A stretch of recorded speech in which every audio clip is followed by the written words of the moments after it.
天玄大陆天眼圣地。丁，宿主年龄已满16，激活签到系统正在加载中。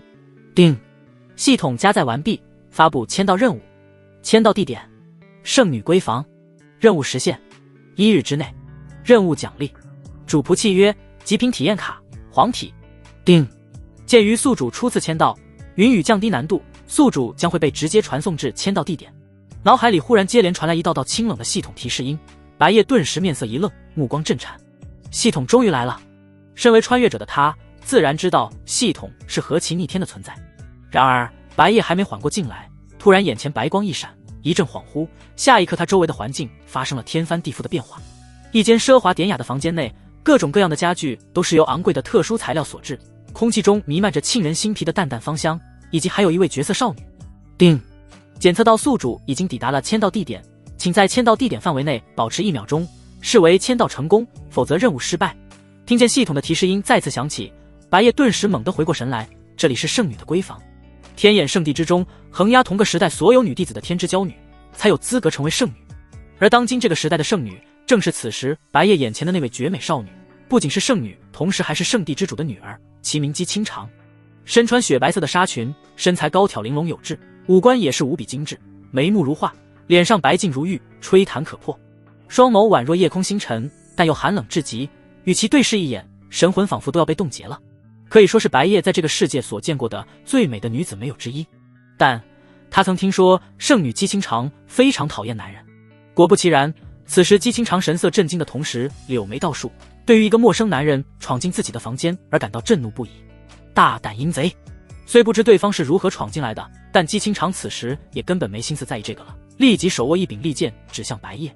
白夜顿时心中暗道糟糕，以他目前的实力，面对姬清长根本毫无反抗的余地。说难听点，姬清长随便用一根手指头都能轻松取他性命。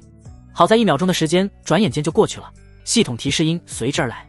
丁，宿主签到成功，获得奖励：主仆契约、极品体验卡、黄体。丁，下个签到任务将在1日之后开放，请宿主做好心理准备。同时系统还特意介绍了主仆契约到底是怎么回事。简单来说就是拥有主仆契约可对指定目标强制契约，契约成立之后，仆人无法违抗主人的命令，并且主人若是死亡，仆人也会随之死亡。唯一的限制就是目标的修为不可超出使用者2个大境界。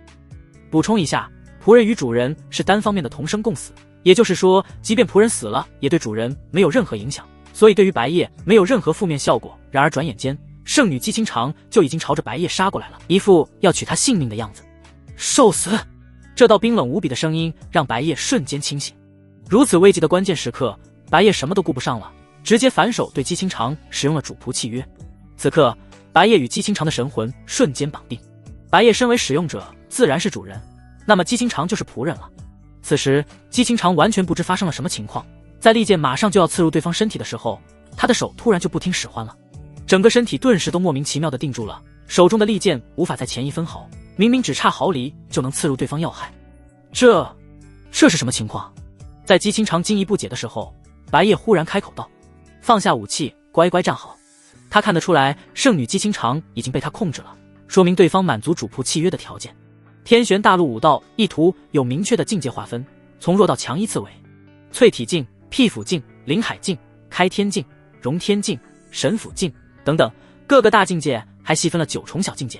白夜目前修为虽然只有淬体9重，但姬清长再强也不至于超出他2个大境界，若超出他2个大境界，那就是开天境了。要知道天眼圣地外门长老的修为也才达到开天境。此时姬清长完全无视了白夜所说的话，但下一刻他的俏脸骤变，因为他的身体竟然真的不受控制的将手中利剑放在了地上，然后以端正的姿态站好。他这才惊恐地察觉到自己的身体竟然完全服从对方的命令。你对本圣女做了什么？姬清长冷声质问道，语气之中满是寒意，甚至还夹带了一丝杀意。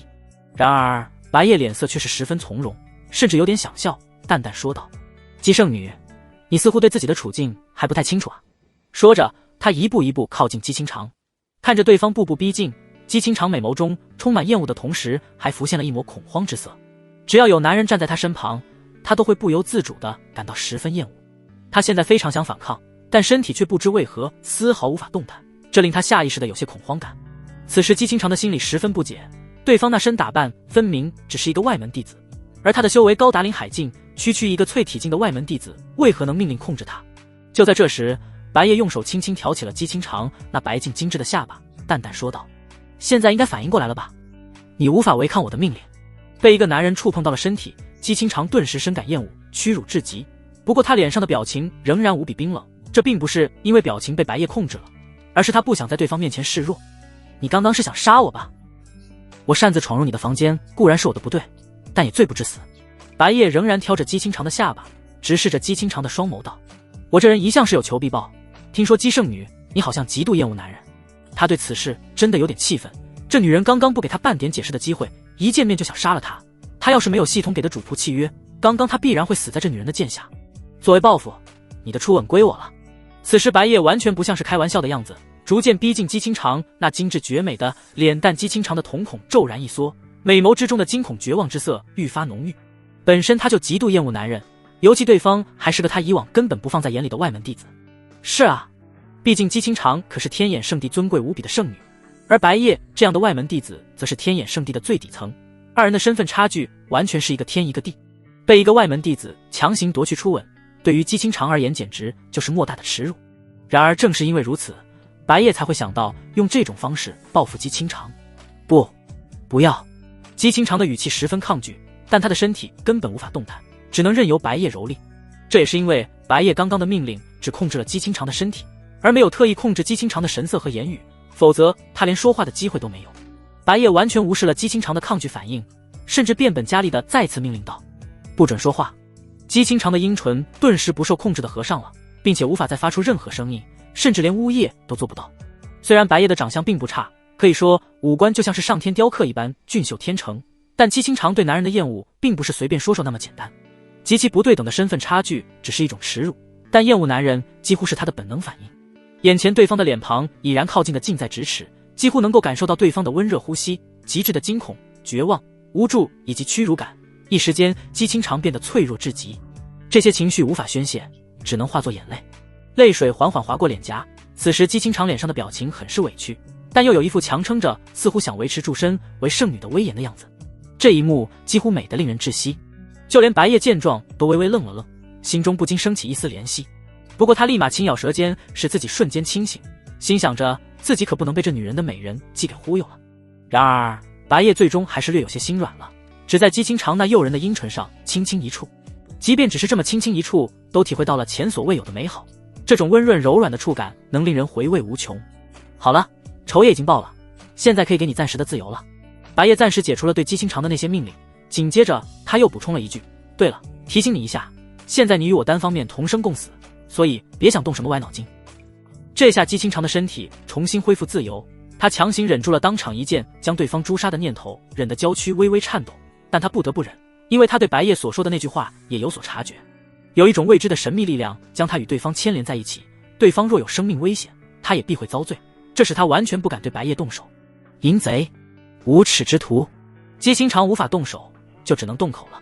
面对姬清长这番啐骂，白夜淡笑着回应道：多谢夸奖。看着对方这么不要脸的样子，不仅不能动手，这下连动口都毫无作用。姬清长顿时恼怒不已，胸前傲人的弧度被气得剧烈起伏着。不过在骂我之前，先把眼泪擦一擦吧。还是说想要我帮你擦掉？白夜调笑道。不要。想象出对方抚摸着他的脸帮他擦眼泪的那个画面，姬清长的心底顿时升起一阵恶寒，语气嫌恶的道。他立即取出一块白色的手帕，将自己脸上的泪痕擦拭干净，想想自己哭了的样子被对方看见，就更感到羞耻了。然后白夜就没再搭理姬清长了，在一个干净的地毯上盘腿而坐，准备进入修炼状态。刚刚系统给的奖励除了主仆契约以外，还有极品体验卡。所谓的极品体验卡，系统也有给出介绍，能将体质直接提升为黄体，效果持续24小时。体质决定了一名武者的上限，因为体质越强，修炼效率越高。体质等级由弱到强依次分为凡体、灵体、玄体、王体、黄体、圣体。我的体质仅是灵体，这极品体验卡使用之后真能达到黄体。此时白夜在心里暗暗期待着。虽然绝大部分世人皆为凡体，灵体已经算是不错的武道天才了，但在天眼圣地这种群英荟萃之地，可以说是很平庸的。毕竟他本来就是靠走后门进入的天眼圣地，他的原生家族白家还算小有名望，他的父亲也就是家主耗费巨大代价强行把他塞进了天眼圣地。你这混蛋！看见对方居然还占着自己的房间不走了，姬清长顿时既气愤又无奈至极。然而此时白夜完全无视了姬清长，随着他的意念一动，那个极品体验卡顿时出现在手中。所谓的体验卡其实是个乳白色的小光团，由于光团被白夜捏在手心，姬清长根本没发现他手里有什么东西，直到他把光团融入体内，姬清长都还什么都没发现。此刻白夜顿时感觉体内有一股神秘能量正在轰击着四肢百骸，使得体质疯狂升华。玄体、王体、下位黄体、中位黄体、上位黄体，直至上位黄体，白夜的体质升华才变得缓慢下来，最终定格于此。要知道圣女姬清长的体质也才中位黄体，虽然她这上位黄体只能持续1天时间，但这也足够了。1天之后正好下个签到任务也开放了，到时候的任务奖励估计会更好。白夜心中暗想，随即开始修炼，试验一下这上位黄体的效果。至于修炼方法非常简单，无非就是将天地间的灵气吸收入体，然后转化为自己所用。不过这时候姬清长已经不在房间里了，因为他刚刚忽然想起了自己被白夜强吻的那一下。他去了平时沐浴的地方，将自己的脸上，尤其是嘴唇这些被白夜触碰到的位置都清洗了几遍。此时姬清长心中深感屈辱愤恨，自己的清白就这么被一个毫不相识的外门弟子给玷污了。他甚至都不知道对方的名字，心中痛恨道：无耻下流的混蛋，绝对不会放过你。由此姬清长暗下决心，虽然目前毫无办法，但以后只要有机会，他就必将亲手杀了对方。虽然刚刚对方只是轻轻一触，并没有更加过分的举动，但对姬清长而言，这种行为也让他起了杀心。忽然就在这时，姬清长脑子里不知为何胡思乱想了起来，也许是因为少女心突然迸发，他的指尖下意识轻轻触碰了一下双唇，心中莫名其妙地产生了一个念头，这是他的初吻，不知对方是否。不过马上姬清长就回过神了，用力摇了摇头，自己根本没必要在乎那个混蛋淫贼是不是初吻，因为他现在又不愿承认那是自己的初吻了，那么潦草的轻轻一碰怎么能算数？就这样强行自我安慰了一番。随后姬清长回到了房间，发现白夜正在那里修炼，他恨不得趁着这个时候直接杀了对方，但也就只能想想了。突然姬清长察觉到一阵异样，房间内的灵气流动变得十分异常，以十分夸张的速度朝着白夜汇聚而去。此时此刻，姬清长的美眸之中顿时流露震惊之色，即便是他自己修炼的时候，都自认无法制造出这么夸张的动静。这也就意味着眼前这少年的体质比他还强。可是这混蛋明明是个外门弟子啊！姬清长的内心顿时惊骇不已，这个在他眼中本来是罪恶无比的淫贼混蛋，现在身上顿时增添了一层浓郁的神秘色彩。那能够控制甚至束缚他的未知手段，以及眼下展现出来的惊人体质，都让他无法相信眼前这混蛋竟然只是他们天眼圣地的一个外门弟子。这一刻，原本对白夜憎恶至极的姬清长心中顿时滋生一丝好奇，他很想立马就问清楚这混蛋到底是什么人，但犹豫了片刻，还是忍住了。管他是什么人，还不如趁着这个时候赶紧想办法摆脱控制。心想着，姬清长立即去研究对方到底对他的身体做了什么。其实他这是怕打扰到白夜修炼而被白夜再次作恶，但他肯定不愿意承认自己是在害怕对方。屁府1重，屁府2重，屁府3重，1天时间就这么过去了。而白夜仅凭短短1天的时间，就从淬体9重一口气突破到屁府3重，接连突破了3重小境界。真不愧是上位黄体白夜，顿时心中激动不已，这修炼速度比他原来快了至少上百倍。然而白夜刚睁开眼的第一眼，就发现姬清长正看着他，那种眼神不知道该如何形容，无比怨恨仇视他的同时又有些许好奇。在白夜修炼的时候，姬清长也研究了一整天，但直到现在他都没能研究出来对方到底通过什么手段控制的他。而且这混蛋在他房间里一站就是一整天，他就更没心情出门了，无比郁闷的同时观察着对方的修炼情况，以至于二人的目光在此刻对视。白夜正好修炼的有些枯燥无聊，便是语气淡淡的对姬清长调戏道：你盯着我看干什么？莫非已经迷恋上我了吗？滚，自恋狂！姬清长的语气充满嫌弃鄙夷，但目光略显慌忙的移开。对此白夜嘴角微微上扬，身为我的女仆，还敢对我如此不敬，不给点惩罚不行吗？姬清长闻言后顿时俏脸微变，他下意识地回想起了昨日对方强吻他的那一幕，他的脸色变得羞愤屈辱，贝齿轻咬下唇，不敢再对白夜出口不敬，心中暗骂淫贼的同时闭上了双眸，双拳微微紧攥，似乎是预想到对方肯定又会像昨天那样羞辱他，甚至用更过分的方式玩弄他，所以一脸抗拒但又不得不顺从的模样。看着姬清长这副模样，倒是给白夜有点整不会了。这女人的脑子里在想什么呢？不是，我想说的是，你去给我准备好饭菜，以此作为惩罚。白夜有些无语地道。哎，闻言，姬清长顿时微微一愣，水灵灵的美眸眨了眨。下一刻，他反应过来了，瞬间满脸变得通红，羞红之色几乎蔓延到了耳根。这意味着完全是他自作多情了，甚至他刚刚还想象到了某些比强吻更难以启齿的淫秽之事。看你刚刚那个样子，该不会是想到某些不可描述的事情去了吧？白夜顿时有些惊讶地感叹道：“真令人意外啊！没想到堂堂天眼圣地的圣女大人，竟然如此不知廉耻。他昨天那样做确实有点过分了些，但也是因为姬清长对他动了杀心。今天只是拌了拌嘴而已，他自然不会做那么出格的事情。所谓的惩罚，其实也只是随口一说，因为他的肚子是真的已经饿了，这一整天都没吃过任何东西。然而令他没想到的是，这女人反倒自己在那脑补了起来，搞得好像他是那种下流之人。那肯定不是啊，绝对不是。姬清长顿时连想死的心都有了。本来他就已经够羞耻了，还被对方火上浇油说的那般淫乱，他已经完全没脸见人了。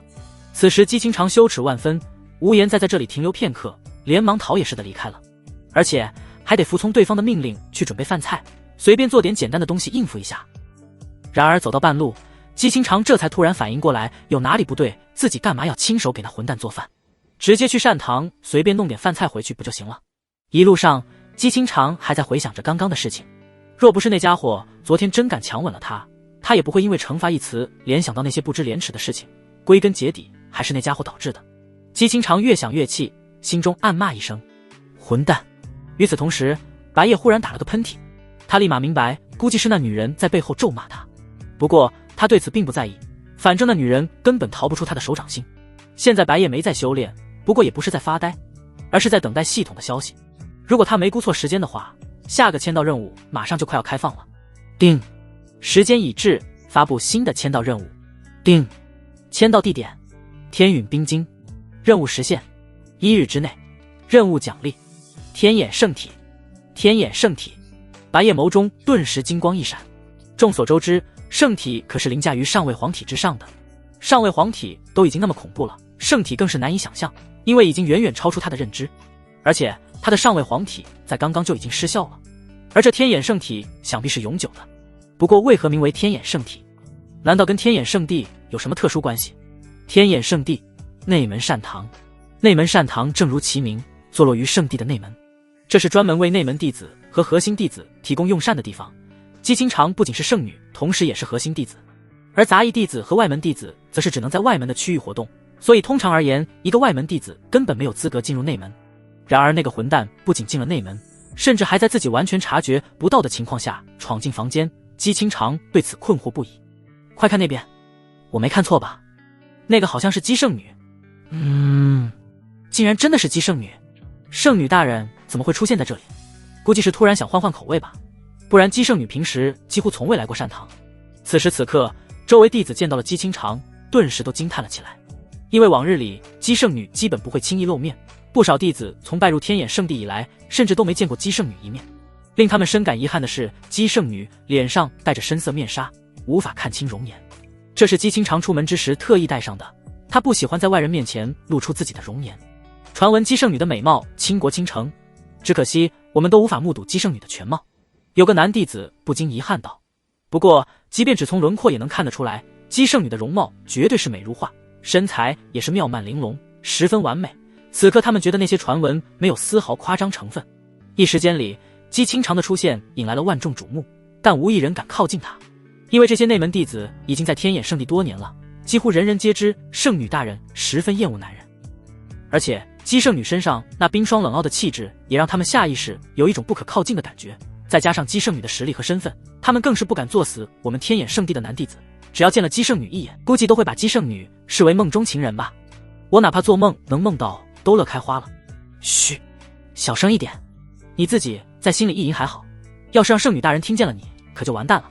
是啊，听说上次有位师兄想追求姬圣女，结果被姬圣女在比武擂台上打得半死不活，那位师兄甚至还是核心弟子，具体是哪位我就不方便说了。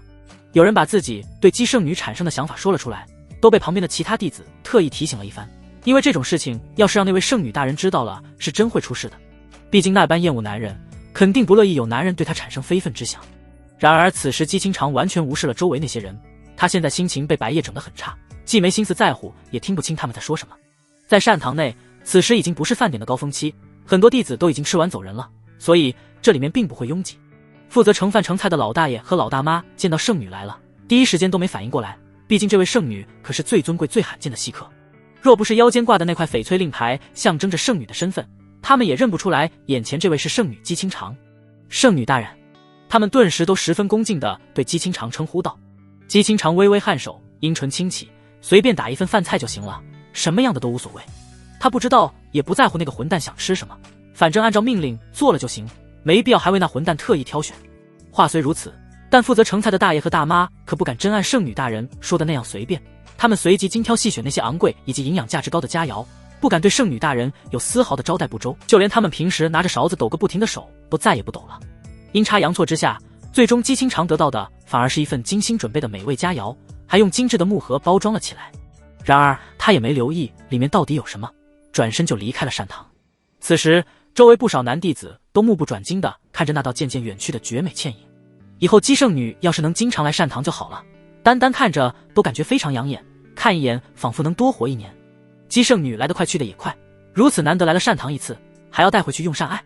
殊不知姬清长压根就不是带回去给自己吃的，而是迫于白夜的命令不得不这么做。若是让众人知道姬清长这是专门带回去给一个外门男弟子的，恐怕会有一大堆人难受的3天3夜睡不着觉了。回到住处，姬清长一脸冷漠地将竹篮子里的饭盒放在了桌子上，似乎很不情愿的样子。白夜也不在意姬清长的态度，随手拆开包装，看见饭盒里的美味佳肴，白夜眼中顿时闪烁惊讶之色，这女人居然对他这么好。不过他很快就反应过来了，这大概率不是姬清长特意给他准备的，估计是盛菜大妈专门精挑细选的，毕竟姬清长的身份太特别了。姬清长见状也不禁轻轻惊疑了一声，他明明是叫他们随便选的，怎么尽是各种山珍海味。很快他也明白了这是自己身份的问题，顿时感到有些懊恼，阴差阳错反而让这混蛋更舒坦了。好一会儿过后，姬清长似乎有些无聊，便是突然开口问道，话说你叫什么名字，以及到底是什么人？其实也不是无聊，而是他对这家伙的身份实在是好奇，展现出了那么多不可思议的方面，他怎么可能还把这家伙当成一个普通的外门弟子来看待？白夜一边吃着一边随口说道，至于是什么人，我身上的服饰不就已经表明了天眼圣地外门弟子的身份？我想问的不是这个。姬清长一脸认真的模样，觉得对方完全就是在忽悠他。我不傻，你的真实身份肯定不是一个外门弟子那么简单，而且白夜这个名字在此之前他都从未曾听说过，按照这混蛋的逆天资质和各种不可思议的手段，早就该名震天眼圣地了才对，却还只是个外门弟子，怎么想都觉得不正常。我说的都是实话，只是你不愿意相信而已，反正我都已经如实回答了，你爱信不信吧。白夜顿时变成一副懒得搭理姬清长的模样，自顾自地继续吃饭。毕竟他说的确实都是实话，唯独系统绝对不能透露出来，而且系统也不在姬清长的问题范围内。姬清长顿时被气得牙痒痒的，但又对这混蛋无可奈何。或许正是被气到了，他因此杠上了，心想着有朝一日必须要亲自揭露这个混蛋的真面目。清长，何人与你共处一室？就在这时，姬清长忽然听见一道熟悉的声音，这正是父亲的声音。糟糕，大意了！听见了父亲的声音，姬清长的俏脸顿时一变，估计是自己去了一趟膳堂，引起了父亲的疑惑。父亲的意识随便往这边一探，就发现了他的住处里不止他一人。走，赶紧跟我去院子那边。姬清长并未回应父亲的疑问，而是连忙小声地对白夜说道。刚刚父亲的声音是从远方传来的神魂交流，这是修为至少在灵海境的武者才有的特殊能力。这种能力的作用就在于只有指定目标才能听见你说的话，并且可以实现远距离的传话，修为越高的强者能传话的距离越远。总之，趁着父亲还没过来，尽快让白夜离开房间，否则他可以预想到，若是让父亲发现有个男人在他房间里，他只怕是还没来得及解释，白夜就已经被父亲一巴掌拍死了。关键在于这家伙要是没命了，他也会受到牵连到了院子那边，好歹更有机会解释。白夜随即起身与姬清长一同离开了房间，不过他一副不急不慢的样子，因为他正在思考着去天允兵经签到的事情，而且他也不知道姬清长为何突然叫他去院子那边。你能不能快点？我父亲就快来了。看着白夜这个样子，姬清长的心情愈发焦急，还跟白夜强调了一声。他实在是急得不行，一时脑热，直接过去抓住了白夜的手，似乎是想拉着白夜走快点。然而在触碰到白夜的手的那一刻，姬清长那纤纤玉手瞬间就缩了一下，俏脸微微一红。除了在他小时候的父亲以外，他从未触碰过任何男人的手，主动去碰男人的手更是前所未有之事。姬清长的手停顿在半空中迟疑了片刻后，转而抓向白夜的手腕，这样至少没有那么难为情。就在白夜和姬清长来到院子的时候，圣主正好也已到来。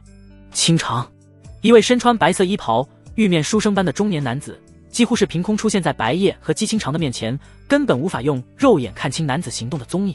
一般人站在姬玄的面前，肯定想不到这位看起来像个文弱书生的男子，竟是天眼圣地的圣主。姬清长顿时心头微微一颤，白夜则是一脸淡然。白夜都没什么反应，反倒是姬清长有些紧张起来了，甚至一时忘了自己还抓着白夜的手腕。此时姬玄不着痕迹地淡淡瞥了一眼姬清长的手，然而姬清长还没意识到自己的手，而是急忙对父亲解释道：他是我的朋友，正在这里与我交流武道。虽然这样显得有点过于刻意，但比起被怀疑，姬清长更怕父亲一见面就直接对白夜动手。交流武道还需要牵着手吗？姬玄淡淡问道。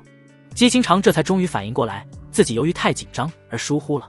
他连忙松开了手，并且有些恼羞成怒地瞪了白夜一眼，这家伙也不提醒他一下。这只是意外，这让姬清长都不知道该怎么解释了，只能将话题转移了一下。总之他的武道天赋极高，我与他交流之后收获颇多。他这句话已经明示了白夜的体质惊人，若能被父亲看中的话，就不会被刁难了，这样他也不用再担心自己的性命安全。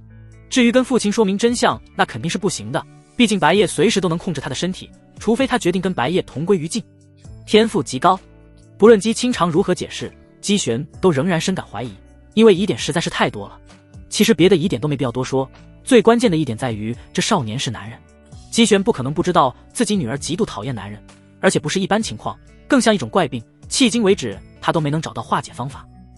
甚至就连姬玄自己平时都会跟女儿保持一些距离，因为即便是身为父亲的他，若是离得太近也会让女儿感到有些不舒服。然而眼下女儿竟然在帮那个少年说话，这实在是可疑至极。弟子白夜拜见圣主。就在这时，白夜忽然开口，态度恭敬地对姬玄说道：姬玄微微点头，然后继续说道：既然清长说你天赋极高，那么现在去检测一下也无妨吧。当然，白夜毫不犹豫地答应了，甚至可以说是求之不得。圣主这句话的意思就是要他去天陨冰晶那边检测体质，因为天陨冰晶可以直接检测出一个武者的体质强度，而系统给他安排的签到地点正好就是天陨冰晶，就算圣主不叫他去，他自己也马上就要去了。话音一落，白夜转身就走，不带丝毫犹豫。见这少年如此不卑不亢，似乎有点真东西的样子，倒是让圣主姬玄产生了一丝兴趣。在白夜远去后，姬玄的目光回到了女儿身上。此时姬清长强行使自己神色显得从容淡然，不想被父亲看出有什么不对劲的地方。刚刚那个少年应该是外门弟子吧？为何能够进入内门，甚至出现在你的住处？姬玄将自己心中的部分疑惑道出。这些都是我的指示，并非白夜有意违规。姬清长将责任都揽到了自己身上，他只想着能瞒一会儿是一会儿，完全不考虑这样编造出来的谎言在父亲特意调查之后很容易被戳破。毕竟这种情况就压根不存在不会被戳破的完美谎言。因为我发现他的体质远强于常人，甚至我也自愧不如，估测很可能是上位黄体。已经到了这个地步，姬清长也只能继续编造下去。不过上位黄体这个他倒不是编的，是他亲眼所见，当时白夜修炼引起的动静绝非中位黄体能有的，自身就拥有中位黄体的他很清楚。是吗？姬玄语气半信半疑，目光望向了天陨冰晶所在的方向。他只知道那少年的修为看起来只有屁府境，以及是外门弟子的身份，怎么看都不像是拥有上位黄体的超级天才。但如果清长所言是假的，又为何要说谎？姬玄实在想不出自己女儿为了一个男人说谎的理由。总之，究竟是真是假，过一会儿就知道了。天陨冰晶是以天外陨石中的特殊晶体作为材料而制成的，这也是天陨冰晶的名字由来。此物只需用灵气来维持运作，就能精准检测出任何武者的体质，从未出现误差。此时白夜已然来到了天陨冰晶的面前，这里是位于一片空旷广场的中央。眼前那个晶莹剔透、散发着寒气的银色晶体，如同一座小山一般高大，正是天陨冰晶。叮，检测到宿主已经抵达了签到地点，请在签到地点范围内保持10秒钟，视为签到成功，否则任务失败。天陨冰晶平时都由一位贺姓长老看管，不会让人轻易靠近，一般都是圣地安排某些弟子统一进行体质检测的时候才会开放。好在白夜不用离得太近，离得稍微远点也符合系统的要求，否则他的任务就失败了。由于平时基本没有弟子待在天陨冰晶旁边，白夜独树一帜地站在那，就显得十分醒目。那个家伙在天陨冰晶那边干什么？今天也没听说有哪些人要进行体质检测啊。不是，重点不是这个，你们难道没发现吗？他身上穿的分明是外门弟子的服饰啊。卧槽，还真是，外门弟子怎么跑我们内门来了？按照规矩不应该是根本进不来的吗？一时间里引发了周围不少内门弟子的议论，就连看管天陨冰晶的那位贺长老都脸色有些惊讶，怎么会有个外门弟子在这里？忽然就在此刻，他听见了圣主的传话，有个名叫白夜的外门弟子过去了，让他使用天陨冰晶检测体质。听得此言，贺长老的神色顿时变得更惊讶了，眼前这个少年应该就是圣主口中所说的白夜，竟然能让圣主亲自找他，这少年到底是什么人？一个外门弟子能让圣主亲自出面，就绝对不是一般的外门弟子了。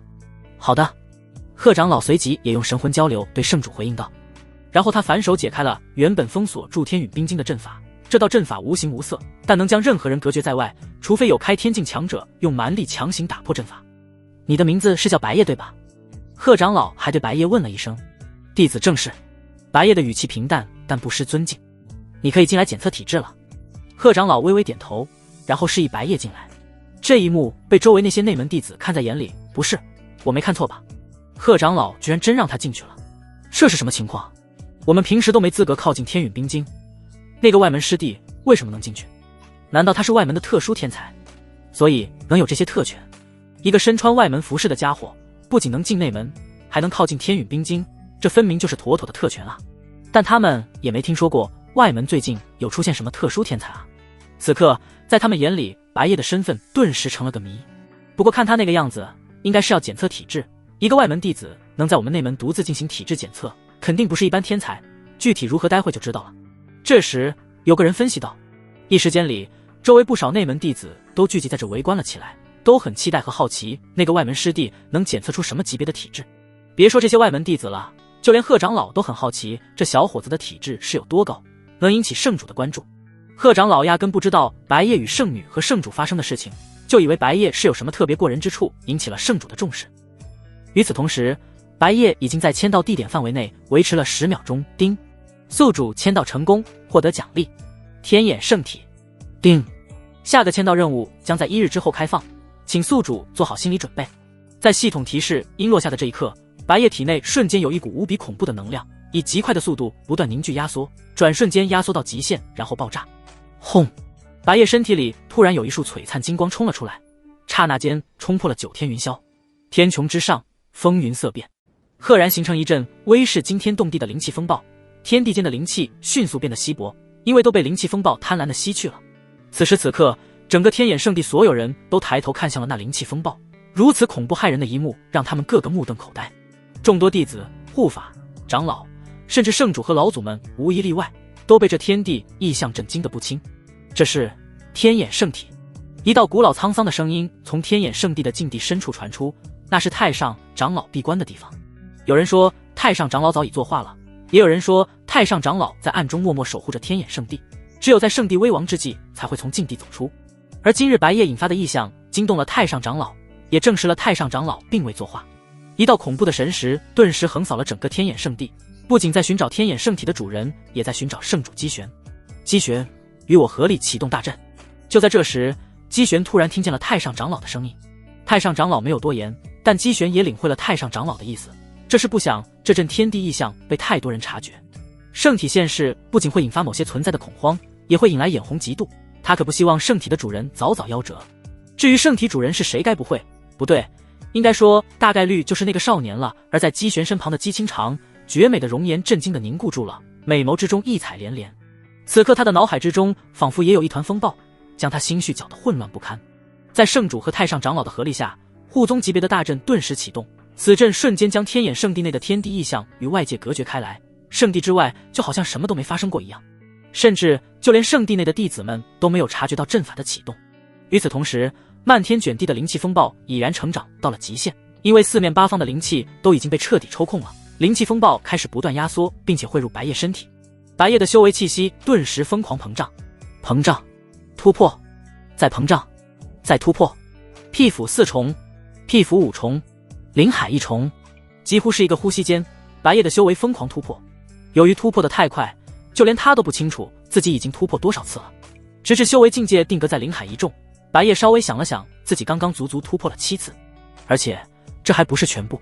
此时白夜心中隐隐激动地道：要知道，刚刚那灵气风暴可是将天眼圣地内外大范围的灵气全都抽空了，他目前自然是无法把如此庞大的灵气完全吸收，一瞬间突破到灵海境就已经是目前的他能承受的极限了。用力过猛的话，有可能会爆体而亡，而剩余还未吸收的灵气则是凝聚成了一团能量似的东西，窝在了白夜的气府中，看似小小一团，实则质量十分恐怖。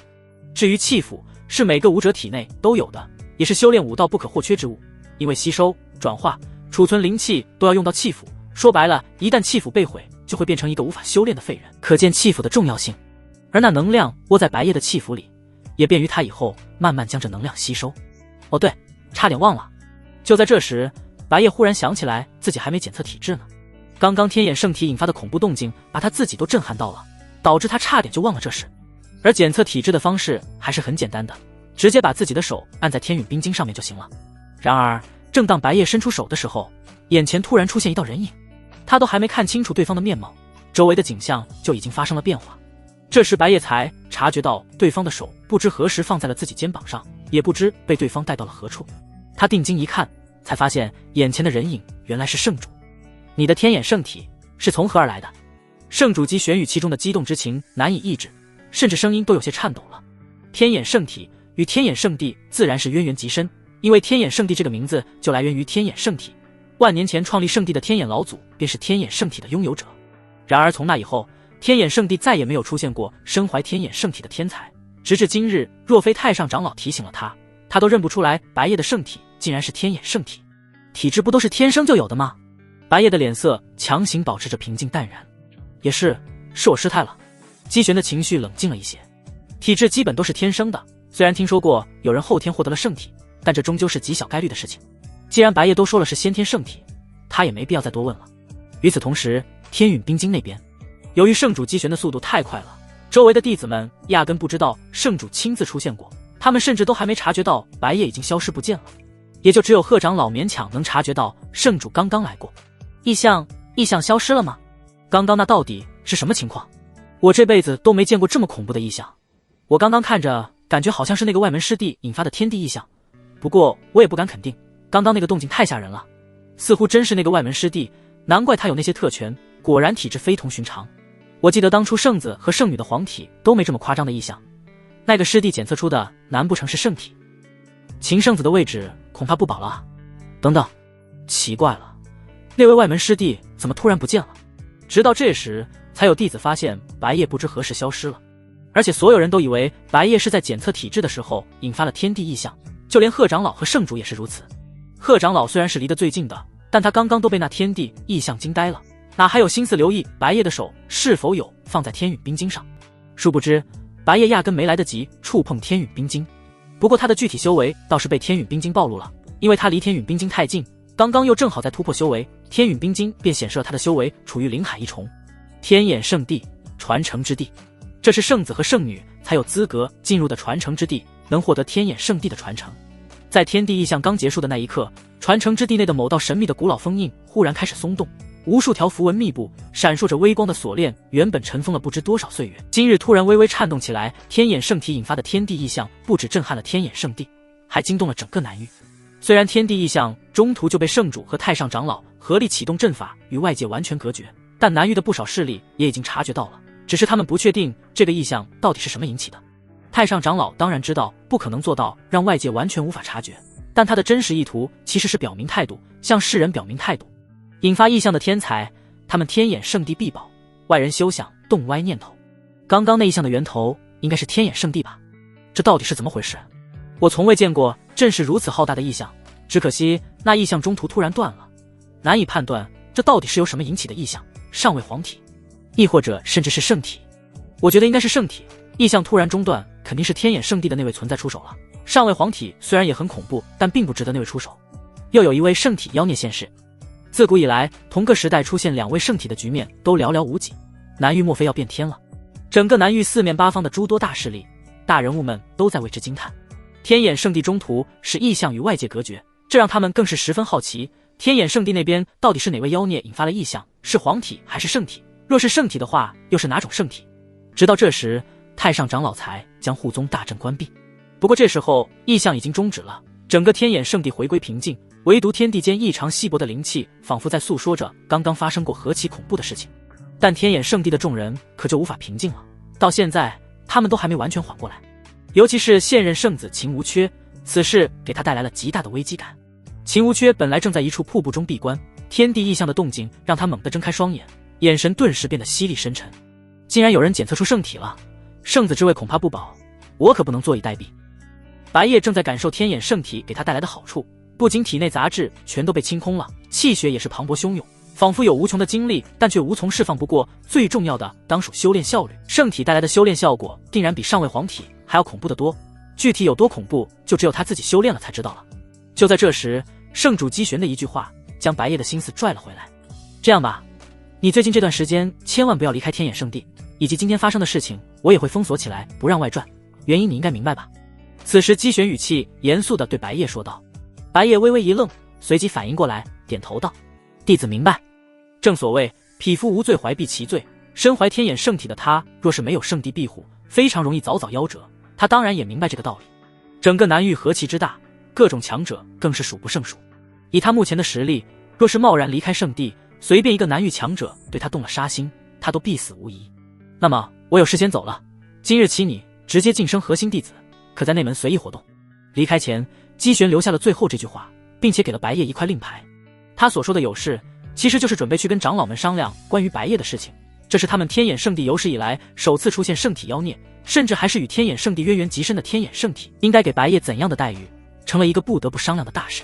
至于女儿的事情，姬玄道是已经不在乎白夜为何会在清长的住处，也不在乎清长那漏洞百出的各种解释了。就算清长与这少年之间真有什么，他也不会不乐意，倒不如说正是希望如此。女儿若真已有心仪之人，而且能够化解那个厌恶男人的怪病的话，他还是蛮高兴的，毕竟那少年是万年难遇的天之骄子。在圣主姬玄离开后，白夜也去做自己的事情了。刚刚圣主交给他的那块令牌，就是象征着核心弟子身份的令牌，但这属于临时令牌，因为上面没有刻着白夜的名字，估计之后才会给他正式令牌，毕竟今天事发突然。以他现在核心弟子的身份，可以在内门随意行动。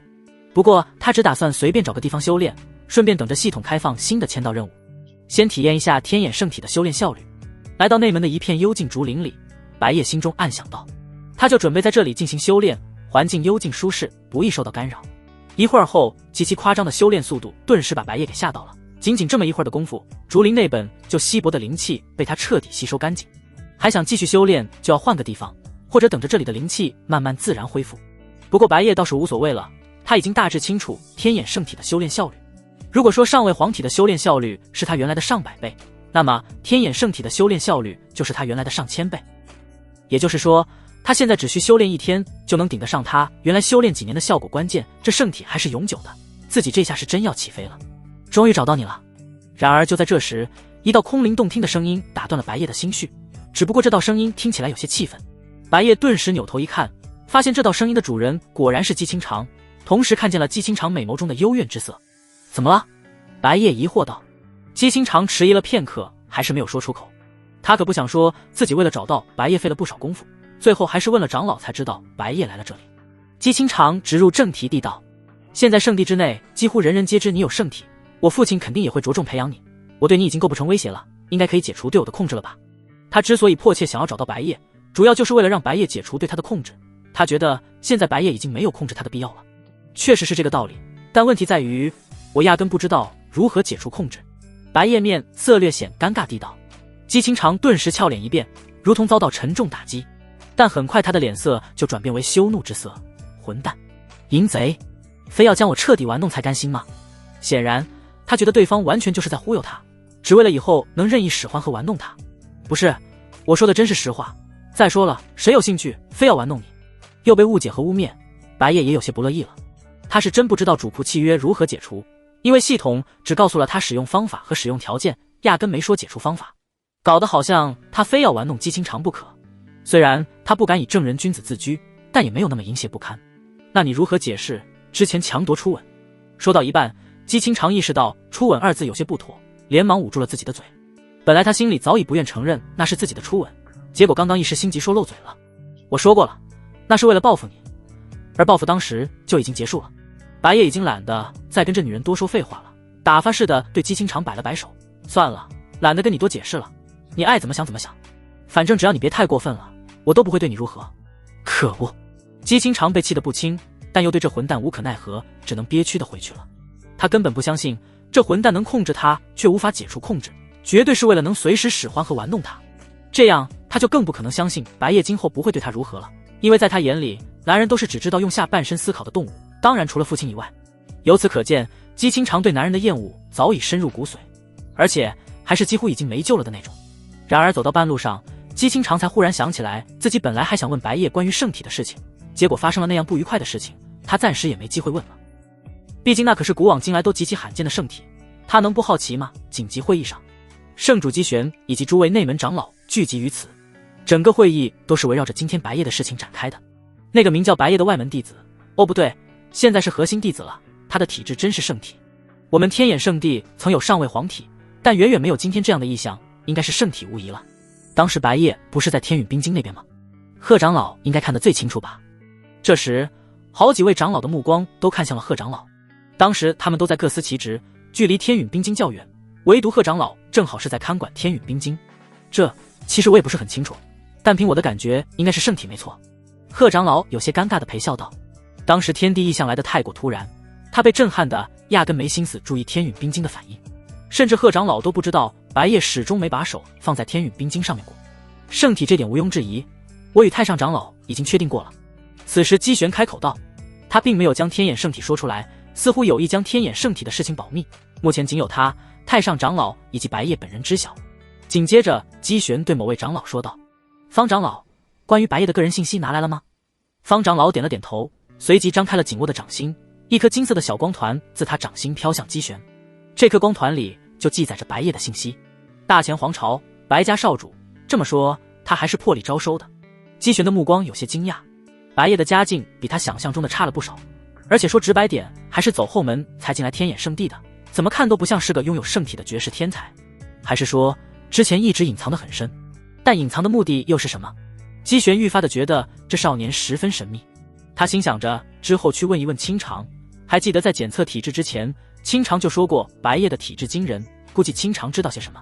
是啊，是他父亲也就是白家家主付出了不少代价，不然以他当时表现出来的能力根本没资格。方长老说道，在他查清楚白夜的身世的时候也感到无比震惊，根本想不到今日检测出圣体的绝世天才在当初是靠走后门才进的天眼圣地。旁边其他长老听了也是纷纷惊叹不已。先不说这个了，现在有个问题在于该如何处理圣子之位。姬玄说道，当前的圣子秦无缺也不过是中位皇体，与圣体相比简直是天差地别。我是觉得现在就可以直接让白夜接替圣子的位置了。秦无缺恐怕不会服气，毕竟白夜暂时的修为不如他，要不还是等到白夜的修为超过秦无缺，那还有什么区别？等到那时候白夜也有能力打败秦无缺了，这样的话相当于都没给他什么好处，那可是圣体啊，我们若不给足好处的话，就怕别的势力趁机把他挖走。说的也是，秦无缺固然重要，但圣体妖孽更重要，还是必须优先关照白夜，尤其今年的圣地传承即将开始了，如此重要的传承肯定不能让白夜错失。在天眼圣地，圣子圣女分别只有一位，这是不可改变的铁律。而天眼圣地确立圣子和圣女有两种方式，一是有人挑战并且打败原来的圣子或圣女，二是圣地高层直接决定新任圣子或圣女，高层自然指的就是圣主以及诸位内门长老。若是第一种方式，等白夜的修为超过秦无缺并且将其打败，虽然这样不会有任何争议，但这也相当于什么待遇都没给白夜。一旦白夜被别的势力挖走，那他们天眼圣地就损失惨重了。那么就这样决定了，今日就将白夜直接立为新任圣子。圣主姬玄遵循少数服从多数的准则，做出了决定。他的本意其实也是想直接把白夜确立为新任圣子，但即便是身为圣主的他，也没有绝对的权利，也要经过长老层的意愿，这就是召开此次会议的主要原因。不过这次准确来说都不算是少数服从多数，几乎所有长老都是赞同态度，顶多稍微考虑一下秦无缺的感受。至于为什么要考虑秦无缺的感受，也是因为秦无缺的身份特殊，不想与其背后的势力有冲突，但深思熟虑之后，肯定还是白夜更重要。最终此次会议很快就结束了。当天圣主姬玄就公布了2条决议，一是白夜被确立为新任圣子，立即生效；二是封锁消息，不允许任何人将今日的事情外传，否则将会受到严惩。一时间里，这2条决议成了众多弟子热议的话题。果然，秦无缺师兄直接被取代了。看来那位外门师弟，哦不，白圣子的体质必然是圣体无疑了，否则也不至于弄得这么严肃，还要封锁一切消息。竟然真是圣体！据说每一位圣体都是能够称霸一个时代的绝世天才，但我们南域好像还有另一位圣体，恐怕迟早会有一场旷世之战。他们对于封锁消息之事倒没什么意见，他们本来就长时间都在天眼圣地之内，没有什么非要跑到外面去跟外人说这件事情的需求。而且他们自己心里也很清楚，自己势力里出现一位圣体意味着什么。天眼圣地腾飞了，他们这些弟子也能从中受益。反之，若是圣体陨落，他们就什么好处都没有了。至于秦无缺失去圣子之位的事情，他们就更不在乎了，反正跟他们又没有什么关系。在会议结束后，圣主姬玄就第一时间告知了白夜。现在白夜被姬玄带到了一座院落，这是他在内门的新住处，院落面积不小，还有一栋房屋。这是圣子圣女级别的弟子才有资格享受的待遇，圣女姬清长同样也是与之类似的住处。当然，这里并不是原圣子秦无缺住过的，而是全新的，并且独属于白夜。很快就是圣地传承的日子了，届时只有现任圣子圣女才有资格接受传承，也就是你和清长。话说，说着说着，姬玄忽然话锋一转，你和清长的关系发展到哪一步了？这突如其来的疑问把白夜都问得有点懵了，他的脸色微微一愣，反应过来后顿时心里咯噔了一下，该不会是自己强吻姬清长的事情暴露了吧？不然圣主怎么会莫名其妙的突然问这种问题？虽然以他现在的处境，圣主应该不会对他怎么样，但他的潜意识里难免有点做贼心虚的感觉。圣主这是什么意思？白夜语气不解的微笑装傻道，没什么特别的意思，我只是有点好奇，为何清长唯独对待你的态度不同？姬玄直言道，清长对其他男人皆是厌恶至极，甚至与他都要保持一些距离，唯独对这白夜却是截然不同。闻言，白夜顿时微微松了口气，这个我其实也不清楚，可能是因为姬圣女比较钦佩我的武道天赋。姬清长在圣主面前对待他的态度不同，那必然就是因为主仆契约了，但他肯定不能让圣主知道这个真相，所以就又在装傻了。反正之前姬清长也说过这种类似的谎言，说他武道天赋极高，所以他也顺势用这个忽悠圣主了。好吧，那就没别的事情了，你好好为圣地传承做准备吧，在传承之地里能获得什么机缘，还是要看个人能力以及气运。姬玄提醒了白夜一声，弟子明白。白夜点了点头，随后姬玄就离去了，白夜则是就待在自己的住处里修炼。现在天眼圣地范围内的天地灵气已经被圣地高层消耗灵脉得以恢复了，所以圣地范围内的灵气不再稀薄，他也能正常修炼了。灵海二重，仅仅半天时间，白夜的修为就又突破了。当一个武者修为达到灵海境的时候，修为突破就会变得举步维艰，突破难度比起辟府境的时候直线上升。不少武者在灵海境的时候苦修几年才勉强能突破一重小境界，反观白夜只用半天时间就做到了，相比之下他提升修为简直就跟吃饭喝水一样简单。圣体真是猛啊，白夜心中欣喜地暗想道。正好与此同时，签到任务又更新了，定时间已至，发布新的签到任务。签到地点论道台，任务时限1日之内，签到奖励天灵丹6品丹药。听完系统的提示音，白夜立即动身出发。论道台他是知道的，也在内门之内。天眼圣地一般禁止弟子们私下打斗，只有特定的场地允许弟子们切磋武艺，外门有外门的场地，内门就是论道台了。去这地方签到压根没有什么阻碍，所以白夜现在就直接出发了。至于签到奖励，系统直接明说了是6品丹药。要知道白夜往日在天眼圣地有资格接触到的最多也就是2品丹药，6品丹药可以说就连圣子圣女级别的天才都没资格接触，因为6品丹药在南域基本是无价之宝，不知那天灵丹服用下去后能有多么恐怖的效果。白夜已经开始期待起来了，估计又能让他一次性突破好几重小境界。约莫10来分钟过后，白夜抵达了论道台。定检测到宿主已经抵达了签到地点，请在签到地点范围内保持10秒钟，视为签到成功，否则任务失败。不过不知为何，今日聚集在论道台这边的弟子格外多，而且他一到场，周围就轰动了起来。那是白夜，白圣子居然来得这么凑巧，秦无缺才刚宣布要挑战他啊！本来他如果不出现的话，还能拖延一下时间，这下可就没法躲了。秦无缺正好也在论道台还没离开，白圣子现在还根本不是秦无缺的对手吧？听说他的修为才刚达到灵海1重，而秦无缺可是灵海7重修为啊！白夜隐约听见了周围那些弟子在议论什么，他很快就明白了，原圣子秦无缺已经在论道台向他发起挑战了，似乎还是刚发生的事情。秦无缺的这种行为是在规则允许的范围内，身为现任圣子的白夜必须接受挑战，除非特殊情况，但也只能推迟不能拒绝，若被打败就要让出圣子之位，这是天眼圣地众所周知的规矩。显然那个叫秦无缺的家伙是想趁着他修为暂时还不高的时候，如果是正常情况下，白夜就必败无疑了。灵海一重与灵海七重之间的实力差距犹如天堑，就连一众小境界之间的实力差距都极难弥补，更何况白夜面临的修为差距是整整6种。但白夜有签到系统，就不能用正常情况来看待了，马上天灵丹就能到手，待会他的修为就不是灵海一重了。定，宿主签到成功，获得奖励天灵丹。定，下个签到任务将在1日之后开放，请宿主做好心理准备。随着系统的提示音落下，天灵丹也已到手了。白夜将天灵丹藏于掌心，并且立即服用下去。灵海3重，灵海4重，灵海9重，白夜的修为顿时疯狂飙升，直至灵海9重才停下来。这也是因为遭遇了阻碍，否则效果甚至不止如此。所谓的阻碍指的就是灵海9重无法直接突破到开天境。开天境的最大特点在于能使体内灵气离体外放，这种外放的灵气称之为灵气气缸，而且可以按照意念随便变化灵气气缸的形状，达到攻防兼备的效果。那么重点就在于如何使体内灵气离体了，必须成功将部分灵气离体外放，才能突破到开天境。通常有2种方法，要么自己慢慢悟，要么借助特定的丹药。不过白夜暂时没心思考虑这个了，因为秦无缺已经出现在他面前了。这不是白圣子吗？秦无缺语气讥讽的开口道来的正好，我刚刚发起的挑战，白圣子何时能应战？不单单是讥讽的语气，挑衅的意味也很足，似乎是觉得眼下的局面完全在他掌控之中，丝毫没把白夜放在眼里。随时奉陪，不如现在就开战吧。白夜面无表情的淡淡道。此言一出，一片哗然，就连秦无缺也顿时面露错愕之色。显然秦无缺压根没想到这小子竟然有胆量当场应战。原本他以为白夜肯定会避而不战，因为他知道当时天陨冰晶显示了白夜的修为仅是灵海1重，而天陨冰晶从未出错。他在这种时候挑战白夜，就是趁着白夜还没成长起来。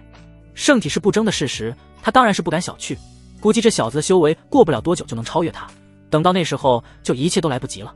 此次秦无缺的真正意图并不是想夺回圣子之位，而是想损毁白夜的颜面和名声。不管白夜避而不战拖延时间，还是圣地高层插手干涉，都会让白夜丢了颜面，落得个缩头乌龟的名头。结果出人意料的是，白夜的行为与他的预想完全不符。好啊，这可是你自己说的。虽然事情发展有点出乎意料，但秦无缺仍然觉得局面在自己的掌控中，即便这小子不按常理出牌，也不影响事情最终还是会发展到他想要的效果。在论道台上碾压完虐这小子，圣子之位就会回到他的手中。不过他其实不指望圣子之位，因为事后圣地高层必然还会再次剥夺他的圣子之位，并且还给白夜。他只想在论道台上打败并且狠狠羞辱白夜一顿，让白夜在众多弟子面前颜面扫地，否则难解心头之恨。秦无缺对白夜的恨可不只是圣子之位被夺这么简单。这白圣子难道不清楚秦无缺的修为吗？居然连犹豫都不犹豫就应战了。以灵海1重和灵海7重的实力差距，白圣子这是必败无疑啊！就算是再逆天的天才，都不可能跨越这么多重境界与人抗衡啊！待会白圣子落败了，圣子之位岂不是又要还回去了？秦无缺也是有点狡猾，专门趁着白夜还没成长起来的时候发起挑战。虽然白圣子的潜力无穷，未来必是我们圣地最强天才，但今日败给了秦无缺，也会留下一个难以抹除的污点。听闻秦无缺早就对姬圣女抱有爱慕之情，圣地传承马上就要开始了，届时圣子和圣女2人独处于传承之地，这对秦无缺本来是极好的机会。结果白夜好巧不巧的就在这时候出现了，他对白夜想必是恨透了。与此同时，周围的弟子也议论得很起劲，不少人都觉得是因为白夜坏了秦无缺追求姬清长的好事，所以才会如此针对白夜。事实也确实是跟他们猜测的一样，秦无缺最在乎的传承之地独处机会就这么被白夜给毁了。这下他们都担心起了白夜，倒不是看不起白圣子，而是修为差距实在是过于悬殊了。然而白夜始终面无表情，没有丝毫畏惧之色。没有人能想到他的修为在刚刚直接从灵海1重瞬间突破到灵海9重。白夜，你是认真的吗？就在这时，白夜忽然听见了一道神魂交流。由于是神魂交流，这道声音只有他能听见，周围其他人全都听不见。白夜随即看了眼声音传来的方向，便发现是一位长老。他立即也以神魂交流回应道：“弟子是认真的。”这位长老是平时负责管理论道台的，看见白夜直接接受了秦无缺的挑战，他肯定不能坐视不管。毕竟把白夜确立为新任圣子是他们这些长老和圣主一致决定的，秦无缺这种行为无疑是多少有点挑衅他们的权威了。但由于秦无缺的背景不一般，他也不好因为这点小事对秦无缺如何，所以他只能是提醒白夜，宁可避战，也不能让事态发展到更严重的地步。你可知道，秦无缺的修为早已达到灵海7重？弟子知道，不过长老放心，弟子自有把握。得到白夜这番回应，长老也不知道该说什么了。他实在是想不明白白夜能有什么把握。灵海1重和灵海7重之间的实力差距是任何东西都弥补不了的，越级战斗即便跨越1重都是难如登天，至少南域之内没有那种超出他认知的神奇之物。既然白夜执意要如此，长老便是觉得没有再劝说的必要了。只不过经过此事，他对白夜有点失望了。圣体的潜力没得说，但心性还是欠缺了一些火候，过于自傲可不是什么好事。自傲到轻视比自己高了6重境界的对手，事后必须要好好打磨一下这少年的心性了。察觉到长老陷入沉默了，白夜顿时意识到了什么，立即又补充了一句：“弟子的把握其实就是灵海9重的修为。”他能猜得出来，刚刚这位长老对他的感官估计便差了不少。若是不及时解释清楚的话，指不定会被误解成什么样的人。主要原因还是在于修为突破没有动静，以及修为不易被看穿的特性。刚刚没有任何人发现他的修为暴涨了，现在也没人能看穿他的真实修为。至于秦无缺和其他弟子为何都知道他之前是灵海1重修为，那是当时被天陨冰晶暴露了，而非被人看穿。当然，想看穿别人修为也不是没有办法，比如那人正在战斗，修为气势就会爆发，通过修为气势很容易就能判断出具体修为，或者自身修为远超别人，并且拥有某种特殊手段，这样才能强行探查到别人的真实修为。但这条件过于苛刻，比如眼下那位长老就做不到灵海9重修为。什么时候的事？那位长老顿时语气十分震惊，眼神也显得很不可思议。之前不是引发了天地异象吗？当时还有一部分能量没吸收完，现在全部吸收完就这样了。白夜语气淡然地解释道，他对于天灵丹只字未提，因为他无法解释天灵丹的由来，系统的存在是绝对不能暴露给任何人的。而灵海9重修为虽然不是什么不能说的秘密，但要是说出去了，不就让秦无缺知道了，然后秦无缺临阵逃避，那不就没意思了。他就是想给这家伙一个教训，肯定不希望这家伙避战。原来如此，如此合理的解释，长老便没有产生怀疑。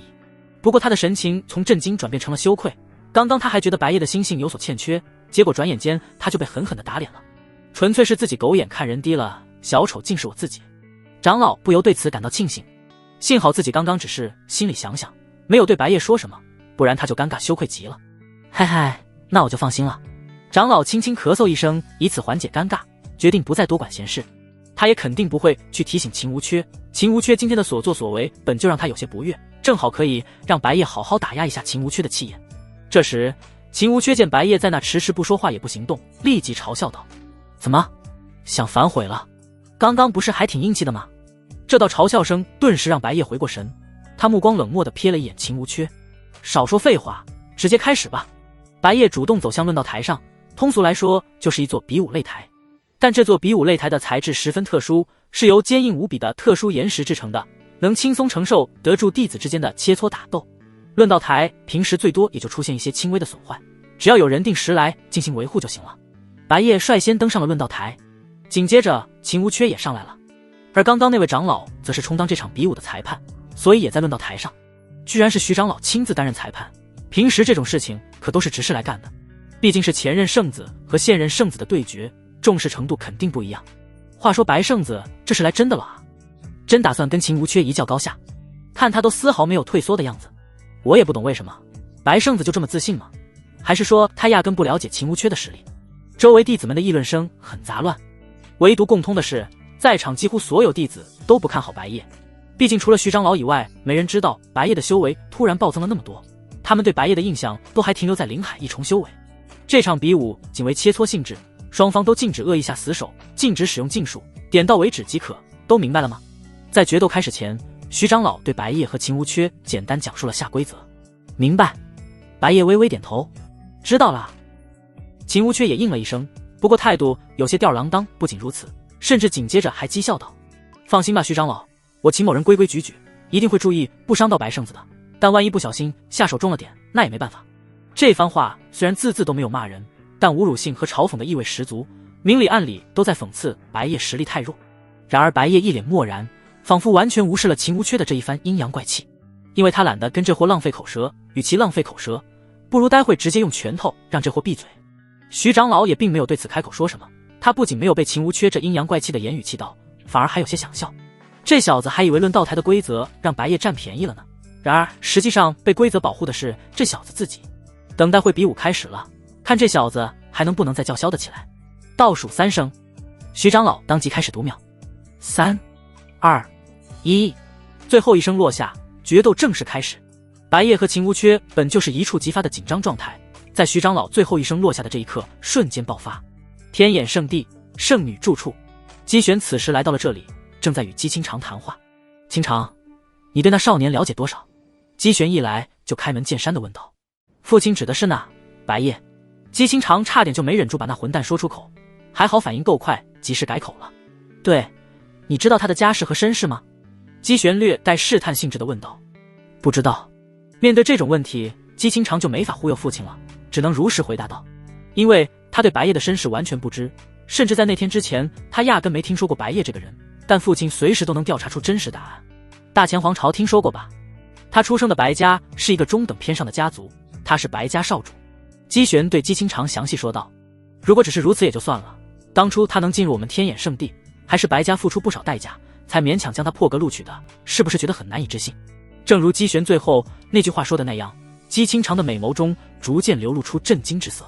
大前皇朝名字听着威风，但在南域其实并不起眼，在南域的名声和威望远不如他们天眼圣地，更何况白家还只是大前皇朝的一个中等偏上的家族。如此平平无奇的普通家世背景，甚至连成为天眼圣地的外门弟子都那么艰难。姬清长毕竟是天眼圣地圣主之女，家世与白夜相比完全是降维打击。大前皇朝的一个中上等家族，在他眼里可不就是平平无奇。这样的家世和身世，在他心目中完全无法与白夜那个混蛋重合。那混蛋虽然坏极了，但不得不承认天赋和手段都极其可怕。他甚至有点怀疑父亲是不是在耍他。话说回来，既然你不知道他的家世和身世，那么是如何知道他的体质过人的？姬玄淡淡问道。姬清长顿时沉默了。他早就预想到父亲肯定会怀疑自己，所以他此时的反应很平静。姬玄嘴角微微一扬，但他没有对此继续追问，而是突然换了一个话题。最后一个问题，清长你喜欢那少年对吧？姬玄肯定想不到真相其实是姬清长被白夜控制了，所以他猜测的是女儿应该是喜欢上那白夜了，并且还推测的挺细致的，觉得清长应该是刚喜欢上那白夜不久，所以不知其家世和身世，以及白夜自己还没察觉出清长的心意，这样正好可以解释得通女儿为何对白夜的态度截然不同。不仅说话明显偏袒白夜，甚至还把白夜一个男生带到家里去了，行为如此亲密，除了恋爱以外，姬玄就真想不到别的原因了。闻言，姬清长顿时如遭雷击，大脑一片空白，整个人都懵了。如果太害羞了，也可以不回答，为父心里已经有数。说完，姬玄就转身离去了，只剩姬清长一个人呆愣地站在那，无比凌乱。不是，等等。等姬清长回过神的时候，父亲早已远去，他这时候想去跟父亲解释也来不及了。姬清长顿时感到羞耻不已，想不到竟然被父亲误会得这么深，自己都恨不得杀了那个混蛋淫贼，怎么可能会喜欢他？姬清长在心里极力否定，但这只不过是无力的呐喊。然而就在这时，姬玄忽然又回来了，犹如瞬移一般。父亲！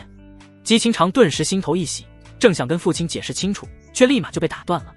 为父刚刚得到消息，白夜正在论道台上与秦无缺决斗。姬玄的语气听起来明显有些焦虑沉重。什么？姬清长顿时轻声惊呼道：那个混蛋是疯了吗？竟然跑去跟秦无缺决斗！姬清长同样也知道白夜的修为仅仅是灵海一重，与秦无缺的灵海期重修为相比，实力根本不是一个档次的。关键是那混蛋万一出了什么意外，他也会跟着一起遭殃啊！因此姬清长的反应有些激动，几乎是下意识地开口道：快去阻止他们！等他意识到自己有些过于失态的时候，已经来不及了。看见女儿这个反应，姬玄就更加确定了，女儿对白夜抱有的感情肯定不一般，不然为何反应如此焦急？要知道姬清长平时顶多偶尔有点情绪波动，而今天十分反常的如此激动，难免会让姬玄进一步的误会。毕竟姬清长现在单方面跟白夜同生共死，他怎么可能还能淡定得了？当然这也并不是姬玄在故意钓鱼试探姬清长的反应，而是这件事情真发生了。放心，我肯定不会让白夜出事的。话音一落，姬玄立即带着姬清长前往论道台。虽然按照规矩不能在半途中终止决斗，但至少可以防止意外的发生，避免白夜万一出事。转瞬间，姬玄和姬清长就来到了论道台，然而眼前的一幕顿时震惊了二人。只见白夜毫发无伤地站在擂台上，反观秦无缺鼻青脸肿地趴着，仿佛已经昏迷了过去。与此同时，周围的弟子们一片哗然，惊叹万分。秦无缺败了，竟然这么快就，真是不敢相信。白圣子不仅打败了秦无缺，甚至还是碾压般的完胜。你们刚刚应该也都已经发现了吧？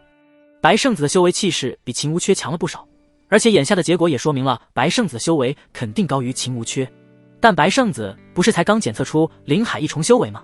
怎么这么快就比秦无缺的修为还高了？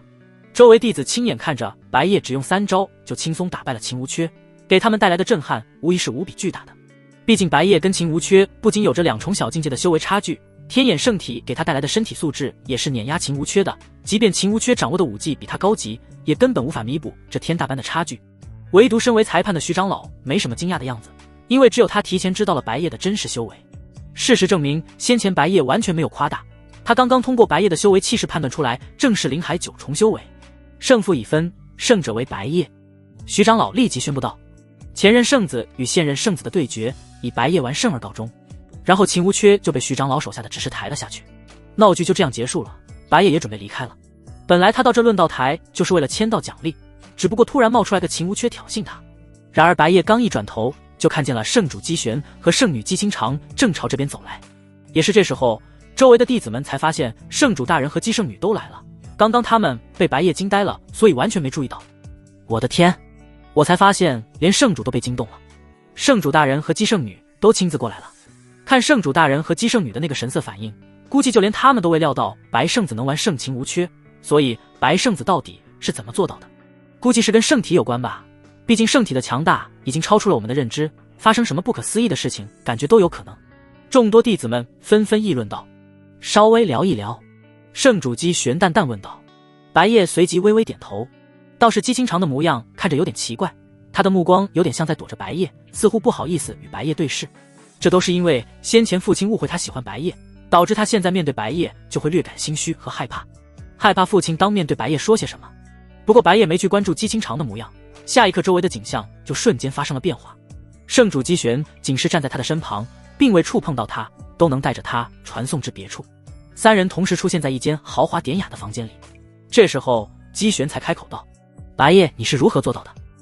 不到1天时间，就从灵海一重修为变成了拥有能打败秦无缺的实力。白夜随即将自己之前对徐长老解释的那番话原封不动地告诉了圣主。圣体意象残留的能量，原来如此。圣主姬玄也相信了白夜的这番解释，因为当时是他亲眼所见，圣体意象的确吸收了总量极其夸张的天地灵气，天眼圣地内外大面积的天地灵气都被吸干了。此时姬清长已经冷静下来了，他同样对白夜现在的实力感到在意且好奇。所以你现在的修为已经达到灵海9重了？没错，白夜如实承认道。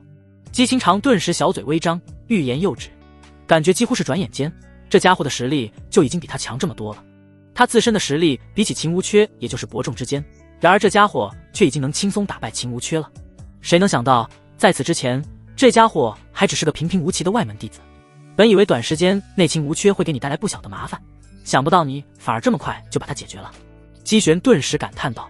不过他很可能不会就此善罢甘休。白夜随即感到有些疑惑，那家伙难道还有什么能耐吗？想不对他善罢甘休，那也要有足够的能耐啊。秦无缺那家伙刚刚就已经完败于他了，压根不是他的对手。现在不是他的对手，以后就更没资格当他的对手了。因为体质方面的天大差距，他是天眼圣体，而秦无缺只不过是中位黄体，秦无缺的成长速度永远不可能比他快，所以秦无缺想单靠自己对他如何肯定是不可能的了。那么还有一种可能就是打了小的，然后来了老的。白夜能想到的最有可能的就是这个了。圣主之所以这么说，是因为秦无缺的家世背景很厉害吗？这时白夜开口说道。没错。姬玄顿时有些惊讶，既然你已经猜到了，那我就明说了。秦无缺的家世背景较为特殊，是苍蓝皇朝皇室的五皇子，虽然不是皇太子，但拥有出色的武道天赋的他也很受苍蓝皇帝的宠爱。这2天发生的事情，若是让苍蓝皇帝得知了，以他的性格肯定不会善罢甘休。听完，白夜缓缓点了点头。如果圣主不说的话，他压根就不知道秦无缺的家世，因为之前他还是个垫底的外门弟子，自己都顾不好了，以他当时的处境，哪还有心思去关心秦无缺的家世背景？他对苍蓝皇朝倒是有所耳闻，在南域诸多皇朝之中都能够排在前列，不像他白家所在的大前皇朝只能排在末流。不得不说，这种家世背景确实是很可怕。不过倒是不必过于担心，苍蓝皇朝虽强，但也不敢直接到我们天眼圣地来撒野。姬玄对白夜说道，所以只要尽量不外出就行了，在我天眼圣地境内，整个南域没人能动得了你。天眼圣地在南域的地位和威望毫不逊色于苍蓝皇朝，一个专门培育武道人才的势力，能不逊色于一个上流皇朝就已经很说明问题了。否则身为五皇子的秦无缺也不必特意拜入他们天眼圣地进行深造。天眼圣地会对苍蓝皇朝有所忌惮，但苍蓝皇朝更不敢得罪天眼圣地，因为圣地内有不少弟子都来自于苍蓝皇朝。说白了，天眼圣地是个帮各大皇朝和王国培育武道人才的特殊存在。弟子明白。白夜郑重地点头道，在没必要的情况下，他也懒得外出，不如狗在天眼圣地猥琐发育，而且他这猥琐发育的速度还快得离谱。那就没什么了，眼下最重要的事情就是明天的圣地传承了。传承之地虽然不至于说危险重重，但也不能太过大意，稍微谨慎一些。以你和清长的实力，想必问题不大。这已经是圣主姬玄不止一次强调圣的传承了，因为真的太重要了，规矩就已经从侧面体现出重要性，唯独现任的圣子与圣女才有资格进入。至于秦无缺的事情，姬玄不想管也没法管。以秦无缺的特殊身份，他肯定不可能过分约束秦无缺，那么秦无缺就迟早都会跟苍蓝皇帝告状，所以没必要做某些无意义的举措，只需提醒白夜小心一点便可。此时姬清长一副想说话但又强忍着不开口的样子。明天要与白夜一同进入传承之地，虽然很不情愿，甚至可以说是厌恶，但他又不得不强迫自己接受。一是因为父亲一直希望并且劝说他去，二是因为他不放心那混蛋自己一个人进入传承之地，万一发生什么意外，虽然他的实力已经不如白夜，但多一份力能降低不少风险。话说清长，你这次应该愿意接受传承了吧？这时姬玄忽然问道。他之所以这么说，是因为清长之前多次表明不想接受传承，说白了就是不想跟之前的圣子秦无缺一同行动，一起独处。而现在圣子变成了白夜，正是清长心仪之人，他便觉得清长这次应该不会再抗拒了。姬清长强忍住心里对白夜的恨意和厌恶感，轻咬贝齿，缓缓点头。果然，此时此刻姬玄在误会的道路上彻底走远了。之前他还只是推测，不敢完全肯定，现在他则是坚信白夜肯定是清长心仪的对象。姬清长显然是疏忽了自己这下，使得父亲的误会再度加深，他都没意识到有哪里不对劲。白夜，到时候清长就拜托你了。姬玄语重心长地对白夜说道。白夜顿时微微愣了一下。好的。圣主这句话的误导性太强了，他第一反应差点误解了，然后他才反应过来，圣主的意思应该是要他到时候在传承之地照顾一下姬清长。不过与此同时，姬清长的反应就比白夜大多了。只见他绝美的俏脸浮现羞怒之色，对姬玄埋怨道：父亲，你这是……很明显他就真被误导了。我怎么了？我的意思是，到时候进了传承之地有一定的危险程度，所以想让白夜多关照你一下，有必要这么激动吗？此时姬玄的语气听起来挺无辜的，但心里实际上在偷着乐。正是有心之人才容易被他那句话误导。只不过姬清长并不太是姬玄认为的那种有心，而是另一种有心。听得此言，姬清长顿时俏脸一正，他的脸色随即变得更通红了，一时羞耻至极。竟是自己误会了父亲的意思？不对，是父亲故意误导自己的。想清楚后，姬清长顿时颇感羞愤。谁要那家伙关照？让他管好他自己就行了。他当然不想承认自己刚刚想歪了，这简直羞死人了，所以他避重就轻地转移了话题。对此，姬玄含笑着道：看你们这样，我就放心了。身为父亲的他怎会不知道女儿的性格很不坦率，所以认为女儿这句话是口是心非。姬清长察觉到父亲好像又误会了什么，但他现在只觉得既无力又绝望。而在一旁的白夜既插不上话，又难以听得懂这对父女在说什么，他索性保持沉默了。与圣主姬玄的交谈结束之后，在回去的路上，白夜是和姬清长一起回去的，只不过是因为正好顺路，白夜本以为这一路上会十分清静，毕竟他看得出来姬清长对他十分讨厌，当然他也懒得跟姬清长搭话。然而下一刻，姬清长就突然开口了：你的修为已经高于我了，到底什么时候才愿意放过我？大姐啊！白夜顿时无奈不已，我上次就已经跟你说了，不是我不愿意，而是我真不知道解除控制的方法。姬清长娇斥道：骗子，你绝对是在骗我，你不信就算了。白夜已经被姬清长搞得有点不耐烦了，我以后也不会再跟你多说废话了。你要是再因为这件事情烦我，我可不介意像上次那样对你做点更过分的事情。这句威胁果然十分有效，姬清长立马乖乖地闭上了嘴，俏脸浮现一抹羞愤之色。但他无可奈何，只有任由这个淫贼肆意玩弄的份。说起来，此次秦无缺的事情也跟你有不小关系，我没因为此事怪你都不错了。这时白夜忽然提起了秦无缺，跟我有什么关系？姬清长顿时不服气地道，在对决的时候那家伙亲口跟我说的，说是我坏了他的好事，别怪他手下不留情。白夜微微耸了耸肩，那家伙指的好事就是原本能在传承之地与你独处，结果他的圣子之位突然变成我的了，所以喽。当时决斗刚刚开始，秦无缺那家伙的屁话倒是挺多的，似乎是想让他死得明白，还把原因告诉他了。还有开战之前，周围也有弟子议论此事，说什么秦无缺对你抱有爱慕之心，所以对我不是一般的痛恨。白夜感叹道，莫名其妙让我沾上了秦无缺这个麻烦，说白了还是因为你长得太漂亮了，正所谓红颜祸水。当然白夜也就只是吐槽一下，这种事情肯定不可能真怪到姬清长的头上，只能说秦无缺那家伙的性格太扭曲了，那也不能怪我，是那秦无缺的问题。姬清长可不愿意背锅，不过白夜夸她漂亮的那句话让他心里莫名有些欣喜，他突然感觉这混蛋稍微顺眼了些。过了一会儿，白夜跟姬清长的拌嘴就结束了。就在这时，姬清长突然转身，白夜看见姬清长朝着他住处的反方向而去，不由问道，你这是要去干什么？去找秦无缺算账。姬清长语气清冷地道。随着话音落下，姬清长的倩影也已远去。自从姬清长被白夜强制契约之后，在面对白夜时十分难得的终于有了一次身为圣女该有的高冷气质。白夜第一时间差点没反应过来，然后他才突然想起来，姬清长好像十分反感有男人对他有歪念头。当初如果不是他有主仆契约，估计刚见面就要死在姬清长的剑下。对于姬清长去找秦无缺算账这件事，白夜自然是喜闻乐见的。估计秦无缺那家伙现在正在养伤，伤还没好又要被姬清长教训一顿，这给秦无缺带来的打击可比被白夜打败大多了。此时此刻，秦无缺正在天眼圣地内门的休养殿养伤。该死的白夜竟然还藏了这么一手。此时秦无缺脸上的淤青还未消退，尤其左眼肿的都快睁不开眼了，怒不可遏地咒骂着白夜。虽然他受的伤没多严重，但他受到了极大的羞辱。在论道台周围那么多弟子的面前，他被白夜轻松玩虐，甚至还被打得昏迷不醒。本来就十分好面子的秦无缺，这对他而言是莫大的耻辱。他根本想不到，昨天白夜那小子在天陨冰晶检测出来的修为还只是灵海一重，今天突然就变得这么强了，因此他觉得那小子肯定是藏了一手。而且依照论道台的规矩，秦无缺这次挑战圣子白夜失败了，短时间内就不能再挑战白夜了，至少要隔1个月的时间才行。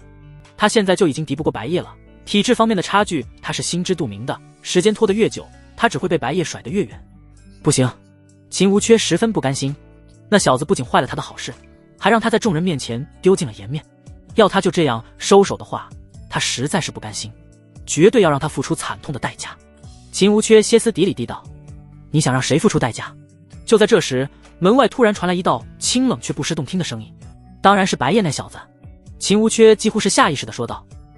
说完他才反应过来，那道声音怎么感觉这么耳熟，好像是姬清长的声音。轰！只听一声巨响，原本紧锁的房门突然被轰开，整扇门被姬清长爆发出来的修为气势直接震碎。秦无缺猛地扭头一看，发现果然是姬清长，难怪感觉声音那么耳熟。姬圣女，这是何意？姬清长如此来势汹汹，秦无缺顿时慌了，十分不解地问道，我已经听说了，你对我有某些想法对吧？姬清长语气冰冷地质问道。可以看见姬清长的绝美俏脸如同冰山一般寒冷。不是，那是……秦无缺一时惊慌的都语无伦次了，慌成这样，就算待会冷静下来想装无辜和否认也来不及了。看见秦无缺慌成这样，姬清长心里顿时有数了，已经可以肯定了，没必要再多说废话。此时姬清长不给秦无缺任何装无辜的机会，二话不说直接动手。而秦无缺还处于混乱中，对于姬清长的出手根本毫无防备，再加上他身上暂时还负着伤，身体相比平时虚弱一些。姬清长身上爆发出的恐怖气势顿时席卷而来，直接将没有防备的秦无缺掀飞。秦无缺整个人就像断了线的风筝，甚至身体附带的冲击力还将墙壁砸出了一个大洞，然后他就飞出了休养殿，砸落在外边的地上。砰！突然有人从天而降，而且还把地面砸得凹下去了，周围来往的弟子顿时都被吓到了。这这是什么情况？怎么有人掉下来了？好像是秦无缺师兄，他不是正在休养店里养伤吗？这是被谁给袭击了？快看，秦无缺师兄掉下来的那个地方，好像有个女的在呢。这一刻，不少人顿时都抬头看向了上方破了个大洞的墙壁那里。只不过，他们还没看清楚那道倩影到底是谁，倩影就已经模糊了。姬清长的速度之快，几乎出现了残影，快速飘落至地面。此时秦无缺其实没什么大碍，毕竟是灵海境武者，即便从10米左右的高度摔下来也没什么事。反而是姬清长那修为气势的冲击力让他受了点轻伤，也就是皮外伤和一些疼痛感，只是显得十分狼狈。不过秦无缺刚想缓缓爬起身，一柄利剑的剑尖就几乎抵住了他的喉结，让他顿时直冒冷汗。这次只是给你一个警告，下次若是再敢如此，就别怪我不客气了。姬清长手中的利剑直指秦无缺的喉结，冷声的警告道。秦无缺已经察觉到周围有一大堆弟子看着这边，被姬清长这样当众暴打和警告，直接让他的颜面彻底丧尽了。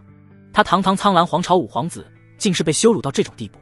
但这里是天眼圣地，而非苍蓝皇朝，面对姬清长的羞辱和警告，秦无缺只敢怒不敢言，低着头沉默的样子就像是默认了。姬圣女竟然直接找过来教训秦无缺了，这是秦无缺对姬圣女的想法暴露了吗？估计是有人对姬圣女说了，姬圣女还真是凶狠啊，即使对方是前圣子也照样警告不误。我的妈，我以后再也不敢靠近姬圣女了，连秦无缺师兄都被打得这么惨，若是换成我的话，估计就小命不保了。众多男弟子顿时被姬清长这雷厉风行的手段震慑到了，他们决定从今天开始把自己对姬圣女的爱慕之心都深藏心底，不敢对任何人说，万一被哪个栽中出卖了，那就惨了。翌日，亦是圣地传承举行之日。传承之地平时基本都是封锁状态，不让任何弟子甚至连长老都不能靠近，唯有每年的这个时候才会解封一次。此时白夜和姬清长已经在传承之地外边集合了，还有圣主姬玄和好几位内门长老也到场了。因为解封传承之地需要圣主以及至少半数内门长老合力才能完成，周围不远处还有不少执事在那看守，防止有不相关人员接近传承之地引发什么意外。不过现在还没到正式解封的规定时间，所以圣主和长老们还在慢慢等待。听说你昨天狠狠地把那秦无缺教训了一顿，真是凶啊，简直堪比母老虎了。白夜闲着无聊，便随口对姬清长调侃道。姬清长顿时瞪了白夜一眼，我帮你收拾了他，你不夸两句也就算了，还反过来说我坏话。白夜觉得确实有点不妥，随即改口道，那就干得漂亮，确实是挺解气的，谢谢你了。哼，油嘴滑舌。姬清长娇哼一声，一脸嫌弃地道。不过他也就是嘴上表面嫌弃，心里实则听得还是挺舒服的。白夜顿时无语了，夸也不是骂也不是，这女人到底想闹哪样？看着清长和白夜拌嘴的这一幕，姬玄顿时感到甚是欣慰，在他的眼里这就跟打情骂俏差不多。就在这时，白夜脑海里忽然传来了系统的声音，显然是新的签到任务开放了。叮，时间已至，发布新的签到任务。签到地点：传承之地。签到时限：1日之内。签到奖励：圣级悟性。圣级悟性，这个奖励也很逆天啊！白夜心中顿时有些激动地暗想到，悟性对于一个武者的重要性不会比体质差多少。其实体质和悟性有个统称，就是武道天赋。一个武者的武道天赋是高还是低，就是把体质和悟性一起综合判断的。体质决定了修炼的速度，悟性则决定了学习某个功法或武技的速度，各有各的用武之地。白夜现在的修为已经是天眼圣地无数弟子当中的最强者，但他掌握的功法和武技远远匹配不上他的修为。比如正常的灵海境武者，起码都掌握了1-2门3品功法或武技，反观他的修为都已经达到灵海9重了，掌握的功法和武技却还只是1品的，而且白夜自身的悟性也比较平庸。等他获得了圣级悟性的奖励，就可以去藏经阁任意挑选厉害的功法和武技，然后借回去学习了。正好就在这时，解封时间已至，时间已到。随着圣主姬玄一声落下，几位内门长老立即与他同时进行施法。好一会儿过后，原本什么都没有的传承之地，突然有一扇像是传送门的银白色光圈显现。一开始白夜刚到的时候还疑惑怎么这里什么都没有，然后就被告知进入传送门才会抵达真正的传承之地。所谓的传送门想必就是眼前这一扇了。白夜、清长，你们若是准备好了就可以进去了，我和长老们会在外边一直维持着这扇门，直到你们出来。圣主姬玄特意提醒道，切记别在里面停留太久，最好在1天之内从里面出来。弟子明白。白夜随即点头应道，姬清长也跟着微微点头。就在白夜和姬清长快要踏入传送门的时候，姬玄忽然又说道，对了，你们最好牵着手一起进去，否则有可能会被传送到不同的地方。亲手，姬清长微微一愣，顿时下意识地感到抗拒。这没什么吧？我看你上次不是跟白夜牵过手了吗？姬玄淡淡说道。那是。姬清长的声音戛然而止，因为他不知道该怎么解释。然而当姬清长还在纠结不已的时候，忽然白夜直接一把抓住了姬清长的手腕，然后拉着姬清长走向传送门。他满脑子都想着快点获得圣级悟性，所以不想在这浪费时间。白夜这突如其来的举动顿时令姬清长轻声惊呼。姬清长顿时下意识地想反抗，如同条件反射一般。还好他强行使自己保持了理智，也还好白夜抓的只是手腕，不然他都有可能忍不住直接给白夜一剑，最后遭殃的还是他自己。毕竟如果真那样做了，白夜这混蛋就更有理由侵犯玩弄他了。因此姬清长此时强忍着内心的抗拒和厌恶，任凭白夜抓住他的手腕拉着他走。没事的没事的，为了保险起见，忍一忍就好了。姬清长在心里各种自我麻痹和自我安慰，就像父亲说的那样，如果不跟白夜这样的话，很容易被传送到不同的地方，那么白夜万一遭遇危险就麻烦了。姬玄看着眼前这一幕，顿时既满意又欣慰。自己女儿如今能跟男人正常接触了，而且看起来也没有十分抵触，只是有点被惊吓到的样子，说明女儿的怪病还是能慢慢缓解的。对此姬玄肯定开心。此时长老们脸上也露出了一副像是在感叹年轻真好的表情。随后在姬玄和诸位长老的注视下，白夜和姬清长一同走进了传送门。虽然传承之地并不安全，但有白夜与清长在一起，姬玄还是能放心的。至少相比于秦无缺，白夜不管心性人品还是实力都要靠谱得多。一时间里，白夜眼前满满一片白光，白光还未完全散去，他还没能看清楚周围的景象，系统提示音就已经随之而来。叮，宿主签到成功，获得奖励圣级悟性。叮，下个签到任务将在1日之后开放，请宿主做好心理准备。在白夜获得圣级悟性的这一刻，倒是没有引发什么异象，而是顿时有一种醍醐灌顶的奇妙感觉。这种感觉难以用言语来形容清楚，等学习功法或武技的时候，自然就能体会到圣级悟性有多猛了。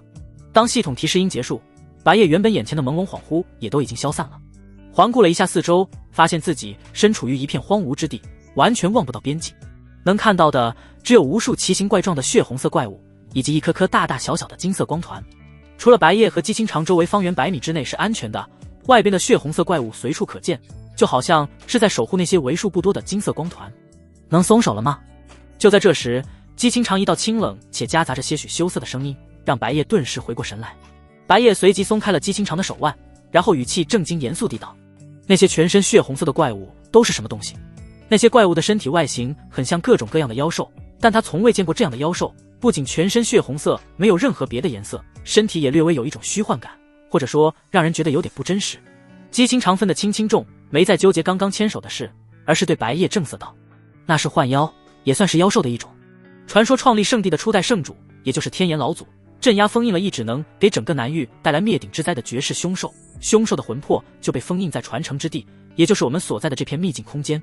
由于那只凶兽过于棘手，别说消灭，就连封印都无法被彻底封印，仍有妖气不断散发出来。而这传承之地平时又是与外界隔绝的，封锁传承之地主要就是为了避免镇压凶兽的封印松动，但弊端就是这秘境里的妖气愈发浓郁，浓郁到一定程度就会形成虚幻的妖兽，也称之为幻妖。姬清长对白夜简单讲述了一下。原来如此，白夜很快就明白了，难怪刚进来的时候身体略有一种不舒服的感觉，他本以为这是进入传承之地的正常反应，所以没在意，结果原来是因为这个秘境空间里的妖气太浓郁了啊。别看对他而言只是有点不舒服的感觉，要是修为比较低的武者贸然闯入这里，会被如此浓郁的妖气直接侵蚀了心智，轻则性情大变，变得易躁易怒，重则彻底丧失理智，变成人形妖兽。像白夜这种修为够高的，自然能轻松抵御妖气的侵蚀。不过这些幻妖普遍实力不强，其中大部分幻妖只对应着屁府境修为的人类武者的实力，少部分才能达到相当于灵海境武者的实力。姬清长继续说道：我们需要注意的就是那些体格较大、颜色较深的幻妖，越是如此，往往实力越强，尽量绕过他们，取得金色光团，实在不行直接动手，这就是我们接下来该做的。这么说，那些金色光团里有各种宝物？白夜猜测道。那些金色光团不多，但都像是刻意布置好的，越大的金色光团所蕴藏的宝物似乎也越好，周围聚集的幻妖也更多更强。反之，越小的金色光团，周围聚集的幻妖也越少越弱，蕴藏的宝物估计就不咋样了，简直就像一个有规则的游戏世界。然而正好下一刻，姬清长就给出了解释。没错，这是因为天眼老祖在这片秘境空间里设下了法则，即便是那些幻妖都会受到法则的控制。天眼老祖利用那些幻妖来磨砺我们这些接受传承的弟子，越有能力的人就能获得越丰厚的宝物。听完，白夜微微点了点头，这样他就弄明白了。说白了就是这个秘境有自己的法则，秘境内的东西，不管幻妖还是金色光团，都围绕着法则运作。那么现在就动手吧，我已经确定目标了。此时白夜的目光对准了离他最近且足够大的那个金色光团，虽然那边聚集的幻妖也很多，但只要不是达到开天境人类武者所拥有的实力，对他都构不成什么威胁。说完，他就直接朝着那个方向冲了过去。等姬清长反应过来的时候，白夜已经冲出去了。等下，姬清长顿时略有些慌了，连忙追了上去。他可不想自己一个人行动，因为这个传承之地不知为何让他莫名有一种不安的感觉。即便白夜没有动用全力，姬清长也是施展了3品身法武技才勉强追上他。因为修为和身体素质都有颇大的差距，白夜就算不用任何身法，速度也能稳压姬清长一筹。你就不能慢点？追上白夜之后，姬清长立即嗔怒地瞪了白夜一眼。白夜没有理会姬清长的嗔怪，而是聚精会神地凝视着前方。因为在他靠近那些幻妖的时候，那些幻妖也开始朝着他围过来了。白夜立即从那戒里取出一柄长剑，那戒简单来说就是能用来存放东西的空间戒指，而且重量就跟普通戒指一样，十分方便随身携带。对于普通人来说，那戒是昂贵的奢侈品，但对白夜这种小有背景的白家少主，想弄个品阶不高的那戒还是很容易的。你也是剑修？看见白夜手中忽然出现一柄长剑，姬清长顿时不禁问道。算不上剑修，只是用剑比用拳头方便。白夜淡淡说道。能被称之为剑修的武者，至少都是在剑道方面已经有一定的造诣了。像他这种顶多偶尔练一练剑，在剑道这方面跟个新人似的，暂时还匹配不上剑修的名头。比起用拳头直接赤手空拳的去跟幻妖肉搏，肯定是用剑更方便，而且也更不容易受伤。即便他手上的这柄宝剑只是一柄一品宝剑，好吧。姬清长顿时略感失望，因为他就很热衷于剑道，他对剑道的重视仅次于武道。如果白夜也是剑修的话，以白夜的天赋估计成就不低，这样他还能向白夜请教一下。别分神了，该对付幻妖了。就在这时，白夜对姬清长提醒了一声，他们现在已经杀到那些幻妖的面前了。姬清长立即回过神，专注于眼前的那些幻妖。由于实力较低的幻妖居多，也就相当于屁府境人类武者的实力，白夜和姬清长各自手持宝剑，如入无人之境，那些体格小颜色浅的幻妖完全拦不住他们。二人以摧枯拉朽之势杀穿了重围，直到遭遇实力不一般的大型幻妖。按照姬清长的说法，体格越大颜色越深的幻妖实力就越强，事实也确实是如此。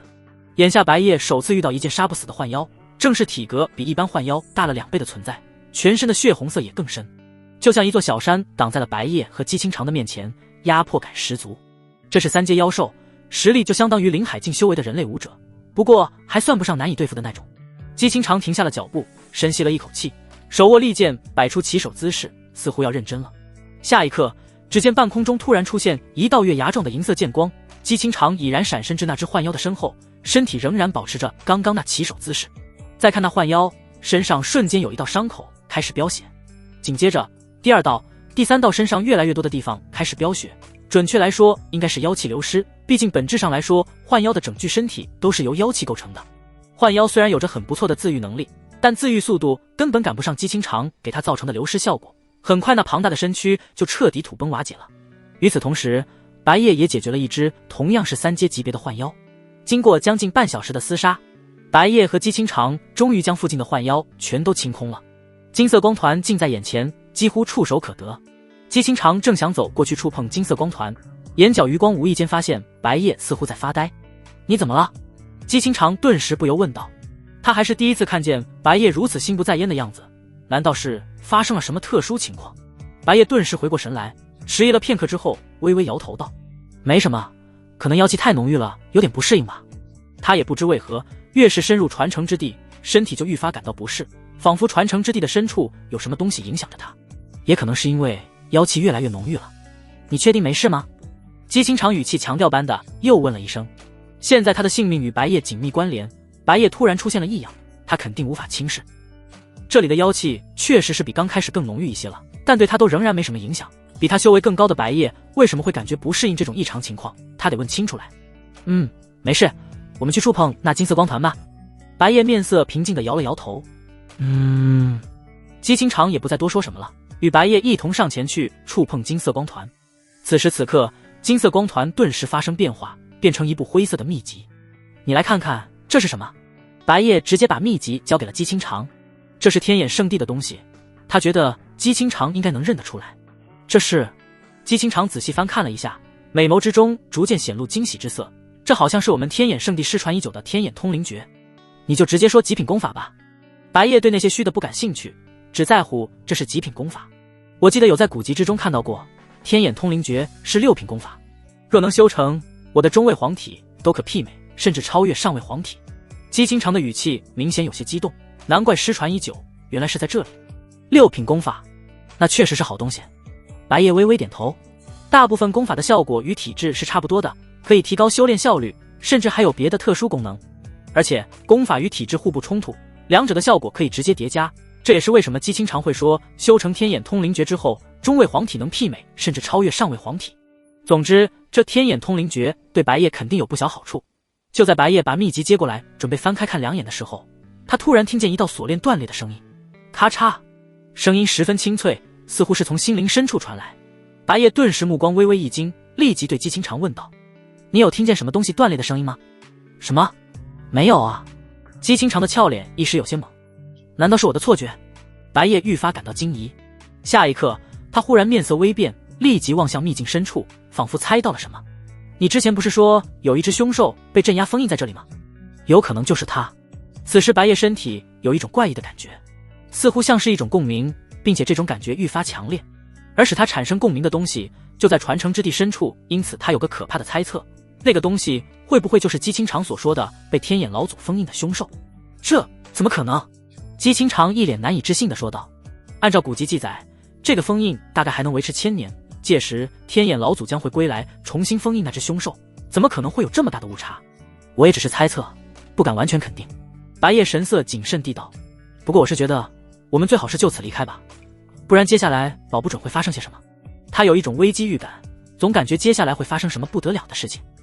本质上他进入这传承之地为的就是圣级悟性，如今圣级悟性早已到手，还顺带弄到了一部6品功法天眼通灵诀，在有不妙的预感下最好及时收手，没必要再贪了。姬清长沉思了一会儿，然后说道：那就赶紧离开。他对这里的其他宝物也没有贪念，他更在乎自身的安全。若是白夜先离开了，他自己一个人留在这里也很危险。所以不管白夜是不是在危言耸听，既然白夜执意要走，那么他也该一起离开了。然而就在白夜和姬清长准备转身返回传送门那边的时候，忽然听见一道瘆人的咆哮声从不远处传来。吼！这道咆哮声的穿透力极强，几乎震耳欲聋。姬清长顿时忍不住捂住了耳朵，俏脸一时变得有些惨白。白夜勉强能撑得住，但脸色也不算好看，甚至具有一定的杀伤力。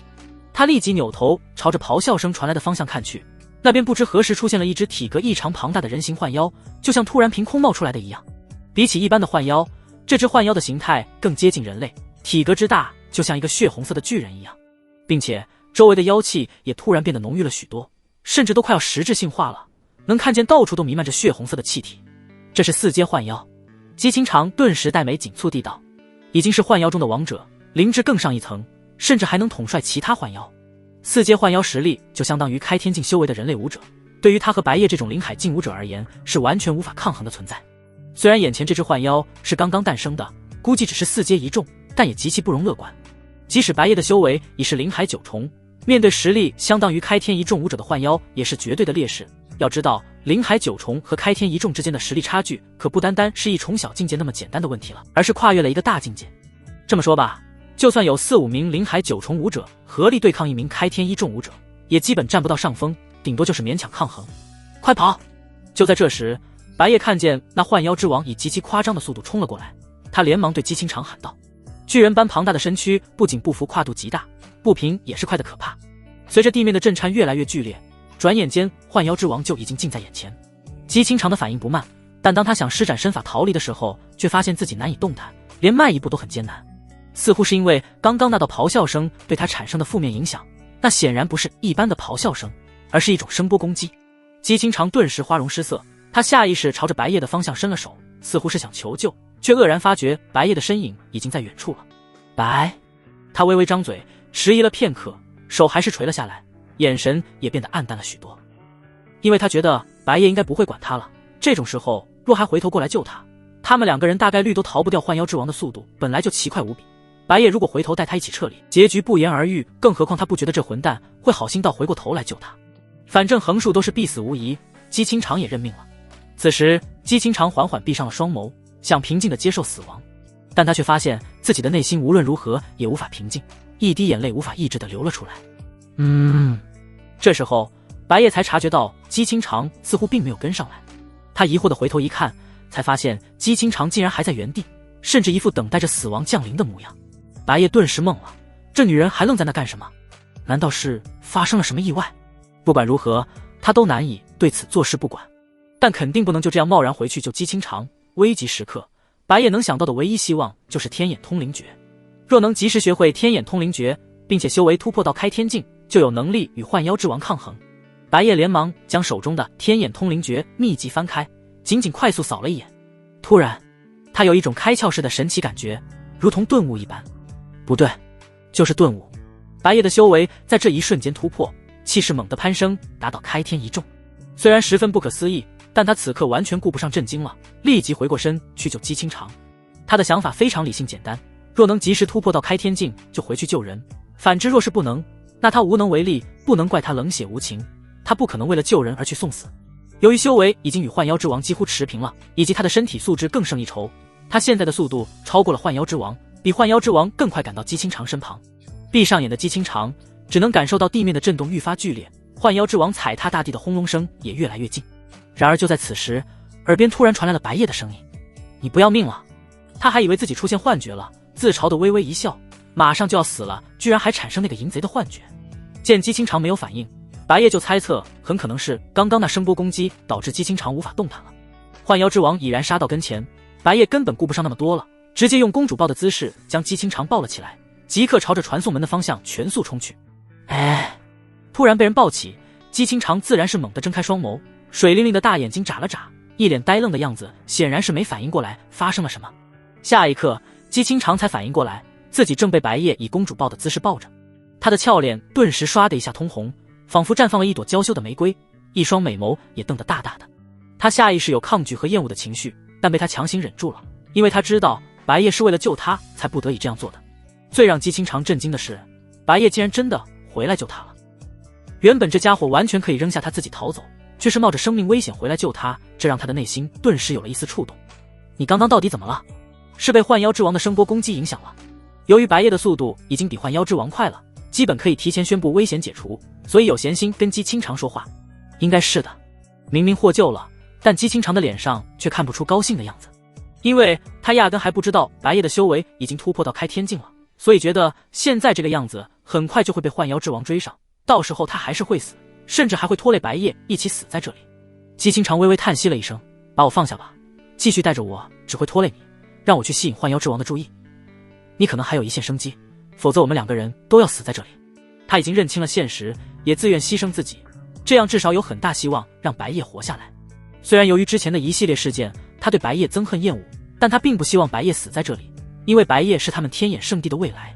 听见姬清长这番话，白夜差点人都傻了，这女人的脑子到底在想什么？不过他马上就反应过来，估计是姬清长仍以为他的修为只有灵海9重，所以才会如此悲观。你别瞎出主意，我再怎么样都不可能让女孩子给自己当挡箭牌。白夜语气有些无语地对姬清长说道，而且我的修为已经突破了，你没发现那个怪物已经被我越甩越远了吗？姬清长顿时微微一愣，立即扭头看向幻妖之王，还真与白夜说的一样，幻妖之王已经被甩开一段距离了。然后他又后知后觉地反应过来，白夜所说的那句修为已经突破，灵海9重的修为突破了，岂不是意味着已经达到开天境了？姬清长被震惊的一愣一愣的，白夜到底是什么时候突破的？他怎么完全不知道？而且手感也很不错，我怎么可能会把你放下？就在这时，白夜忽然又用开玩笑的语气调侃了一声。不仅如此，他一边说着，还轻轻捏了捏姬清长那白皙圆润的大腿，触感十分柔软。本来他就有一只手在姬清长的大腿处，才能以公主抱的姿势将姬清长抱起，所以捏腿就是顺手之举。硬，大腿突然被捏，姬清长顿时不禁轻微呻吟了一声。登徒子，姬清长一脸羞涩的薄怒道。不过他也就只是嘴上嗔怪一声，心里实际上对白夜生不起多少讨厌的感觉。哈哈，开玩笑的，现在心情好一些了没有？白夜淡笑着道。闻言，姬清长俏脸一正，一会儿后轻应了一声，同时他回想起了白夜说的那句不可能让女孩子当挡箭牌，顿时心头微微一暖，内心再次触动，有一种不知道该如何形容的奇妙感觉。然而姬清长到现在还没发觉自己不知不觉的对白夜没有那么的厌恶和抗拒了，不像之前那样稍微离得近点都会觉得生理不适，现在即便被如此暧昧的姿势抱着，厌恶和抗拒的感觉也没有太强烈，处在可以忍受的范围内，所以说我们都能安全离开。直到现在，姬清长仍然有些不可思议的应了一声，当然可以，除非又有什么天大意外。白夜语气平静地道。别乌鸦嘴。姬清长白了白夜一眼，幽怨道，他很害怕待会真发生了什么意外。此时四面八方的幻妖似乎都受到了幻妖之王的统领控制，各个方向都有大量幻妖过来围堵白夜和姬清长，这绝对是幻妖之王干的好事，因为那些普通幻妖原本灵智较低，感应能力也差，稍微离得远点就发现不了他们的行踪，结果眼下貌似整个传承之地的幻妖全都被惊动了，并且十分有目的性的围攻了过来。不过这些普通幻妖对于白夜而言压根没有威胁，他稍微抱紧了点姬清长，并且对其提醒道，抓稳了。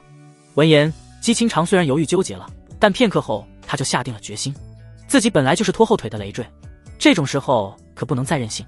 为了尽量配合白夜，他也豁出去了，双手挽住了白夜的脖子，以此保持身体稳定，姿势比刚刚更加亲密了。白夜顿时略感意外，这女人居然会做出这么主动的行为。不过他马上就集中了注意力，准备对付那些从四面八方杀过来围攻他的幻妖。仅仅一会儿的功夫，白夜就势如破竹地杀穿了包围圈，那些普通幻妖根本挡不住他。虽然他的双手为了抱着姬清长而无法使用，但他的修为已经达到了开天境。开天境有个特殊能力，那就是让体内灵气离体外放，并且在体外的灵气气缸可以变成任何形状，既能攻杀又能防守。原本之前白夜被卡在灵海九重无法突破到开天境，是因为他还不知道该如何让灵气离体外放，但他先前顿悟天眼通灵诀的时候，连灵气离体的方法都跟着一起顿悟了，这恐怕就是圣级悟性的逆天之处。所以现在白夜是通过意念让离体的灵气变化成各种武器，并且也是通过意念操控气缸武器，靠近他的普通幻妖全都被气缸武器瞬杀了，如同砍瓜切菜一般轻易，这种炮灰来再多也毫无意义。这就是开天境。即便姬清长早已十分清楚开天境修为是什么回事，在亲眼看见白夜用灵气气缸乱杀的情况下，也不禁感到震撼，忍不住感叹了一声。白夜带着姬清长一路杀到了传送门前，正当白夜觉得此次危机算是有惊无险的安全度过时，如果不出意外的话，应该是要出意外了。他明明是抱着姬清长一起进入了传送门，他怀中的姬清长消失了，显然是被传送走了，但他自己却是直接穿过了传送门。白夜顿时微微一愣，心中惊道，这是什么情况？姬清长能被正常传送走，他自己却不能。白夜立即再次尝试进入传送门，转眼间就发现传送门竟然已经消失了。他的眉头骤然一皱，这情况很不妙啊，实在没有办法的话，他就只能先把这片空间里的所有幻妖都解决掉，然后等着圣主和长老们的救助了。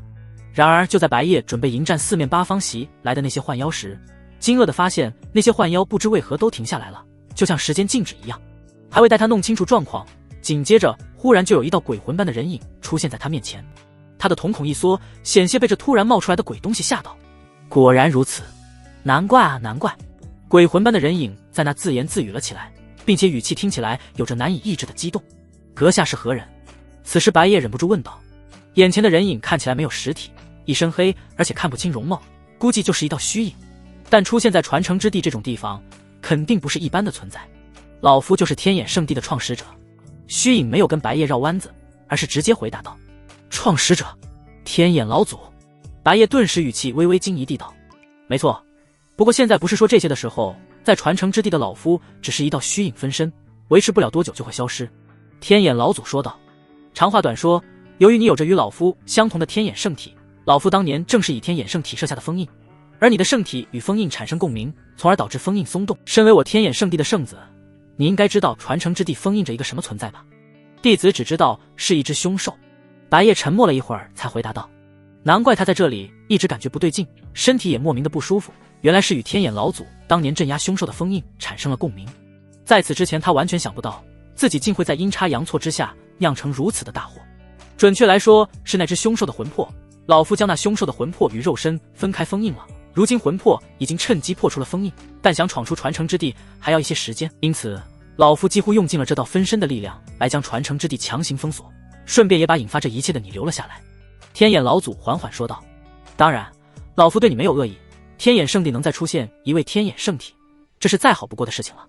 只不过眼下有个大麻烦，一旦让那凶兽魂魄跑出去与肉身融合，将会给整个南域带来毁灭性的灾难。那接下来该怎么做？白夜脸色凝重地道：其实不必太过担心，老夫的本体应该已经有所察觉了，只不过赶过来需要一段时间，在那之前你们尽量维持住传承之地的封锁，尽可能拖住那凶兽。就在这时，天眼老祖忽然抬头，看，那家伙已经开始了。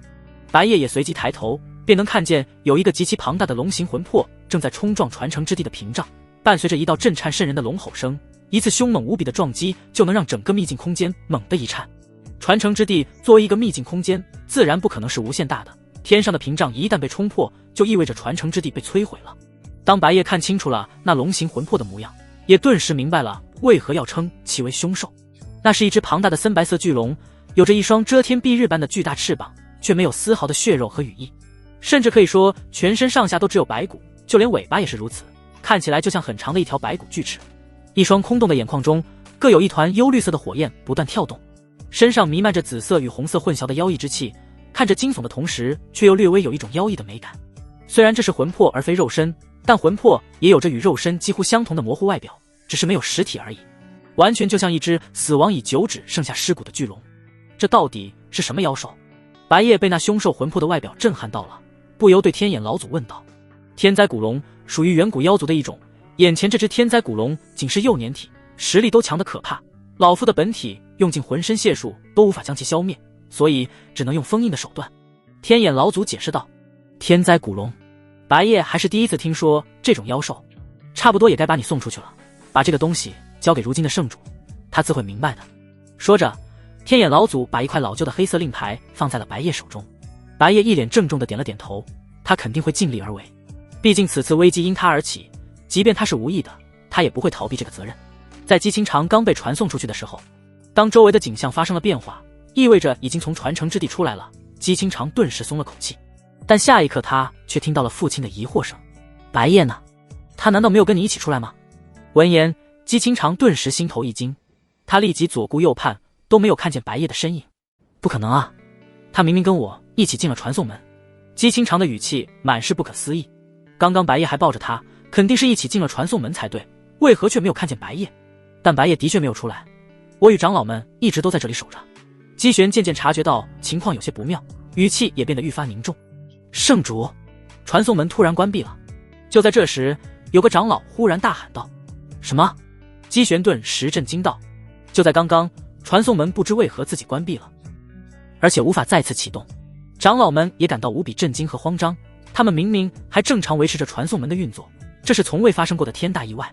此时此刻，姬清长的俏脸顿时呆滞了，心中空荡荡的，仿佛缺了一块什么东西。圣主和长老们连忙按照原来的方式施法，却怎么也无法再次启动传送门。之前从未发生过这样的意外，让他们完全不知所措。白夜都还没从传承之地出来，如果传送门一直无法启动，岂不是意味着白夜再也出不来了？不行啊，还是无法启动传送门。长老们一时间急得焦头烂额，就连圣主姬玄也是额头直冒汗。他们天眼圣地古往今来好不容易出现一位圣体，甚至还是渊源极深的天眼圣体，可千万不能出什么差错啊！我去请太上长老出关，看看他是否有办法。这是姬玄能想到的唯一办法了。话音还未完全落下，姬玄的身影就已经消失了，走得十分匆忙。然而姬清长比父亲和长老们更清楚白夜面临的危险，这不单单是能不能出来的问题，而是白夜在传承之地里还要面对以幻妖之王为首的无数幻妖，这种处境无疑是凶多吉少了。纵使是开天境武者的体力和灵气也不是无限的，迟早有精疲力竭的时候，到了这种时候就危险了。姬清长虽然一言未发，但他的俏脸已经惨白呆滞了，大脑也是一片空白。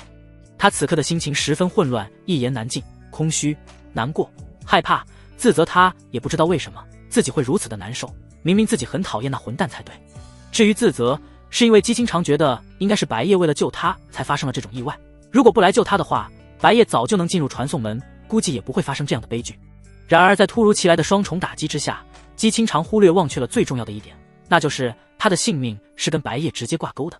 白夜如果死了，他也会跟着一块死。圣女，你出来的前一刻到底发生了什么？这时，有位长老语气焦急地对姬清长问道，但姬清长压根听不见，整个人几乎已经失魂落魄了，满脑子都在想着是自己害死了白夜。然而就在这时，姬清长面前突然出现了一道熟悉的身影。姬清长惊愣了片刻，脸上的呆滞仍存，第一时间还以为自己眼花了。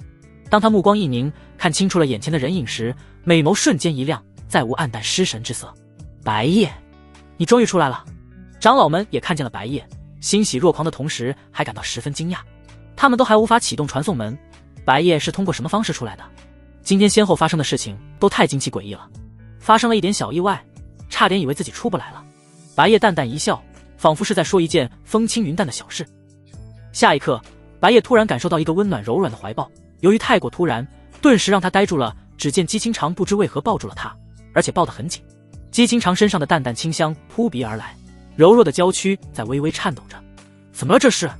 此时白夜的双手无处安放，有些不知所措的小声问道。但姬清长始终沉默不语，白夜只能从他那微微颤抖的娇躯感受到他似乎在害怕着什么，这让他更不知道该说什么了。他一向都不擅长安慰人，这一幕显得有点怪怪的，两个人都不说话，就在那抱着。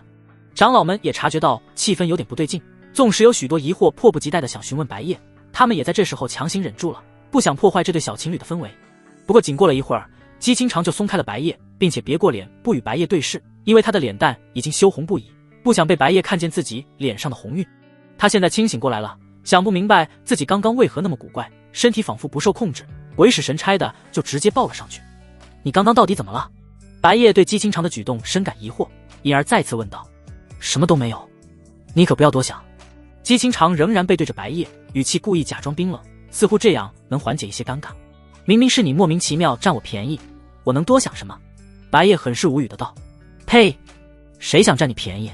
是你占我便宜才对。姬清长顿时没忍住，回头反驳道，然后他脸上的羞涩就暴露得一览无余了。他反应过来后，连忙有些慌乱的别开了脸，一只手下意识遮掩着半边脸。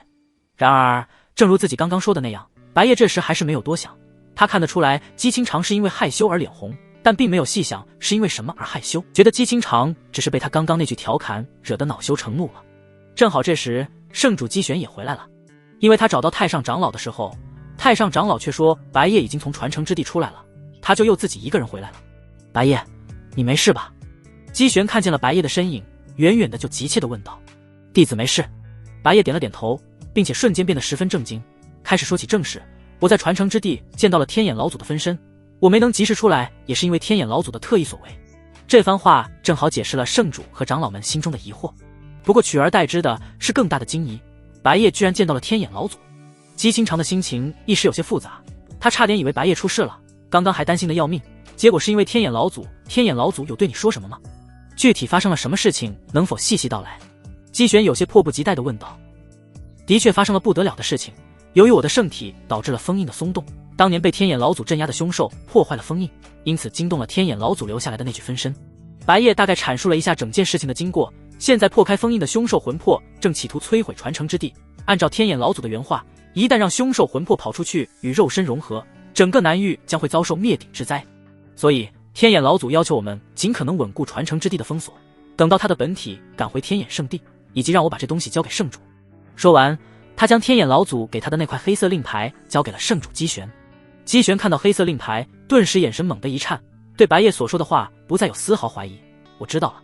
长老们也十分清楚事情的严重性，虽然心存疑惑，但也没有多说半句废话，立即配合圣主一起稳固传承之地的封锁。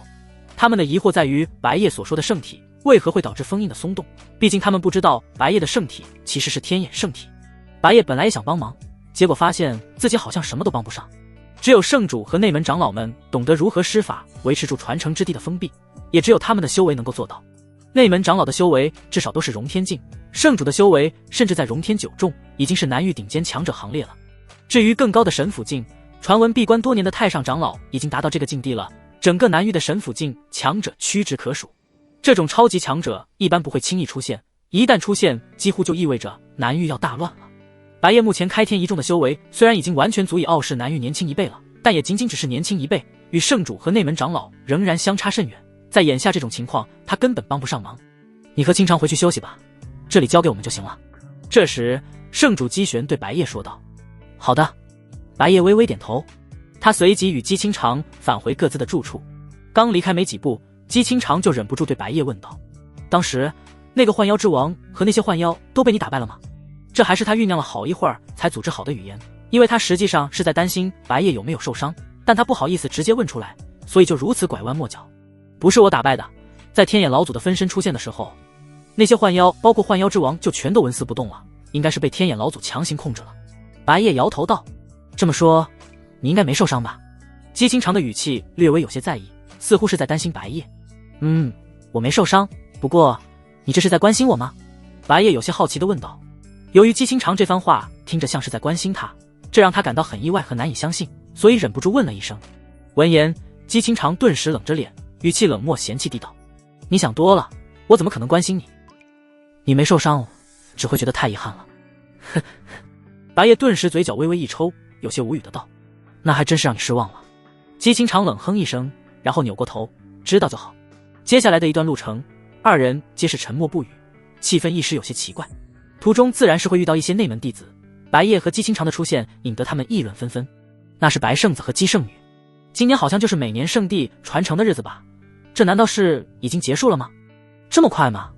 我记得往年的圣子圣女都是至少半天左右才从传承之地出来，今年这次是什么情况？是啊，这有点不对劲。白圣子的修为高达灵海9重，比最近这些年的几位圣子都出色。姬圣女的实力虽然不如白圣子，但也不至于拖后腿。难道发生什么意外了吗？哪个师姐或师妹去问问？我一男的不敢去问，不然怕是要被姬圣女暴打一顿。然而白夜和姬清长都没有理会这些弟子的议论。就在这时，白夜忽然想起来在传承之地收获的那门6品功法。等走到一处周围无人的地方，他便立即对姬清长说道：“说起来，之前那部天眼通灵诀还在我这边，你可以直接拿去学习修炼了。”话语间，白夜把功法秘籍天眼通灵诀从那戒里取出，然后把秘籍反手交给了姬清长。看着手中的秘籍，姬清长似乎有些不情愿：“在传承之地里，你的功劳最大，应该你先。”白夜摇了摇头：“没必要，因为我已经学会了。”他当时随便看了一眼就顿悟了，似乎是因为6品功法在圣级悟性面前太小儿科了，也可能是因为拥有天眼圣体的他修炼这门功法有奇效，毕竟这门功法就是天眼老祖自创的。接下来他只需要不断提高这门功法的熟练度，秘籍里的内容对他已经毫无用处了。本来很多功法和武技秘籍里边就都有一大堆废话内容，已经学会了，这怎么可能？姬清长语气中顿时满是不可思议。这有什么不可能的？不然你以为我是如何突破到开天境的？白夜淡然地反问道。姬清长一时哑然，似乎被惊得说不出话来了。这可是6品功法，白夜竟然刚到手没一会儿就学会了，而且他还无法质疑，因为白夜的修为确实已经达到了开天一重，除了成功掌握天眼通灵诀，也没有别的能解释了。此时姬清长才猛然意识到，眼前这个少年不仅体质强得可怕，悟性也恐怖的让他难以想象。再加上之前种种让他感到不可思议的事情，他愈发觉得这少年十分神秘，就像个无底洞一样，根本见不到底。他甚至怀疑白夜的那些身份背景都是虚假伪造的，大前皇朝的一个普通家族怎么可能出现这样的绝世天才？你到底是什么怪物？姬清长顿时惊骇不已的呢喃道，说的好像我不是人一样。白夜有点无语，总之你赶紧拿去修炼吧，一旦修成的话，效果确实很猛。姬清长立即把功法秘籍收好，然后加快脚步，回去之后就立马学习天眼通灵诀。他现在全方位都被白夜拉开越来越大的差距了，虽然心知肚明不可能追得上，但也不能气馁，而是更该刻苦修炼。作为与圣子齐名的圣女，她肯定不想被白夜甩得远远的，至少尽量弥补一些差距。此时白夜和姬清长已经分别回到了自己的住处，他没有丝毫的懈怠，回到屋内就立马开始专心的修炼。既然帮不上圣主和长老什么忙，那么他唯一能做的就是尽快提升自己的实力，到时候万一发生了什么意外，他好歹有能力应对。在天眼圣体和天眼通灵诀的双重加持下，过了不到1天时间，白夜的修为就突破到开天2重了。正好这时，脑海里传来了系统的提示音：叮，时间已至，发布新的签到任务。签到地点：藏经阁。签到时限：1日之内。签到奖励：百冰诀9品功法。9品功法，白夜顿时眼神微微一惊。他才刚学成一门6品功法天眼通灵诀，这么快就又要来个9品功法。不过这9品功法的名字叫百冰诀，难道是与宝器相关？宝器就是武器，但凌驾于普通武器之上，即便是最低级的1品宝器都跟普通武器不是一个维度的。等去了藏经阁就知道了。白夜心中暗想，立即动身前往藏经阁。武技和宝器正好都是他目前急缺的，若有品阶高的武技和宝器，也能大幅强化武者的实力。然而他拥有的武技和宝器都才只是一品的，与他的修为严重不匹配，正好可以去藏经阁补缺补漏。内门藏经阁，眼前这座藏经阁内存放着大量的功法和武技秘籍，专为内门的弟子们提供。例如内门弟子每年都能免费挑选3品功法和3品武技各一部，核心弟子待遇自然更高。至于白夜自己的话，他的待遇似乎超过了寻常的圣子。之前圣主与他说过，他在藏经阁可以任意挑选任何秘籍，而且不限次数，只要能学得来就行，并且要在规定的1个月期限内把秘籍归还。白夜，你应该是要挑选武技秘籍吧？见到白夜来了，负责藏经阁的内门长老随即与他打了一声招呼。昨天圣主姬玄就已经知道白夜和姬清长在传承之地收获了功法天眼通灵诀，因为姬清长告诉了父亲，随后内门长老们也都知道了。现在有且只有圣主和内门长老知道，他们2人在修炼天眼通灵诀，也知道了他的悟性恐怖程度毫不弱于体质。这也是为什么藏经阁长老能直接猜出白夜是专门来挑选武技的。没错，白夜点头应道，不过在你进入藏经阁之前，有件事情要先通知你一下。藏经阁长老说道，之前你的圣体不是引发了异象吗？南域的不少势力都对此有所察觉，其中就包括了灵剑宗。虽然灵剑宗说的是来与我们进行剑道交流，但这估计只是借口，真正的原因应该是对你感到好奇。不过除此以外，感觉还有点别的意图，因为今日灵剑宗派来的这批人当中还有灵剑仙子。听完，白夜陷入了短暂的沉思。灵剑宗，灵剑仙子，白夜对灵剑宗有所耳闻，是一个专门只收剑道天才的宗门，也是南域最强的剑道势力，在南域的名望与天眼圣地不相上下。至于灵剑仙子，他就不懂是什么了，毕竟他对灵剑宗都只是了解个大概。灵剑仙子号称是南域100年一遇的剑道奇才，身怀剑骨，由于是个少女，便被誉为灵剑仙子。藏经阁长老详细解释道，灵剑宗的剑道天才本就傲视南域，我们不专注剑道，所以剑修弟子整体比灵剑宗弱一个档次。然而灵剑宗还特意把独一档的灵剑仙子派来了。最近我们天眼圣地因为你引发的异象而在南域名声大噪，灵剑宗就像是想趁着这个时机让灵剑仙子出露锋芒，通过踩我们的方式来让他们自己威名大增。最后藏经阁长老说出了自己的意见，我是觉得你到时候随意就好，反正他们明面上是来交流剑道的，你可以干脆声称闭关不搭理他们，别的你就不必操心了。我们剑道这块的血迹不如人，若真切磋起来，败了就败了吧。弟子明白了。白夜微微点头，剑道那方面他想操心都操心不了，不过他可以用武力镇压一切，为何非要切磋剑道？到时候对方如果欺人太甚，那也别怪他不给面子了。那你进去吧，宗主已经跟我交代过了，你想挑选多少武技都行，甚至第3层也可以破例为你开放，只要按时归还就好。藏经阁长老说道。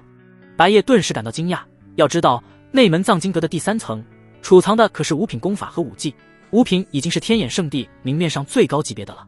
至于还有没有6品功法或武技，那他就不得而知了。就连天眼通灵诀都是他在传承之地无意间获得的，不然已经失传了不知道多少年，足以见得圣主和长老们对他有多重视。因为这好像内门唯一一次破例给弟子开放藏经阁第3层，以你的悟性，想必第3层的武技根本难不住你。此时藏经阁长老含笑道，他自然也知道白夜神速学会了6品功法的事情，5品武技对白夜更只会是易如反掌。白夜随即进入了藏经阁的第1层，在他踏入这里的一刹那间，系统提示音顿时响起，叮，检测到宿主已经抵达了签到地点，请在签到地点范围内保持10秒钟，视为签到成功，否则任务失败。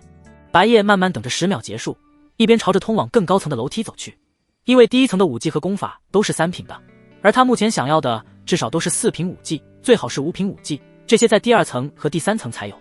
换而言之，内门藏经阁里最差的武技都是3品，毕竟能成为内门弟子的修为至少都在灵海境，也反映了他还用着1品武技有多寒酸。10秒过后，签到成功，叮，宿主签到成功，获得奖励百兵诀，叮，现已开放新的签到任务，签到地点万古剑种，任务时限1日之内，任务奖励至尊剑骨。白夜顿时感到有些意外，这次居然不用等1天了，马上就解锁了新的签到任务，而且签到地点和奖励还挺有意思的，正好与剑道有关。万古剑种也在天眼圣地的内门，对剑道有兴趣的内门弟子可以在那感悟剑意。然后就是最重要的至尊剑骨，他只听说过身怀剑骨即可凭借剑道称霸一方，例如那什么灵剑仙子身怀的就是剑骨，结果就被誉为难于见到第一天才。而白夜即将获得的奖励则是至尊剑骨，至尊剑骨也就意味着是剑骨中的至尊。回过神时，白夜能看见眼前的系统字符，介绍的正是百冰诀。百冰诀，学会该功法后，可让任何宝器不断进阶，进阶方式为吞噬同类型宝器，进阶的上限为9品。这下白夜就清楚百冰诀的大概作用了，说白了就是可以把自己想进阶的宝器最高进阶成9品宝器。但这样需要吞噬多少宝器，那就难以想象了。不管如何，如今有了这门功法，很快就能解决他缺乏高阶宝器的问题。不过白夜暂时没工夫学习百冰诀，虽然他有圣级悟性，但百冰诀可是9品功法，他想顿悟9品功法，那应该是不可能的。眼下先把武技的事情解决了再说。白夜心想着，包括去万古剑种签到的事情也不着急。此时他已经来到第2层，第2层的面积肉眼可见的比第1层小了很多，因为4品秘籍的数量肯定比3品秘籍少得多，第2层不需要那么大的空间存放4品秘籍。白夜没有在第2层多做停留，紧接着继续登上了第3层。第3层就更小了，一眼望去，那些书架上摆放的5品秘籍总共也就10几20部，看着好像很少，但实际上天眼圣地能有10几20部5品秘籍已经很恐怖了。干脆各种类型的武技秘籍都选一部吧。看着这些5品秘籍，白夜心中顿时暗想，反正他学习5品秘籍应该也可以像之前天眼通灵诀那样瞬间领悟，不管挑选多少5品武技他都学得过来。白夜立即开始挑选武技秘籍，只要是他觉得能用得上的武技类型，他都分别选了一部，例如拳法、刀法、枪法、身法、防御武技等等多种多样，总共拿了8部武技秘籍，皆是不同类型的。但有点尴尬的是，唯独没有剑法。灵剑宗的天才马上就要来了，自己没有剑法怎么能行？既然第3层没有，那就到第2层选一部4品剑法凑合一下。白夜随即下到了第2层，很快他就找到了一部对得上眼的剑法武技秘籍，名为焚天剑法。然而就在白夜伸手去拿的时候，书架的对面也伸过来了一只手。好在白夜眼疾手快，不给对方争抢的机会，抢先一步将焚天剑法拿到手。然而他才刚抢到手，对方立即绕过书架来到了他的面前。白夜这才看清楚了对方的容貌，是个姿色不错，身材也不错，年龄与他相仿的少女，只是脸上化的妆有点浓，身上穿着常见的内门服饰，不过腰间挂着的令牌象征着核心弟子的身份。你是那个白夜？少女的语气听起来明显有些不太开心，似乎是因为自己想要的剑法秘籍被白夜抢走了。是我，怎么了？白夜淡然地道。虽然对方是核心弟子，但他完全不认识。你知道今天会发生什么事情吗？以及你是剑修吗？少女突然来了个2连问，而且还有点咄咄逼人的气势。这语气让白夜有点不舒服，他便也不客气了。所以你到底想表达什么？我是不是剑修又与你何干？少女顿时更气了，但她很清楚自己压根不是圣子的对手，所以只能忍着怒火。今天灵剑宗的人要来交流剑道，包括我在内的剑修估计都免不了一番切磋。这部剑法对我十分重要，你却不问不说直接抢走。少女语气愤懑地道。虽然你是圣子，但也请别太为所欲为了。因为他之前就借过这部焚天剑法，但在他即将学成的时候期限到了，昨天不得不归还藏经阁，然后还要时隔1天，也就是今天才可以再次借走。由于圣地禁止弟子抄录藏经阁的任何秘籍内容，更是严禁外传，所以没有秘籍就没办法彻底学完。尤其还是在今天这种特殊情况下，身为核心弟子的他，也是天眼圣地剑道方面名列前3的天才剑修，必须能顶住今天的压力，若能学成焚天剑法，对他有很大的提升。然而秘籍却被人抢走了，虽然对方是圣子，但他更迫切需要这部剑法秘籍。而且他也没听说过现任圣子是剑修，4品剑法给了非剑修者就是浪费。我只知道我的行为并没有违反藏经阁的规矩，既然是我先拿到了秘籍，那么你就没资格对我指手画脚。白夜淡淡道。就算我不是剑修，你又能如何？你……少女顿时被气得都说不出话了，急得脸都红了，这可不是害羞的羞红，而是愤怒憋屈的涨红。都不是剑修，居然还这么理直气壮，简直气死他了。白夜懒得再搭理对方了，也不想继续在这里浪费时间，旋即转身走向楼梯。等等！少女立即追了上去。若是让白夜跟长老完成了借用的手续，那就彻底来不及了。然而他却发现自己怎么也追不上白夜，即便他施展身法加快速度，白夜也会以更快的速度甩开他。一会儿后，2人就已经先后来到了藏经阁长老的面前。灵月儿，在藏经阁内不允许使用任何武技，下次可不能再犯了。这时藏经阁长老对那少女提醒道，弟子不会再犯了，但为什么只说我不说那家伙，他也用了身法武技？名为灵月儿的少女顿时有些不服气，指着白夜说道：“藏经阁长老微微摇头道，他并未使用身法。”神！灵月儿面露震惊之色，他全力施展身法都追不上对方，因此下意识以为对方也用了身法。结果长老竟告诉他白夜没用身法，纯凭肉身速度都能轻松甩开他。不过很快灵月儿就不在意了，因为他还有更重要的事情，没心思一直纠结这个。他直接一口气对长老讲述了整个事情的经过，而且语速讲得很急很快。总之就是这样，虽然他是圣子，但他不是剑修，也没能力应对今天到来的灵剑宗天才。这听完之后，就连长老一时都不知道该从何说起了。白夜已经被灵月儿搞得有点不耐烦了，他索性把焚天剑法翻开扫了一眼，果不其然直接顿悟，然后就把秘籍反手扔给了灵月儿，就像在打发叫花子一样。满意了没？然后别再来烦我了。灵月儿没想到白夜会突然把秘籍扔过来，连忙慌张地将秘籍接住。你那是什么态度？灵月儿又开始了，然而白夜根本不搭理他。白夜完全无视了灵月儿，把自己挑选的五品武技秘籍全都交给长老过目。长老也没有什么特别的反应，立即给白夜办理借用秘籍的手续。灵月儿则是顿时看呆了，一共8部秘籍，而且还都是五品秘籍。这家伙竟然能进入第3层挑选五品秘籍，甚至还一次性直接借了8部。你疯了吧？8部五品秘籍，你能不能在规定期限内学成其中1部都是个问题。灵月儿语气惊诧地笑话起了白夜。白夜已经彻底无语了，这女人是真的烦啊。他再次无视了灵月儿。等长老办理好手续，白夜立即转身就走。灵月儿还玩起了精神胜利法，认为白夜就是因为被他说中了，所以才一言不发。殊不知白夜只是压根不想搭理他了。就连长老都替灵月儿感到有些尴尬，在他看来，这8部五品秘籍对于白夜而言可能就是一会儿的功夫。不过他想了想，还是不提醒灵月儿了，这丫头有的时候太强势了，被白夜敲打一下也好，在前往万古剑冢的路上，白夜就已经把那些五品武技学成了，然后秘籍被他放进了那戒里，等过几天再归还到藏经阁。没过多久，白夜就抵达了万古剑冢。万古剑冢其实并不是日常开放的，每年只有少部分的特殊时间开放，其余时间都要封锁，以此避免万古剑冢中的剑意流失。比如今天就是特殊时间，灵剑宗的天才前来交流剑道，万古剑冢开放之后，便于天眼圣地和灵剑宗双方的弟子一起交流剑意方面的感悟。所以现在万古剑冢这边挺热闹的，难得开放一次，自然会有不少弟子在这感悟剑意。叮，检测到宿主已经抵达了签到地点，请在万古剑冢范围内保持10秒钟，视为签到成功，否则任务失败。当白夜踏入万古剑冢的范围，系统声音就传来了。此时在他眼前，除了众多弟子以外，还有一柄柄黑剑倾斜着插在万古剑冢中心那片区域，长剑、短剑、断剑、巨剑，各种形状皆有。但无一例外的是，那些黑剑的剑身密布着未知的神秘符文，弥漫着古老的朦胧气息。不少弟子正在周围观摩，感悟着其中蕴藏的恐怖剑意。但有更多弟子是来凑热闹的，他们倒也没有挤在前面抢视和观摩的位置，就是在外围看戏和凑热闹。叮，宿主签到成功，获得奖励至尊剑骨。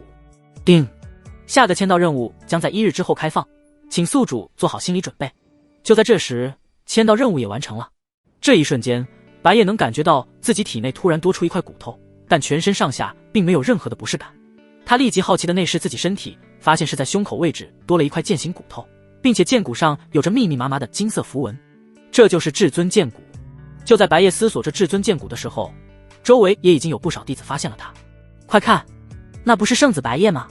他也是来这里看热闹吗？白圣子应该没这么闲吧，估计想来感悟一下剑意。难道他也是剑修吗？我记得他之前跟秦无缺对决的时候，就什么武器都没用。如果白圣子也是剑修，与灵剑仙子说不定还能有一战之力，虽然我是感觉希望不大。在万众瞩目下，白夜面无表情地缓缓走到最前列，专心观摩那些蕴藏着剑意的黑剑。感悟剑意这种事情最吃的就是剑道天赋，若是剑道天赋高的，很快很轻松就能成功领悟剑意；若是剑道天赋一般，剑意可能穷尽一生都是遥不可及的梦。剑骨就代表着顶尖的剑道天赋，更何况白夜拥有的是至尊剑骨。白夜几乎只是看了几眼，那些黑剑中蕴藏的剑意便与他的至尊剑骨产生共鸣，他对剑意的感应顿时变得十分敏锐。仅仅几分钟后，白夜就突然有了一种前所未有的感觉，他的眼神瞬间变得锋锐无比，仿佛可以穿透一切。同时他身上爆发出恐怖的剑意气势，直冲9天云霄。旁边其他正在感悟剑意的弟子们顿时都被吓到了，甚至有一种喘不过气来的窒息感，因为他们与白夜离得最近。那些本意凑热闹的围观弟子倒是还好一些，但也个个都露出了震惊茫然的表情。这是什么情况？难道是有人领悟剑意了？这的确是剑意气势，似乎是从白圣子身上爆发出来的。白圣子竟然领悟剑意了，而且还是这种时候。今天与灵剑宗进行剑道交流的结果还真不好说了啊！众人很快就意识到了是白夜领悟剑意引发的动静，顿时都感到激动和钦佩不已。他们天眼圣地这一代的年轻一辈之中，之前还未有人领悟剑意，今日白圣子成了第一人。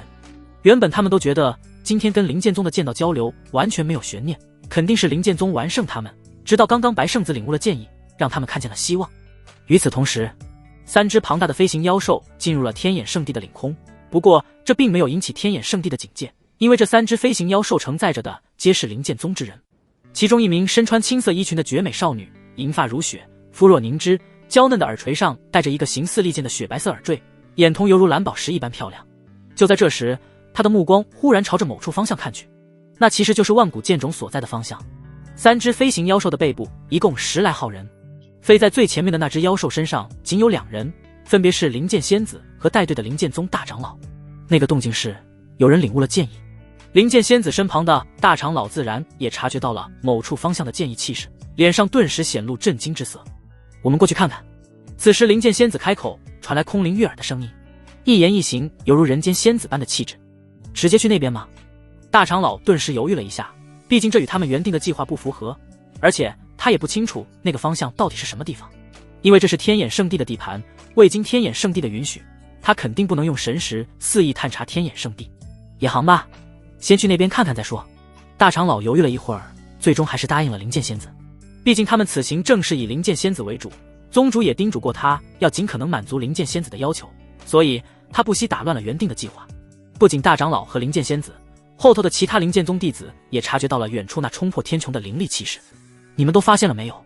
那边好像有人领悟了剑意，这与之前灵剑仙子领悟剑意时的气势几乎一样啊！不会吧？天眼圣地也有人领悟了剑意，而且还真妖巧，正好就在今天。问题不大，才刚领悟剑意而已，依然不是我们灵剑仙子的对手。而且我们这边领悟剑意的也不止一位呢。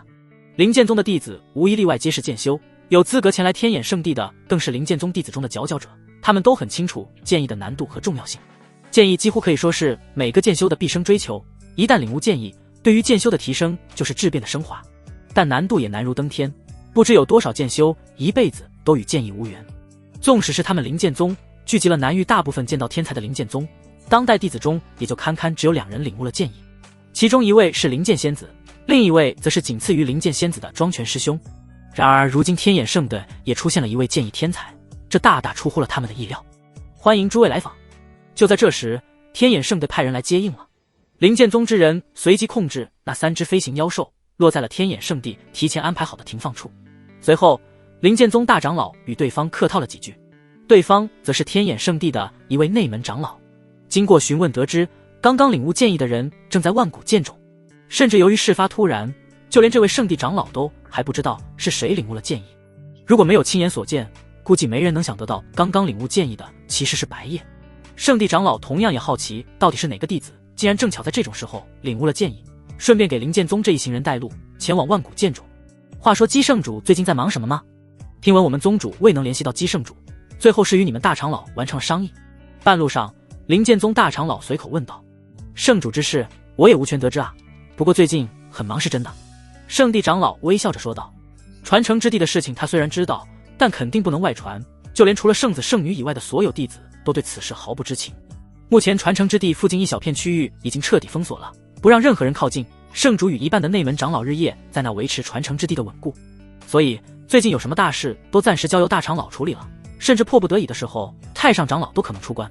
即便成功领悟了剑意，白夜也还没有停歇的打算，因为剑意也有3、6、9等的强弱之分，领悟了剑意并不代表就已经达到了剑道的终点，而是恰恰相反，剑道征途才刚开始。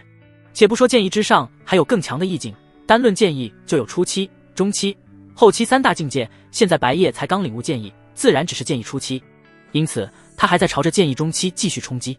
这万古剑种之中蕴藏的剑意，估计足以让我的剑意达到后期。渐渐的，白夜已经大致清楚了万古剑种中的剑意到底处于什么层次，心中也做出了这样的估测。当年在万古剑种留下这些剑意的主人，自身剑意应该已经达到了登峰造极的地步。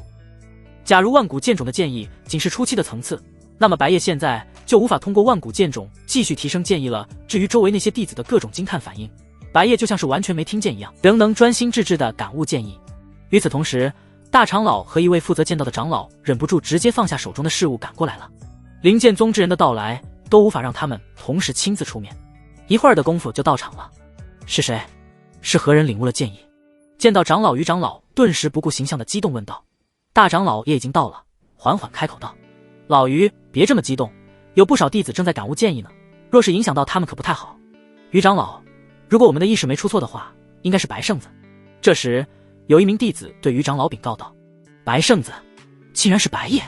于长老顿时面露震惊之色，对此感到难以置信。他们长老层都已经知道白夜的体质和悟性，也就是整体武道天赋极为恐怖，他们本以为这已经是白夜的极限了，毕竟这样的武道天赋放在整个南域都是千年甚至万年难遇的。众所周知，人的能力都是有极限的，但白夜似乎没有这下，不仅是武道天赋，就连剑道天赋都如此惊人。老于，白夜之前有跟你学过剑道吗？大长老也不由一脸惊诧地对于长老问道。他也同样没想到领悟剑意的竟然会是白夜。没有啊，我甚至压根就没听说过他是剑修。谈起此事，于长老更懵了，因为这时他才忽然想到，自己身为剑道长老，却直到现在才知道白夜原来也是剑修，甚至在他知道的时候，人家已经领悟了剑意，简直绝了。这大长老也有点懵了，他发现白夜总是如此，不管体质、悟性还是这次的剑道天赋，总是来得十分突兀，他都有点怀疑白夜是不是故意的了，藏得极深，然后突然一鸣惊人，让所有人惊呆。白夜好像还在感悟剑意，只能先等等了。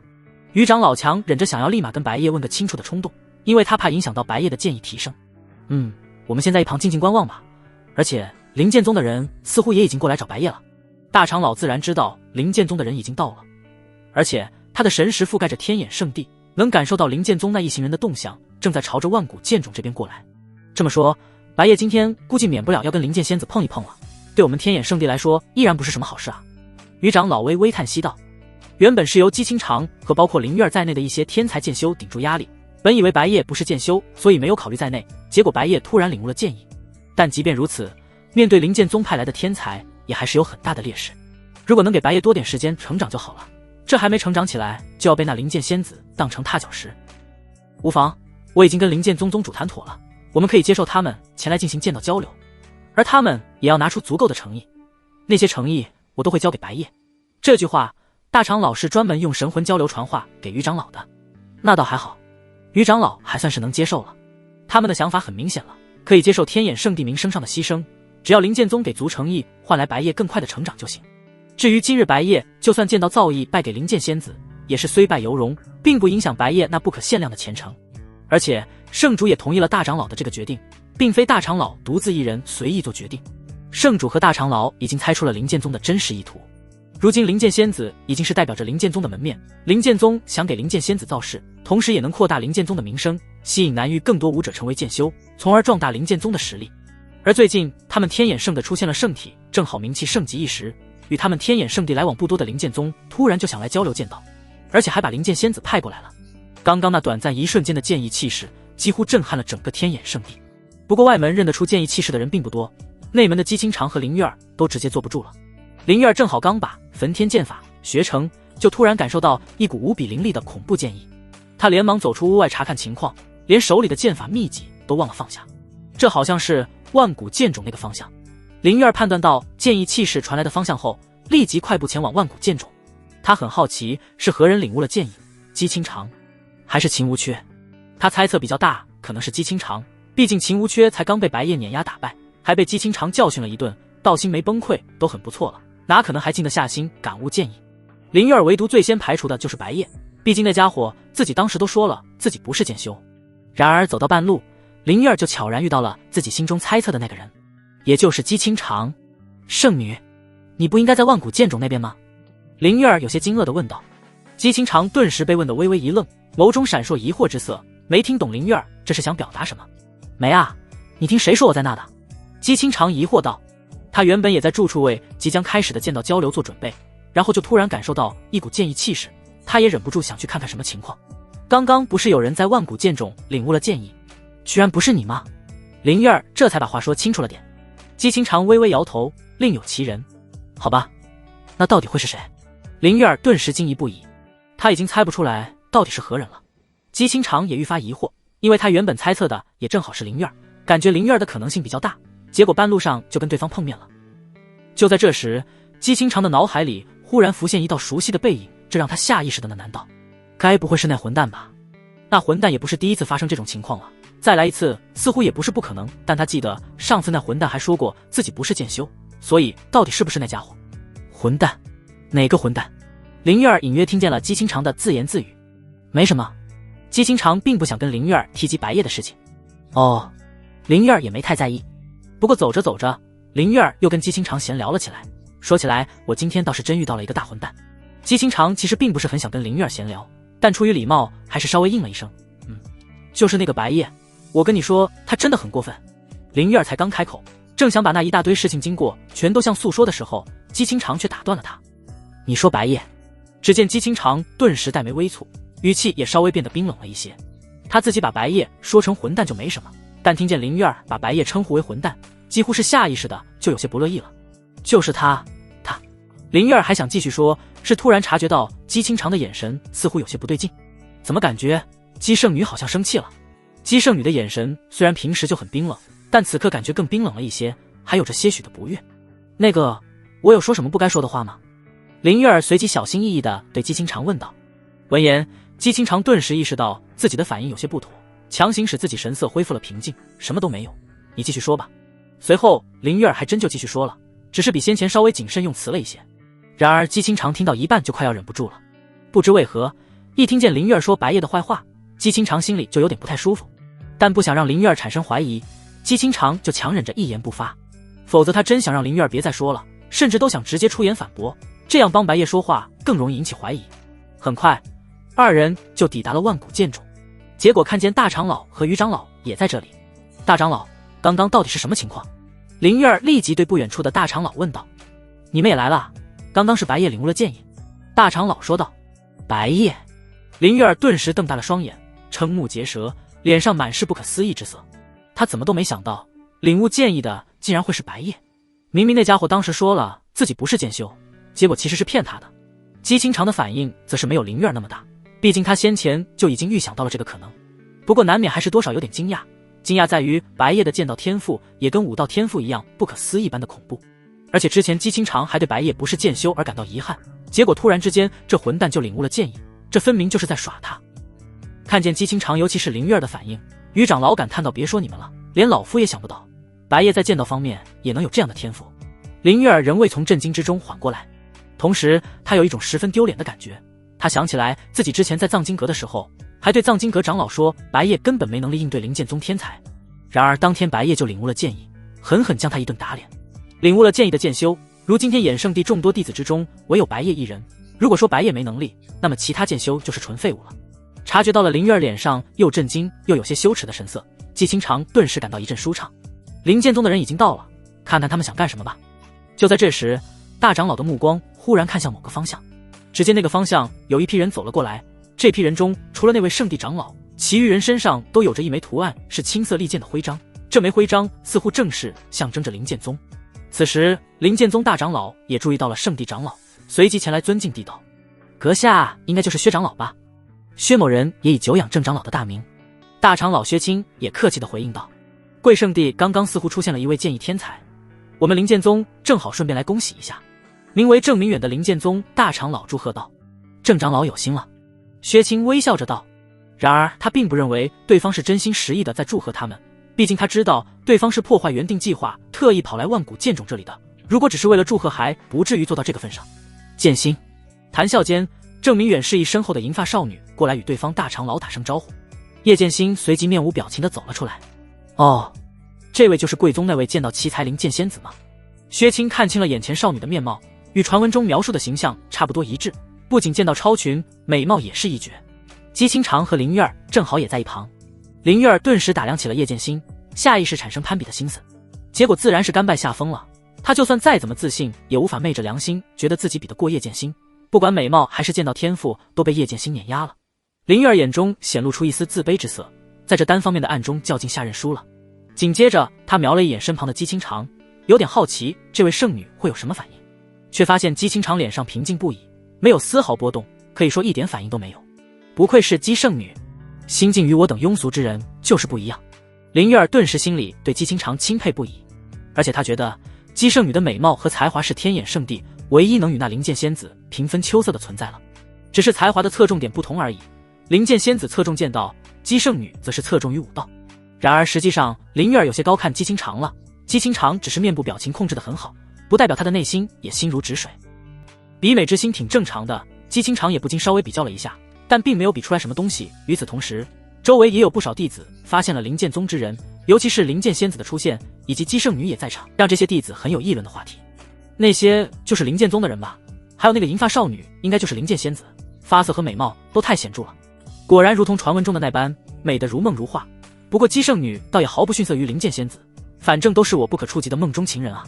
唉，说起来，姬圣女正好也来了，还有林月儿也是，我们天眼圣地的2大剑道天才都现身了，该不会直接就要在万古剑种这边切磋交流了吧？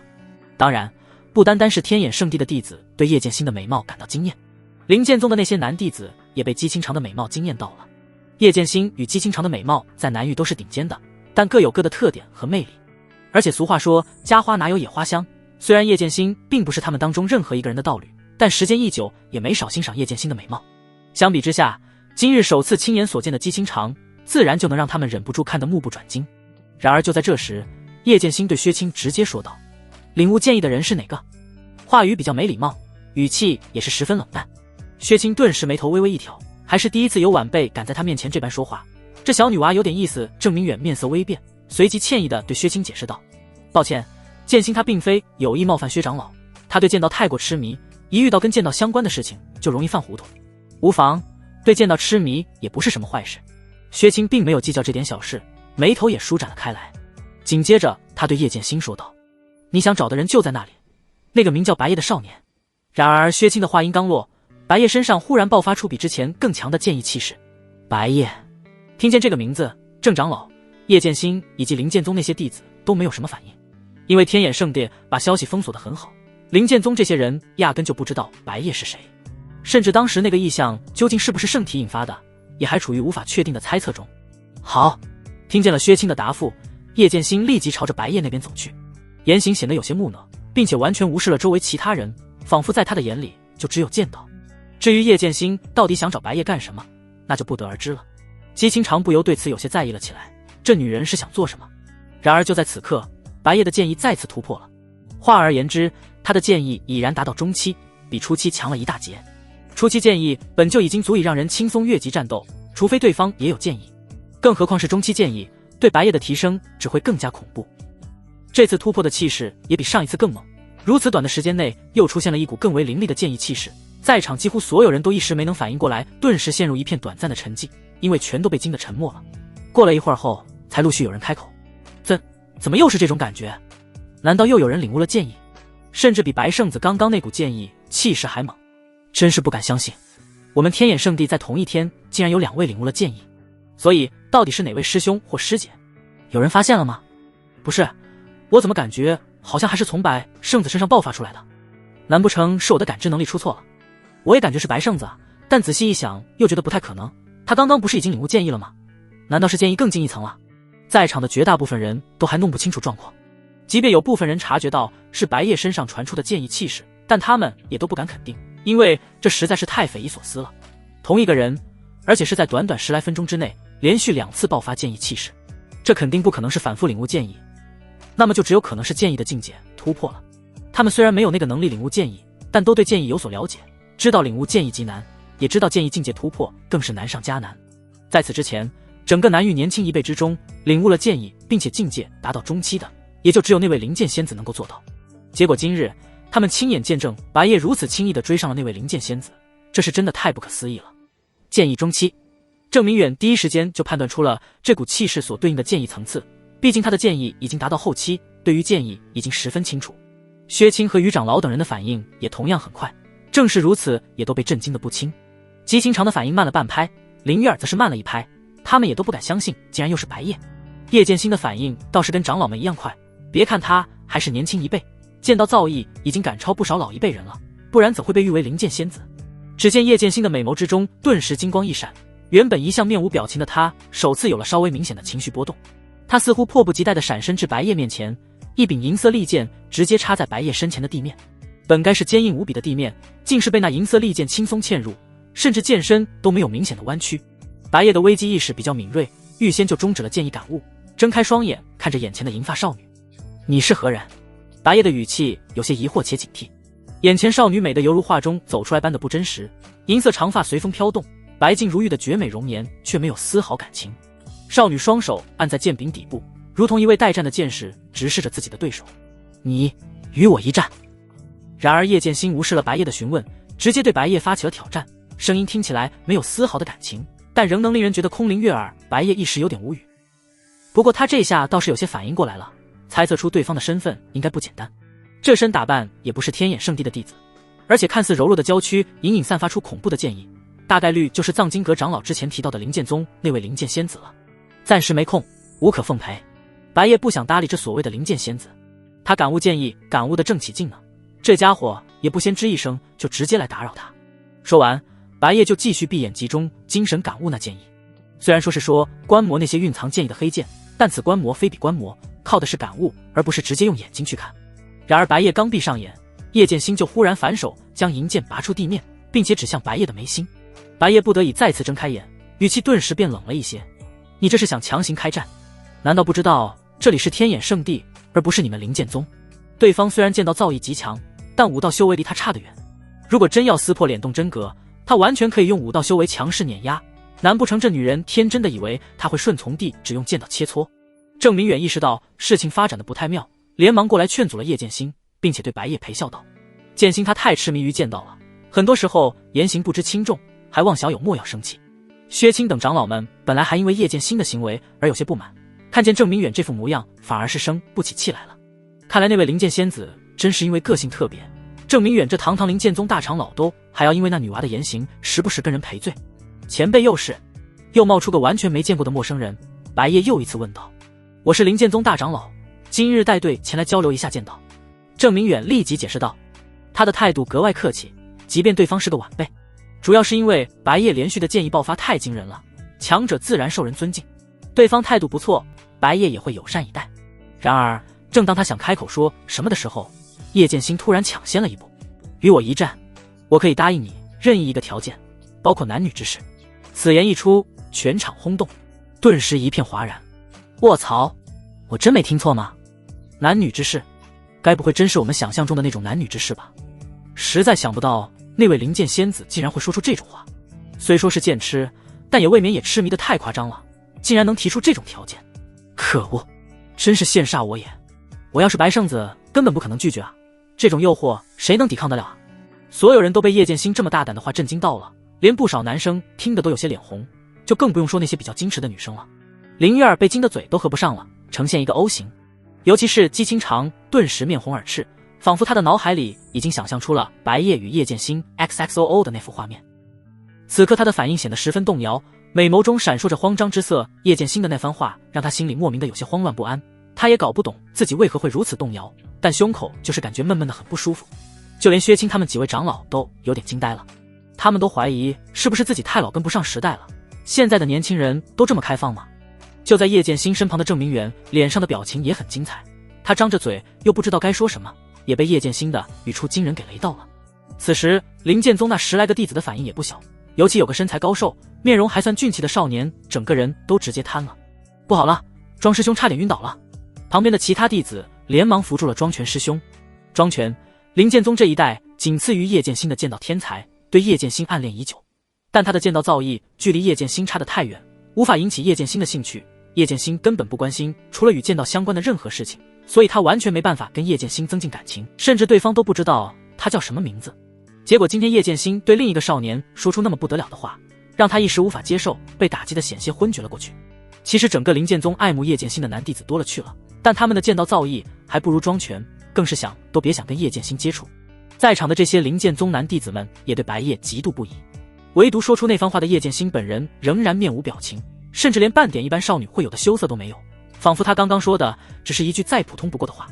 哈啊！白夜顿时整个人都懵了，这女人在说什么胡话？男女之事，这才第一次见面就来这招，绝不食言。叶剑心似乎以为白夜不相信他说的话，还特意又补充了一句保证。直到现在，他好像都没有意识到自己刚刚说的那句话有多糟糕。这不是你食不食言的问题，而是说到一半，白夜忽然回想起来，刚刚对方说的是可以答应他任意一个条件，并非只有男女之事这个选项。只不过后半句的男女之事太惊人了，导致包括他在内的几乎所有人都忽视了前半句话。这样的话就没什么问题了。倒不是他有多么正人君子，而且他觉得这女人不对劲，有哪个正常人会刚见面就说什么男女之事？就算真的痴迷于剑道，也总有个限度吧。这种莫名其妙的白给行为，他自然是不敢贸然接受。行，我答应你。只见白夜像是忽然改变了主意，点头道。由于他没有把话说得很清楚，众人都以为他这是接受了叶剑心提出的男女之事，其中也包括了姬清长和林月儿等人。哦，林月儿顿时惊呼了一声，姬清长则是着急了，这混蛋怎么这么轻易就接受了？果然是个淫贼。此时的姬清长又急又恼，他恨不能直接控制白夜改口拒绝那叶剑心。只可惜这是根本不可能的事情，只有白夜控制他的份，没有他控制白夜的份。除此以外的大部分人倒是没觉得什么，毕竟换做他们肯定也会答应。对方的美貌放在整个南域都是最顶尖的档次，而且木讷剑痴的特点更是独树一帜，所以他们除了羡慕还是羡慕，羡慕的后槽牙都快要咬碎了。尤其是林剑宗那一伙人，自己的梦中女神即将被别人玷污，他们又恨又嫉妒。如果眼神能杀人，白夜已经死了不知道多少遍了。这时候庄权甚至都快安详的去了，就连长老们也纷纷感叹，究竟是英雄难过美人关，纵使是白夜也抵挡不住灵剑仙子的美色诱惑。他们对此也觉得挺正常的，年轻人嘛，精力旺盛也是没办法的事。那么现在就开始吧。叶剑心完全无视了周围其他人的反应，蓝宝石般的美眸始终直视着白夜。白夜没再多说什么，随即起身，同时随手从那戒里取出一柄宝剑。虽然只是一瓶宝剑，他没来得及换一柄更好的宝剑，但用来切磋一下剑道应该是够用了。可就在这时，叶剑心反手取出一柄深黑色的利剑，然后递向白夜。白夜有些疑惑地看着叶剑心，这样绝对公平。叶剑心十分简洁地解释道。也是这时白夜才察觉到，这柄深黑色的利剑与那柄银白色的利剑相比，除了颜色以外，外形完全一致。根据叶剑心的这句绝对公平，也能猜测得出来了，两柄宝剑的品阶和强度估计是完全一模一样的，也许是双子剑。白夜随即伸手接过了黑剑，反正是对方要给他的，他也没有拒绝的理由。周围众人的面色很快就正经了起来，因为白夜和叶剑心的大战即将开始。那些本来正在感悟剑意的弟子也都避开了，怕被白夜和叶剑心的剑道对决波及到。这场切磋，准确来说应该是我们南域剑道的巅峰对决，你们觉得哪位能赢？虽然今天白圣子的势头正旺，但剑道硬实力估计终究是比不过灵剑仙子。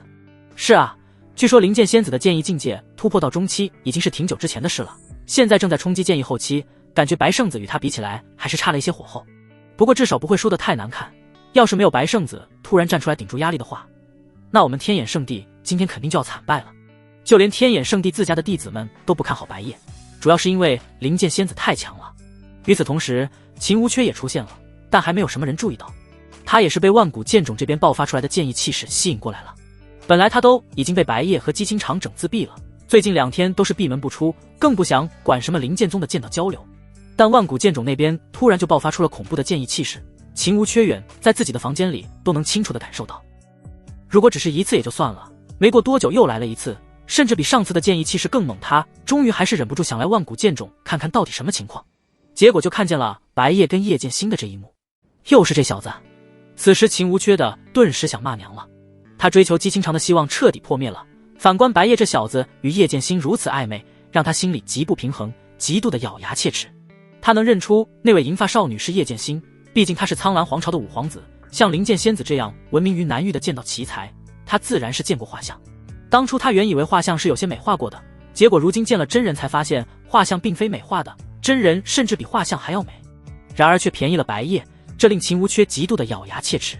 白圣子的剑意虽然到了中期，但还完全不熟练啊，跟灵剑仙子的对决感觉很悬啊。就在这时，秦无缺听见旁边有个弟子正在议论白夜的事情，尤其是剑意中期这4个字让他骤然一惊，这小子的剑意竟然这么强。过了一会儿他才反应过来，今天接连2次爆发出剑意气势的很可能就是这小子，难怪灵剑仙子对这小子如此青睐，原来就是这个原因。这让秦无缺深感不可思议，这小子的武道天赋已经够变态了，结果剑道天赋也是如此变态。这小子到底是从哪冒出来的怪物？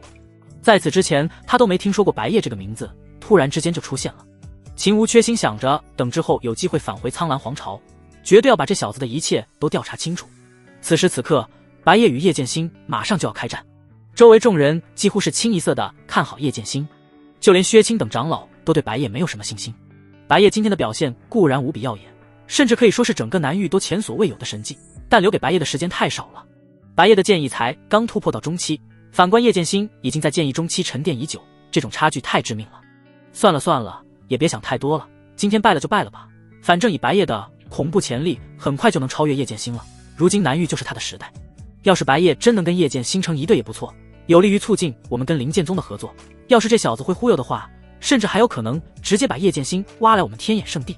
除了正处于传承之地无法脱身的圣主和那些长老们，天眼圣地的高层几乎都已经来到了万古剑种这边，他们用神魂交流议论着白夜与叶剑心的事情。就在这时，两股剑意气势同时爆发，白夜与叶剑心的切磋已经开始了。剑道切磋就是专门比拼剑道造诣，不动用丝毫的武道修为，简单来说就是不使用灵气就行了，除了剑法武技。既然答应了人家，白夜就不会耍赖，全程不用任何灵气。双方身上的气势都在不断的急速攀升，直至达到自身的剑意极限。果不其然，白夜的剑意气势比叶剑心弱了一档，但这并不意味着他就必败无疑了。他可不单单只有剑意，还有至尊剑骨。至尊剑骨的恐怖之处，甚至于他在与叶剑心对峙的情况下，都能分神感悟万古剑种蕴藏的剑意。也就是说，他的剑意仍能不断上升。别看此时白夜和叶剑心都寸步未动，实际上他们的较劲已经开始了。剑意往往杀人于无形，白夜和叶剑心双方都在承受着对方的剑意攻势。叶剑心仍然面无表情，白夜倒是眉头不由微皱，显然是叶剑心给他带来了不小的压力。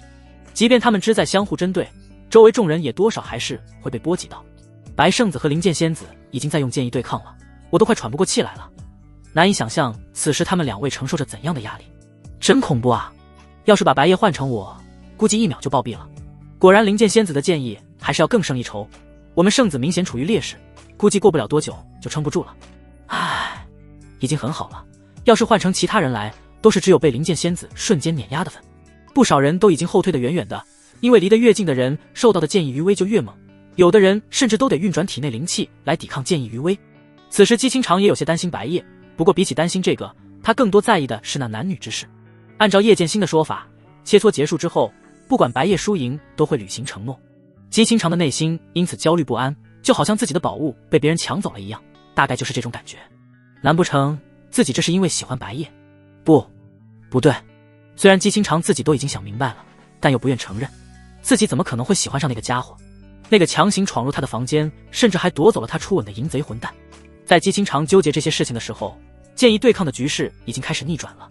如今身怀至尊剑骨的白夜对剑意的敏锐程度极其恐怖，分神感悟剑意完全不在话下。他的剑意气势逐渐上升，很快就与叶剑心的剑意持平，甚至有超越的趋势。郑明远以及薛青等长辈立即察觉到了这点，顿时都感到十分不可思议。白夜这是怎么做到的？与人比拼剑意的时候，自身剑意还在快速的提升，这是他们这辈子头一次见。叶剑心也对此有所察觉，但他神色仍旧毫无变化，反倒是美眸中多了一抹兴奋。这种眼神就像是迫不及待的想把白夜侵占并且吃干抹净一样。随着白夜的剑意气势不断攀升，周身的空间都快要扭曲了，地上的碎石和灰尘都在剧烈震动。在场的一群人都懵了，刚刚不还是叶剑心占据优势吗？局面居然这么快就逆转了。就在这时，白夜施展焚天剑法，手中黑剑的剑身顿时燃起了烈焰，可能是受到黑剑的影响，原本正常颜色的火焰赫然变成了黑色，墨黑色的火焰覆盖了整柄黑剑，这柄剑果然不一般。白夜能感受到焚天剑法在这柄黑剑的加持下，威力变得更强了。黑色火焰比普通火焰更恐怖，由于是他施展出来的剑法，这火焰自然是不会伤到他自己，否则还有谁愿意修炼这门剑法？但他能感觉到周围的气温在迅速升高。咦，怎么突然感觉好热？场上的气温迅速升高，一些还没反应过来的弟子对此感到疑惑。不过一会儿他们才意识到，这应该是白圣子施展的剑法所导致的。那好像是焚天剑法，藏经阁第2层的4品剑法，不少人想修炼这门剑法，最后都失败了。原来是焚天剑法，听说成功掌握这门剑法的也就只有寥寥几人，果然白圣子的悟性也很强啊。而且他的焚天剑法还不同寻常，竟然是黑色的火焰。本来我之前也想挑选这门剑法，但怕学不成浪费了一次机会，就还是放弃了。在场的大部分弟子都能认得出白夜施展的是焚天剑法，这算是天眼圣地明面上的最强剑法了，修炼难度自然也不会低。在他们看来，能够学成焚天剑法的人，悟性肯定都十分出色。殊不知，白夜的悟性远不是他们想象中的那么简单。此时最受震撼的无疑是灵月儿了，他最清楚白夜的焚天剑法是怎么来的，正是因为如此，让他深深感到不可思议。他是怎么学成焚天剑法的？灵月儿根本无法相信，当时从白夜抢走剑法秘籍到把秘籍交给他，也就那么一会儿的功夫，就凭那点时间，想把整部秘籍的内容看完都不够用，竟然能够学成。姬清长则是没有半点惊讶的情绪，白夜这家伙连6品功法都能顿悟，更何况是这区区的4品武技。白夜意念一动，黑焰与剑意融合，顿时以排山倒海之势朝着叶剑心席卷而去。不知为何，叶剑心也不反抗，可能是自知反抗也没有意义就放弃了，整个人被黑焰瞬间吞噬。看着灵剑仙子被那么恐怖的黑焰吞噬，不少人都担心起了灵剑仙子。郑明媛反倒是仍然面色淡然，因为他能感应到叶剑心并没有什么危险，而且他也看出来了，叶剑心这相当于是主动认输了，一点反抗都没有，不然的话也不会这么草率的就败给了白夜。不过这也没有什么大问题，因为他清楚，就算叶剑心反抗了，也改变不了结局。那少年的剑道天赋太夸张了。一会儿后，黑焰仍在不断燃烧，影响了所有人的视线，看不清黑焰里的灵剑仙子到底如何了。灵剑仙子也没什么动静，这就结束了吗？灵剑仙子都没动静了，该不会是出事了吧？应该不至于吧，灵剑宗的那个长老都没什么反应，要是真出事了，他肯定会出手干涉。众人都不清楚眼下的情况到底怎样了。此时白夜感觉差不多了，走进黑焰之中，看看叶剑心想认输了没，反正黑焰不会伤到他自己。然而白夜一走进黑焰中，眼前的一幕就让他看懵了，因为此时叶剑心身上的衣物都快被烧尽了，就剩一些遮不到什么东西的布料，完美傲人的身材在白夜眼前几乎一览无余。他顿时不禁升起了一丝冲动，但马上又被他压下去了。他咬了咬舌尖保持清醒，这种时候可不能被邪念冲昏了头脑。当白夜把注意力移开后，就发现叶剑心正闭着眼，似乎是在感受着黑焰中融入的剑意。白夜不由感叹，这家伙对剑道的痴迷程度未免也太夸张了，连身无一物了都不在乎，还在那感悟着他的剑意，就不怕待会被一群人看光吗？他随即用神魂交流对叶剑心提醒道，我说你都快被我看光了，好歹先把衣服穿好来吧。这时候叶剑心才睁开了双眸，但也完全没有遮住自己隐私的举动，仿佛根本不在乎自己被白夜看光，甚至连脸上都没有丝毫波澜。他直接不假思索地说了一声没有。没有什么？没有衣服。白夜懒得装模作样了，直视着叶剑心的双眼与之对话，诱人的娇躯被他看得一清二楚。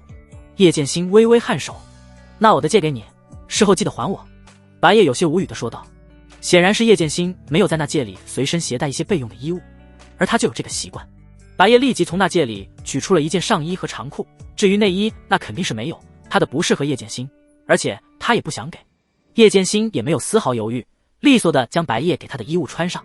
不过白夜的上衣对于叶剑心而言明显是有些太大了，双手都只有手指能伸出袖口，左边也露出了一半的肩膀，下身也是如此，长裤穿得松松垮垮的，勉强没有滑下去。不过就算真的滑下去了，其实也没事，因为单凭上衣都足够遮住了。看着叶剑心身上穿的都是自己的衣服，这一下反而比刚刚更有一种别样的诱惑，白夜已经无奈了。好了，言归正传，剑道切磋算是结束了吧。白夜本来进来之前还想着用手中的剑指向叶剑心，逼迫叶剑心主动认输，结果刚刚的那一幕完全把他原来的计划打乱了。结束了，是我败了。叶剑心似乎完全不在乎输赢，很随意的就认输了。白夜微微点头，随手一挥让周围的黑焰消散。然而此时的他还没有意识到，叶剑心这副模样被别人看到后会引发多大的轰动。叶剑心衣衫不整，甚至还穿着他的衣物。在黑焰散去后，白夜和叶剑心的身影也重新出现在众人的视线内。此时叶剑心的模样顿时再次引发了轰动，什么情况这是？灵剑仙子身上的衣服怎么变了？甚至还跟白夜身上穿的一模一样。刚刚在我们看不见的时候，他们两位该不会是发生了什么吧？应该不至于吧？真的有这么快的吗？不到1分钟的功夫就完事了。此时叶剑心身上穿的衣服与白夜一模一样，很难不让人浮想联翩，甚至连那种事情他们都联想到了。由于事发突然，他们的第一反应就是如此，并没有好好想想叶剑心的衣服是不是被烧毁了，且没有备用衣服才不得不穿白夜的。此时反应最大的当属姬清长了，他顿时动摇得更厉害了，难以想象白夜和那叶剑心刚刚在黑焰之中到底发生了什么。脑海里浮现了某种不可描述的画面，他的俏脸不由一红，同时心里感到莫名的烦躁不已。姬清长把一切都怪到了白夜的头上，都怪那个混蛋，害他变得越来越奇怪了。不过很快，姬清长就强行使自己冷静下来思考，应该是因为刚刚那个黑焰烧掉了叶剑心身上的衣服，所以才需要借用白夜的衣服。姬清长就这样安慰着自己，虽然整件事情的经过也确实就是这么简单，根本就不是众人想象中的那样，但紧接着姬清长又想到，这样白夜岂不是还是看光了那女人的身体，也就长老们能稍微镇静一些。看这样子，应该是白夜赢了，叶剑心的剑都已经不在手中了，剑修的宝剑离手，无异于投降。刚刚那片黑焰应该是焚天剑法的变异产物，那般恐怖的高温，不一会儿就能把普通人烧成灰。灵剑仙子虽然能用剑意护体，但衣服就护不住了。难怪这女娃身上穿着白夜的衣服，看来是原来的衣服全都被烧毁了。不过这样的话，刚刚白夜岂不是把她看光了？这小子的艳福真不浅啊，不仅打败了灵剑仙子，甚至还一饱眼福。但也就只是稍微震惊了，说着说着话题就有点歪了。虽然有点为老不尊，但有的长老根本不在意这个。而灵剑宗的大长老郑明远已经不知道该如何是好了。叶剑心与那白夜继续这样发展下去肯定不妙啊，但他又限制不了叶剑心太多。以庄拳为首的灵剑宗男弟子对白夜愤恨不已，又恨又嫉妒，但他们也就只敢在心里想想了，连灵剑仙子都不是那少年的对手，他们更是只有被虐的份。此时秦无缺也已经受不了了，他极度的面目全非，立即转身离开了万古剑种，他怕自己继续在这边待下去要崩溃了。已经结束了。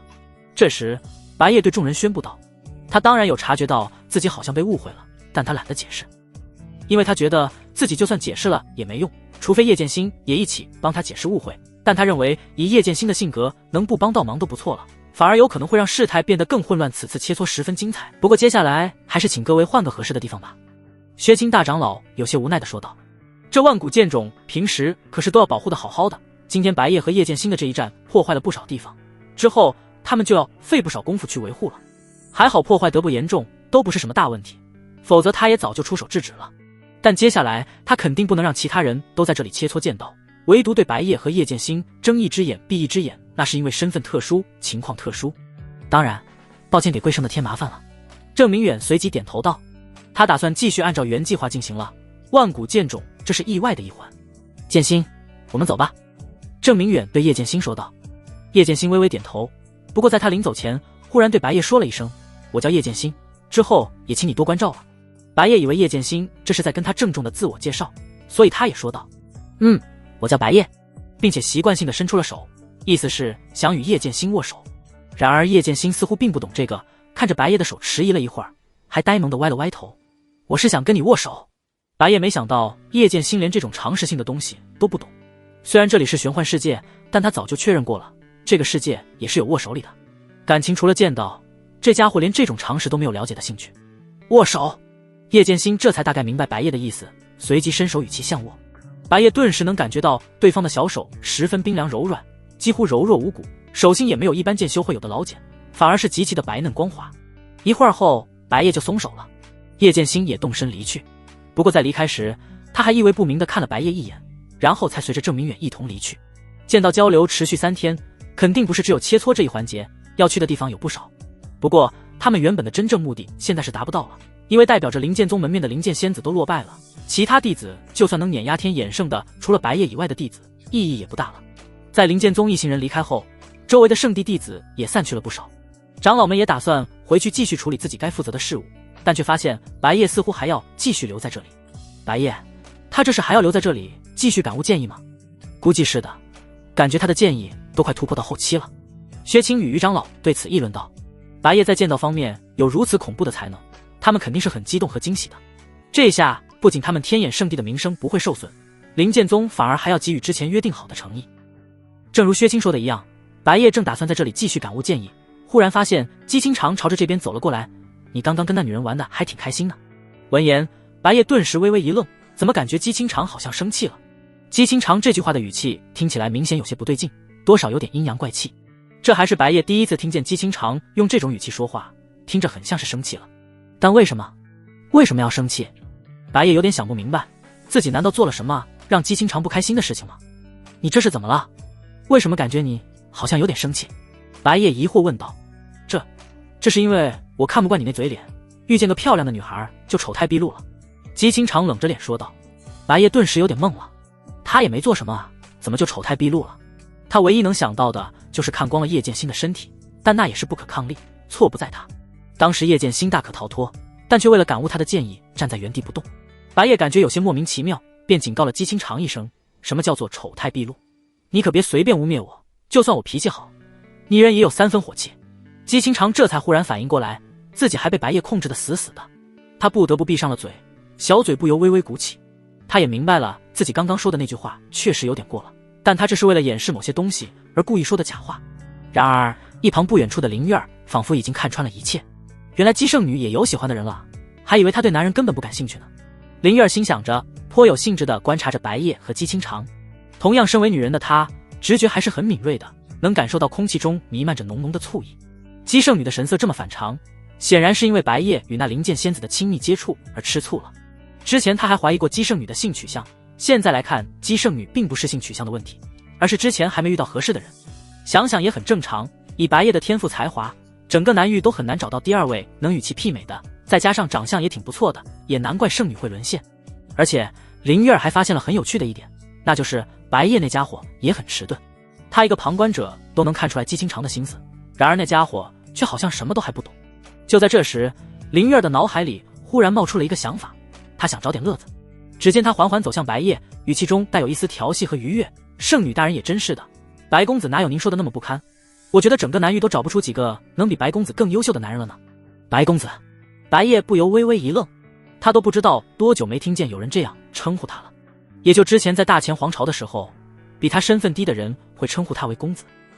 自从拜入天眼圣地之后，他在外门弟子之中都是底层，几乎就没有地位比他低的，自然也不会有人对他用尊称，即便最近成为了圣子，也是被直接称呼圣子。姬清长则是脸上多了一丝疑惑，因为他没明白林月儿突然过来说这种话是有什么意图。圣女大人要是看不上白公子的话，那就让给我吧，这么优秀的男人我可不想错过呢。一边说着，林月儿还故意朝着白夜凑了过去，但实际上还是有保持一些距离的。姬清长顿时沉默了，微微低下了头。看见圣女这副模样，林月儿的嘴角逐渐上扬，好戏就要来了。正当他等着看好戏，旁边的白夜却是一脸困惑的开口道：你突然吃错什么药了吗？姬清长和林月儿的行为真是一个比一个的让他感到迷惑。暂且不说姬清长了，林月儿这女人才刚与他结怨，突然又变脸对他这么的亲密，这怕不是精神分裂。白夜的这番话顿时打乱了林月儿找乐子的计划。姬圣女要是因为这句话反应过来了，那不就没乐子看了？而且他这也算是在帮这家伙，让这家伙更容易明白姬圣女的真情实意，竟然还反过来说他吃错药了。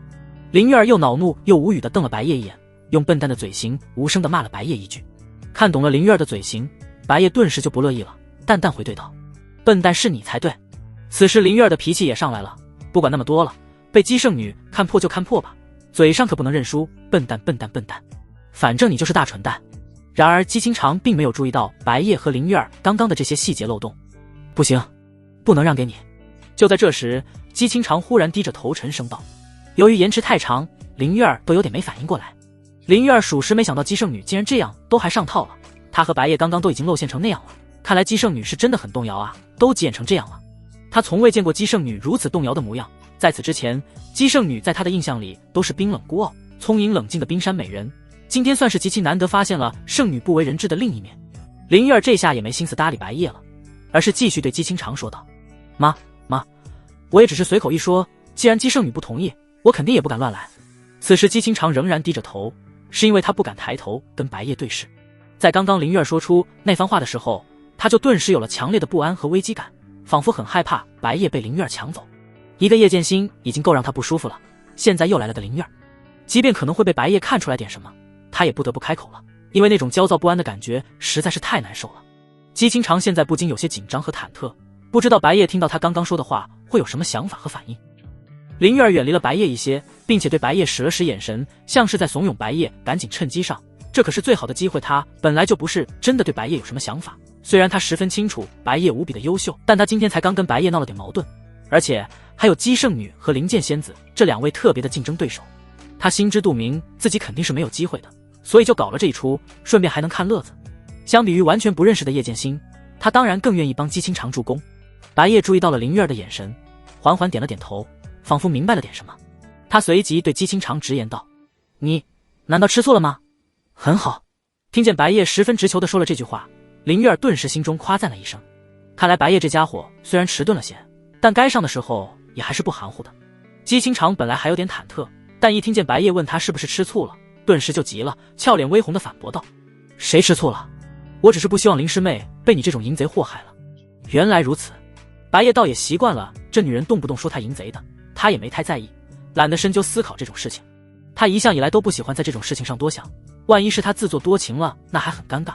这是前世别人身上的经历给他带来的教训和感悟，所以只要不明确的情况下，他奉行的是宁可什么都不多想，也避免自己尴尬的可能性。没有别的事情，我就继续去感悟建议了，尽量别打扰我。白夜懒得跟姬清长和林月儿继续闲扯了，还不如一口气把建议突破到后期。不是，等林月儿还想说点什么，但白夜已经懒得搭理他了。他顿时无奈了，有些郁闷地扶了扶额头。姬圣女这明摆着就是太害羞了，所以找别的理由来强行解释。都这么明显了，白夜这家伙居然还看不出来。亏他刚刚还夸这家伙干得漂亮，结果转眼间就迟钝的让他无语了。这家伙还真是不经夸。殊不知白夜只是根本不愿多想而已。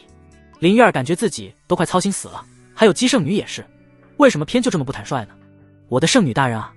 林月儿对姬清长叹气道。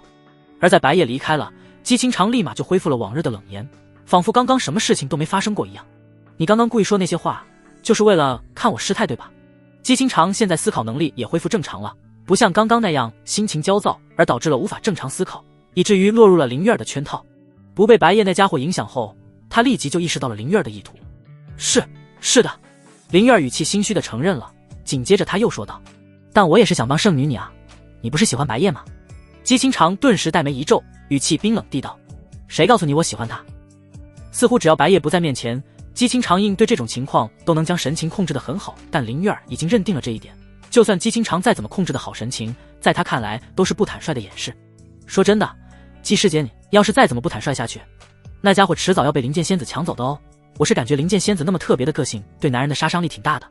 林月儿语重心长地说道：“你多虑了，那个淫贼不管被谁抢走，都与我没有半点关系。”姬清长仍在嘴硬，但实际上他的心里也是明白的，灵剑仙子的出现让他有很强的危机感，只是他不愿在别人面前承认而已。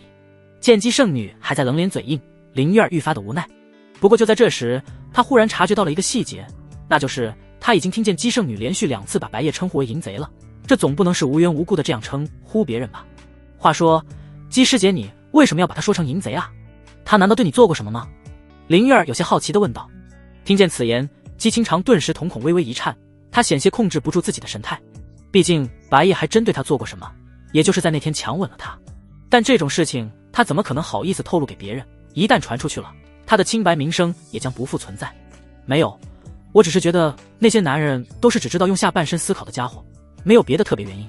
姬清长脸色依然平静清冷地说道。那就有点太夸张了，哈哈。林月儿略显尴尬地笑道。他也判断不出来姬清长说的这句话到底是真是假，所以也没法继续追问下去了。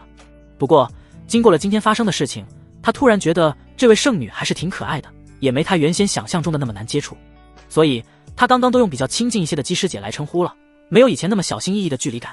接着姬清长不打算继续留在这里了，感觉被林月儿这样东问西问的容易出事，而且他想回去好好冷静和休息一下。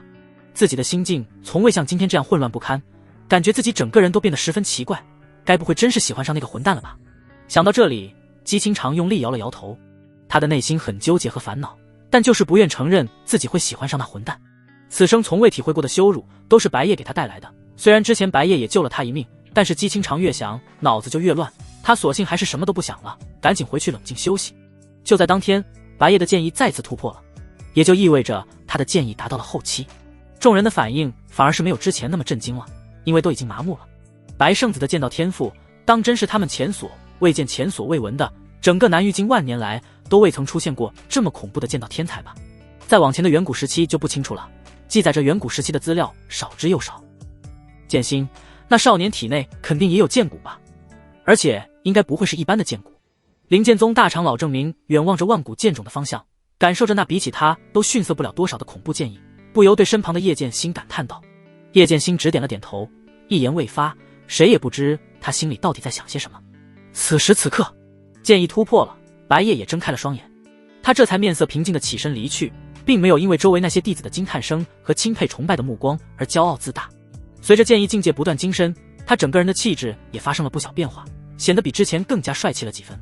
对了，就在这时，白夜忽然想起来，那柄品质不一般的黑剑忘了还给叶剑心，等下次碰面了就把黑剑还给对方，顺便把自己的衣服也要回来。夜晚时分，白夜躺在床上正想入睡，窗口突然出现一道倩影，他顿时警惕地凝视一看，结果发现是叶剑心。我来履行诺言。听见叶剑心的这句履行承诺，白夜顿时懵了。什么承诺？该不会是那什么男女之事吧？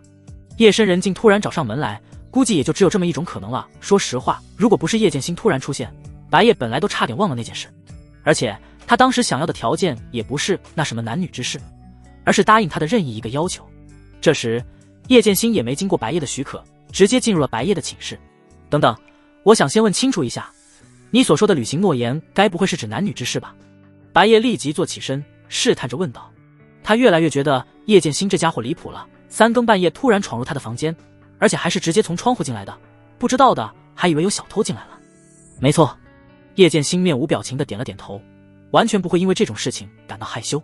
果然你误会了，我当时接受的可不是什么男女之事。你自己说的可以答应我任意一个条件，那么也可以是别的条件。白夜解释道，比如之前那柄黑色的剑我还没还给你，以这个作为条件，我觉得就挺好的。虽然叶剑心的美色极具诱惑难以抵抗，但在绝对理性的考虑下，还是那柄黑剑更好，能够直接提升他的实力。他现在就缺个强力的宝器，那柄黑剑不仅品质不凡，还能强化焚天剑法，对他目前而言十分适配。那柄黑剑本就是送你的，与此并不冲突。叶剑心淡淡说道。叶剑心的这番话让白夜听的都不知道该怎么解释了。虽说叶剑心的姿色绝美，而且还是白白送上门来，但也正是因为如此，白夜更需要对叶剑心谨慎些。毕竟今日才刚相识，他还不知叶剑心的为人到底如何。万一这家伙有什么阴谋，那么被美色冲昏头脑的时候，无疑是他最容易中招的时候。正当白夜在思考这些的时候，叶剑心却是一言不发的直接钻进了他的被窝，甚至还把身上的衣物脱得干干净净，也就是原先他借给叶剑心的那一套。叶剑心将衣服脱掉后，直接反手扔出来，并且说道：衣服还给你了。衣服正好就扔在了白夜脸上，但整套衣服不仅十分干净，还能闻到淡淡的清香。显然叶剑心在过来前就沐浴过了，衣服虽然没洗，但也几乎丝毫没有变脏。你别自作主张的躺到别人床上。白夜颇感无奈，不到床上如何行男女之事？叶剑心的语气有些理直气壮的味道，仿佛在他眼里这么做就是理所应当的。你说的确实没错，但最重要的是我并没有接受。白夜说道。此时的叶剑心完全就是身无一物的躺在他被窝里，他能保持着清醒不冲动就已经很不错了。然而叶剑心没再回应他了，似乎就是非要赖在这了。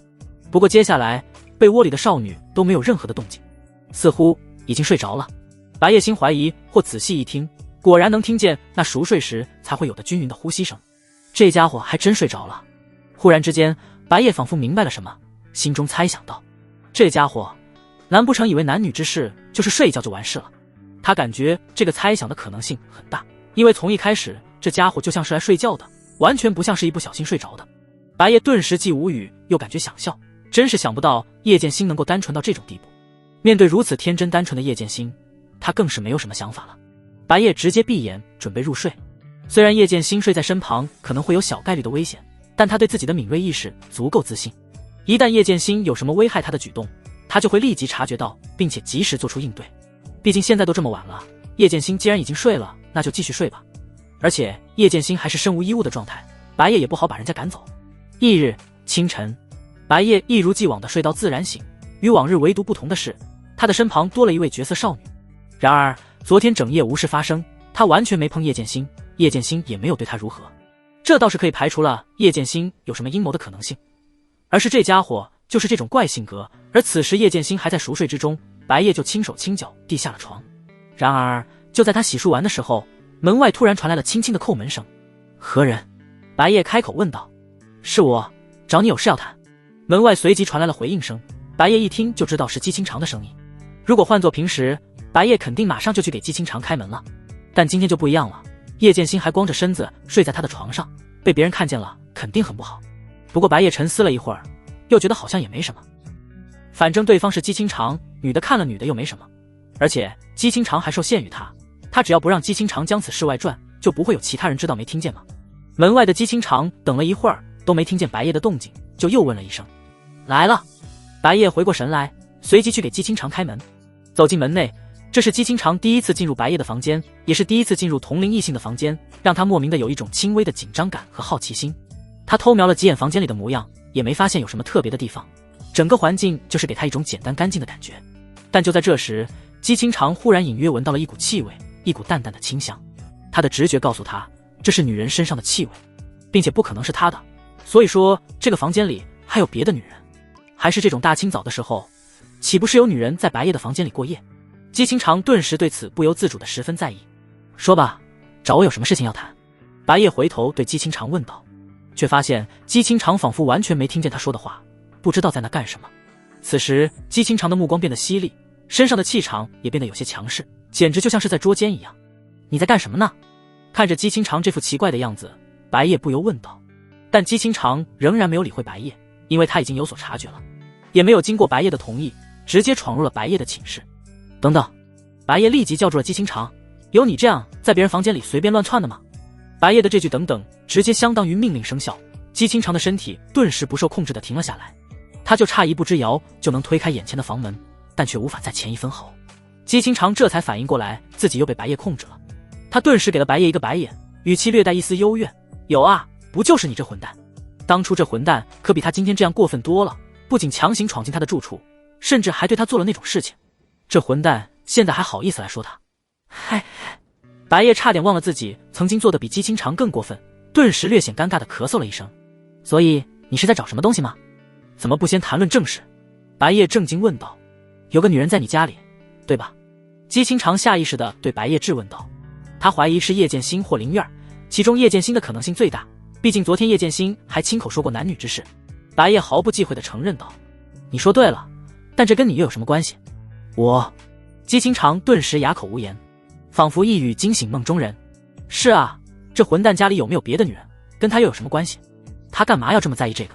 在姬清长愣神的时候，白夜走过来推开了房门，他觉得差不多该叫叶剑心起床了。见白夜过来打开了房门，姬清长也顿时回过神来。你先把命令解除啊。行。白夜意念一动，姬清长瞬间就能正常行动了，然后一脸理所当然的跟着白夜进了寝室。该起床了，以及这套衣服你继续穿着吧。白夜走到床边，把叶剑心昨夜还给他的那套衣服又扔给了叶剑心，否则叶剑心不还是没衣服穿。此时姬清长看见白夜床上那隆起的被子，顿时就明白了什么。果不其然是叶剑心，而且似乎还身无衣物的睡在白夜床上。今天记得去弄一套新衣服来，然后再把我的衣服洗干净还给我。白夜对叶剑心叮嘱道。这时被子稍微蠕动了一下，说明叶剑心已经醒了，但叶剑心有没有把他所说的话听进去，就又是另一回事了。姬清长不由自主的快步走了过去，紧接着竟是直接动手将床上的被子掀开。姬清长如此突然的举动，顿时让白夜都有点没反应过来。他哪能想到姬清长会直接过来掀被子？被窝里的绝美少女顿时暴露出来，身上完全就是一丝不挂，连姬清长一个女生都看得不由有些脸红了。白夜的目光也一时无处安放，这画面的冲击力太强了。不过他此时更在意的是，姬清长这家伙突然在发什么神经？唯独叶剑心什么反应都没有。正常的女生遇到这种情况估计都会害羞的尖叫，然而叶剑心却是毫不在乎的揉了揉睡眼惺忪的眼睛，甚至连遮都不用手遮掩一下。这反而是姬清长激动的都无法正常说话了。眼前的这一幕让他下意识的就直接想歪了，以为昨晚白夜已经跟叶剑心发生了那种不可描述的事情。这顿时让他感觉心里好像被什么东西堵住了一样，令他感到十分难受，而且脑海里自动浮现了那种涩涩的画面，使他羞耻的满面通红。不过这不管换谁来都很难不想歪，毕竟昨天叶剑心才刚说过那番话，今早就一丝不挂地躺在白夜床上，谁会相信这没有发生点什么？叶剑心缓缓坐起身，看见眼前的姬清长一副奇怪的模样，他那面无表情的脸上浮现了一缕疑惑，不知廉耻。此时姬清长面红耳赤地说了一声，立即把被子又盖回了叶剑心身上。然而叶剑心又把被子反手推开了，似乎是嫌碍事。他怎么了？叶剑心一脸茫然地对白夜问道。不知道，看不懂他。白夜也摇头道。先别管他，你把衣服穿好来再说。他不由感叹，这叶剑心真是太缺乏某些方面的意识了，竟然能在他这个身体健全的男生面前大意成这样，甚至都不适合用大意来形容了，应该说是压根就不在乎。叶剑心没再说话，站起来准备穿衣服。见叶剑心暴露得更过分了，姬清长心急之下忍不住直接用手捂住了白夜的眼睛，似乎是不想让白夜看见白夜，倒是也无所谓，反正该看的和不该看的都早就被他看光了。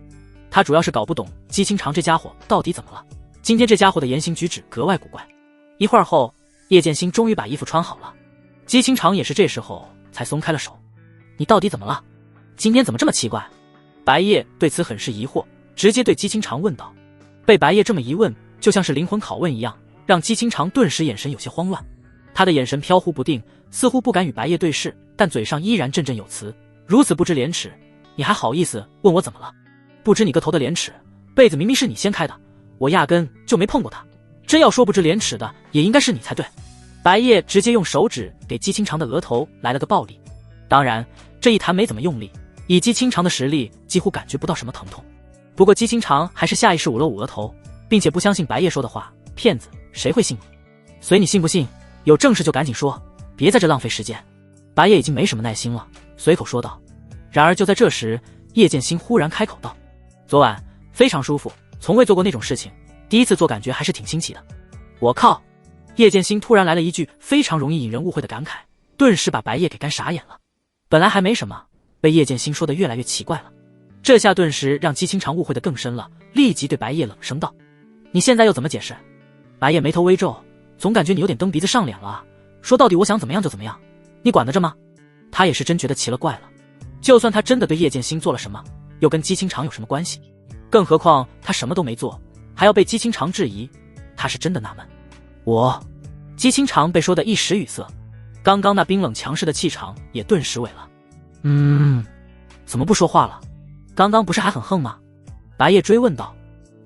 我只是……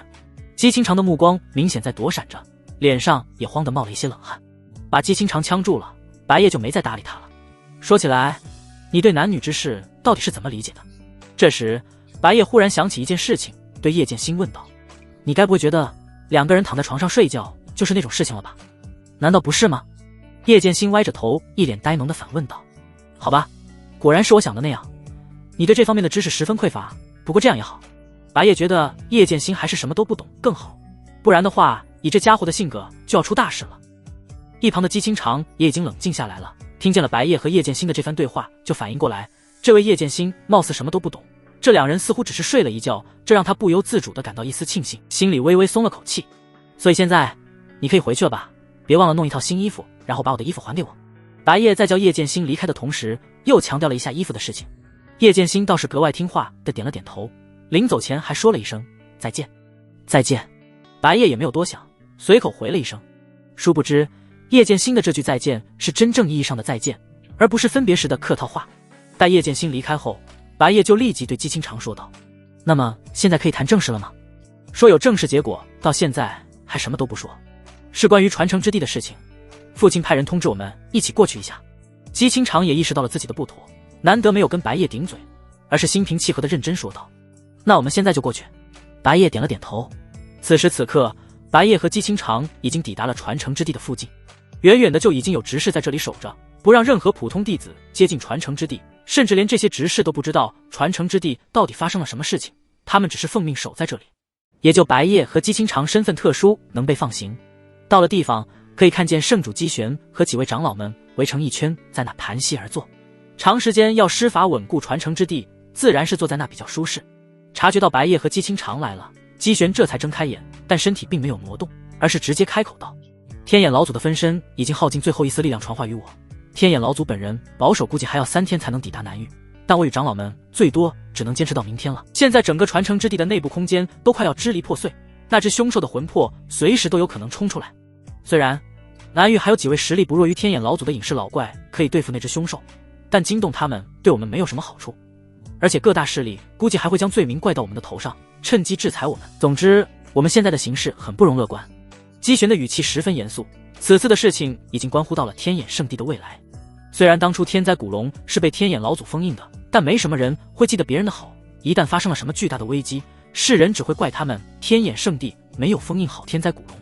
尤其还有各大势力盯着他们，各大势力之间顶多只有利益关系，谁都不会盼着谁好。若有机会搞垮其中某个势力，肯定会往死里针对。到时候在各大势力有意的舆论操控下，天眼圣地将会变得千夫所指，除了民生，还有贸易制裁、生源变差各方面的影响，从一流势力被打压成二流势力，甚至三流势力都不夸张。现在还有一个可行的办法，但风险很大，而且只有你才可能完成。说着，姬玄还一边观察着白夜的反应，如果白夜脸上表露出不情愿、难为的神色，他就不继续往下说了，直接放弃这个办法。圣主直说无妨。然而白夜不仅脸上没有不情愿和难为的表情，还主动要求姬玄直说。白夜这样的反应顿时出乎了姬玄的意料，他原以为白夜会不情愿，或者是勉为其难的接受，结果他还是低估了白夜的心性。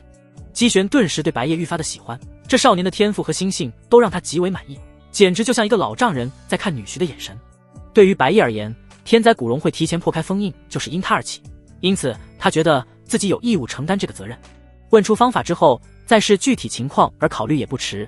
定，时间已至，发布新的签到任务。签到地点：乱兽山脉。任务时限：3日之内。任务奖励：御兽神树。正好就在这时，新的签到任务也开放了。同时姬玄也开口道，方法就是以你的圣体去松动那只凶兽的肉身封印。当年天眼老祖将凶兽的肉身封印在了乱兽山脉某处位置，由于过去了太多年，乱兽山脉的区域变化了多次，如今已经不清楚具体在哪个位置。不过以你那能与封印产生共鸣的圣体，应该很快就能找到位置。肉身封印若能赶在魂魄冲出传承之地之前破除，察觉到威胁的兽王肯定会直接出手摧毁那只凶兽的肉身。我很清楚乱兽山脉那只兽王的脾气，他绝对不会容忍威胁到他兽王地位的存在。话音刚落，白夜就立即点头道，我愿意去。这都不需要犹豫了，签到地点正好就是乱兽山脉。任务时限只有3天，白夜终究要去一趟乱兽山脉，除非他放弃这个签到任务，而他断然是不会放弃的。而且签到成功的奖励是御兽神树，一看名字就知道是用来御兽，到时候在乱兽山脉遭遇什么危险的妖兽，可以直接将其奴役，这样就不存在什么风险了。莫急，我还没说完呢，我先把具体情况都交代清楚，你再决定接不接受。姬玄有些尴尬地笑了笑，再这样下去，他都更舍不得让白夜去冒这个险了。原本能说出刚刚那些话，都是他迫不得已才做出的艰难决定。兽王虽然估计也无法将凶兽肉身直接抹杀，但能让那具肉身被摧残的大伤也行，魂魄与肉身融合之后，恢复实力的速度就更慢了。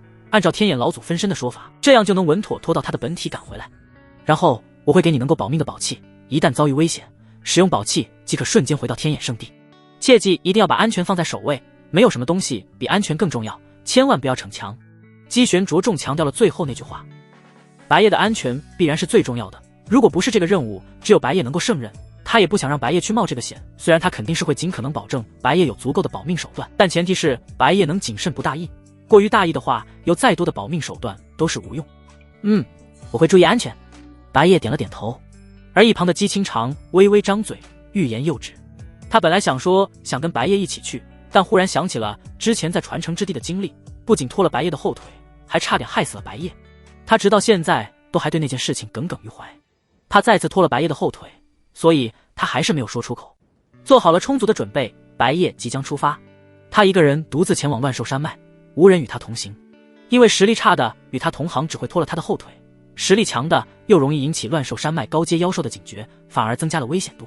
他的任务可不是去猎杀妖兽，而是潜入乱兽山脉，找到天灾古龙肉身被封印的地方，让封印松动后即可立马离去。谨慎行事的话，几乎就能规避一切危险。为此，天眼圣地特意给白夜提供了好几样宝器，这些宝器已经是天眼圣地最好的功能性宝器和防御性宝器，其中有能隐蔽自己气息的，有瞬间传送回到天眼圣地的，还有增强自身防御的。基本上天眼圣地已经尽可能给予白夜完全的防护措施，只要他自己不作死，基本上就没什么危险了。一定要小心啊！大长老薛青对面前的白夜叮嘱道。放心，我会安全回来的。说完，白夜随即坐进了一艘具有隐蔽功能的小型灵舰。这种通过灵气进行驱动的灵舰，在南域属于少数势力才有的高科技。虽然看着比妖兽坐骑高端多了，但实际上两者差不了多少。灵舰的移动速度更强，但攻击能力较弱；妖兽坐骑则是相对均衡，移动速度和攻击能力都很不错。所以要看具体需求，白夜此次的任务以前行为主，那么自然是用灵舰更好。坐进灵舰，驾驶方法非常简单，将自己体内的灵气注入灵剑即可。没一会儿，灵剑就已经是远处天空中的一个小黑点了。望着那快速消失的灵剑，姬清长的眸中流露一丝担忧之色。不过现在的他是真正在担忧白夜的安全，而不是因为自己与白夜的性命绑定而不得不被迫担忧。乱兽山脉面积无比之大，在地图上差不多有2个大前皇朝那么大。乱兽山脉正如其名，山脉之中有无数危险的妖兽，但相对的也有无数天灵地宝。高风险的同时也有着高收益，所以南域的武者普遍都把乱兽山脉视为最适合历练的地方。当然，白夜不是来历练的。灵剑的速度非常快，经过约莫1小时的路程，白夜就抵达了乱兽山脉上空。叮，检测到宿主已经抵达了签到地点，请在签到地点范围内保持1分钟，视为签到成功，否则任务失败。系统的提示音随之而来，这次就要保持1分钟了，任务难度上升了一些，但也几乎等于没有。接下来，下方不管是有人与妖兽激斗厮杀，还是有人发现了某种天灵地宝，白夜都完全无视，一门心思寻找封印之处，尽量避免接近核心区域，实在是找不到封印之处，再进入核心区域吧。白夜看着手中的地图，心中暗想。地图上面对乱兽山脉各个区域的划分十分清楚，偌大的乱兽山脉被分为3大区域：外围区域、内围区域以及核心区域。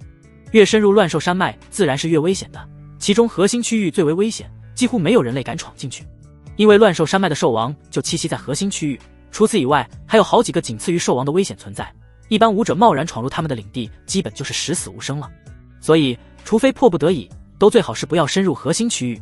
其实圣主和大长老都有特意与他强调过，若是没在外围区域和内围区域发现封印之处，就直接放弃任务返回天眼圣地，不值得冒着那么大的危险进入核心区域。叮，宿主签到成功，获得奖励御兽神树。叮，下个签到任务将在1日之后开放，请宿主做好心理准备。白夜顿时获得了一部名为御兽神树的秘籍，以他的圣级悟性，正好可以在灵剑里当场学习这部秘籍。若能及时学会这部秘籍，估计就算他深入了核心区域，都能保证自己绝对安全。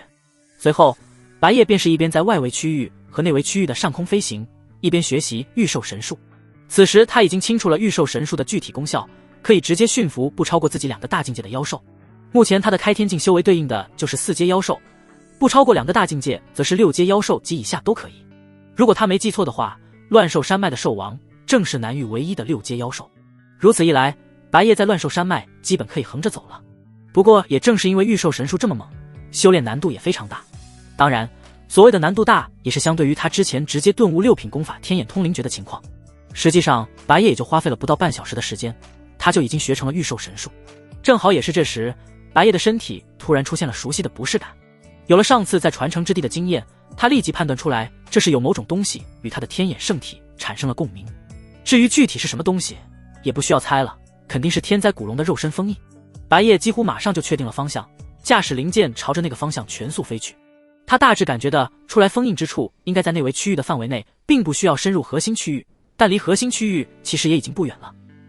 不多时，白夜便到达了封印之处的正上空，他的天眼圣体与封印产生的共鸣越来越强烈，尤其在此刻达到了顶峰，整片大地都被牵动，震动得愈发的剧烈。附近的妖兽大部分都四散而逃了，似乎都以为是天灾爆发，只有少数实力较强而且领地意识也很强的妖兽不愿放弃自己的地盘。似乎封印在地底下，白夜能感受得到封印就处于地底深处，而且天灾古龙的肉身似乎并不是完全没有魂魄，仍存一缕有意识的魂魄，并且可以操控肉身。随着封印松动的越来越厉害，天灾古龙的活力也越强。终于封印彻底破碎，天灾古龙顿时冲破地表。砰！一道大爆炸般的巨响传来，一只没有丝毫血肉的白骨龙爪首先破出了地面，紧接着另一只白骨龙爪也探了出来，双爪硬生生的将地面裂缝还不够大的两边扒开。单单一只白骨龙爪都是白夜整个人的数倍之大，可以见得天灾古龙的体型有多么庞大。轰隆隆，天灾古龙钻出地面，造成了无比巨大的动静。其实这个时候白夜就已经算是完成任务可以回去了，这么大的动静肯定会把兽王引来。刚破开封印的天灾古龙状态十分虚弱，想必会被兽王重创。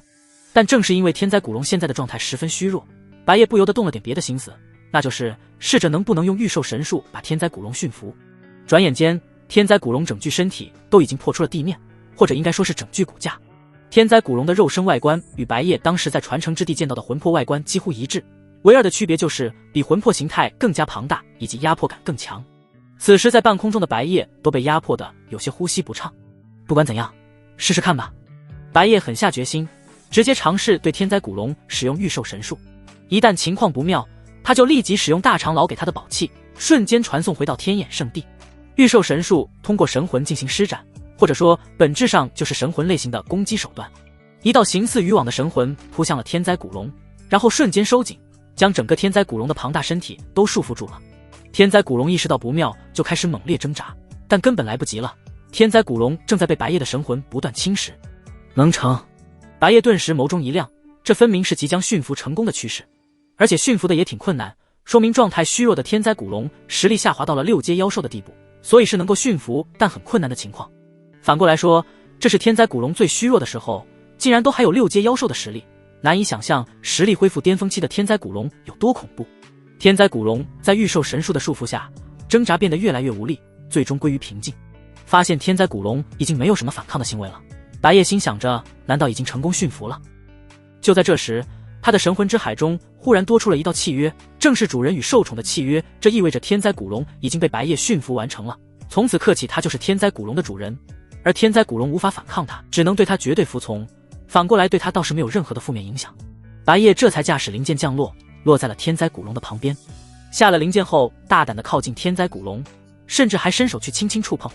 那白森森的龙骨摸起来冰凉光滑，难以相信这具尸骨竟然会是活物。即便白夜这样近距离的触碰，天灾古龙也仍然很温顺，别说伤害他了，就连半点反抗的举动都没有，甚至还能听见帝王引擎般呼呼呼的喷音，这似乎代表着他现在很放松。然而就在这时，忽然一道振聋发聩的怒吼声从核心区域的深处传来，几乎响彻整座乱兽山脉。滚出本王的地盘！乱兽山脉内的无数妖兽顿时纷纷趴伏在地，害怕的身体都在不断的颤抖，显然这道咆哮声的主人十分恐怖。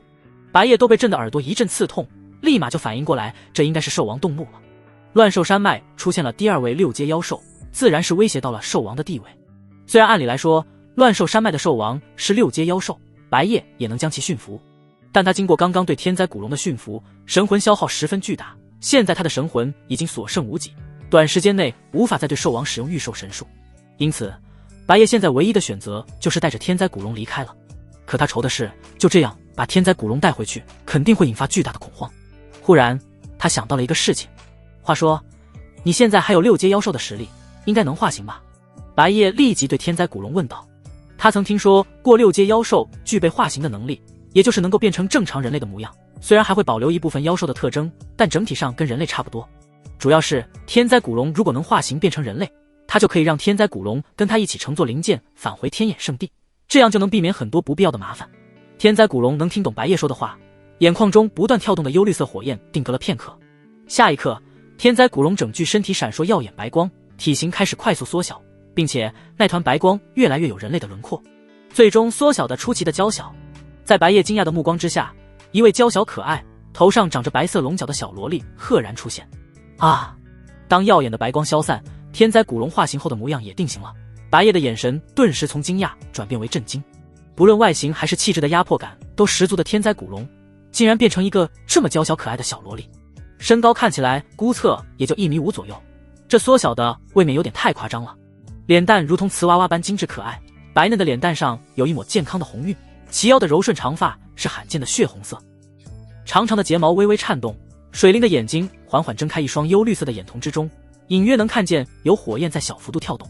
天灾古龙并未完全变成人形，而是保留了一部分妖兽形态时的特征，分别是头上的龙角和身后的龙尾，皆是光滑的纯银色白骨，看着并不吓人。当然，白骨龙角和白骨龙尾不可能还像之前那般巨大，现在与之前比起来显得十分迷你。最后就是身无一物，玲珑有致的娇躯没有一丝多余的赘肉。看着眼前天灾古龙化形后的模样，白夜心底顿时升起了一丝罪恶感。白夜立即从那戒里取出一件上衣，扔给天灾古龙，穿上，然后跟我走。但天灾古龙呆呆地看着手中的衣服，脸上满是茫然之色，似乎是完全不知道该如何穿衣服。只见他随手一扯，衣服就像薄纸一样被撕碎了。白夜顿时无语了，还好他的衣服多，他又取了一件上衣出来，然后对天灾古龙说道：算了，还是我来帮你穿吧。说完，白夜十分利索地帮小萝莉穿好了衣服，然后反手拉着小萝莉进入了灵剑。灵剑虽然是单人舱，但小萝莉的体型够娇小，两个人一起也不会觉得拥挤。随后白夜驾驶灵剑返回天眼圣地。随着天灾古龙的气息远去，兽王的怒火也渐渐平息。虽不知自己统治的领地为何会突然出现一位6阶妖兽，对方的气息也是完全陌生，在此之前从未感受到过，但只要对方不入侵他的领地，他也懒得在意这么多了。灵剑内部，距离回到天眼圣地需要大约半小时的路程。此时天灾古龙化形的小萝莉就坐在白夜的大腿上，虽然身上只穿了一件白夜的上衣，但上衣对于小萝莉而言有点太大了，都快盖到她的膝盖了，所以这样穿到时也足够了。然而这时候小萝莉有点不太安分，感觉不舒服，声音听起来稚嫩可爱且有些呆萌。白夜发现小萝莉似乎想把衣服脱下来，他能预想得到不会脱衣服的小萝莉估计会把衣服直接撕碎，毕竟本体作为天灾古龙的小萝莉拥有非常恐怖的力量，而且好像还不太会控制力道，所以白夜随时都要盯着点小萝莉，不然这小家伙随手一拍就能把零件拍碎了。这只是一开始不太适应，穿久点就能习惯了。而且这是我的衣服，已经被你撕了一件，可不能再让你撕了。白夜立即对小萝莉说道。且不说这小家伙会把衣服直接撕了，就算能正常脱衣服，他也肯定不可能允许他脱下来，否则到时候回了天眼圣地被别人看见了，不知道的还以为他是什么超级大变态。由于白夜现在是天灾古龙的主人，化形后的小萝莉照样要服从主人，所以只能不太情愿地忍住了。看着小萝莉一脸不舒服的样子，白夜稍微想了想，随即从那戒里拿出了一点吃的。他心想着，既然是小孩子的外表，有可能会喜欢零食或者甜食，尝尝看喜欢不。白夜把一个甜食凑到了小萝莉的嘴前，闻到了甜食的香味，小萝莉的眼中顿时金光一闪。嗷呜！她的小嘴几乎张到最大，直接一口咬了下去，差点就咬到了白夜的手，脸上随即露出了幸福的笑容，脸蛋的红晕也变得更红润了一些，显然她很喜欢吃好吃的。果不其然，跟白夜猜测中的差不多。就在这时，白夜手中的东西已经在刚刚被一口吃没了，但小萝莉还不够满足，灵巧的小舌头在她的手指上游动了起来。好了好了，我手上的残渣就没必要了。白夜感觉这一幕多少有点糟糕，随即把手收了回去。你只要乖乖听话，我就会奖励你这种好吃的，懂了吗？白夜对小萝莉说道。小萝莉神色乖巧地点了点头。话说，你叫什么名字？白夜忽然想起来，自己连这小家伙的名字都还不知道。虽然有天灾古龙这个名字，但这属于种族的名字，而不是个体的名字。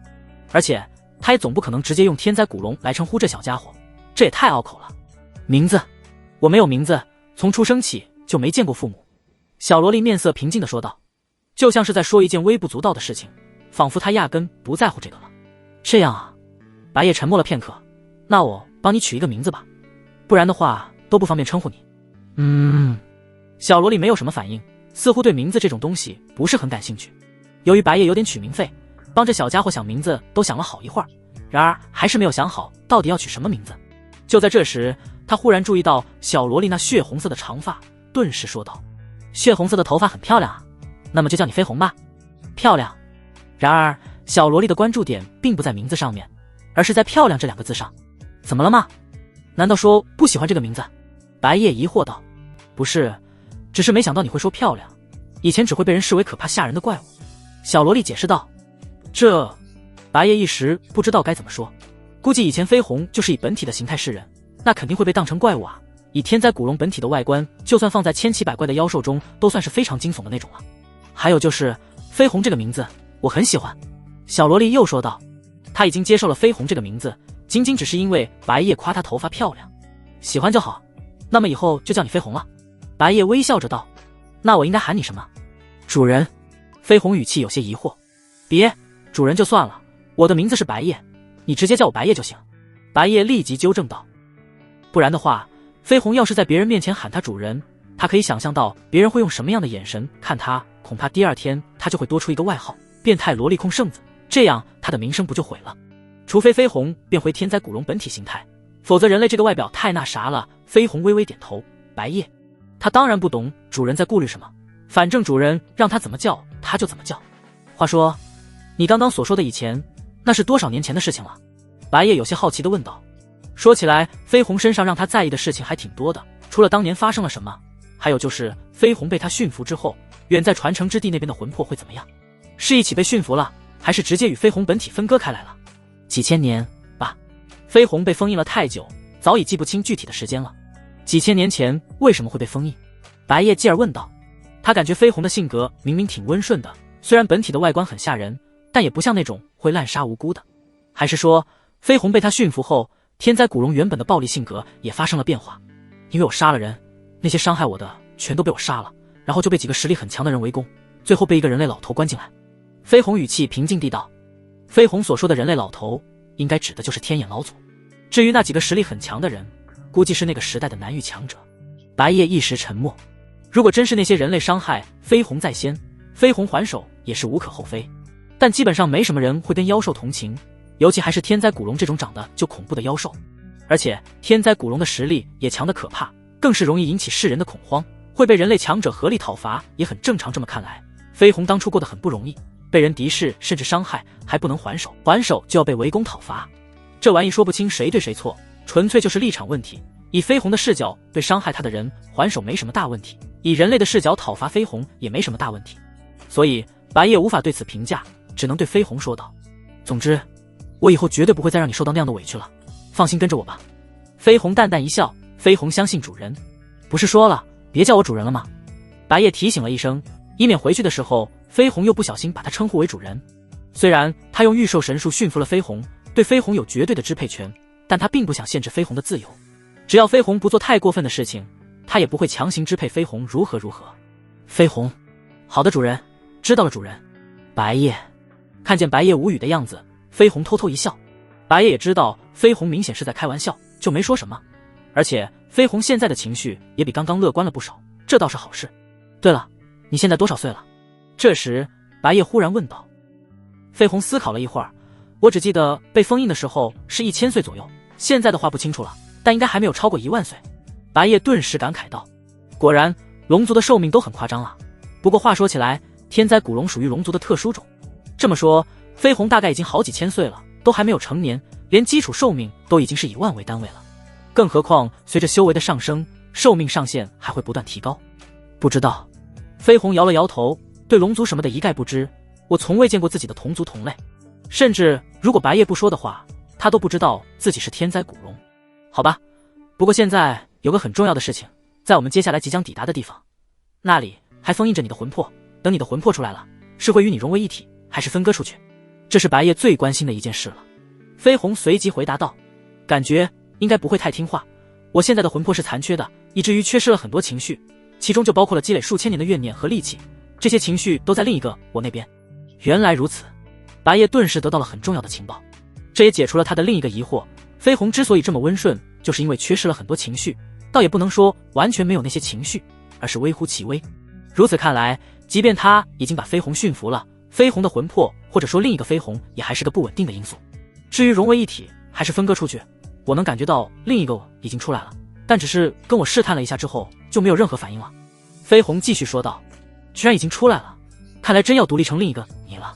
传承之地的魂魄出来的比白夜预想中的快太多了，他原以为圣主和长老们能够撑到明天，还好他神速地找到了飞鸿，并且收服，阻止了事态进一步的严重化。另一个飞鸿只是个魂魄，没有肉身，应该闹不出什么多严重的事情。具体情况如何，只有回到天眼圣的才知道了。此时此刻，白夜已经带着飞鸿回到了天眼圣地。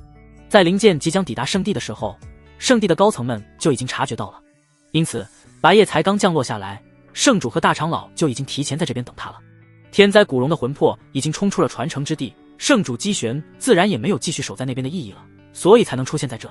白夜，当舱门打开时，姬玄迫不及待的正想询问白夜情况如何了，却发现灵剑内不止白夜一人，除了白夜以外，还有一名头上长着双脚的小女孩，头发也是妖异特殊的血红色。姬玄顿时面露惊讶之色，白夜不是自己一个人去的吗？而且他们天眼圣地也没有这1号人物。姬玄不由疑惑道，这位是……我如果说这女孩就是那个天灾古龙的本体，你们信吗？白夜回答道，天灾古龙。姬玄愣了片刻就反应过来了，顿时惊叹道，真是想不到那只凶兽的本体化形后竟然是这样的小女孩，这么可爱的小女孩形象跟她想象中的害人凶兽完全对不上啊。白夜，你不是在开玩笑吧？这就是当年被天眼老族舍命封印的那只凶兽。大长老薛青也被惊到了，脸上满是难以置信之色。真没有开玩笑，若不是不想引起大家的恐慌，我马上就可以让飞鸿变回本体的样子，或者……白夜随即转过头对飞鸿说道，飞鸿你稍微露一手，注意收着点力。飞鸿微微点头。下一刻，就在姬玄和薛青还在好奇着这小女孩会展现出什么样的力量之时，突然一股凶猛至极的威压袭向他们。这是他们从未感受过的威压，而且飞鸿这可不是一般的威压，而是龙威。龙威对人类其实还好，若对妖兽那就是降维打击了。龙威只持续了一会儿，飞鸿就收手了。姬玄和薛青顿时松了口气，刚刚都感觉快要窒息了，身体也难以动弹。他们这下也明白了，这小女孩的实力远在他们之上，而且那也确实不是正常人类能有的威压。不过她好像很听你的话，你这是怎么做到的？姬玄察觉到这女孩很乖很听话，尤其是对白夜，这完全不像是一只凶兽会有的样子。因为飞鸿现在已经是我的同伴了，飞鸿这个名字也是我帮他取的。白夜解释道。还有就是飞鸿现在的魂魄是残缺的，暴力之类的情绪绝大部分都在传承之地的那个魂魄上。他并没有把飞鸿称为受宠，而是将飞鸿视为自己的同伴。同伴？难道你已经……姬玄本来想说出驯服二字，但迟疑了一下，还是止住了。毕竟人家飞鸿就在旁边，当面说出这种话就太不礼貌了。这样真的没问题吗？会不会太危险了？薛青也担心道。他感觉这个名叫飞鸿的女孩一旦动真格的，就算他与圣主合力都难与之抗衡。万一发生什么意外，对于天眼圣地几乎就是灭顶之灾。大长老请放心，我能保证飞鸿绝对不会犯事。白夜为飞鸿保证道。飞鸿则是对眼前这两个人类无感，面无表情，并且一言不发。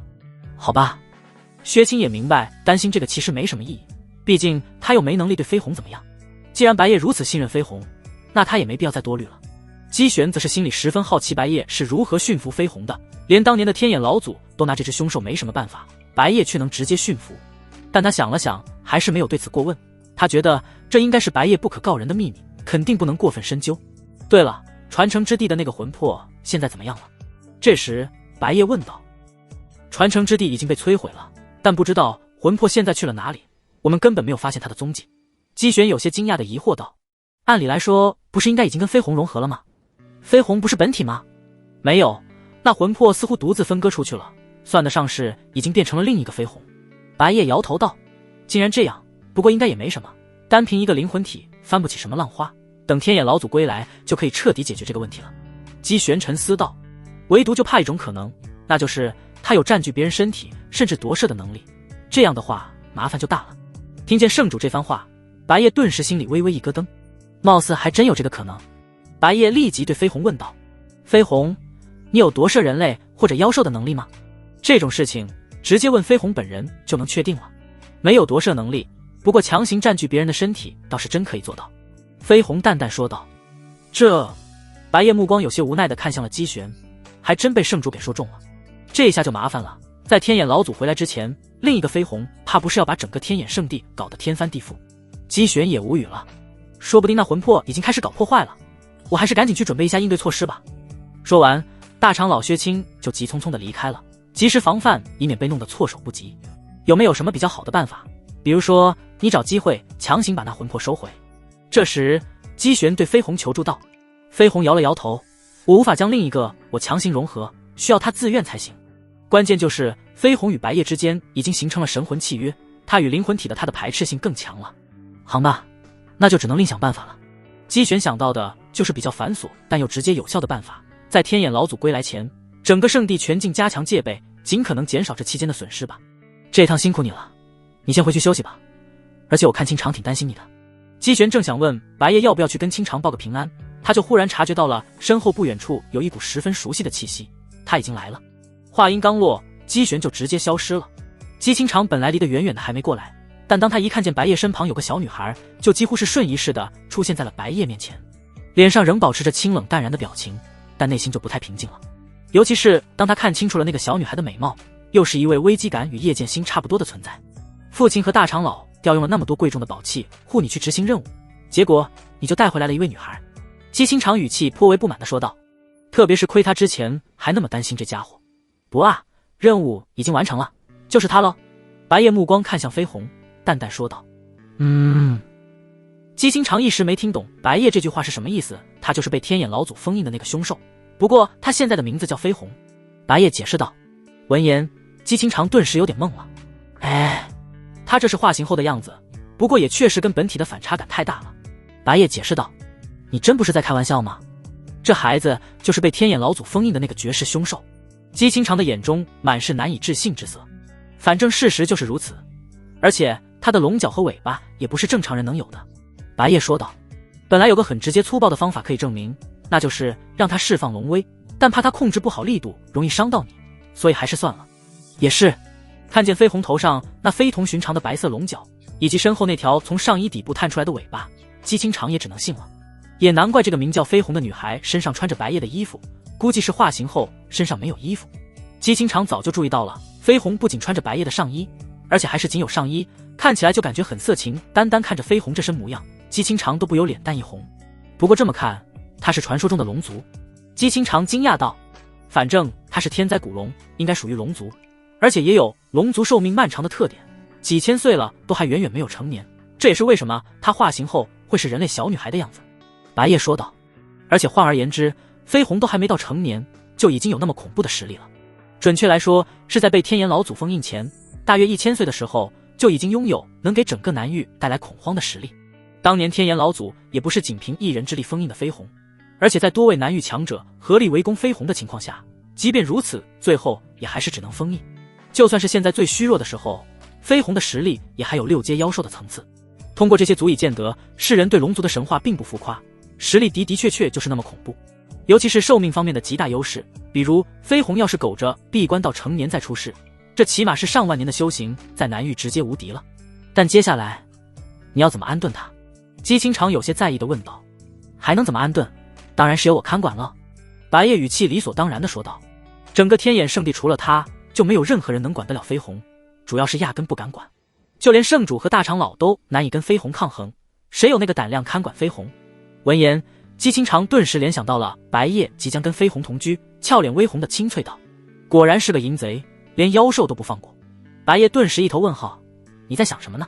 除了我也没人能看管他了，难不成换你来？就在这时，原本一直没说话的飞鸿忽然开口道，我不想跟白夜分开。话语间，他的小手还抓住了白夜的衣角。此时姬清长则是能感受到飞鸿那充满敌意的目光，仿佛他若是非要让飞鸿与白夜分开，飞鸿就要对他不客气了。姬清长顿时感觉自己像是被一头凶兽盯住了，盯得他全身发凉。然而飞鸿的本体恰好正是凶兽。姬清长不敢再激怒飞鸿了，轻哼一声，随便你们，反正跟我也没什么关系。放心，我不会跟你分开的。察觉到飞鸿的情绪有所不安，白夜立即对飞鸿安慰道，飞鸿欣然微笑。看着眼前的这一幕，姬清长的心情顿时有些不是滋味，一股淡淡的醋意都在空气中弥漫开来了，只不过白夜完全感受不到。我回去了。姬清长感觉继续待在这很不舒服，就直接动身离开了。白夜倒是没注意到姬清长在闹别扭，也带着飞鸿回了自己的住处。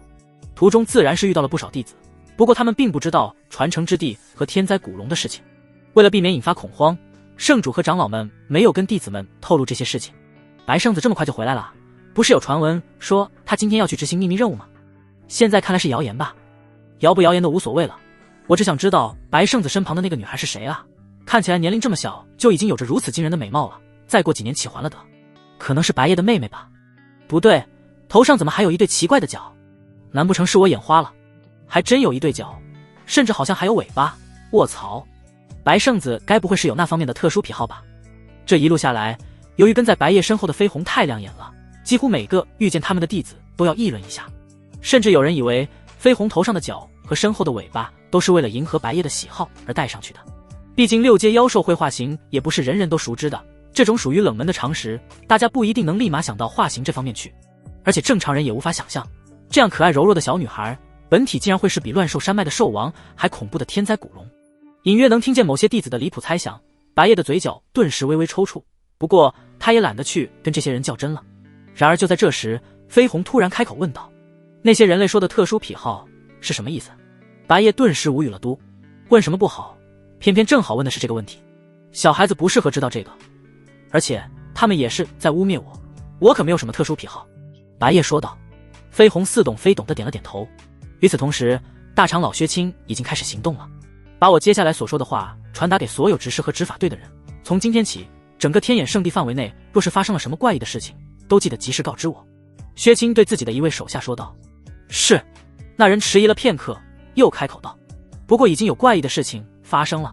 听得此言，薛青的神色顿时变得警觉了起来。什么事？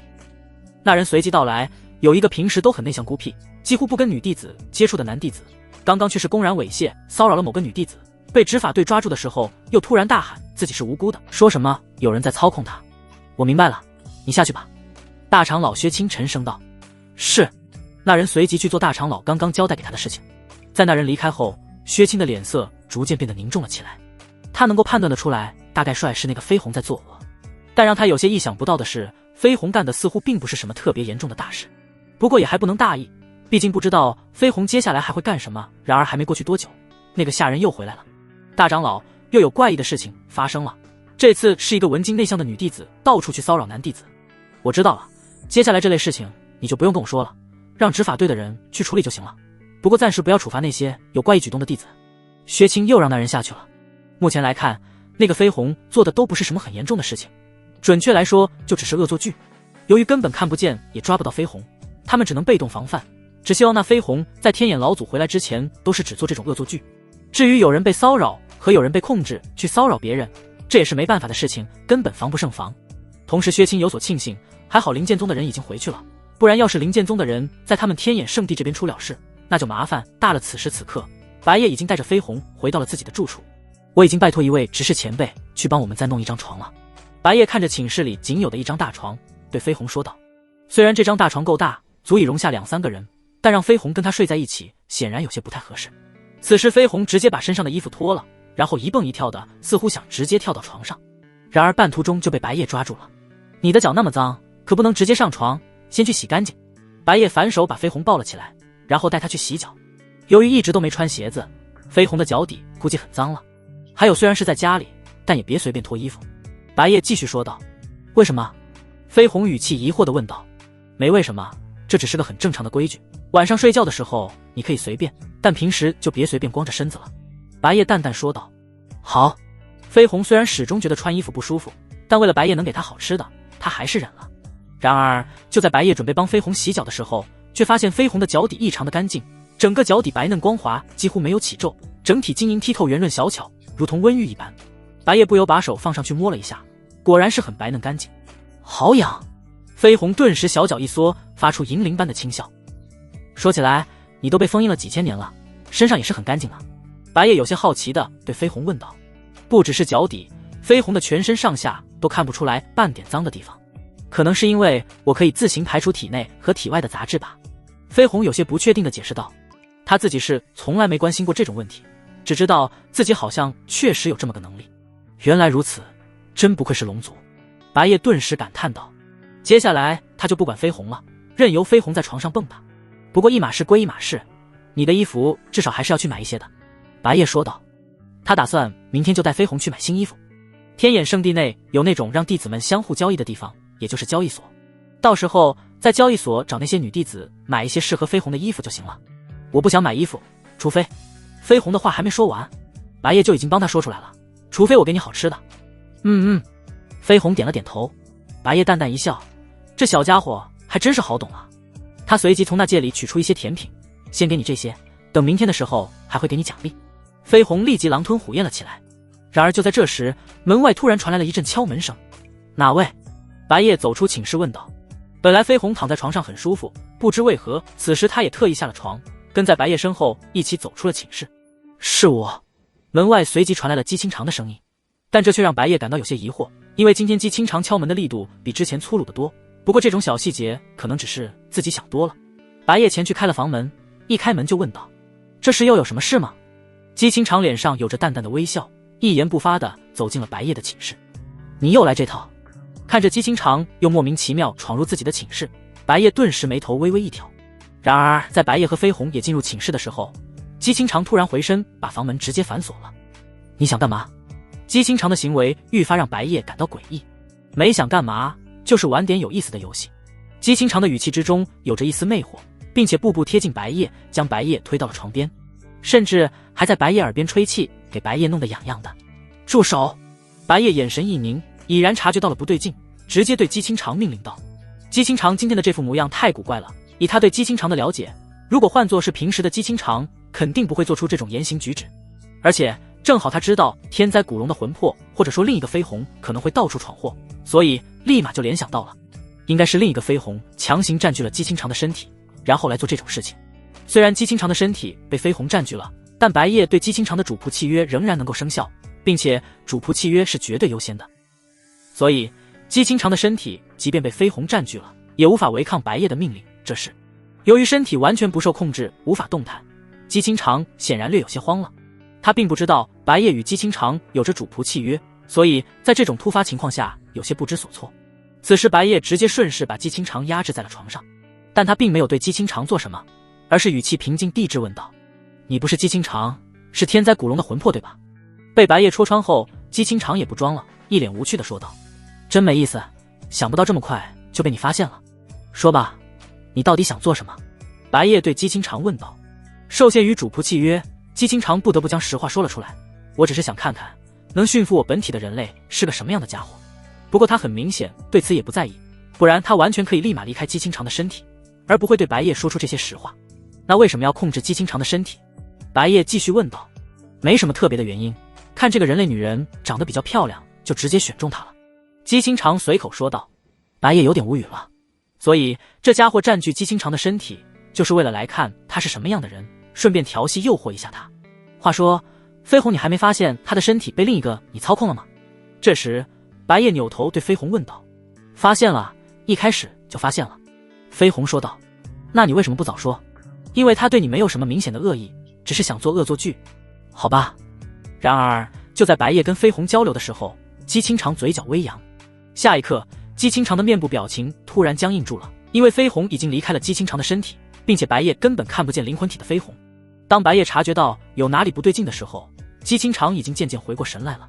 姬清长第一时间还没反应过来发生了什么，直到他的记忆恢复了刚刚那些事情的记忆，姬清长的脸蛋顿时急速升温，害羞的语无伦次了起来。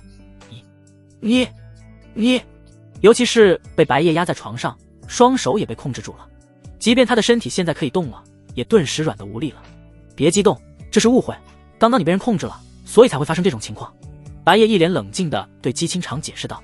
他心里则是想骂人了，那个绯红故意挑在这种时候离开姬清长的身体，很明显就是为了特意看他笑话。然而姬清长似乎已经听不进去白夜的解释了，满脑子都在想着别的事情，思维已经有点不清醒了。除了羞涩至极的神情，姬清长没有半点反抗的意思，似乎已经任君采撷了。此时白夜注意到自己还压制着姬清长，他立即松开了手，并且从姬清长身上下来。好了，赶紧起来吧。白夜对姬清长提醒道，姬清长这才反应过来，脸蛋顿时砰的一下变得更红了，简直就像蒸汽机一样。因为他意识到了自己刚刚竟然一副任由白夜乱来的模样，这太不知廉耻了。我先回去了。姬清长下了床后，逃也似的离开了白夜的住处。这次姬清长难得的没有跟白夜无理取闹，并不是因为白夜那些是不可抗力的行为，而是因为他羞耻的不好意思面对白夜了。看着姬清长匆忙离去，白夜自然是没有去阻止，而是神色凝重的喃喃道：现在也不知道圣地内的情况怎么样了，我还是出去看看吧，你在家里休息。白夜与绯红商量道。不，我要跟你一起。绯红毫不犹豫地拒绝了。那行，顺便今天就带你去买点新衣服。白夜说道。白夜直接去找大长老薛青了解了一下情况，得知了今天发生的那些事情。所以说另一个绯红做的都是些不痛不痒的恶作剧，没有搞破坏吗？白夜有些意外地道。那个绯红比他想象中的要安分啊。他原本还担心绯红会不会把整个天眼圣地搞得天翻地覆，结果绯红做的全都是恶作剧，包括对他也是如此。有倒是有，但也都是些不怎么严重的破坏。薛青说道。这样的话，看看有没有办法与他和平相处吧，能够和平解决的话自然是最好的。白夜说道。这个的确，但根本看不见他，也抓不到他，想跟他沟通都没机会沟通。薛青略有些头疼地说道。他和圣主都看不见灵魂体的绯红，白夜也对那家伙无可奈何，所以只能对绯红问道：绯红，你知道另一个你现在在哪吗？绯红和另一个自己虽然还没融合，但毕竟本质上还是同一个存在，相互之间能感受到对方都很正常。知道，就在那个方向。绯红抬起手指向了某个方向，果不其然，他知道另一个自己在哪。你直接带我过去吧，不然也不知道具体在哪。白夜说道。结果一会儿后，白夜就发现绯红带他来的地方正好是交易所。就在这时，绯红停下了脚步，似乎已经到地方了。就在那个人类体内，绯红的手指向了某个青年。白夜的目光顺着绯红的手看了过去，正好看见一个青年行为猥琐地撩起一个女弟子的裙摆。呀！那个女弟子顿时尖叫了一声，还好周围的其他弟子刚刚没有注意这边，所以没被别人看见。等他们被尖叫声吸引过来注意力的时候，已经什么都看不见了，只看见那女弟子死死捂住裙子的样子，以及旁边有个青年一脸呆滞茫然地坐在了地上，似乎根本没反应过来发生了什么。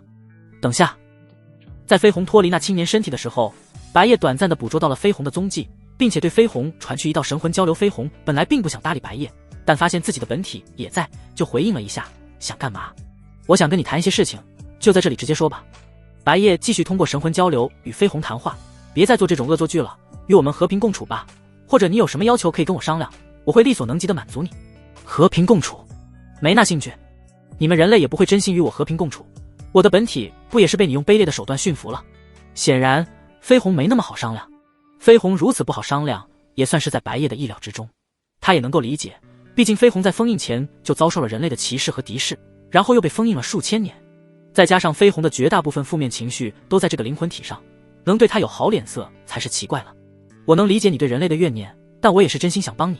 至于飞鸿，你身为他的灵魂体，应该也能感觉得出来，我并没有怎么限制他的自由，神魂契约只是因为怕出意外。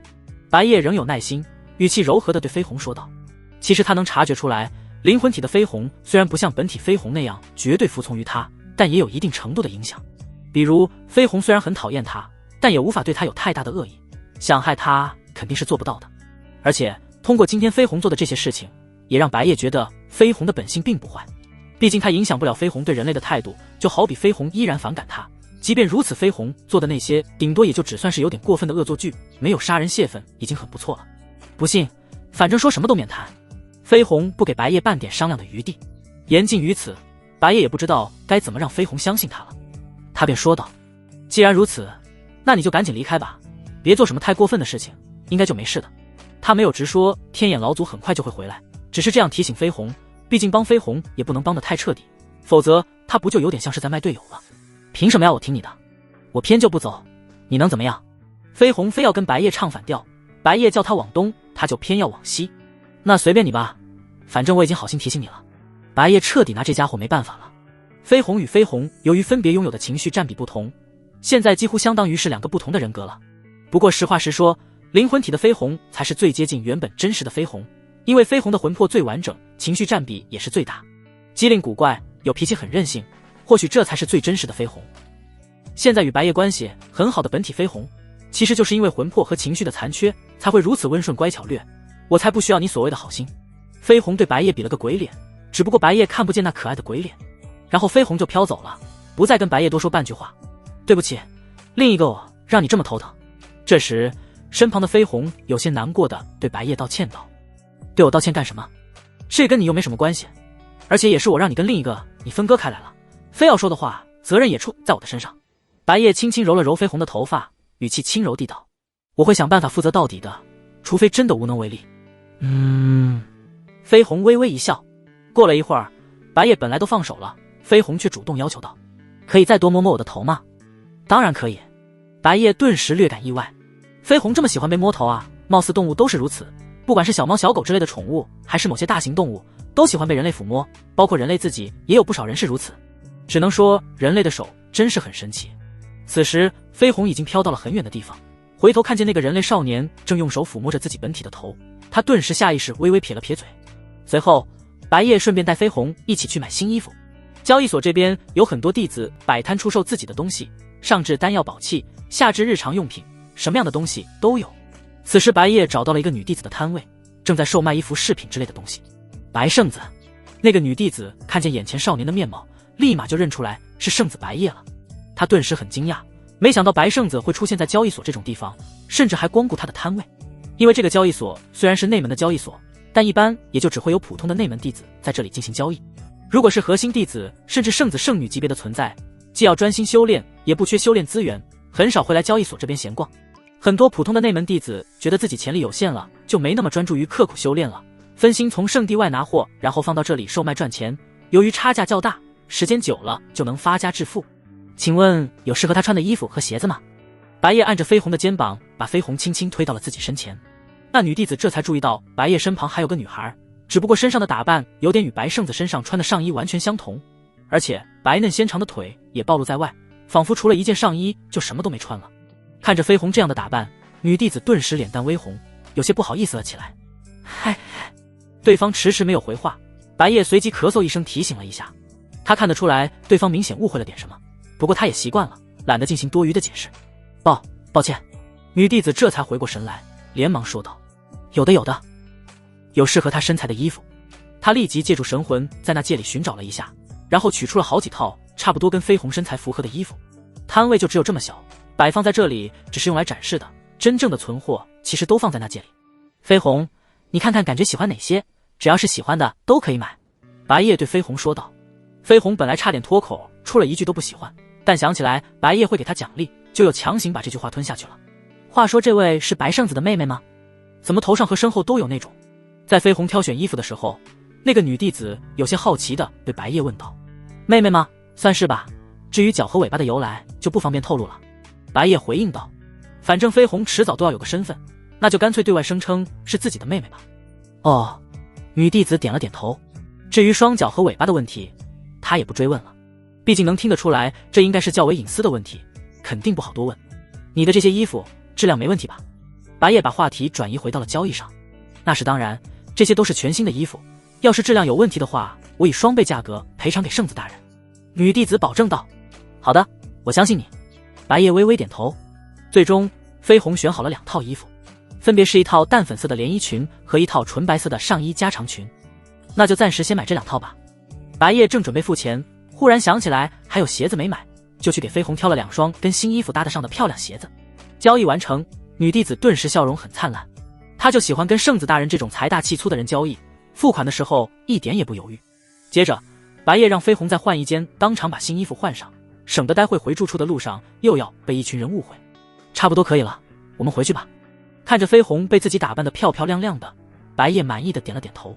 他突然有了一种照顾妹妹的感觉。然而这时飞鸿却向着白夜伸出了一只手，掌心朝上，像是在向白夜讨要什么。白夜微微愣了片刻，很快就反应过来飞鸿应该是在向他索要奖励。我差点忘了，现在就给你。白夜淡淡一笑，随即从那戒里取出一些甜品放在飞鸿手上。就在这时，他突然寻思着，正好在交易所多买些甜品放在那戒里备用吧，不然都完全不够飞鸿吃的。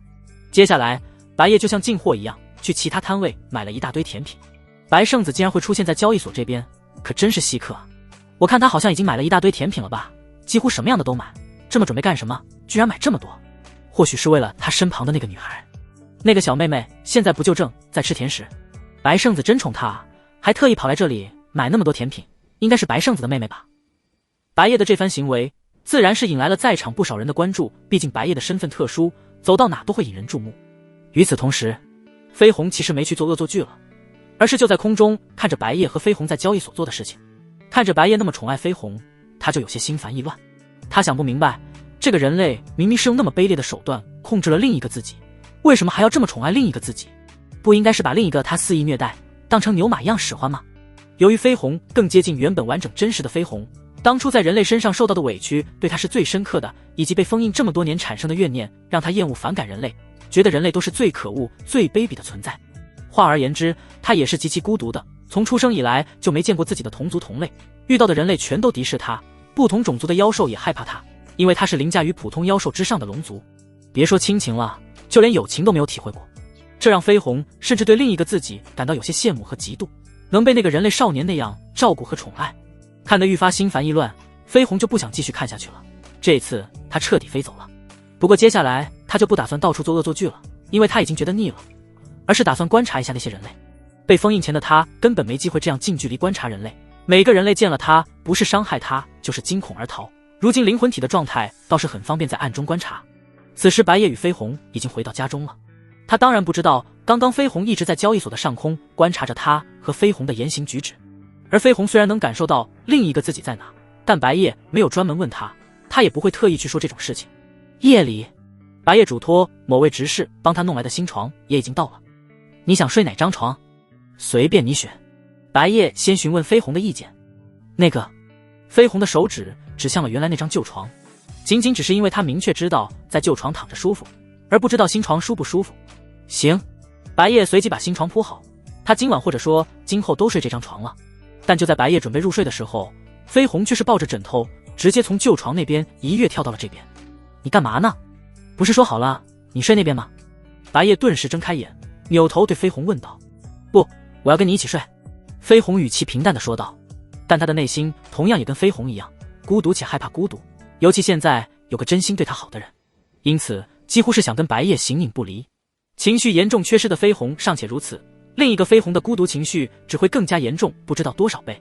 但此时的白夜还没意识到这一点，他以为是神魂契约的影响让飞鸿对他产生了依赖感，所以他就没再打算强迫让飞鸿跟他分开睡，那就回到原本那张旧床一起睡吧。这张新床比较小呢，两个人一起睡肯定相对没有那么舒服。又回到了旧床上睡，白夜感到有些无奈，无奈在于那张新床白费了，以后估计也都用不上了。已经很晚了，睡吧。白夜随即把床头旁桌上的油灯熄灭了，整个寝室顿时变得一片漆黑，眼前突然黑了下来，这让飞鸿娇躯猛地一颤，双手也猛地抱住了白夜。白夜身上的骨头顿时咔咔响，被抱着的肋骨差点断了，他不由惊声问道：怎么了这是？还好是有神魂契约的存在，飞鸿一旦有伤害白夜的举动就会被强制终止，否则刚刚这一下至少能让白夜粉碎性骨折，因为飞鸿的力量太恐怖了，而且一激动没控制好力度。此时飞鸿虽然没有回话，但白夜感受到了飞鸿那娇小的身躯在微微颤抖，似乎是很怕黑。都已经多少岁了还怕黑？当然不是这样的。白夜很快就反应过来了，飞鸿这应该是被封印在暗无天日的地底下几千年而产生的 PTSD， 几千年来无时不刻在那种极度黑暗的环境中，这可就不是一般的怕黑了，也难怪反应会那么激烈。白夜随即也抱住了飞鸿，抚摸和轻拍飞鸿的后背进行安抚，从未应对过这种情况的他也只知道用这么普通的方式了。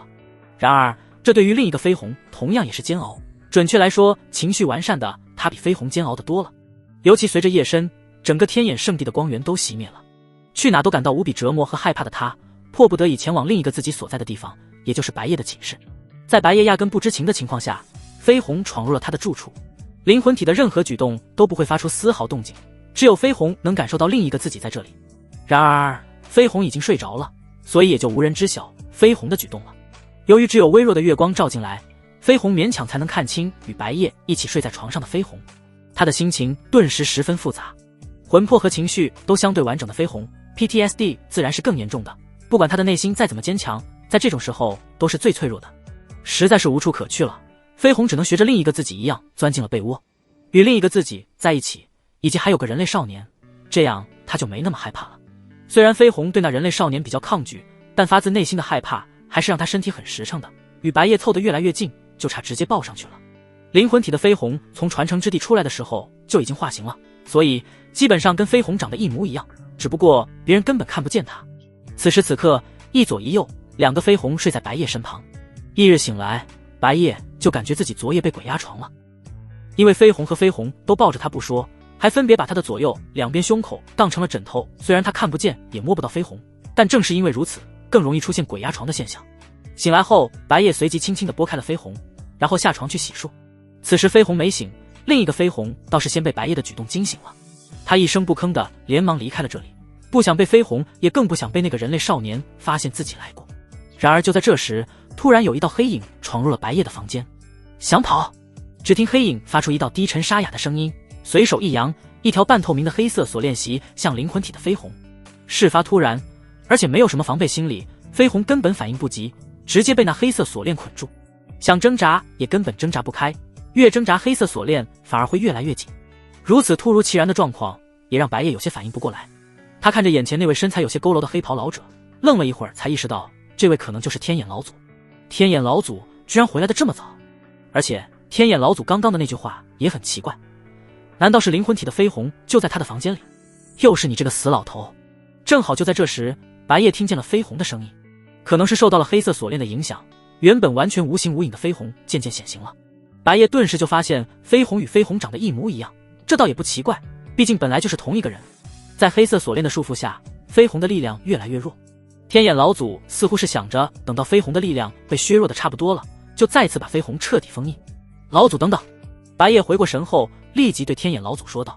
这时天眼老祖扭头看了一眼白夜，我知道你就是那个身怀天眼圣体的少年，不过有什么事之后再说，这次可不能再让那天灾古龙跑出来肆意作恶了，待会老夫需要你的帮助，老夫的圣体结合你的圣体力量对他进行封印，这样你的圣体就不会再导致封印松动了。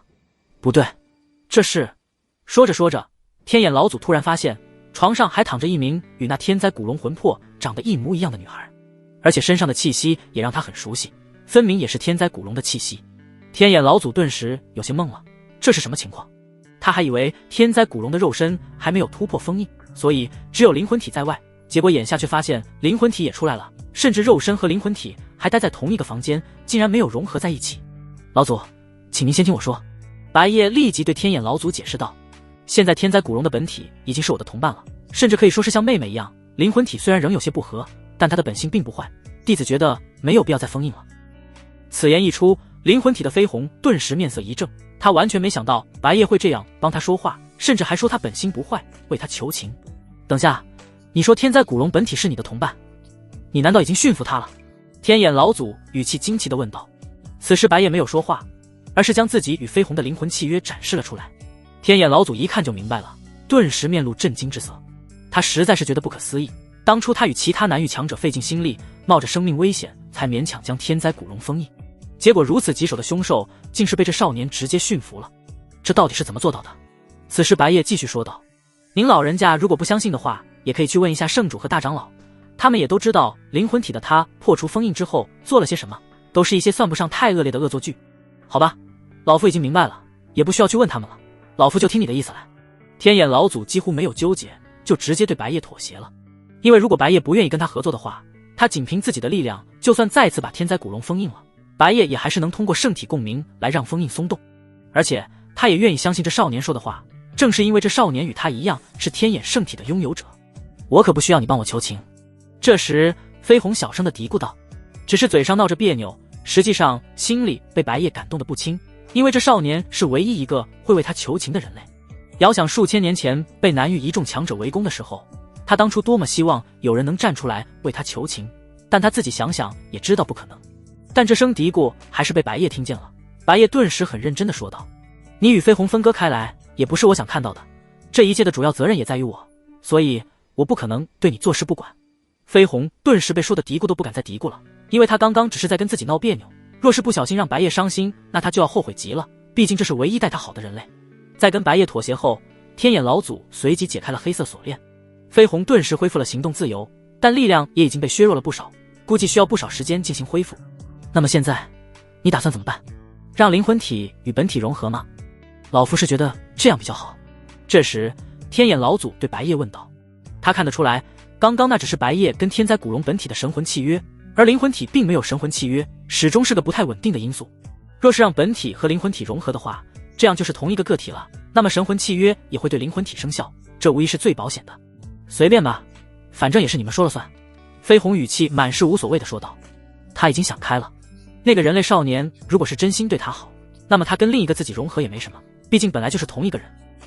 而且他觉得自己也没有选择的余地，有那个老头子在场，他想跑也根本跑不掉。然而下一刻白夜说的话出乎了他的意料，我觉得还是看他的想法吧，只要他不作恶就行。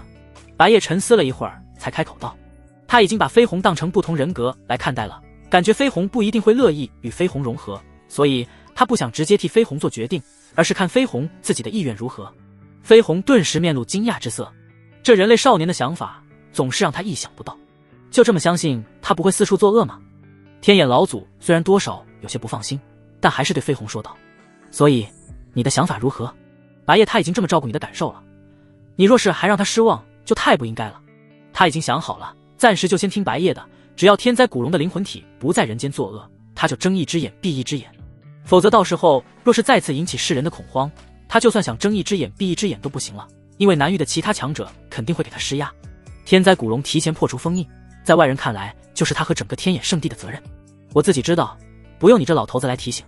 绯红看见这老头子就觉得不顺眼，让他在这几千年来吃了不少苦头，积累了满满的怨气。随后绯红对白夜说道，说实在的，我不想跟另一个自己融合了，我想要一具全新的身体，希望你能帮我。由于白夜的存在，他与绯红都对白夜产生了别样的感情，但又有所不同，所以他觉得自己跟另一个自己已经不同了，尤其是他想知道白夜到底是会对他还是对另一个自己更好。可以，如果有机会的话，我会帮你去找一具合适的身体。白夜几乎没有犹豫地答应了绯红，毕竟他之前就说过了，只要绯红愿意听话，愿意和平共处，他就会力所能及地实现飞鸿的要求。看着白夜和天灾古龙灵魂体已经谈好了，天眼老祖这时才对白夜说道：“白夜，老夫还是要提醒你一下，一旦让世人知道你庇护着天灾古龙，相当于就是在跟整个南域作对了，所以你千万不能让外人知道这件事。”想当年他也明白天灾古龙的可怜之处，但他的身后是整个南域无数人对天灾古龙的恐惧和敌视，他实在是无法包庇天灾古龙，除非敢和整个南域作对，但他为了天眼圣地的前程，肯定是没有那个魄力。最后他不得不选择封印天灾古龙，因此天眼老祖对白夜的这番做法既支持又不太放心。如果白夜能让天灾古龙的本体和灵魂体都乖乖听话，在人类世界正常生活着，这才是他最希望看到的。多谢老祖的提醒，弟子已经考虑清楚了。白夜点头道：“那就行，那么我现在去跟姬玄他们说一说这件事。”话音还未完全落下，天眼老祖的身影就已经消失了。现在屋内就只剩下白夜、飞鸿和飞鸿了。然而直到现在，飞鸿都还在睡梦中，压根不知道刚刚发生了什么。此时白夜不由感叹，这小家伙睡得可真香啊，话说你不是已经给他取了个名字吗？就在这时，飞鸿忽然说道：“是啊，我给他取的名字是飞鸿。”白夜回答道，他还没察觉到飞鸿这番话的言外之意是什么。所以说你能不能也给我取一个？飞鸿有些难为情地说道，只给那家伙取名字的话太不公平了，而且他也不想跟那家伙共用同个名字。让我想想。白夜也觉得确实是该给飞鸿另取一个名字，两个不同的人格都叫飞鸿的话肯定不方便称呼。不过身为取名费的他又开始犹豫不定了，过了好一会儿才想出一个可能还可以的名字。飞夜，这个名字你觉得怎么样？白夜询问飞鸿的意见。虽然他的名字里也有一个夜字，但他并不是因为这个，而是因为昨夜飞鸿跑到他房间里来了。飞鸿想了想，这个人类少年的名字好像就是叫白夜来着，这样的话他的名字比起飞鸿跟白夜更相近。就是这种原因，他欣然接受了白夜随意取的这个名字。就这个了，从今往后我是我，飞鸿是飞鸿，你可千万不要把我跟他搞混了。飞夜双手叉腰说道。话说回来，你也是因为怕黑，所以一大早就出现在我的房间里吗？昨天晚上的时候就已经到我这来了吧？白夜忽然问道。他算是明白昨晚睡觉的时候为什么会有一种鬼压床的感觉了，原来是真有灵魂体压在他的身上。真鬼压床？谁说我怕黑了？飞夜顿时很激动地反驳道。也是，直接说怕黑确实有所不妥。我知道你是因为被封印在暗无天日的地方太久，所以产生了心理阴影。白夜改口道。你知道就好，反正我是迫不得已才过来的。飞夜比较好面子，所以必须要跟白夜解释清楚。此时白夜突然有些感慨，自己这就像是一转眼间多了两个妹妹。就在这时，飞鸿终于醒了。他坐起身，一睁开眼就看见了在房间里漂浮着的飞夜。你怎么来了？飞鸿揉了揉睡眼惺忪的眼睛，迷迷糊糊地对飞夜问道。我想来就来了，怎么，你有意见吗？飞夜淡淡说道。没有，我觉得很好。虽然飞夜的语气不是很和善，但飞鸿依然微笑以对。毕竟他俩本质上是同一个人的不同人格，哪有自己跟自己生气的？而且飞鸿的个性本来就比较温和。飞夜本来还想捉弄一下飞鸿，结果飞鸿这一句就顿时把他给呛住了。那么你接下来准备如何？是跟着我还是去哪？白夜对飞夜问道。我也不知道该去哪里，只能勉为其难的跟着你了。飞夜说道。勉为其难？不过你应该能自己控制显形和隐形吧？平时在外人面前还是尽量不要暴露。白夜提醒道。飞夜这像鬼魂一样的模样，要是让别人看到的，肯定容易引起怀疑，这样的画质迟早包不火。那是当然，飞夜也是这么打算的。只有跟白夜和飞鸿独处的时候，他才会显形。如果有外人在的话，他就直接隐形了，那就没什么问题了。我会尽快帮你找到合适的身体。白夜说道。想给飞夜找到合适的身体，无疑是很不容易的。肯定不能直接用活人的身体，但死人的身体也不能死太久，身体都腐烂了，肯定就不合适了。既要那种刚死不久，又要符合飞夜喜好的身体，所以说到时候就得离开天眼圣地出一趟远门了。定，时间已至，发布新的签到任务。签到地点：天幕。签到时限：3日之内。任务奖励：神之息壤。同时系统还专门介绍了神之息壤的作用。神之息壤别名9天神土，能够任意捏造出一个自己想要的东西，并且赋予其生命力。除此以外还有别的特殊用途，还请宿主自行挖掘。听到这些系统提示音，白夜顿时心头一喜。这签到任务来的可真是正好啊，直接把他面临的难题给解决了。这个神之息壤不就可以帮飞叶直接捏造出最合适的身体了吗？我已经有办法了。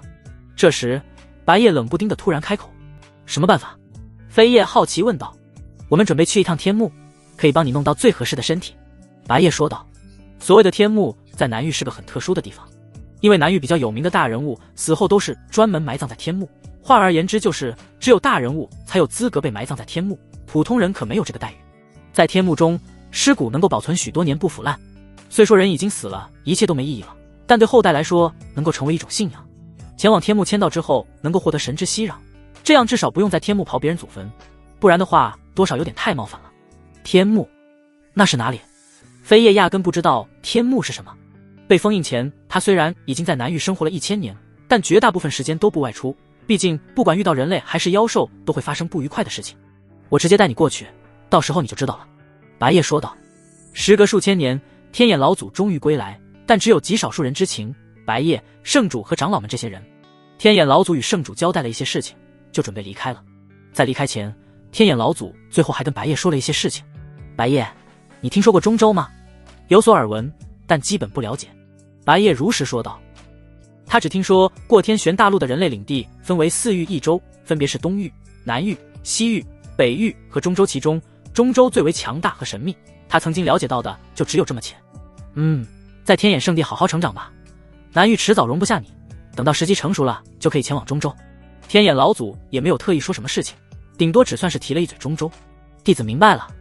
白叶微微点头，他反正是不清楚自己未来需不需要去中州，走一步看一步就对了。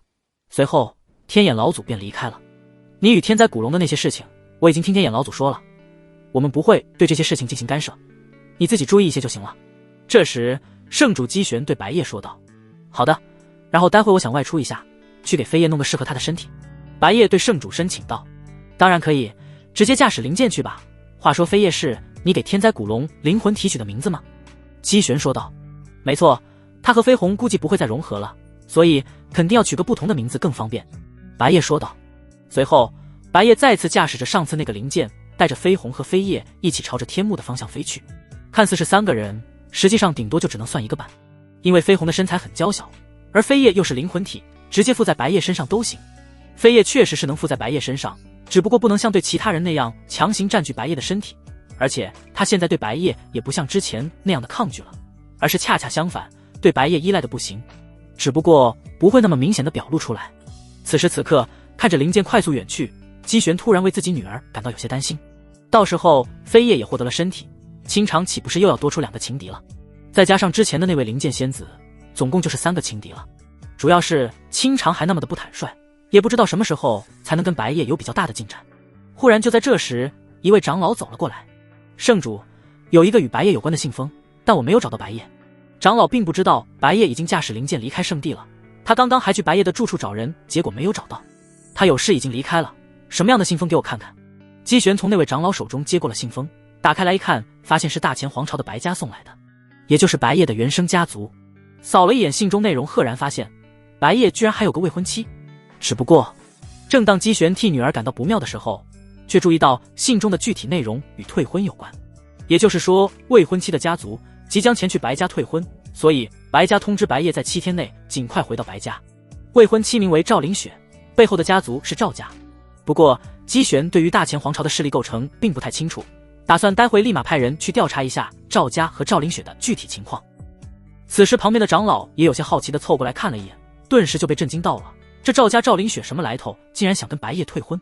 如今的白叶在他心目中已经是妥妥的南域第一天才，不仅天赋和实力一绝，长相也很俊秀，整个南域有几个年轻俊才的综合条件能比得过白叶。就连之前灵剑宗的那位灵剑仙子都对白叶十分青睐，以及圣女姬清长也是明显对白叶有意。然而这个名为赵凌雪的未婚妻竟然要跟白叶退婚，这是他想不明白的。来头应该不大，主要是我们之前把白叶的消息都对外封锁了，大前皇朝那边基本没人知道白叶最近的事迹。姬玄一针见血地说道。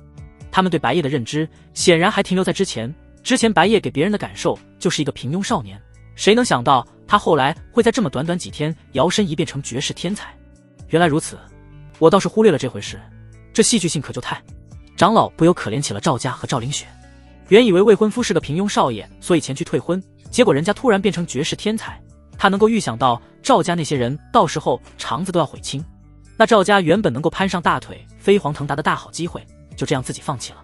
不过马上长老就不觉得可怜了，毕竟说白了还是赵家那些人自己活该。待会你派人去调查一下赵家和那赵凌雪的具体情况。这时姬玄对长老说道：好，我现在就去。虽然圣主没有直说，但长老也猜得出来圣主的想法，毕竟他知道姬清长对白夜有意，也知道圣主很希望姬清长能跟白夜凑成一对，所以肯定会很在意白夜的未婚妻这些事。正如长老所想，姬玄现在十分关心此事，他倒是完全不担心白夜在圣地之外会不会遭遇某些人暗杀，因为有飞鸿和飞叶跟着白夜一起。他之前就对飞鸿的实力有了大致的了解，哪怕是状态暂时很虚弱的飞鸿，实力都比他强了一截。整个南域除非是隐士老怪出现，不然没人能战胜目前的飞鸿。至于当年与天眼老祖一起围攻天灾古龙的南域强者，几乎都像天眼老祖一样早已去了中州，所以姬玄基本不需要担心白夜的安全。与此同时，白夜正在飞行途中，接下来还有不少时间的路程，所以他闲着无聊跟飞鸿聊了起来。飞鸿，你的实力通过什么方式能够恢复？飞鸿现在的实力远远不及当年的巅峰期。白夜之前通过天眼老祖得知了飞鸿飞叶当年的巅峰实力是7阶妖兽，回忆起当时的那些对话，7阶妖兽，这已经超出了弟子的认知。白夜此话并非谦虚，他甚至不知道7阶妖兽对应着人类武者的哪个修为境界。在他的认知里，他所知道的最高的修为境界就是神府境了。神府境对应着6阶妖兽，而当年的天眼老祖以及那些南域强者能与飞鸿飞叶抗衡，说明修为至少都达到了神府境的顶峰正常。老夫也是在踏入神府境之后才知道神府境之上的境界是什么。天眼老祖说道：那个境界名为造化境，不过现在跟你说这些还太早了，等你修为达到神府境自然就什么都知道了。那么老祖，您现在应该已经迈入造化境了吧？白夜略感好奇地问道。算是勉勉强强吧，不然老夫也活不了这么久，早就该入土了。天眼老祖略带幽默地淡笑道。到了这里，回忆终止，白夜肯定希望飞鸿能尽快恢复实力，以防之后不小心暴露身份又被人类强者围攻，毕竟他在短时间内肯定无法达到能够保护飞鸿飞叶的实力。差不多有2种方式，一是自动就会慢慢恢复，二是跟飞叶融合能直接恢复大部分的实力。飞鸿一脸面无表情，语气也很平静，似乎对实力这种东西不怎么在乎。原来如此，那就等着慢慢恢复吧。白夜说道。让飞鸿与飞叶融合的这个办法肯定是不用考虑了，飞叶不愿意跟飞鸿融合，而且他也尊重飞叶的意愿。既然没有什么办法，那也没必要着急这个了，就让飞鸿自己慢慢恢复。对了，这串项链你戴上去看看。这时白夜取出一串银白色的精美项链递给飞鸿，飞鸿点了点头。随着他将项链戴上，他头上的龙角和身后的龙尾都神奇的消失了。当然，这其实只是白夜的肉眼看不见了，并非是真的消失了。这串项链是天眼老祖给他的一种特殊宝器，让飞鸿戴着能使飞鸿的妖兽特征隐藏起来，这样就不用担心飞鸿的龙角和龙尾太显眼了。我的呢？难道只有他的份吗？看见白夜给了飞鸿一串项链，飞叶顿时不满地道：当然也有你的，只不过你现在的灵魂体状态还戴不了，起码要等到你获得新的身体之后。白夜又取出了一串项链，与飞鸿的那串几乎一模一样。好吧，那就赶紧去那什么天幕。飞叶催促道。别催了，这不就在路上，而且已经是全速了。白夜说道。这就已经是全速了，慢的简直就跟乌龟一样。飞叶语气嫌弃地道。你要是以你自己作为参考，那肯定是没法比的，只能说别着急，差不多还有1-2个小时就能到了。白夜有些无奈地道。飞鸿和飞叶的巅峰实力可是7阶妖兽，飞行速度肯定碾压了这艘灵舰不知道多少倍。很快长老就派人调查到了赵家和赵凌雪的信息，毕竟赵家在大前皇朝也不算小家族，而天眼圣地对南域不少事情都有着实时的记载，其中也包括了赵家以及赵家跟白家的合作事迹。其中最重大的合作事迹之一就是白夜和赵凌雪刚出生时的娃娃亲通过联姻的方式加强合作。此时长老正在跟圣主姬玄讲述那些信息，只不过后来渐渐发现白夜的天赋很平庸，赵凌雪的天赋倒还不错，被招入玉星宗后一路晋升为内门弟子，白夜则是在我们天眼圣地的外门处于垫底状态。赵家会想退婚估计是有2大因素，一是白夜之前的表现天赋与赵凌雪不匹配，二个就是白家的实力比起之前也有所下滑。赵家疑似更想与另一个家族吴家紧密合作，但吴家与白家的关系一向不和，这次退婚的举动也相当于是个投名状。白家、吴家和赵家都位于大前皇朝的青阳城，青阳城的局面在之前都是白家和吴家争霸，赵家夹缝生存。然而，随着最近10来年白家的渐渐没落，吴家变得一家独大起来，赵家也就倒向了吴家，逐步切断跟白家的合作。原来如此，倒是白家即便明知道白夜之前表现出来的天赋很差，也不惜付出巨大代价让白夜进入天眼圣地搏个未来，这样的家族还挺团结的。姬玄缓缓说道：天幕位于南域中部，所以距离天眼圣地较为遥远。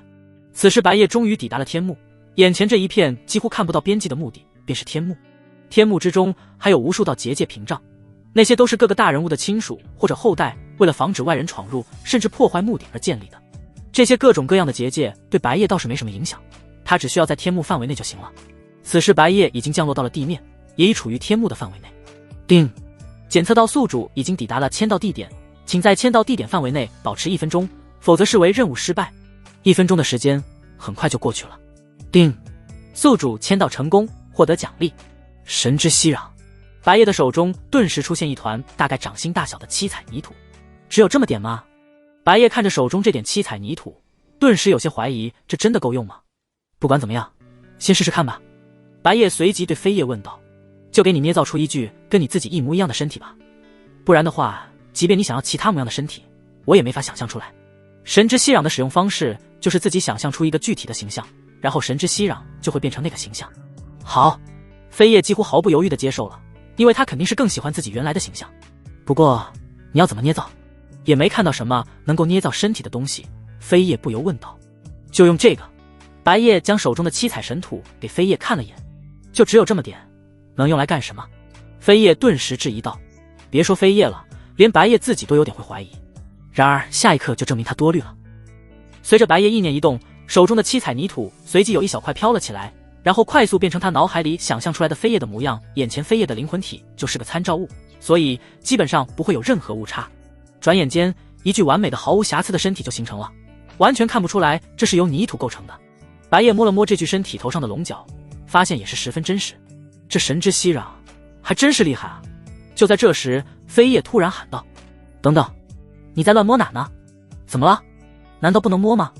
白叶疑惑地看了眼飞叶，发现飞叶就连灵魂体的形态就露出了羞涩的表情。当然不能摸了，因为那是……飞叶却支支吾吾地说不下去。那是什么？白叶有所好奇地追问道。那是只有配偶才能碰的敏感部位，还有尾巴也是。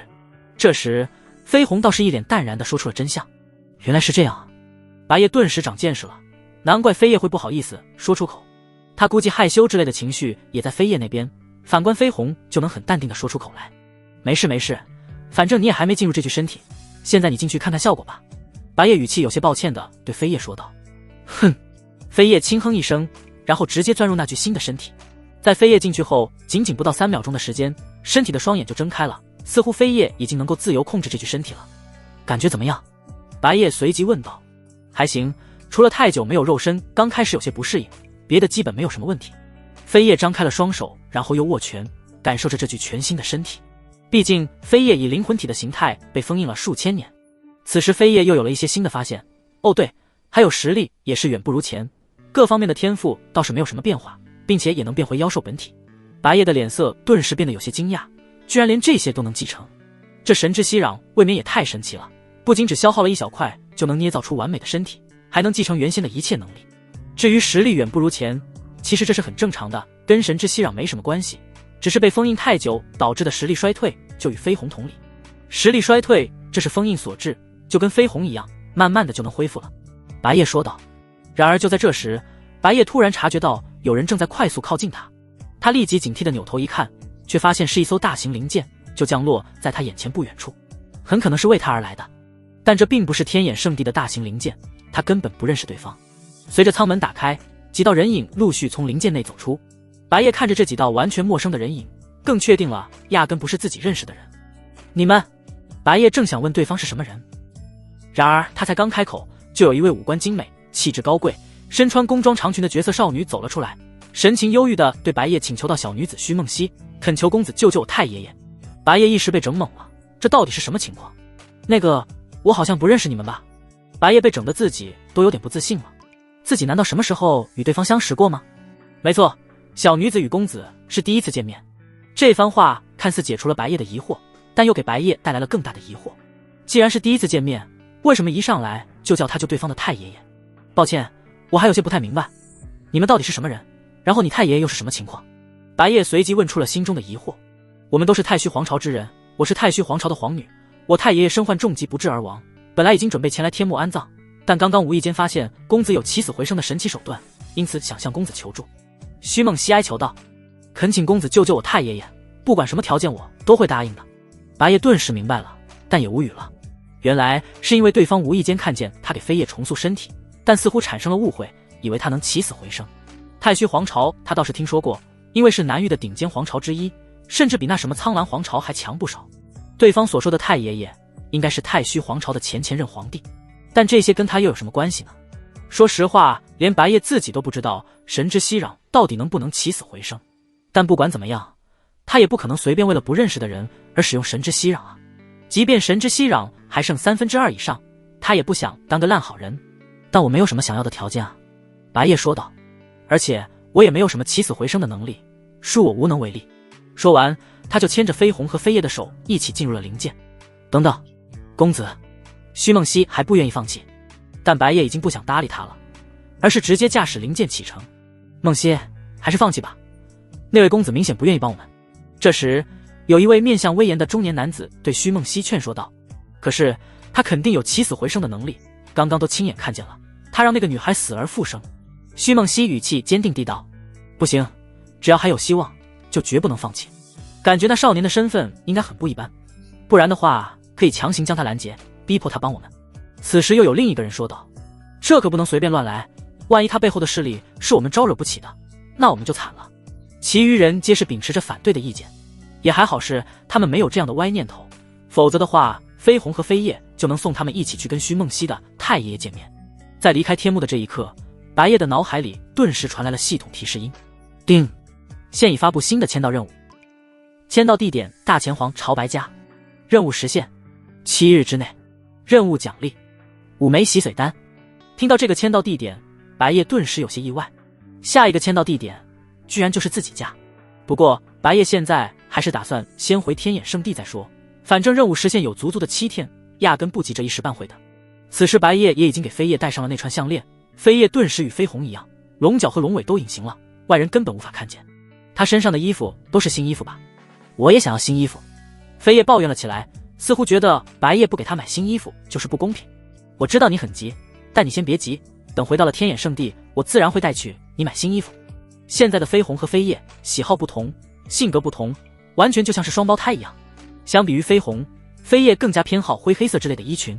此时此刻，白夜和飞鸿飞叶已经回到了天眼圣地，结果刚刚降落，圣主姬玄就已经在此等候他们了。白夜，这封信是从白家送来的。姬玄将信封交给了白夜，不过有些抱歉，这封信已经被我拆开看过了。没事，反正应该也不是什么重要的内容。白夜对此并不在意，说重要吧，其实挺重要的，你先看看就知道了。姬玄说道。听圣主这么一说，顿时就勾起了白夜的好奇。他随即取出信封中的信看了眼，内容：赵凌雪退婚。白夜顿时有些懵，如果不是这封信，他都差点忘了自己还有个未婚妻叫赵凌雪。因为从小他就几乎没怎么跟赵凌雪见过面，尤其在他展现出平庸的天赋之后，更是多年再未见面，这个未婚妻简直是似有似无。赵凌雪和赵家慧想要退婚，倒是没让白夜感到多意外，毕竟他清楚自己之前的天赋太差，与那赵凌雪的能力匹配不上。想要退婚那就退吧，反正白夜也不在乎这个，那未婚妻本来就跟没有似的，彻底了结关系更是省心。只要对方能够正常退婚，别闹出什么幺蛾子就无所谓。这么看来，我马上又要外出了。白夜有些无奈地对姬玄说道：去吧，我也希望你把这种事情解决清楚，以免对之后的武道修行产生负面影响。姬玄说道：弟子先去准备一下，顺便休息休息。说完，白夜就带着飞鸿和飞叶前往住处。途中，飞叶似乎有些在意地对白夜问道：那个名叫赵凌雪的人类女人，就是要跟你退婚的未婚妻吗？是啊，估计瞧不起我，就来退婚了咯。白夜一脸很随意地说道。她是什么东西，也有资格瞧不起你？飞叶明显有些不悦地道。其实也能理解，他们并不知道我现在的天赋和实力，而且解除这桩婚约对我而言也并非是件坏事。白夜面色淡然地说道。也是，能够解除婚约也好。飞叶点了点头。他当然不希望白夜还有个未婚妻，不过先带你去买新衣服吧，省得待会忘了。白夜先去了一趟交易所，仍然是上次的那家摊位。那家摊位的女弟子看见又多了个女孩，而且还跟另外那个女孩长得一模一样。圣子大人原来有2个双胞胎妹妹啊！最终，白夜给飞叶挑了一套黑色和一套紫红色相间的衣裙，都是飞叶喜欢的款式。随后他才回到住处，收拾了一下东西，然后就休息了一会。此次他回一趟家，估计就不是1天2天的事情了。休息的差不多了，白夜再次驾驶灵剑出发。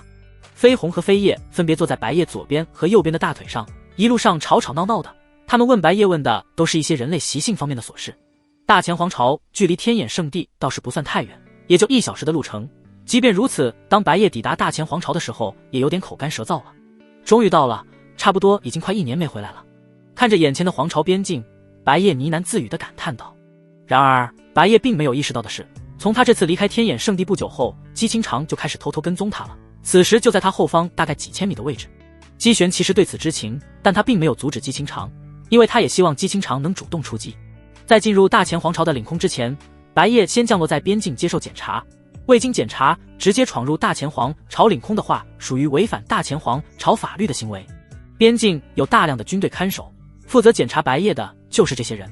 白夜随即向眼前的一名统领出示了自己的身份令牌，这是天眼圣地圣子的身份令牌。那名统领顿时惊讶道，而且他第一时间还没反应过来，反应过来后就更震惊了。天眼圣地圣子级别的人物怎么会突然前来他们大前皇朝？统领立即示意手下给白夜放行。至于飞鸿和飞叶，由于白夜的身份太过尊贵，军队甚至都不检查他们的身份了。白夜他们随即回到灵剑上，然后飞入大前皇朝的边境。而刚刚那些士兵此时都纷纷议论了起来，刚刚那个少年真是天眼圣地的圣子吗？感觉难以置信。看统领的那个反应应该是真的，不过天眼圣地的圣子前来我们大前皇朝要做什么？我倒是好奇，刚刚那2个女孩都是那少年的侍女吗？那对双胞胎姐妹的姿色可真都是极品。然而他们都忽略了一种可能，刚刚那个少年其实就是他们大前皇朝的人，只是回家处理事情而已。因为他们大前皇朝近100年来都没有什么特别出色的年轻天才，所以他们都下意识忽略了这种微乎其微的可能性。没过多久，白夜就到达了青阳城。他直接在青阳城的城门外降落，然后将灵剑收入纳戒中。只要纳戒空间够大，灵剑这种非生物的东西也是能装进去的。青阳城的普通人哪见过灵剑这样的高科技，一个个都目瞪口呆地看着从灵剑内走出的白夜。他们都是正在出入青阳城城门的人。那个就是传说中的灵剑吗？想不到我有生之年竟然能够亲眼见到。这驾驶灵剑的少年，还有那对双胞胎姐妹，绝对不是一般人啊！莫非是皇室成员？不是，你们难道都没见过白家少主的画像吗？我看他的长相分明就是白家的那个大少爷白夜，虽然确实长得很像，但又感觉不太可能啊。我们大前皇朝也就唯独皇室有这么高端的灵剑。在众目睽睽下，白夜走进了城门。城门的守卫倒是能认出来他是白家少主，所以没有浪费时间检查，而是直接给他放行。等下。然而这时有个衣着华贵的青年挡在了白夜面前。那2个女孩的身份还没有检查呢，让本守来检查一下。华贵青年直勾勾地盯着飞鸿和飞叶，眼神毫不掩饰地显露出淫秽之色。守卫们都不敢违反这青年的意思，因为这青年就是他们的队长，在城主府有着很高的地位，主要原因在于其父亲是城主府的高官。吴少杰又开始了，这家伙平时就没少调戏和骚扰妇女，这次连小女孩都不放过了，可真是个畜生。只可惜没人能治得了他，他爹势力太大，不仅是吴家的人，同时还是城主府的高官。除非他干了什么特别严重的事情，不然他爹能把他保得死死的。那2个女孩应该是白家少主的侍女吧，姿色确实是一绝啊。不过吴少杰真是嚣张到连白家少主的面子都不给。嘘，注意小声点，要是让吴少杰听见，你们就完蛋了。周围众人都小心翼翼地议论着此事。这个吴少杰已经不是1次2次干这种横行霸道的事情了，但大家也都是只敢怒不敢言，大部分人直接视而不见，以免惹祸上身。此时吴少杰满目贪婪淫秽地走向飞鸿和飞叶。稍微提醒你一下，劝你最好不要作死。白夜的语气明显冷了下来。他自然知道这货一直以来的恶行，嘴上说着检查，实际上就是要毛手毛脚了。滚一边去，就你个马上要被赵家退婚的废物，本少都懒得看你一眼。吴少杰一脸不屑地说道。白夜顿时目光一寒，正当他要让吴少杰付出点代价的时候，飞叶却已经出手了。一阵龙威压向吴少杰，吴少杰顿时双膝跪地，五官扭曲，七窍流血，转眼间就再无刚刚那嚣张的姿态。你算什么东西？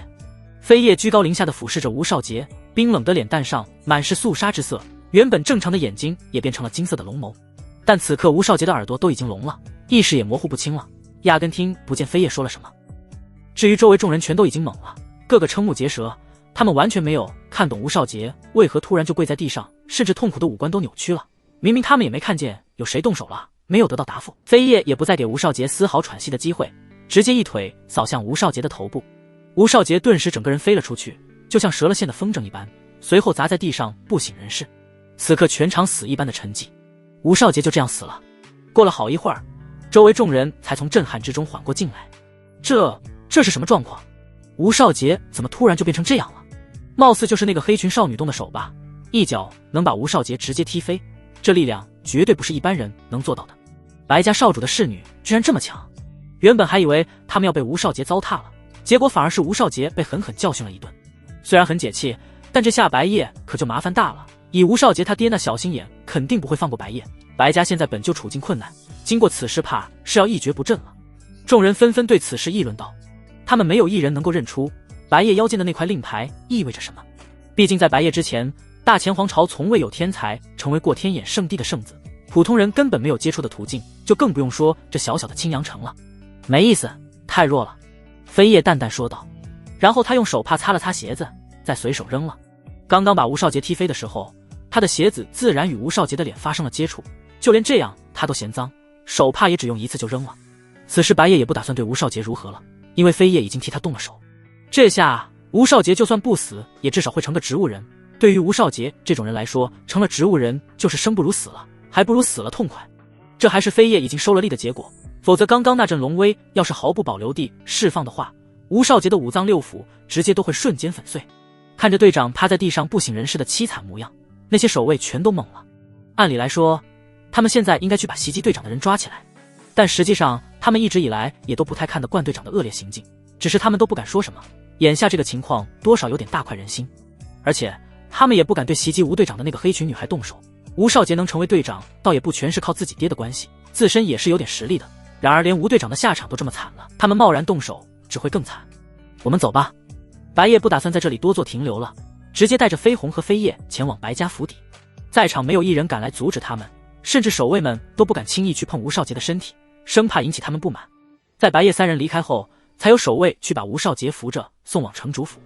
这么一场闹剧看似是结束了，但又会引发更大的闹剧。约莫10来分钟过后，白夜和飞鸿飞叶抵达了白家府邸。仅仅离开将近1年时间，眼前的府邸并没有什么变化，还是曾经那样让他感到熟悉和温馨。少主回来了。少主好。府邸大门前的几个门卫看见了熟悉的面孔，顿时都有些激动的恭敬道。白夜微笑以对，然后问道，在我离开的这段期间，白家有没有发生什么大事？门卫们顿时面面相觑，似乎在犹豫着要不要跟少主交代某件事情。看见他们这副模样，白夜猜出来了他们的心思，随即说道，退婚之事我已经知道了，不然我也不会在这种时候回来。除此以外，还有没有别的事情？哦，别的倒是没有什么大事，只是各种各样的琐事比较多。是啊，也都是些老生常谈的琐事了，比如与吴家的各种明争暗斗，还有赵家也开始跟吴家一起针对我们了。赵家那些人真是活生生的墙头草，丝毫不念旧情。白夜看着门卫们愤愤不平的模样，显然最近这1年内，白家被吴家和赵家打压得不轻。我明白了。随后白夜进入府邸，在白夜远去后，门卫们开始小声的偷偷议论起来。说起来，刚刚那2个女孩都是少主的丫鬟吗？其实门卫们一开始就注意到了那2个女孩，毕竟他们从未见过生得如此漂亮的小女孩，他们想不注意到是根本不可能的。只不过他们肯定不敢当面议论这么不敬的话题。一会儿后，白夜时隔近1年再次与父亲见面。父亲，我回来了。白夜说道。眼前这位身穿灰衣、气宇轩扬的中年男子就是他的父亲白浩。安全的回来了就好。白浩含笑道。他本来想直接提及正事，但白夜身旁的那2个女孩实在是让他十分在意。这2个小丫头是你小子从哪里拐回来的吗？白浩没忍住问道。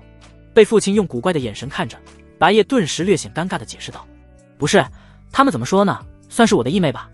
白夜，这个人类男人就是你父亲吗？这时飞叶很随意地对白夜问道。没错。虽然飞叶这话说的有点不太礼貌，但白夜暂时还是没说什么。白浩脸上的笑容有了些微妙的变化，人类男人这小丫头的说话方式还真奇怪。就在这时，飞鸿则是一脸乖巧地对白浩说道，抱歉，我妹妹他说话不知礼数，还望父亲不要生气。谁是你妹妹？还有不知礼数又是什么意思？飞叶顿时就不乐意了，一副想跟飞鸿干架似的样子。只不过飞鸿根本没有理会飞叶的意思。你喊我父亲？白浩注意到了这个细节，顿时面露惊讶之色，心想着那混小子该不会真对这2个小女孩下手了吧？白叶察觉到父亲似乎想歪了，立即说道：都说是义妹了，喊你父亲也正常嘛。然而白叶话音刚落，飞鸿又微笑着说道：主人的确是像哥哥一样对我很好。白浩的眼神顿时就变了，白叶人都已经妈了，飞鸿的这番话简直就是故意让他父亲产生误会。他这时候才猛然发现飞鸿似乎有些腹黑。就在这时，白叶的母亲也被白浩书房里的动静吸引来了。一名风韵犹存的年轻美妇走进了书房，在她脸上几乎看不见岁月的痕迹，不知道的人估计都会以为她是白叶的姐姐。哎呀，虽然能理解叶儿已经到了精力旺盛的年纪，但不太健康的事情最好还是不要做哦。白叶母亲名为子衣，也就是眼前这位身穿紫裙的年轻美妇。真别闹了，你们都把自己儿子想成什么人了？白叶已经无奈了，再这样下去自己都要被父母看作是变态萝莉控了。白浩和子衣都是一笑了之，他们当然没有这么容易就当真了，刚刚只是调侃一下白叶。接下来白浩的面色变得正经了，语气郑重地道：赵家那边应该也已经知道你回来的消息了，估计明天就会前来商谈退婚事宜。子衣不由微微叹了一声，有点可惜了赵凌雪，我之前还挺喜欢那女孩的。没什么好可惜的，不合适就不合适吧，孩儿现在正好也没有什么谈婚论嫁的想法。白叶一脸平静，就好像完全没把那退婚之事放在心上。也不能这么说吧，叶儿你现在正是最该谈婚论嫁的年龄了，在天眼圣地的时候难道就没有遇见喜欢的女孩子吗？子衣的这番话颇有那催婚的味道，这不是喜不喜欢的问题，而是孩儿暂时只想一心修炼。白叶说道，在天眼圣地的时候，他遇见的姬清长和叶剑心都是1等1的美人，但若是遇见一个美女就要去追求的话，他总觉得好麻烦，还是不如专心修炼提升实力，等实力足够无敌了，自然什么都不缺了。等等，就在这时，一想起叶剑心，白叶就突然想起了自己借给叶剑心的那身衣物。叶剑心直到现在都还没把衣服还给他，叶剑心这家火针容易旺势啊，除了见到针就什么都不上心。子衣顿时听得眉头微皱，脸色显得有些忧愁，还他爹，这可怎么办啊？叶儿年龄这么小就已经不想结婚了，难道是被赵凌雪这次退婚的事情刺激到了吗？这没什么，他已经长大了，有自己的想法也很正常，我们还是尊重叶儿的想法吧。白浩倒是如此说道。白叶顿时颇为感慨，都已经穿越玄幻世界了，想不到还要被父母催婚，那也不能太放任啊。子衣这刚开口，白浩就心感不妙了，预感到夫人又要开始啰嗦起来了。白浩立即岔开了话题，好了，先不说太多了，叶儿这一路回来应该很累了，先去房间里休息吧，我已经安排仆人把你房间的灰尘清理好了。白叶也是心领神会，明白父亲的用意，那孩子就先去休息吧。白叶和白浩分别各做各的事情去了，子衣这下想啰嗦都没人听他啰嗦，真是的。子衣顿时有点火大，他明明是在操心叶儿的人生大事，搞得好像他很喜欢啰嗦似的。白家府邸练武场，白家众多子弟平时都专门在练武场这地方练武，练武练累了就一起闲聊。今日正逢白夜归来，他们又有了更丰富的闲聊话题。你们听说了没？白夜少主就在刚刚已经从天眼圣的回来了，好像都已经快1年没回来了吧？哦，少主回来了，也不知道他在天眼圣地混得怎么样了。之前听说是混得不太好，不知最近有没有什么变化？感觉难啊，少主的天赋有限，在天眼圣地那种遍地都是天才的地方太难混了。其中有一伙人议论得尤为起劲，因为他们跟白夜从小就是玩伴，关系挺熟悉的。就在这时，有一名苗条高挑、脸蛋白皙漂亮的双马尾少女从他们的身旁经过，即便她身穿练功服，也掩盖不住凹凸有致的身材。白霜，你不是一直喜欢少主吗？这次少主难得回来了，而且因为那件事情估计正伤心呢，这不抓准机会乘虚而入，准确来说是有好感吧，不过跟喜欢也差不了太多，这次确实是个很好的机会。赵凌雪那心机女哪里比得上白霜，少主估计很容易就沦陷了。他们顿时对那双马尾少女调侃道，这番话更多是开玩笑性质的，所以他们都是有说有笑的。只不过白霜似乎对此较真了，脸色变得微冷，谁会喜欢那家伙？请你们不要开这种过分的玩笑，尤其是拿那家伙来跟我开玩笑啊。他生气了，也是挺奇怪，明明他小时候那么喜欢少主，一口一句叶哥哥的，都不跟我们只跟少主一起玩，到后来不知为何突然就跟少主疏远了。总之还是什么都别说了，要是真把他惹生气了，我们就惨了。这下他们只敢偷偷的小声议论了。哼！白霜冷哼一声，然后扭头准备继续去练舞。结果他一扭头就看见了一道熟悉的身影，那个让他私底下日思夜想的身影，正是白夜。先前他说去休息只是个借口而已，他压根就不累，所以带着绯红和飞叶在府内到处闲逛。正好就在这时，闲逛到了练舞场，这不是那个白霜在看见白夜的第一时间顿时有些慌了，似乎想解释些什么，但又说不出口。然而白夜却是直接牵着绯红和飞叶的手从白霜身旁经过，什么话都没说。他虽然听见了白霜刚刚那句话，但并没有放在心上，毕竟白霜早就冷落和疏远他了，会说出刚刚那种话也不奇怪。白霜其实就是他的远房表妹，在小时候就像青梅竹马一样，关系格外亲密。他自己都记不清到底是什么时候开始，白霜突然就冷落和疏远他了。他自以为是因为自己的天赋太差，被白霜瞧不起了。反正白夜明知道白霜讨厌他，他就不去跟白霜搭话了，省得自讨没趣。由于眼下气氛有些微妙，那几个刚刚跟白霜开玩笑的男生都感觉不适合在这种时候跟白夜说话，所以个个一言不发。刚刚那个人类少女在说你坏话呢，你不教训教训她吗？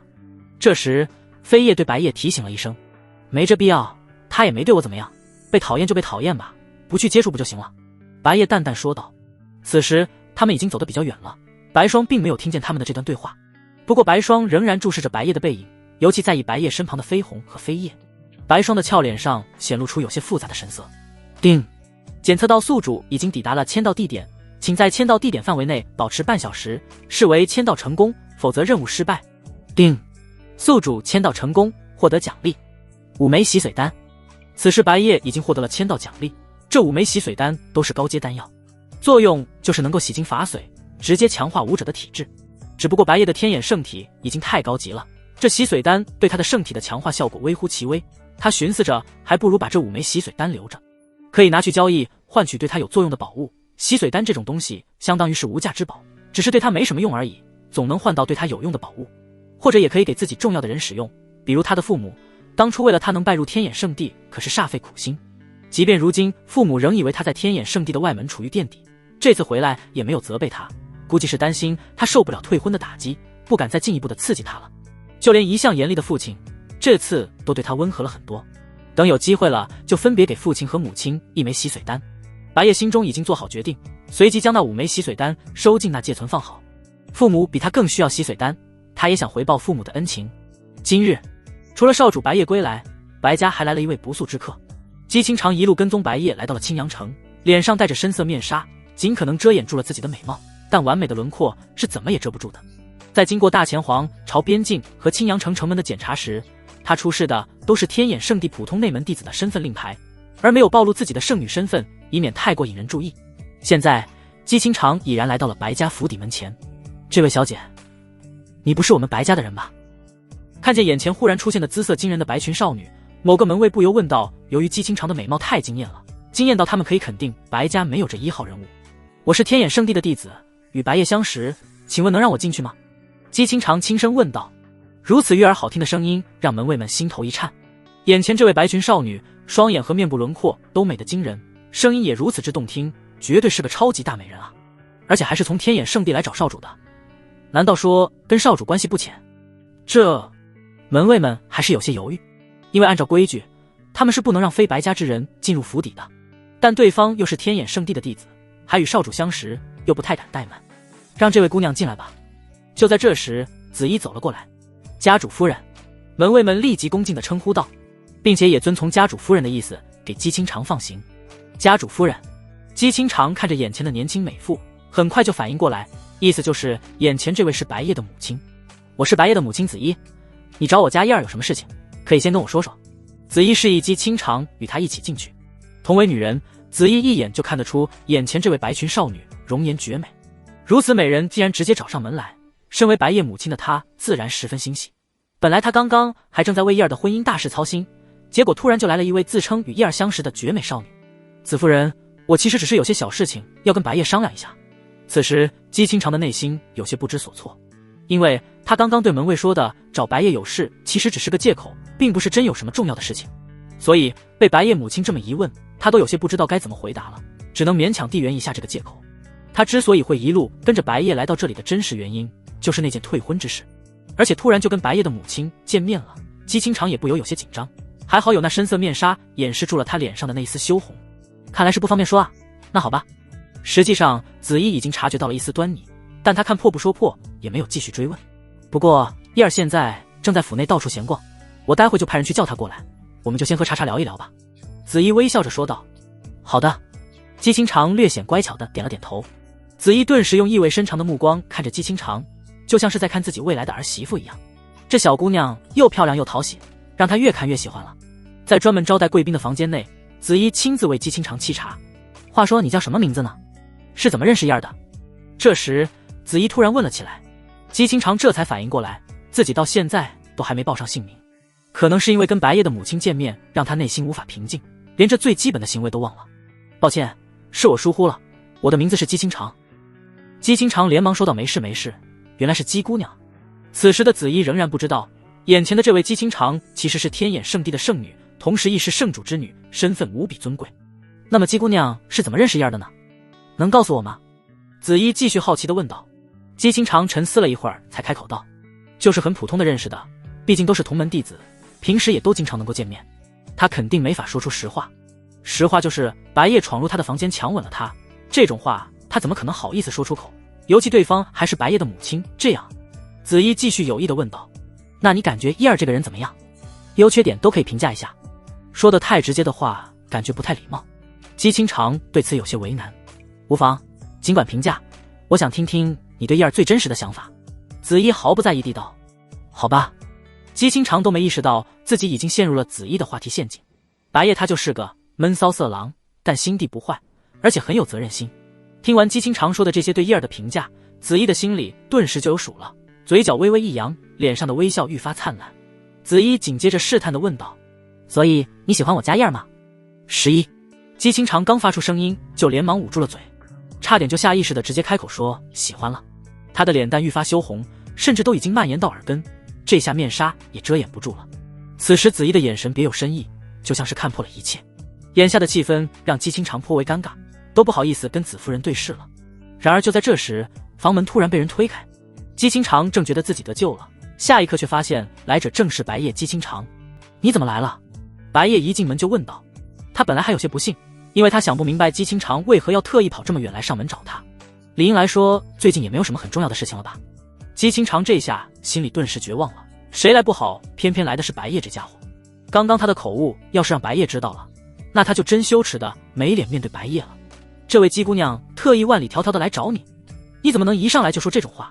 子怡随即有些不满的对白夜责怪道。他觉得叶儿就是太呆板了，都不知道温柔点对待人家女孩子。白夜顿时都不知道该怎么反驳母亲，一时间里无言以对。姬清长则是显得有些惊讶，没想到自己担心的事情并没有发生，子夫人压根就没有跟白夜提及，要对姬姑娘温柔一些，知道吗？子怡对白夜强调道。我知道了。白夜面对母亲实在是没办法，只能硬着头皮点头应道。这还是姬清长第一次看见白夜这般吃瘪的模样，不由偷偷一笑，他整个人顿时也放轻松了一些。那接下来我就不打扰你们了。说完，子怡就直接离开了，显然是为了给白夜和姬清长一个独处的环境。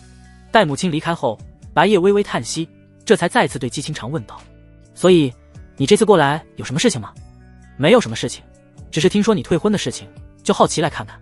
姬清长半真半假的说道。其实他对白夜被退婚的事情十分在意，只是没好意思说的这么直接。怎么，迫不及待想看我丢脸吗？白夜呵呵一笑。闻言，姬清长顿时有些不悦，既然你都这么想了，那我还能说什么？搞得好像他是那种很喜欢幸灾乐祸的人一样，他明明是在担心这家伙，只是不好意思说出口而已。白夜仍然不太懂姬清长到底想干什么，但也懒得纠结那么多了，这家伙想看那就让他看吧。总之赵家应该明天才会来退婚，你还得再等一晚上。白夜说道。一晚上而已。姬清长倒没觉得这有什么，然而到了晚上，姬清长就不会觉得这没什么了。清长今晚要留下来过夜吗？子怡对姬清长的称呼都已经变了，从姬姑娘变成直呼清长二字。不方便吗？要是不方便的话，那我就到外面去。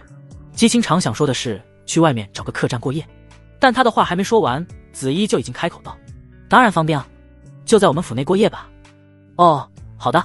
此时的姬清长还没意识到事情的严重性，随后姬清长就按照子夫人告诉他的路线前往他今晚要住的地方。不过在走出房门的时候，姬清长撞见了一位中年男子，也就是家主白浩。姬清长在下午的时候已经跟白浩见过面了，所以并非首次见面，知道眼前这位中年男子是白夜的父亲。白家主。姬清长礼貌地对白浩问候了一声。在面对白夜的父母的时候，姬清长从小被培养出的教养发挥到了最佳，因为不希望白夜的父母对他的印象变差，不然的话他已经很久没有这么注重过教养了。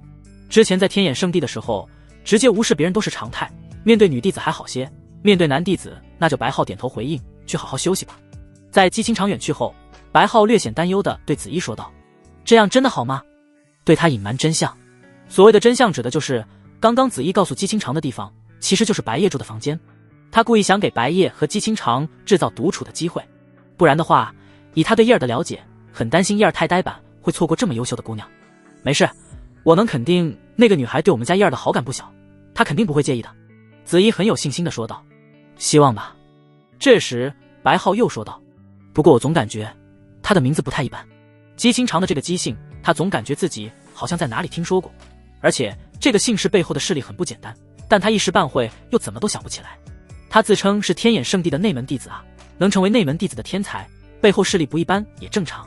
子衣感叹道，不过真是有点没想到啊，我们家叶儿虽然呆板，但似乎还挺有魅力的啊，能让内门的天才迷上他。当时姬姑娘对叶儿的那句评价，子衣就知道姬姑娘已经迷上了叶儿，而且很可能已经发生过什么了，不然为什么会把叶儿称作是闷骚色狼？哈哈，毕竟是我们的儿子。白浩骄傲一笑，即便在天眼圣地的表现不佳，即便被未婚妻瞧不起，甚至上门来退婚，他也依然不会对自己唯一的儿子放弃希望。此时此刻，姬清长已经到了地方，他看着眼前被一片荷塘围绕着的房屋，心想着应该就是这里了。姬清长也没有多想，随即直接走向那栋房屋，推门而入，里面的装修简单而干净，地板、墙上、天花板等等到处都有刚被清理过的痕迹，应该是很久没人在这里住过，今天刚有人来清洗，因此姬清长就更没有任何疑心了，以为就是子夫人或者白家主专门派人帮他清洗这里。当他推开一间看起来像是寝室的房门之后，终于意识到了似乎有点不对，因为在床头的那张桌上有一幅画。姬清长随即有些好奇地走了过去，轻轻拿起了那幅画。画中的内容似乎是一个小男孩和一个小女孩正在嬉戏玩耍，之所以说似乎，是因为画风太潦草，看起来就像是小孩子的胡乱涂鸦，这也导致了姬清长根本无法判断出画中的小男孩和小女孩是谁，再加上这幅画明显有些年头，无从得知这幅画的主人是谁。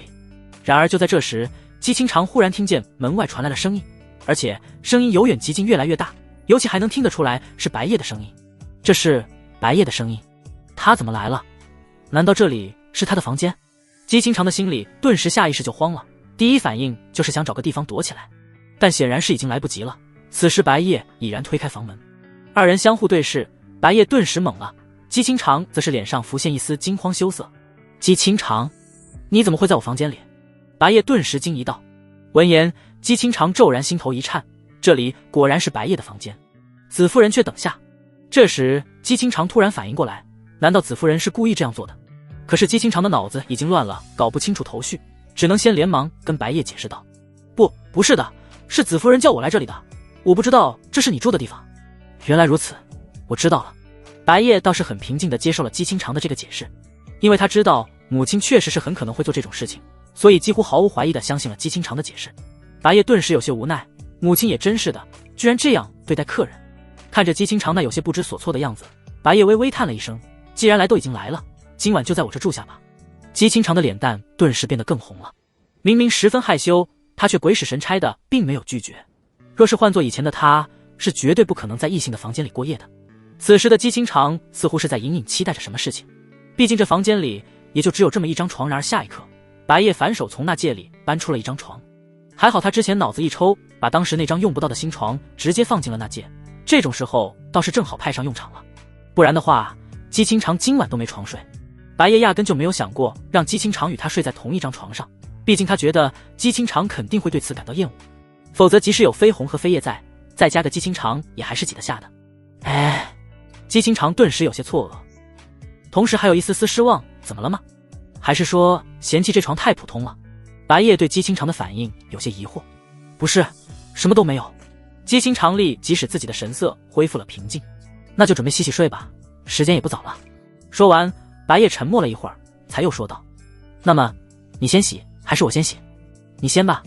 姬清长这才突然反应过来，自己今晚还要在白夜的住处沐浴，这实在是太难为情了。白夜没再多说什么，自己去快速将自己的身体清洗干净。还好绯红和绯叶都有自动排除体内外杂质的特性，不然的话帮绯红和绯叶洗澡又是个麻烦不小的问题。在白夜走出房门后，房间里就剩下了姬清长和绯红、绯叶。房间内的气氛一时有些尴尬，毕竟姬清长跟绯红和绯红都不怎么认识。不过他已经通过父亲那边得知了绯叶是那天灾古龙的灵魂体，如今重新获得了身体，所以他现在对绯叶的存在并没有感到惊讶。绯红也不跟姬清长说话，就在那自顾自地吃着白夜给他的甜品。这到底是什么东西？真有那么好吃吗？一旁的绯叶见状忍不住问道。他经常见绯红吃这些东西吃得不亦乐乎，但他自己还没有品尝过，所以比较好奇。由于天灾古龙可以直接以天地间的灵气作为食物，没有进食的必要需求，但如果能吃好吃的东西，那肯定还是乐意至极的。然而绯红此时故意不理绯叶，反而是突然狼吞虎咽了起来，似乎是怕绯红跟他抢。等等，给我留一点啊，我也想尝一尝。绯叶反应过来后，还是跟绯红争抢了起来。抢到一小块后尝了一口，绯叶顿时眼中一亮，果然很好吃啊，不会再给你了。这时绯红十分警觉地护住了剩下的甜品，就像一只护食的小猫咪一样，不让绯叶靠近它的食物。分我一点又不会怎么样，白叶那边不是还有很多吗？再说了，你跟我本来就是同一个人。绯叶则是用言语在放松绯红的警惕，但绯红仍然是毫不松懈，护得死死的，不给绯叶半点机会，甚至整个人都已经压在那些甜品上了。看着绯红和绯叶这么可爱的模样，姬清长不由得微微一笑，尴尬的气氛也缓解了不少。约莫10分钟后，白夜就回到了寝室，一回来就看见绯红和绯叶在那掐架抢东西吃，好在只是玩闹性质的掐架，绯红和绯叶都没有动真格的，不然这个房子就不保了。你们怎么突然争抢起来了？白夜随即过去劝架，那么好吃的东西我也想吃一点，但绯红她不分给我。绯叶立即向白夜告状道。这时绯红也立马过来抱住了白夜的腰部，语气之中带着一丝委屈，那是属于我的东西，绯叶非要来抢。白夜顿时淡淡一笑，两只手分别轻轻揉了揉绯红和绯叶的小脑袋。绯叶也喜欢吃的话，直接跟我说就是了，以后别再争抢了。这两个小家伙本来就是同一个人的不同人格，自己跟自己抢东西吃，可就太逗了。白夜随即给了绯叶与绯红相同分量的甜品，反正他的那戒里已经存放了足够让绯红和绯叶吃好一阵子的甜品。看见白夜对绯红和绯叶如此的温柔和宠溺，姬清长的眼神逐渐变得有些幽怨，空气中顿时有淡淡的醋意弥漫着。轮到你了。见姬清长迟迟没有起身，白夜便对姬清长提醒道。姬清长顿时回过神来，我知道。不知为何姬清长的语气听起来似乎有些不高兴，白夜感觉有点莫名其妙。在沐浴的时候，姬清长心里还担心着白夜会不会过来偷窥他，然而事实证明完全是他想太多了。直到最后他沐浴完，白夜都没有走出过寝室半步，因为白夜早就已经躺床上了，他和绯红绯叶睡在原本就在寝室内的旧床，新床则是专门给姬清长的。与白夜共处一室，本来姬清长应该会紧张的，但他和白夜是分开床睡，而且白夜床上还有绯红和绯叶，这让他不仅不觉得紧张，还感到有些郁闷。一夜过去，无事发生。早上醒来，姬清长又注意到了那幅画，他不由有些好奇地对白夜问道：话说这幅画是你画的吗？白夜顺着姬清长的目光看去，却是摇了摇头，不是，我记得这是我表妹很早之前画的，这幅画怎么了？哦，没什么，我还以为是你画的。姬清长说道。这么说，这上面画的是你和你表妹自己？是的，不过时过境迁，这幅画已经是彻底的过去式了。白夜顿时感慨道。这么说，你那表妹现在跟你关系不好了吗？姬清长猜测道。算是吧，反正突然就疏远了。不说这个了，送早饭的估计快来了，准备吃早饭吧。白夜不想再继续说这个了，因为他不想在背后过多议论别人。姬清长大致能猜得出来，或许是因为白夜之前还没表现出真正的天赋，让大家都觉得白夜只是个平庸少爷。赵家前来退婚，以及表妹对白夜的疏远都不算太奇怪。一会儿后，送早饭的人就已经在屋外了。进来吧，白夜对屋外的人说道。但那人也不知是为何，仍然迟疑了一会儿，然后才推门而入。看见眼前之人，顿时出乎了白夜的意料，来送早饭的竟然是他的表妹白霜。怎么是你？这让白夜感到意外不已，因为送早饭这种事情一般都是白家的仆人干的，像白霜这种在白家地位不低，并且还有白家天才之名的存在，怎么想也不可能来做这种仆人才干的事情。只不过走进屋门，白霜也愣住了，因为他看见了姬清长和绯红绯叶竟然都在白夜的屋子里绯红和飞叶姑且他还算是见过一面，而姬清长就是他完全不认识的了。此时姬清长的脸上没有戴着面纱，绝美的容颜在白霜眼前显露得一览无余。这样一位神秘的绝美少女出现在白夜的房间里，自然是让白霜的内心产生了不小波动。姬清长看着眼前的双马尾少女，随即对白夜问道：“这应该不是你们白家的仆人吧？”眼前这双马尾少女不管穿着还是气质，都不像是一个仆人能有的。而且他如果没记错的话，白夜寝室里的那幅画中，那个小女孩的发型就是双马尾。不是，她就是我表妹，名叫白霜。白夜介绍道。姬清长微微点头，然后对白霜友好地道：“白霜妹妹你好，我是白夜的同门师姐姬清长。”白霜没想到对方会突然对她打招呼，顿时有些慌张。你好。不过她这下也知道了，对方原来是白夜表哥的同门师姐，但同门师姐为什么要特意跑到他们白家府邸来？白夜跟这位姬清长的关系已经好到能登门拜访南方家族这种程度吗？说实话，我挺好奇，为什么是你在送早饭？白夜不由对白霜问道。我难道就不能突然心情好吗？白霜冷哼一声，但他心中立马后悔自己又搞砸了，只不过脸上的表情仍然没有什么变化。实际上白霜这次特意前来送早饭，是为了向白夜道歉，因为他昨天说的那句话他自己也知道很伤人，但他原以为白夜听不见就没什么，万万没想到正好就被白夜听到了，以至于昨夜他睡觉都没睡好，心里一直想着这件事情，最终下定决心前来找机会跟白夜道歉。本来他是想着送早饭来表哥住的地方，然后顺势找机会跟表哥道歉，但没想到会有一位表哥在天眼圣地的同门师姐出现在这里，顿时就打乱了他的原定计划。以及刚刚那句对白夜不太客气的回应，让他更感觉没机会跟白夜道歉了。不管怎样，还是多谢你了。说完，白夜也不跟白霜多说什么了，接过早饭准备开吃。这句道谢顿时让白霜更加内疚了，他一时情绪激动，直接决定豁出去了，突然很大声地说了一声那个。白夜本来正准备拆开那精致的木质包装盒，听见白霜这突然的一声，顿时抬起头，目光疑惑地看向白霜。昨天的事情还有刚刚都对不起。白霜很艰难的才将这番话说了出来，脸蛋也像是被憋得红红的。白夜顿时感到意外，白霜居然在对自己道歉。此时白霜低着头闭着眼，不敢去看白夜，心中很害怕白夜会不接受他的道歉。白夜很快就回过神来，看着表妹这副像是小孩子在低头认错似的模样，不由是然一笑，语气柔和地道：“知道错了就好，我也没有那么小气。”听到白夜这个答复，白霜顿时松了口气，心头欣喜不已。一旁的姬清长虽然不太清楚白夜跟白霜之间具体发生了什么，但通过二人的这番对话也能大致看出点什么。他感觉这位白霜妹妹似乎并不像白夜说的那样关系疏远。这时白夜已经将包装拆开了，看见了木盒里的早饭是一个又一个的饭团，不仅品香看起来很有食欲，饭团的种类似乎也有很多种，意思就是说饭团里包的东西不一样。对此白夜顿时有些惊讶，因为在他印象里，白家后厨日常提供的早饭里很少有饭团，就算有也不会做得这么精致，毕竟白家后厨要短时间内准备大量的早饭，不可能有那么多时间做得如此精致。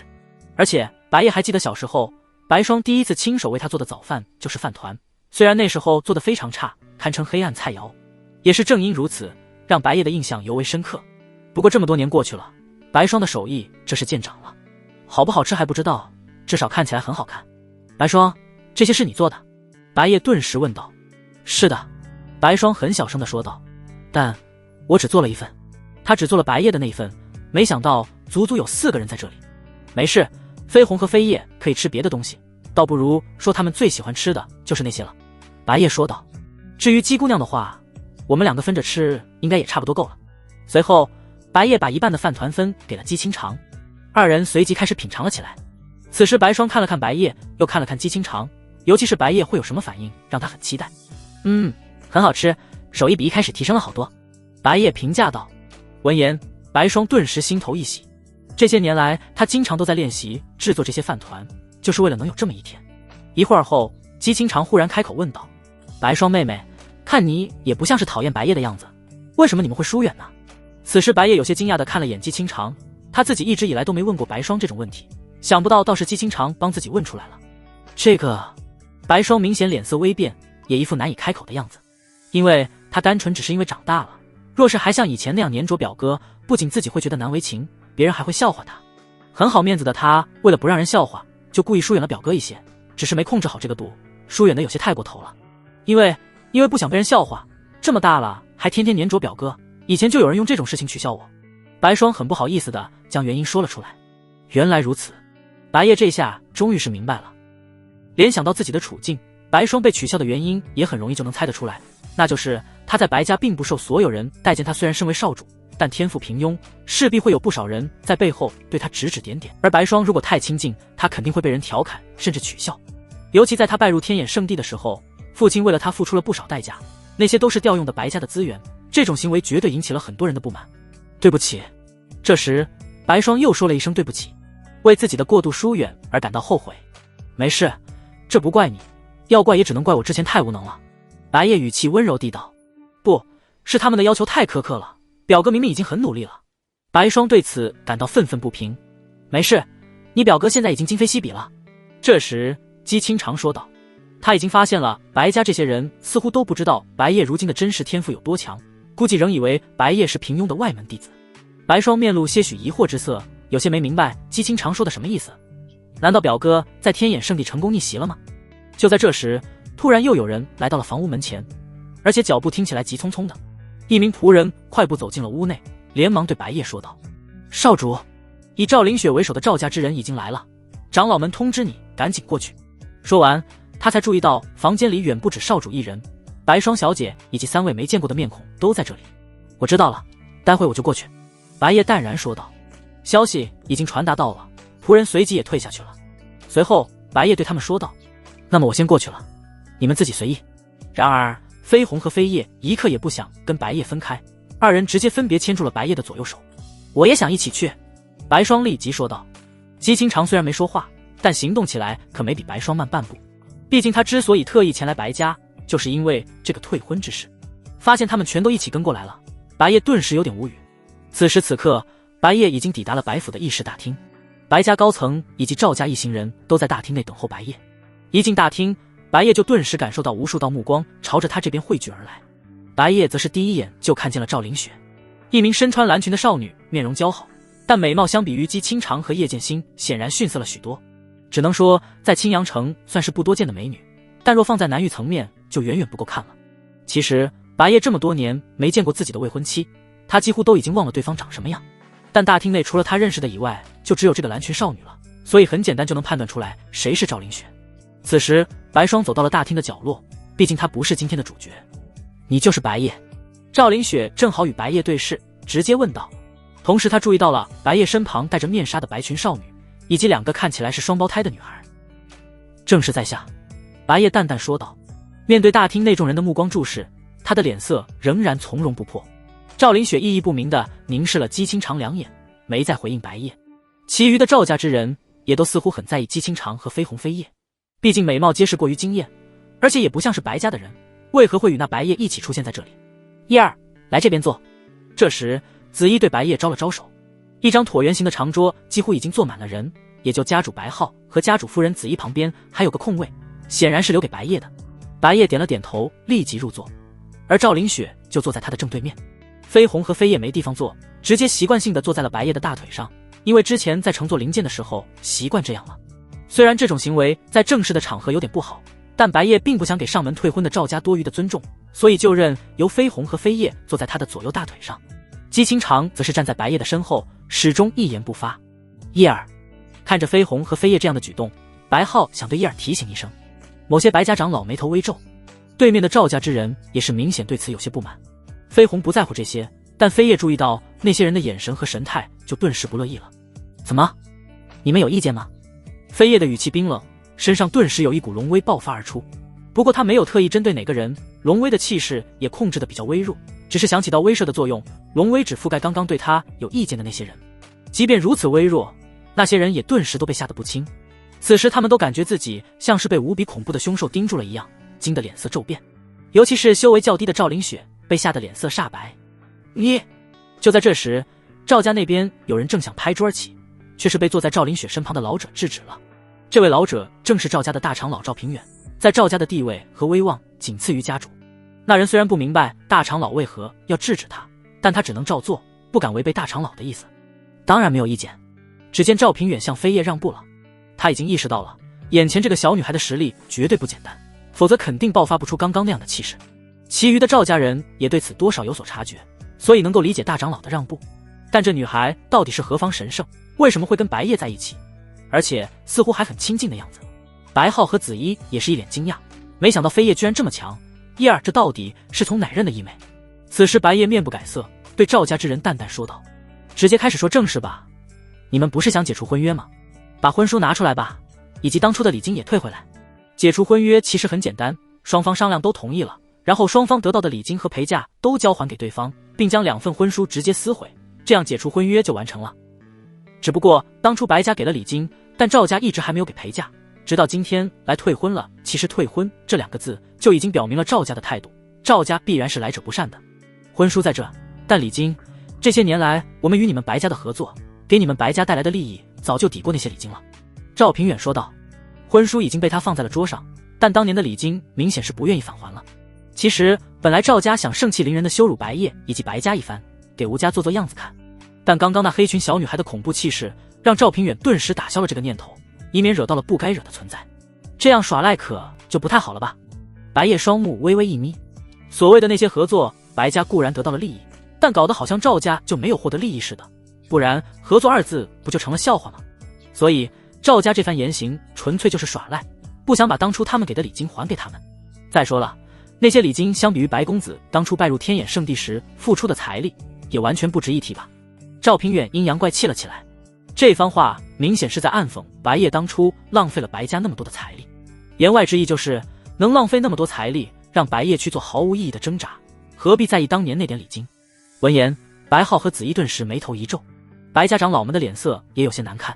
虽然他们或多或少都对家主当初那个决定感到不满，消耗了白家大量的财力，但这属于他们白家内部的事情，还轮不到外人来指手画脚。别的不说，你们偷换概念还真是有一手的。你说的那些都与礼金无关，所以说你们就是铁了心的想赖掉那份礼金了。白夜面色仍然平静，淡淡说道。另外，然而与此同时，白夜身后的姬清长忽然也开口道。众人的目光顿时被姬清长吸引了过去，他们早就很在意这个神秘美女是什么人，所以姬清长一开口就十分引人注意。姬清长继续说道，白家当初为白夜付出的财力是完全值得的，相比之下，给你们赵家的礼金则是完全白费了。完全值得？在天眼圣地的外门处于垫底，也谈得上值得吗？赵平远皮笑肉不笑地质疑道。他如今已经是我天眼圣地的现任圣子，你说值得吗？姬清长的语气渐冷，道出了无比惊人的一句话。赵平远第一时间都没反应过来，刚想继续质疑，才突然意识到了有哪里不对。等等，圣子。然而赵平远只觉得对方是在胡乱吹嘘，根本不相信白夜能成为天眼圣地的圣子。小姑娘，这么低级的谎话可骗不到人。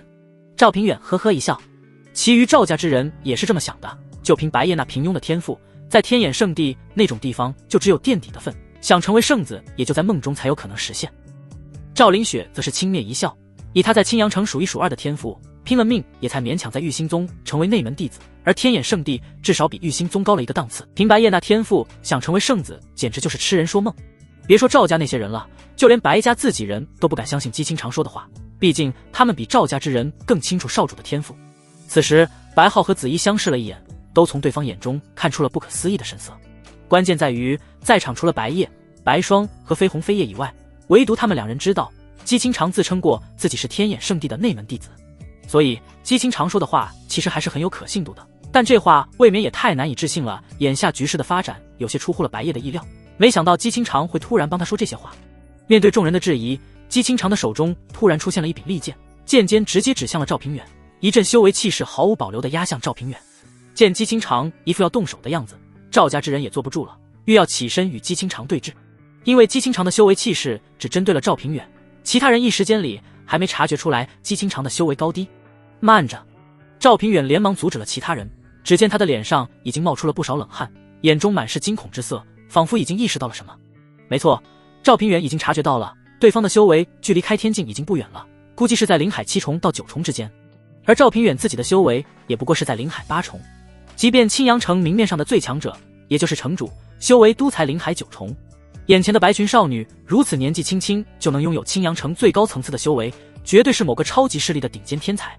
而且白裙少女手中的利剑也不一般，整柄利剑呈现紫色，而且剑身刻有神秘花纹，被剑尖直指的赵平远能更清楚地判断出这柄利剑的品质至少是3品甚至4品，尤其是这柄利剑的形象与传闻中天眼圣地圣女所持的佩剑的描述几乎一致。如果说真是天眼圣地的圣女，那么对方的修为就能解释得通了。但紧接着又有了个新的问题，堂堂天眼圣地的圣女为何会出现在他们青阳城这种弹丸之地，甚至还帮白夜这个废物少爷说话？白夜身为少主，拥有的却是那种天赋，说好听点是平庸，说难听点就是废物了。毕竟是白家少主的身份，不能用普通人的情况去对标，不然的话，白夜的天赋放在普通人的身上，其实已经很不错了。现在你觉得我说的是谎话吗？姬清长手中的利剑仍然指着赵平远，语气冰冷地问道：“敢问姑娘大名？”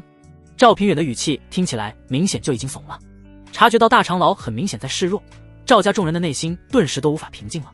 难道眼前这位白裙少女是什么不可招惹的可怕存在？我姓姬，这样足够了吗？姬清长只说出了自己的姓氏，仿佛赵家这些人没资格知道他的全名文言。赵平远的瞳孔顿时剧烈颤抖，他之前恰巧有听说过天眼圣地的当代圣主正是姬姓，而圣女则是圣主的女儿，也同样姓姬。因此一听到眼前白裙少女的姓氏，赵平远就傻眼了，对方竟然真是天眼圣地的圣女。虽然十分不可思议，但对方的修为就是摆在那里。是我有眼无珠，未能认出圣女大人。赵平远低声下气地说道。圣女大人，赵家众人顿时都懵逼了，这白裙少女是圣女？哪的圣女？该不会是天眼圣地的吧？赵林雪也是极受震撼，这句圣女大人是怎么回事？不仅如此，白家众人也都震惊不已。白浩和子衣都记得姬清长明明自称的是天眼圣地的内门弟子，为什么赵平远会突然来一句圣女大人？白夜低调归低调，作为圣子的他对我天眼圣地具有象征意义，你们如此肆意造谣嘲笑他，也相当于是在辱我天眼圣地。姬清长冷声道，同为天眼圣地的一份子，我无法对此坐视不管。此时赵平远脸上的冷汗狂流，已经惊慌失措的说不出话来了，因为已经能够确定这位白裙少女是天眼圣地的圣女，而按照对方的说法，白夜是天眼圣地的圣子，十有八九也是真的。刚刚他相当于同时得罪了天眼圣地的圣子和圣女，若是因此引来了天眼圣地的报复，那么对他们赵家而言将会是灭顶之灾。要知道天眼圣地可是南域层面的超级势力，随便一个内门弟子都是灵海境的修为，随便派来一位外门长老都能灭了他们赵家。即便赵灵雪是玉心宗的内心弟子，玉心宗也绝对不会为了区区一个内心弟子而跟天眼圣地作对，本身玉心宗也比天眼圣地低了一个档次，根本没有与之抗衡的能力。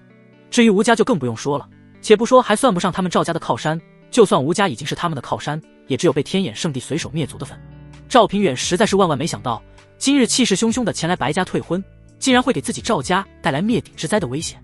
意识到大长老已经害怕的说不出话了，其余赵家之人也顿时陷入了恐慌。作为此次领队人物的大长老都这么异常了，他们能不慌吗？叶儿，姬姑娘说的都是真的吗？这时白浩忍不住对白夜小声问道。子衣以及白家众人的目光都看向了白夜，他们十分好奇到底是真是假。白霜也是对此特别在意，如果表哥真成为了天眼圣地的圣子，今后也就不会有人再敢对表哥有意见了。白夜无可否认的点了点头，他说的没错，是我忘记告诉你们了。其实他并不是真的忘记了，而是他回来的时候主要想看看赵家此次到底是什么样的态度。他若是把自己目前的真实情况暴露出来了，赵家一听说他已经成为天眼圣地的圣子，今天肯定就会装模作样，不敢露出真面目了，说不定还会厚着脸皮突然反悔，不愿意解除婚约了。解除婚约是要在双方都同意的情况下才能完成，这样的话既烦人又会让他深感膈应。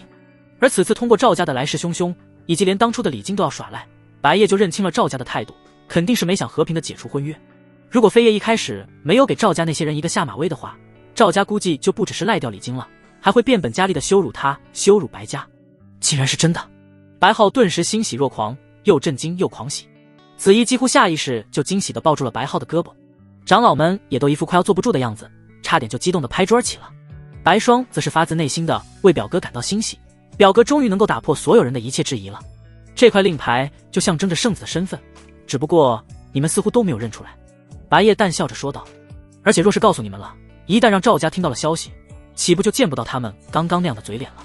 象征着圣子身份的令牌一直被他挂在腰间，只是整个青阳城都没人能够认出他这块令牌意味着什么，所以他也没有刻意收起来过。此时赵家众人个个抬不起头，一句话也说不出来，脸上不是面红耳赤，就是难看的铁青。尤其未婚妻赵灵雪，再无刚刚那轻蔑嚣张的神色，头低的恨不能塞进胸里。原本他们还想来羞辱白夜和白家，结果非但羞辱不成，反被白夜羞辱一顿。看着赵家那些人的脸色难看至极，就跟吃了尸一样，白家众人顿时心情一阵舒爽。这些家伙还想上门退婚，羞辱他们白家，还好少主真是太争气了。那么问题来了，少主究竟是如何做到的？仅仅拜入天眼圣地不到1年，就成为了天眼圣地的圣子。众所周知，在天眼圣地，只有当代最强的男弟子才有资格封为圣子。少主竟然能在天眼圣地无数天才之中登顶最强。要知道，以天眼圣地在南域的地位，可是聚集了整个南域四面八方的天才人物，那群人几乎无一不是各自所在的地方的顶尖天才。比如大前皇朝，通常只有整个皇朝名列前茅的天才才有资格进入天眼圣地，即便如此，也只有极少数1、2个能晋升到内门。白夜当初能进去，主要是因为白浩舍得付出那么大的财力，但代价就是让本就处于衰弱期的白家衰弱得更快了。这不到1年的时间里，少主身上到底发生了什么事情？白家众人心中都有这么一个疑惑，准确来说是近期的这段时间，因为在座的家主、家主夫人以及长老们，每隔一段时间都时不时会密切关注一下白夜在天眼圣地的情况。天眼圣地那边一般都会定期把每个门下弟子的情况记载起来，如果家属有需求的话，就会转交给家属，所以他们之前每个月都能了解到白夜的情况。直到上个月为止，白夜仍然一直在外门处于垫底，距离上次得知白夜的情况也就不到半个月的时间。当时白夜还是外门垫底，在这么短的时间内，到底发生了什么？白夜突然就变成了圣子，而且白夜从小到大都没有展现出什么过人的天赋，各方面都是中规中矩，或者说是平庸。他们实在想不出来白夜是如何做到的。只可惜眼下解除婚约的事情还没处理完，他们还不适合去问白夜这些事情。就在白夜准备开口说什么的时候，突然有人闯入了大厅。白浩以及几位长老皆是眉头微皱，在这种重要的时候擅自闯入议事大厅可是大忌，除非有什么更重要的事情发生了需要通知他们。然而下一刻，那人就说出了无比震撼的一句话：丞相大人，还有太虚皇朝的皇女何大人物来了。此言一出，在场所有人都惊愣住了。身居皇城皇宫的丞相大人为何会突然跑来他们小小的青阳城，甚至亲临白家？而且还有太虚皇朝的皇女何大人物，这可是比丞相大人更尊贵的人物啊！因为太虚皇朝是南域的顶尖皇朝，而他们大前皇朝在南域就只是个末流皇朝，太虚皇朝的国力完全碾压了他们大前皇朝。而且大前皇朝与太虚皇朝的距离几乎跨越了半个南域，路程极其遥远。太虚皇朝的皇女殿下竟然亲自前来白家，今天这到底是什么情况？一件又一件不可思议的事情发生，难道这也是白夜引起的？此时此刻，众人的目光都渐渐聚集到了白夜身上，感受到所有人的目光都汇聚在自己身上，白夜不由说道：你们都看着我干什么？要么出去迎接那些大人物，要么继续处理解除婚约的事情。对于城乡和太虚皇朝皇女前来的事情，白夜还真知情。太虚皇朝皇女极大概率就是上次那个叫虚梦溪的莫名其妙的女人。这种人物来了大前皇朝，肯定会引起大前皇朝皇室的高度重视。丞相估计就是去接待太虚皇朝那些人的。别说丞相了，就算大前皇朝的皇帝在虚梦溪面前都只能毕恭毕敬，不然的话，太虚皇朝想灭了或者吞并大前皇朝，完全就是易如反掌的。但虚梦溪会特意前来大前皇朝，这属实是白夜没想到的，显然就是来找他的，估计又是为了复活太爷爷。此时白夜不由在心中微微叹了一声，颇为无奈，并且略感头疼。若是对方用武力或太虚皇朝的背景威胁他，他自己倒是不怕，但问题是白家还有这么多他的亲人朋友，大前皇朝的皇室由于惧怕太虚皇朝，也肯定会对白家施压。到时候实在不行的话，他就只能让飞鸿和飞叶动手了。整个太虚皇朝再强也敌不过飞鸿和飞叶，但问题在于飞鸿和飞叶一旦出手对付太虚皇朝，就会造成极大的动静，身份必然暴露，这样就会引来更大的威胁。数千年前的那一幕重新上演，南域顶尖人类强者围攻飞鸿飞叶，而白夜和白家肯定也会遭受波及。白夜越想越是头疼，干脆就什么都不想了，先走一步看一步吧，赶紧出去迎接贵客。白浩反应过来后，立即对其他人说道。大厅内的所有白家之人立即动身前去迎接，白浩和子衣也丝毫不敢怠慢。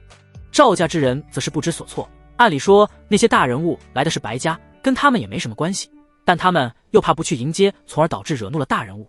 而且本来他们现在的处境就十分难堪和尴尬，被白夜狠狠羞辱打脸了一番，搞得他们现在都不知道该怎么做了，就像傻子一样坐立不安。太虚皇朝的皇女为什么会来？难道跟你有关？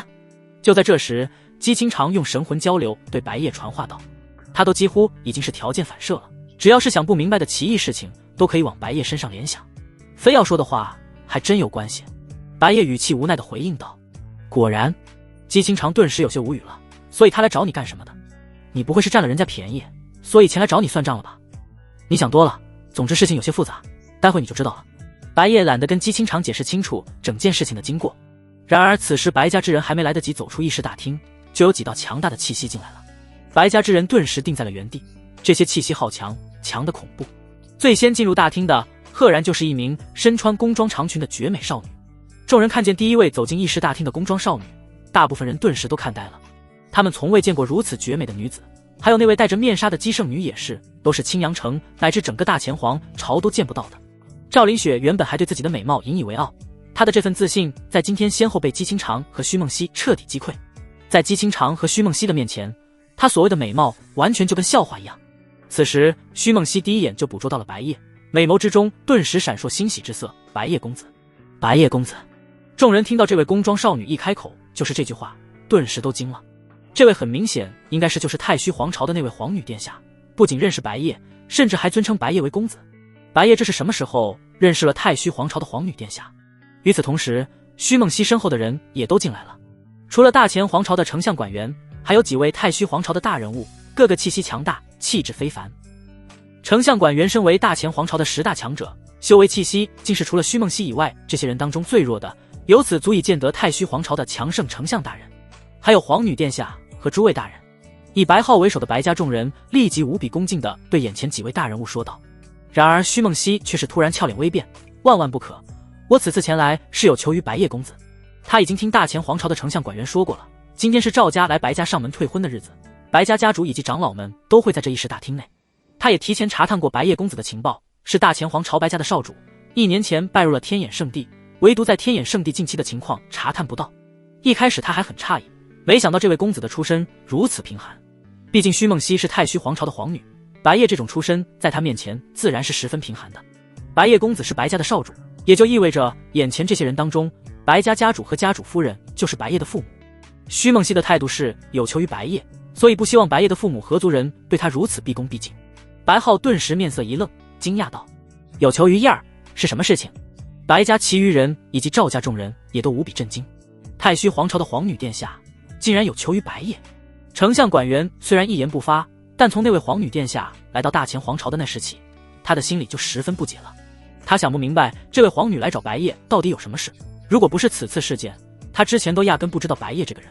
知道之后就更疑惑了，一个普通家族的平庸少爷，身上能有什么东西值得太虚皇朝的皇女亲自前来？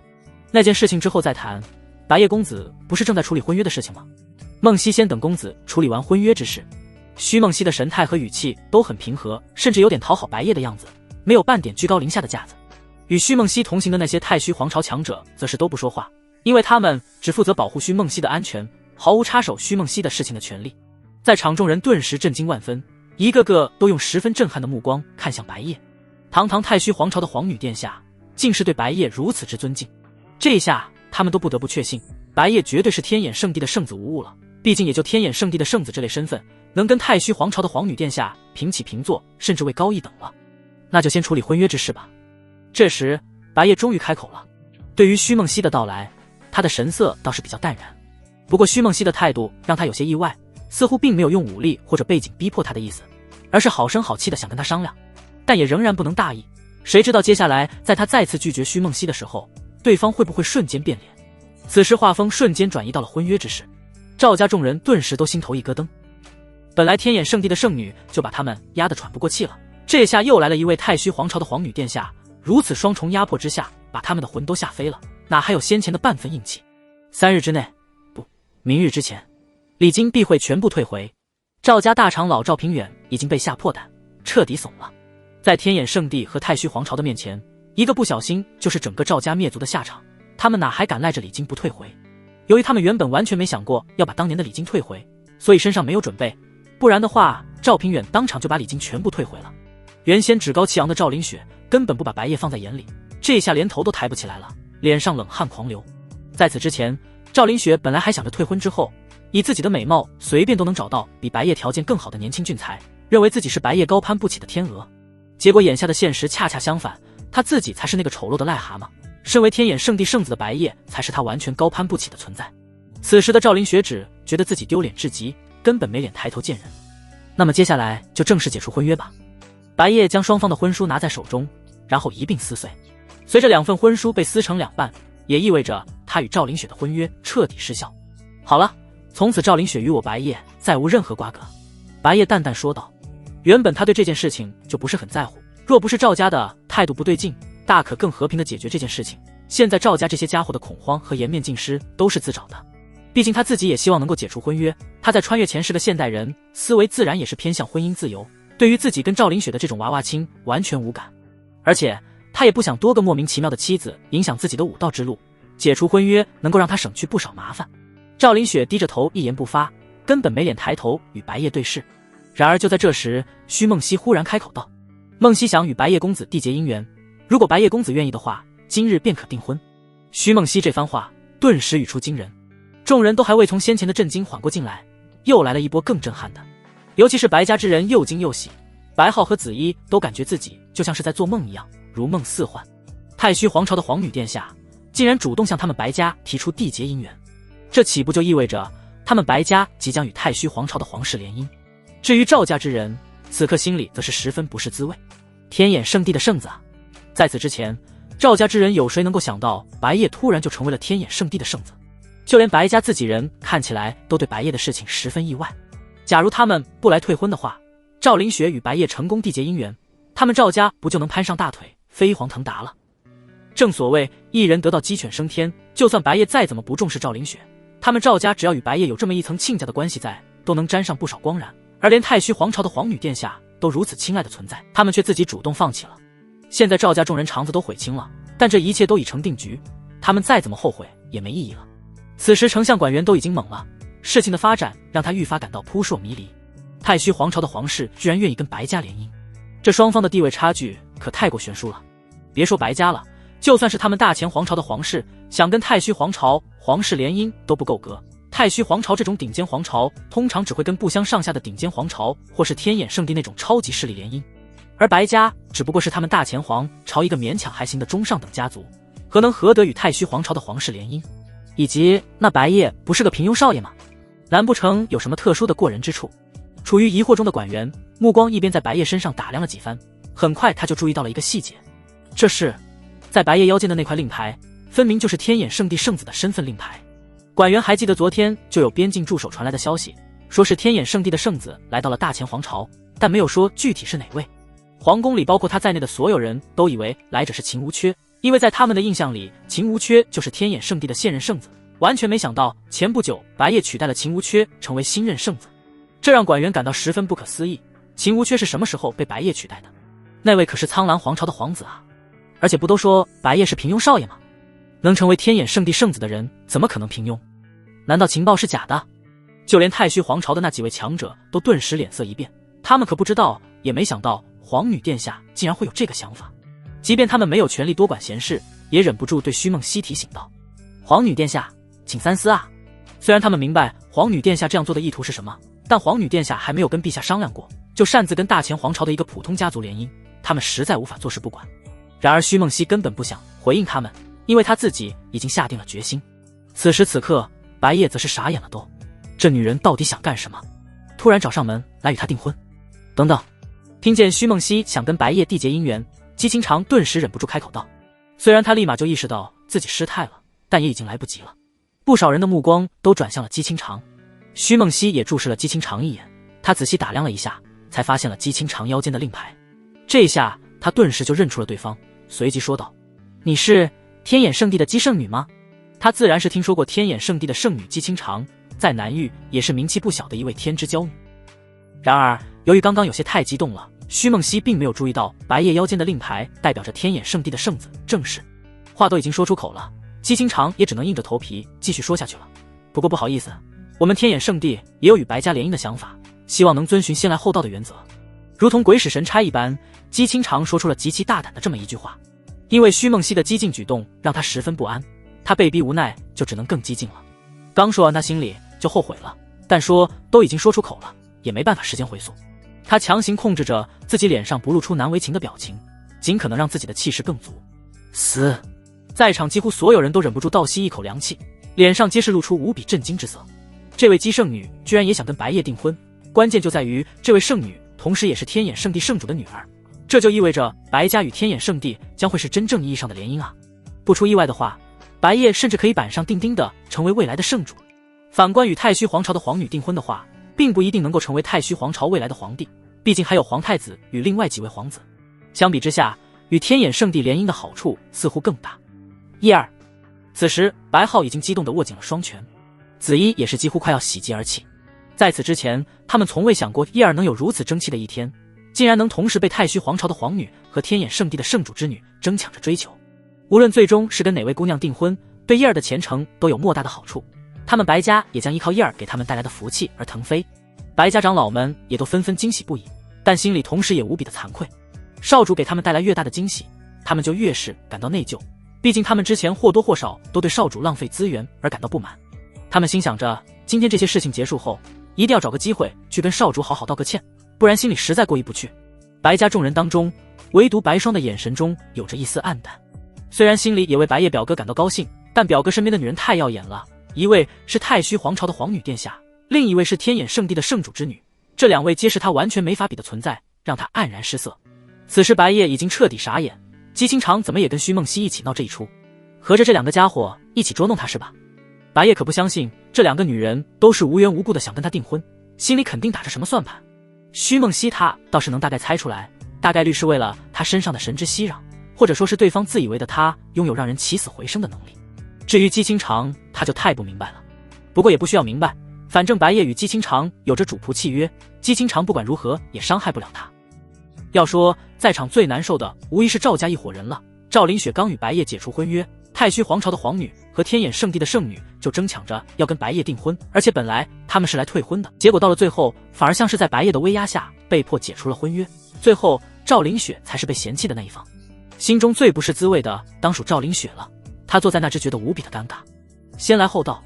此时虚梦溪明显被姬清长刚刚那番言行弄得有些措手不及，丞相管员始终一言不发，反正也没他什么事，他干脆就看戏了。他们大前皇朝能出现白夜这么一位不得了的天才，他自然是十分高兴的。虽然他根本想不明白白夜是怎么做到的，总不能是突然获得了逆天机缘吧。二位姑娘，我们还是换个地方谈吧。这时白夜终于开口道，再不阻止虚梦溪和姬清长的话，鬼知道这两个家伙又会在那自顾自地说些什么。说完他就动身走向议事大厅门外。好的，白夜公子。虚梦溪很听话地跟着白夜一起走了出去，而姬清长当然不愿意就此退缩，硬着头皮紧随其后。旋即那几位太虚皇朝的强者也立刻离开了，他们的职责就是保证皇女殿下的安全，自然不能让皇女殿下离开他们的视线范围。这个时候大厅内就剩下了白家和赵家两伙人以及丞相管员，现在基本上已经没管员什么事了，所以他索性就在议事大厅内坐着休息。那个，请问我们能回去了吗？这时赵家大长老赵平远语气十分复杂的开口道，他们在这哪怕多停留一刻都觉得难堪至极，但现在他们在白家之人的面前根本抬不起头，甚至都不敢擅自扬言离开。诸位请回吧。白皓也没有继续为难赵家这些人，现在叶儿已经逆袭改命，前途无量，有叶儿在，他们都不需要再把赵家放在眼里。赵家已经付出了应得的代价，还去落井下石地刁难赵家这些人，以他们白家现在的状况根本没必要了。多谢白家主。赵平远郑重地对白皓道了声谢，随后他便带着赵家众人灰溜溜地离开了，再无半点刚来到白府时的神采。接下来大厅内除了白家之人以外，就剩丞相管员了。看着管员正在品尝茶水，白皓连忙语气歉意的道，我们白家没有上好的茶招待丞相大人，还望丞相大人宽恕。这些茶水已经是他们白家最好的茶叶泡出来的了，但在丞相大人面前肯定就显得不够高档了。不可，我可没有那么大的面子，你们白家未来必将是我大前皇朝最强家族。管员含笑着说道，没有半点一人之下万人之上的架子。身为丞相的他在大前皇朝的地位就是一人之下万人之上，地位仅次于当今的皇帝。但白夜如今展现出来的能力和潜力，在他看来远比皇帝陛下更让他敬畏，不仅已经是天眼圣地的圣子，而且还被太虚皇朝的皇女殿下和天眼圣地的圣主之女争着抢着订婚。单凭天眼圣地圣子这个身份，就连皇帝陛下也必然会亲自会面并且重赏白夜。一旦白夜与太虚皇朝皇室或天眼圣地联姻，白家属于他们大前皇朝领地内的家族也相当于他们大前皇朝多了太虚皇朝或者天眼圣地这样的靠山。在那之后，南域绝大部分势力都要对他们大前皇朝忌惮3分。丞相大人谬赞了。白浩谦虚地道。不过他心里的激动和欣喜之情差点就抑制不住表露出来了。如今叶儿的成长恐怖至极，就连丞相大人也要敬重他们白家。此时白家长老们也是个个都心情澎湃不已，他们这真是沾了少主的大光了，不然就凭他们这些人在丞相大人眼里什么都不是。白兄莫要叫我丞相大人了，我可承受不起，就叫我管兄吧。管元甚至跟白浩称兄道弟了起来，他可不在乎自己跟白浩的地位差距悬殊，白浩是白夜的父亲，白家是白夜的家族，他只知道尽可能向白夜示好就准没错。白浩也不再过于客气了，立即对管元抱拳道：管兄，话说白夜究竟是如何成为天眼圣地圣子的，实在是不可思议啊。这时管元忍不住询问道，他认为白夜的父亲或许应该知道些什么，不曾料想白浩实际上也什么都不知道。这个其实我也毫不知情。白浩有些尴尬地说道，我和我夫人也是突然才知道叶儿成为了天眼圣地的圣子，事情发生的十分突然，我们也还没来得及询问叶儿。哦，就连你们也不知道啊。虽然管元对此越来越在意了，但他也不打算深入研究了。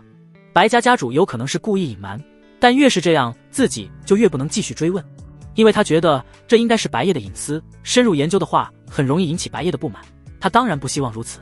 接下来管元与白浩等人边喝茶边闲聊。与此同时，徐梦溪和姬清长已经随着白夜来到了另一处地方，这是在一处湖中庭院。此时这里除了他们3人以及太虚皇朝的那几位强者以外，就没有其他人了。哦对了，还有飞鸿和飞叶，这2个小家伙可以算人也可以不算人。太虚皇朝的强者倒是无所谓，只要没有别的外人在就行了。这里已经没有不相干的外人了，所以你们2个到底想干什么？白夜坐在亭子里，语气很认真地对眼前的姬清长和徐梦溪问道。此时徐梦溪想跟白夜坦白自己的真实意图，但目光又有些迟疑地看了眼姬清长，似乎是觉得不适合在姬清长面前说那件事情。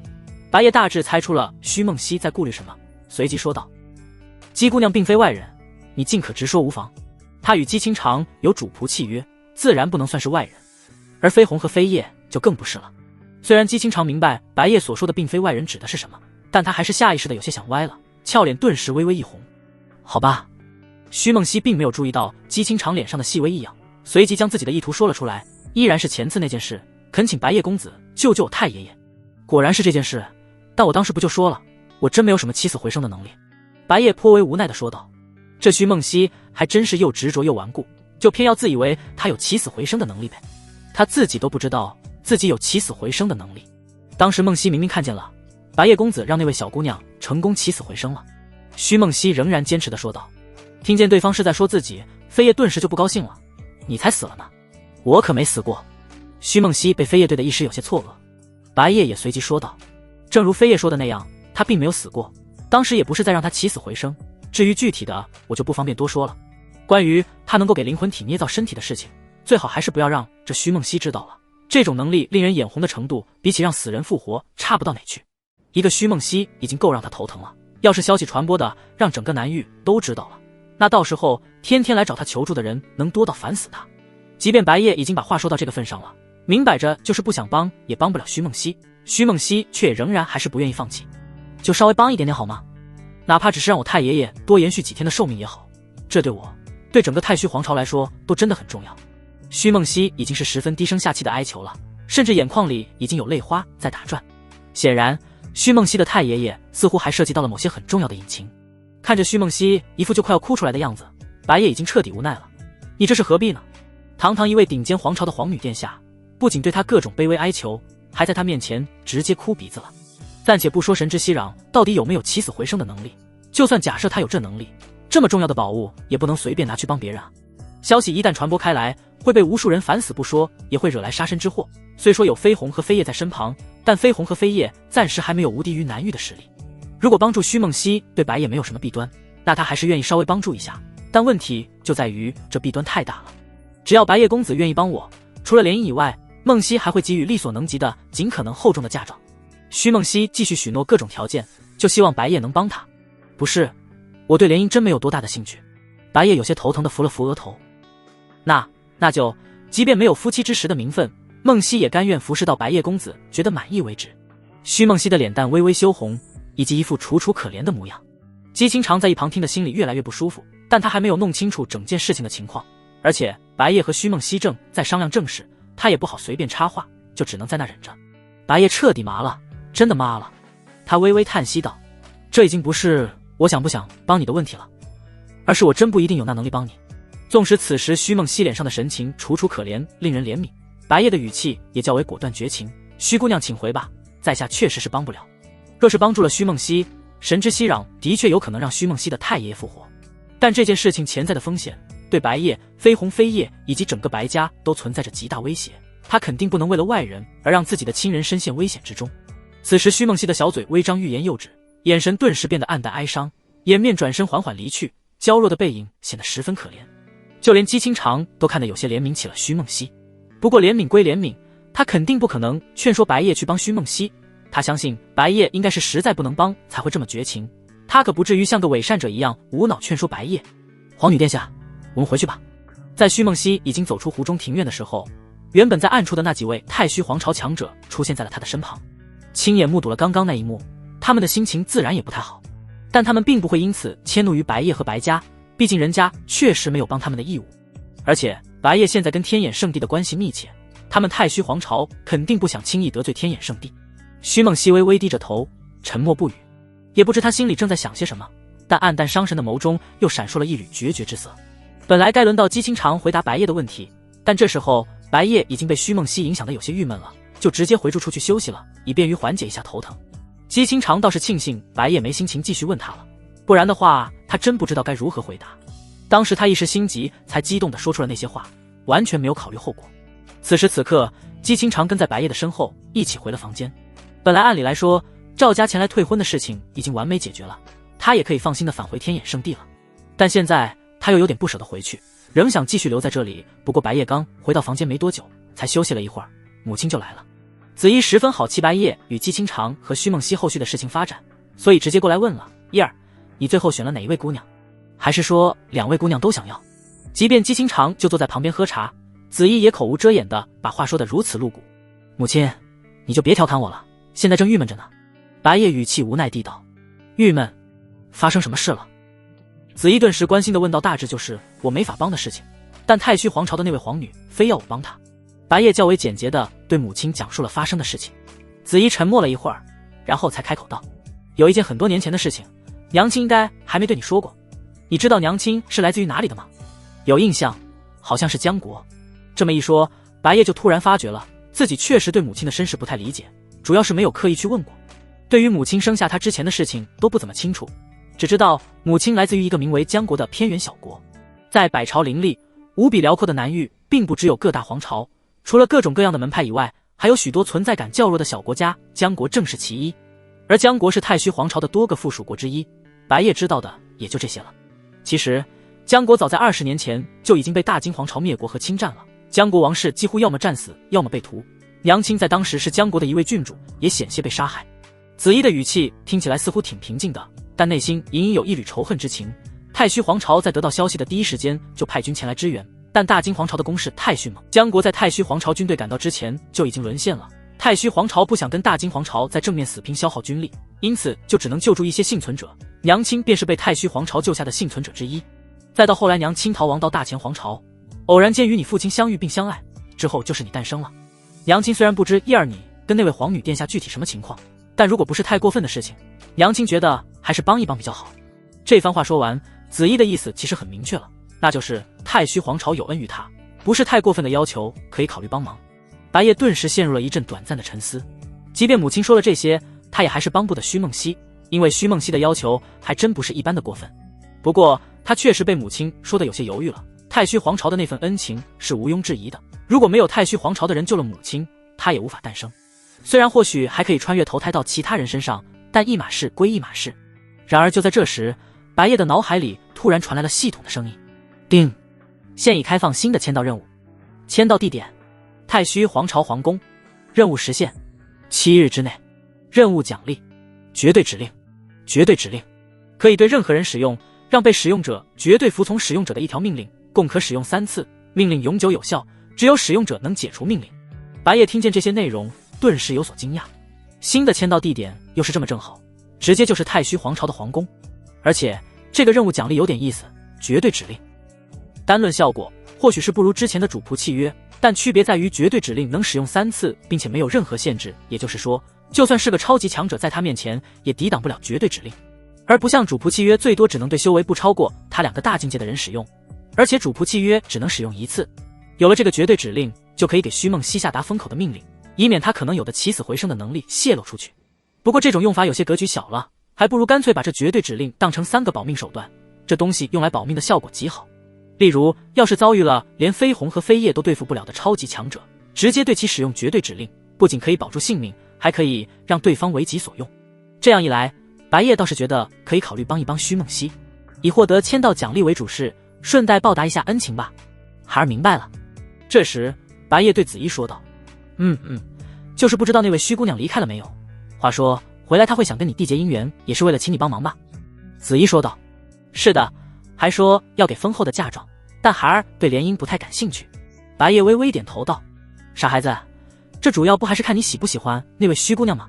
联姻也只是名义上的，若是不喜欢的话，我们也不会强迫你。”说到这时，子怡的目光不着痕迹地看了姬清长一眼，算了，还是不继续说这个了，不然待会姬姑娘听着不舒服。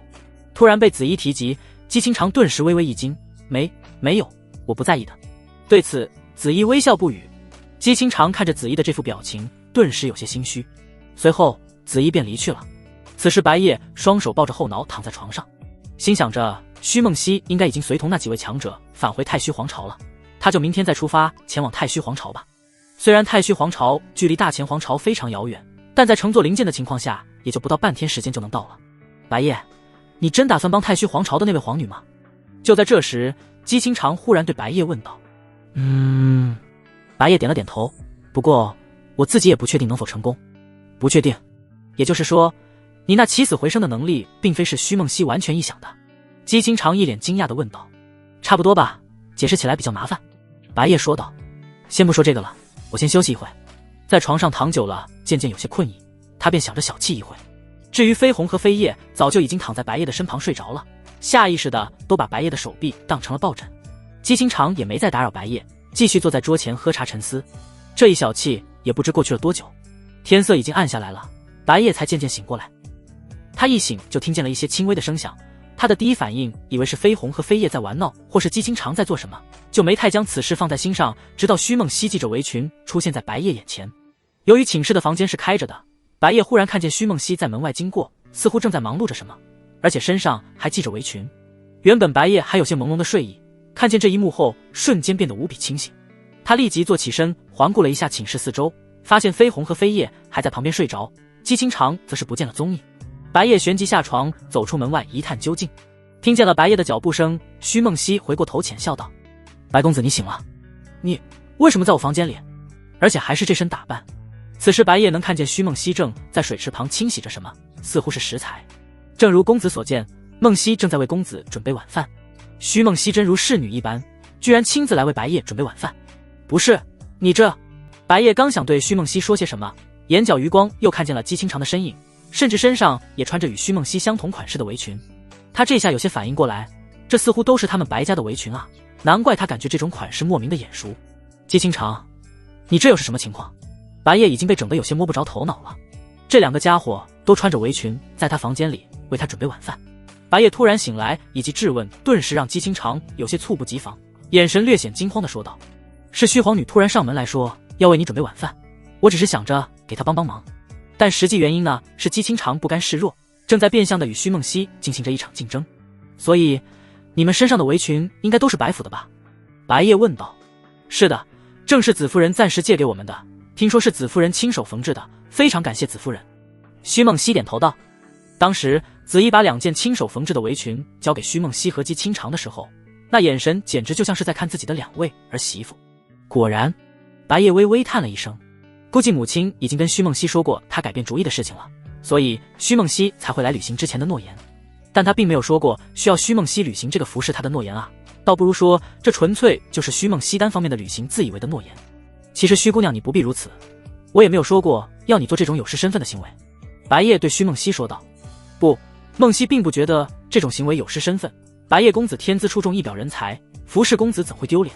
徐梦溪含笑着说道：“那就随便你喜欢吧。”一而再再而三的说不听，白夜也不想再继续反复说这些废话了。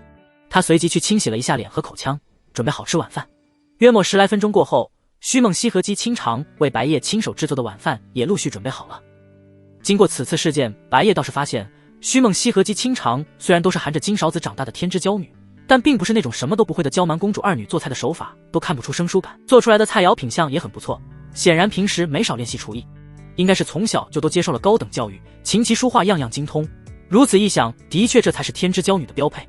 除了极少数的个例，比如极度缺乏常识，满脑子都是见到的见吃夜见腥，再比如肯定会有那么几个娇生惯养的娇蛮公主。此时此刻，桌上的菜肴都已经摆放好了，徐梦溪和鸡清肠似乎很有默契的同时坐在白夜两旁，并且目光同时看向白夜。你们都看着我干什么？倒是开始吃啊！发现徐梦溪和鸡清肠都用着似是紧张似是期待的眼神看着自己，白夜顿时疑惑不已。不，身为侍女，自然要让主人先享用。徐梦溪顿时神情端庄的说道：“主人。”徐梦溪对白夜如此大胆的称呼，顿时让鸡清肠目光微惊。他当然说不出如此羞耻的言语，只能沉默着不说话。而且鸡清肠突然想起来，说起主人的话，白夜还真是他真正意义上的主人，因为有主仆契约的存在。想到这里，鸡清肠的脸蛋顿时唰的一下变得羞红。他绝对不会承认白夜是他的主人。此时白夜的注意力都在徐梦溪那边，倒是没有发现鸡清肠脸上的异常。只见徐梦溪亲手用筷子夹起一块色香味俱全的家禽肉，然后伸向白夜：“主人啊！”看见徐梦溪这般暧昧的举动，鸡清肠瞬间回过神来。他也想效仿徐梦溪这样做，但实在是感觉太难为情了，手中的筷子在半空中迟疑了。可再这样下去的话，自己就要输给徐梦溪了。白夜顿时眉头微微一挑，居然还喂他吃。首先我不是你的主人，其次我自己能动手，又不是小孩子了。白夜并不愿意让别人喂他，也不太喜欢主人这个称呼。这样，非常抱歉，让公子不高兴了。徐梦溪很诚恳地认了错。我倒也没有不高兴，总之都正常吃饭吧。白夜顶多就只是觉得徐梦溪有点烦，不得不说，美女确实是能让人的容忍度上升一些，不管美女帅哥都是如此。那么梦溪就直说了，我与姬姑娘都想知道，白公子对我们准备的晚饭有何评价？这时，徐梦溪突然语气很认真地直言道，实际上，他与姬清肠的暗中竞争就在于白夜会对谁准备的晚饭评价更高。只是为了顾及姬清肠的感受，他才没有说的那么直接。那我先尝尝。白夜随即先后品尝了一下徐梦溪和姬清肠做的菜肴，好香的气味。就在这时，飞鸿和飞叶从寝室房间里一边揉着眼睛一边走了出来，似乎都是被菜肴的香味给唤醒了。能让我和飞叶尝一尝吗？飞鸿还挺有礼貌地问道。当然可以啊，飞鸿妹妹，飞叶妹妹。徐梦溪很亲和地对飞鸿和飞叶微笑道。看着这一幕，姬清肠突然觉得这位皇女很会说话，也很敢说话，自己在这方面真的自愧不如，只能在其他方面看看能不能扳回一城了。然而在飞鸿和飞叶开动的时候，他们却都直接用手去抓。等等！见状，白夜立即制止了飞鸿和飞叶，要用筷子，直接用手去抓，既不卫生也不雅观。虽然飞鸿和飞叶的身体都会自动排除体内外的杂质，全身上下通常都是很干净的，但吃饭的时候直接用手抓菜，白夜还是看不下去，毕竟他也还要吃呢。白夜随即分别给了飞鸿和飞叶一双筷子，这东西该怎么用？飞叶顿时问道。飞鸿和飞叶此时都看着手中的筷子无从下手，他们很明显压根就不懂得如何使用筷子。你们看我，就像这样。白夜立即给飞鸿和飞叶示范，飞鸿和飞叶开始效仿。然而连人类刚开始学习用筷子都不太容易，就更不用说本体是龙族的飞鸿和飞叶了。飞叶直接是用5根手指握拳一般把筷子握住，而不是正确的姿势，这鬼东西怎么这么难用？飞鸿虽然没像飞叶那么离谱，但也握得不太标准，想夹个菜完全夹不起来。白夜顿时意识到自己忽略了筷子的上手难度，随后说道，算了，还是我喂给你们吃吧。接下来他在吃饭的同时还要夹菜轮流喂给飞鸿和飞叶。此时飞鸿和飞叶就坐在那张着嘴，等着吃的送到嘴边就行了。虽然3人共用一双筷子，但也不忌讳拖延。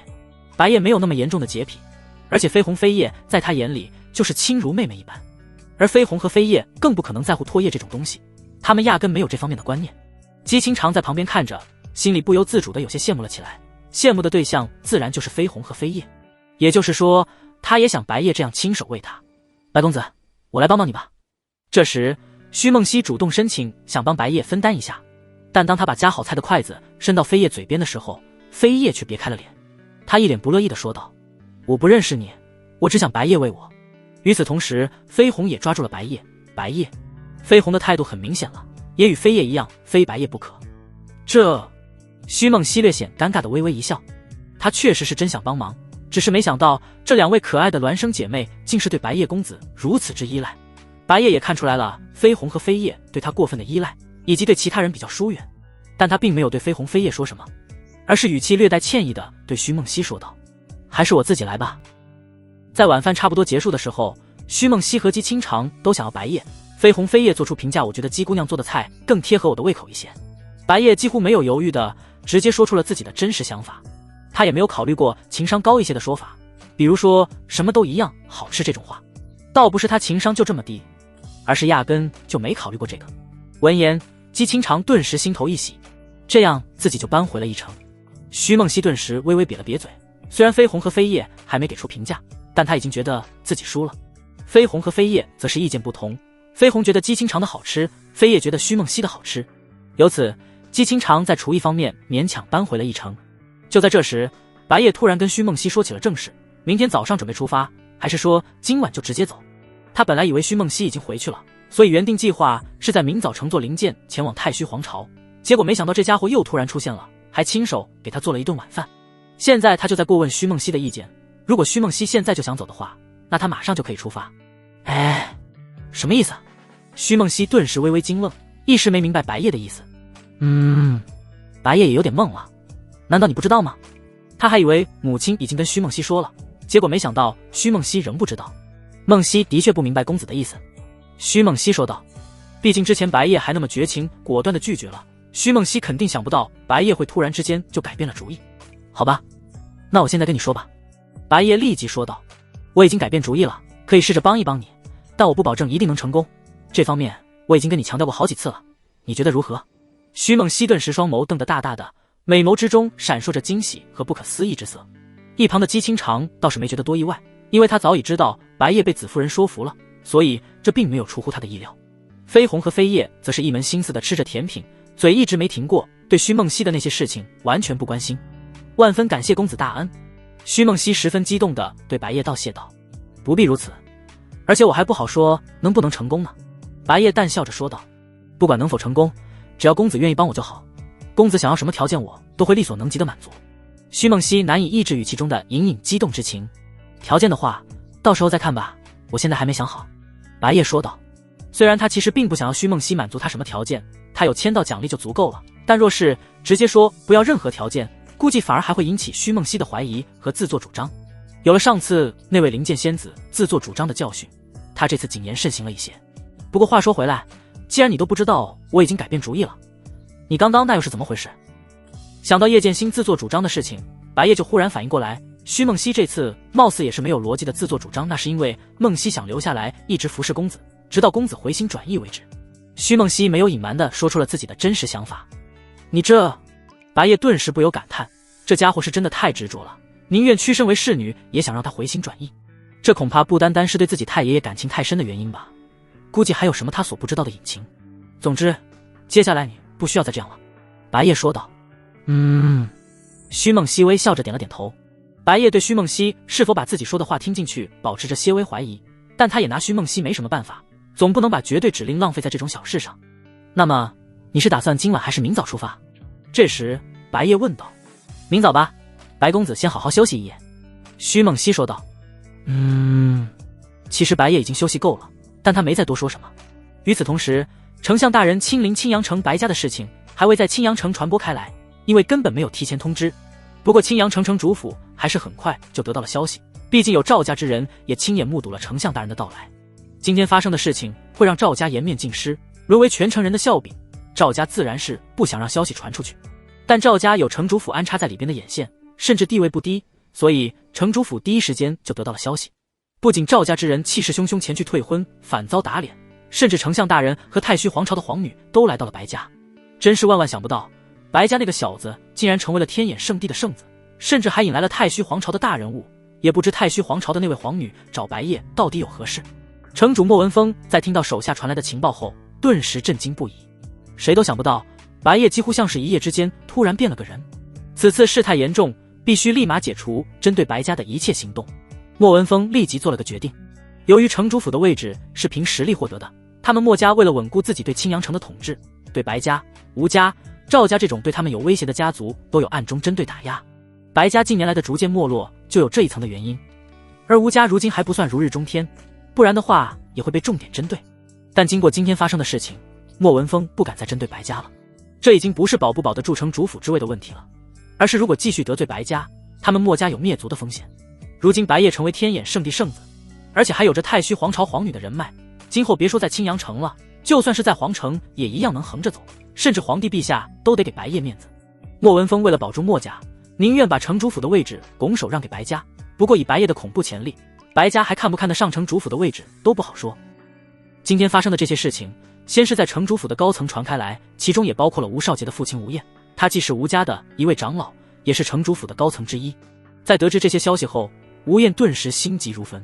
他肯定早就知道了自己儿子吴少杰跟白夜起冲突的事情，虽然吴少杰勉强保住了性命，但也像植物人一样无法动弹，不知要花多少时间，耗费多少财力才能恢复。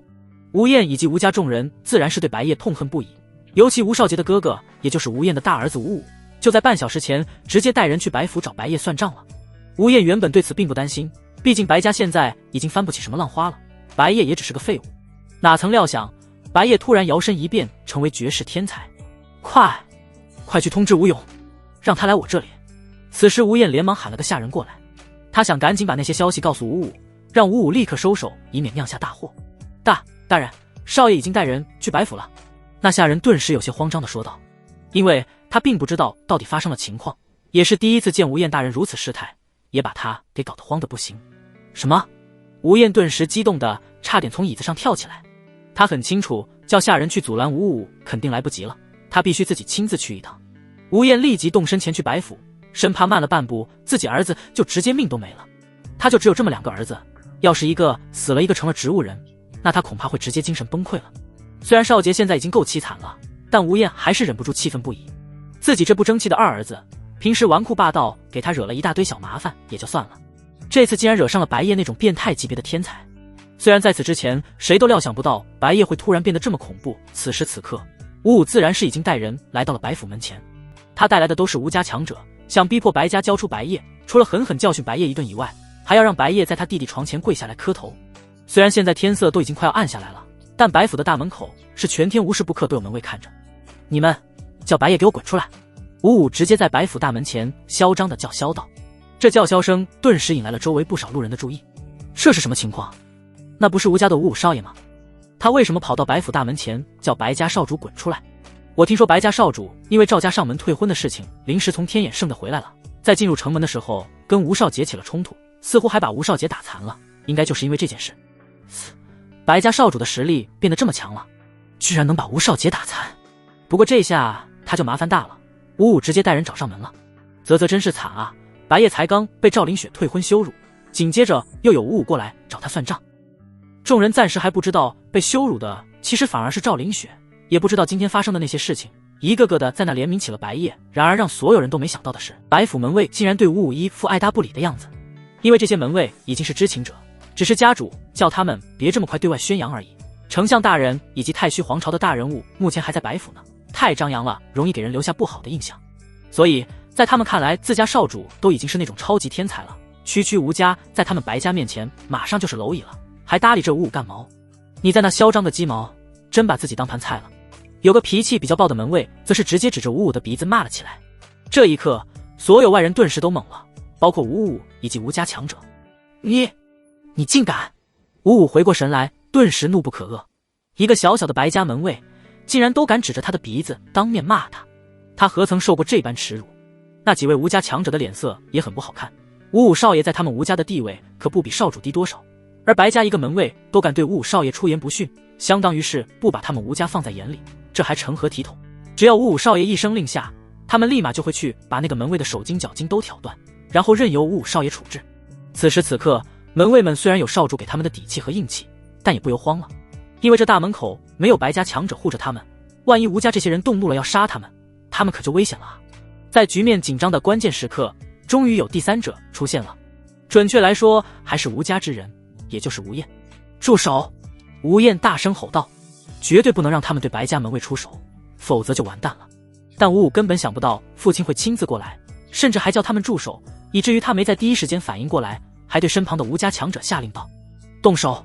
见状，吴燕顿时急疯了，他直接冲过去，一巴掌扇在吴武的脸上，想把吴武扇醒。啪！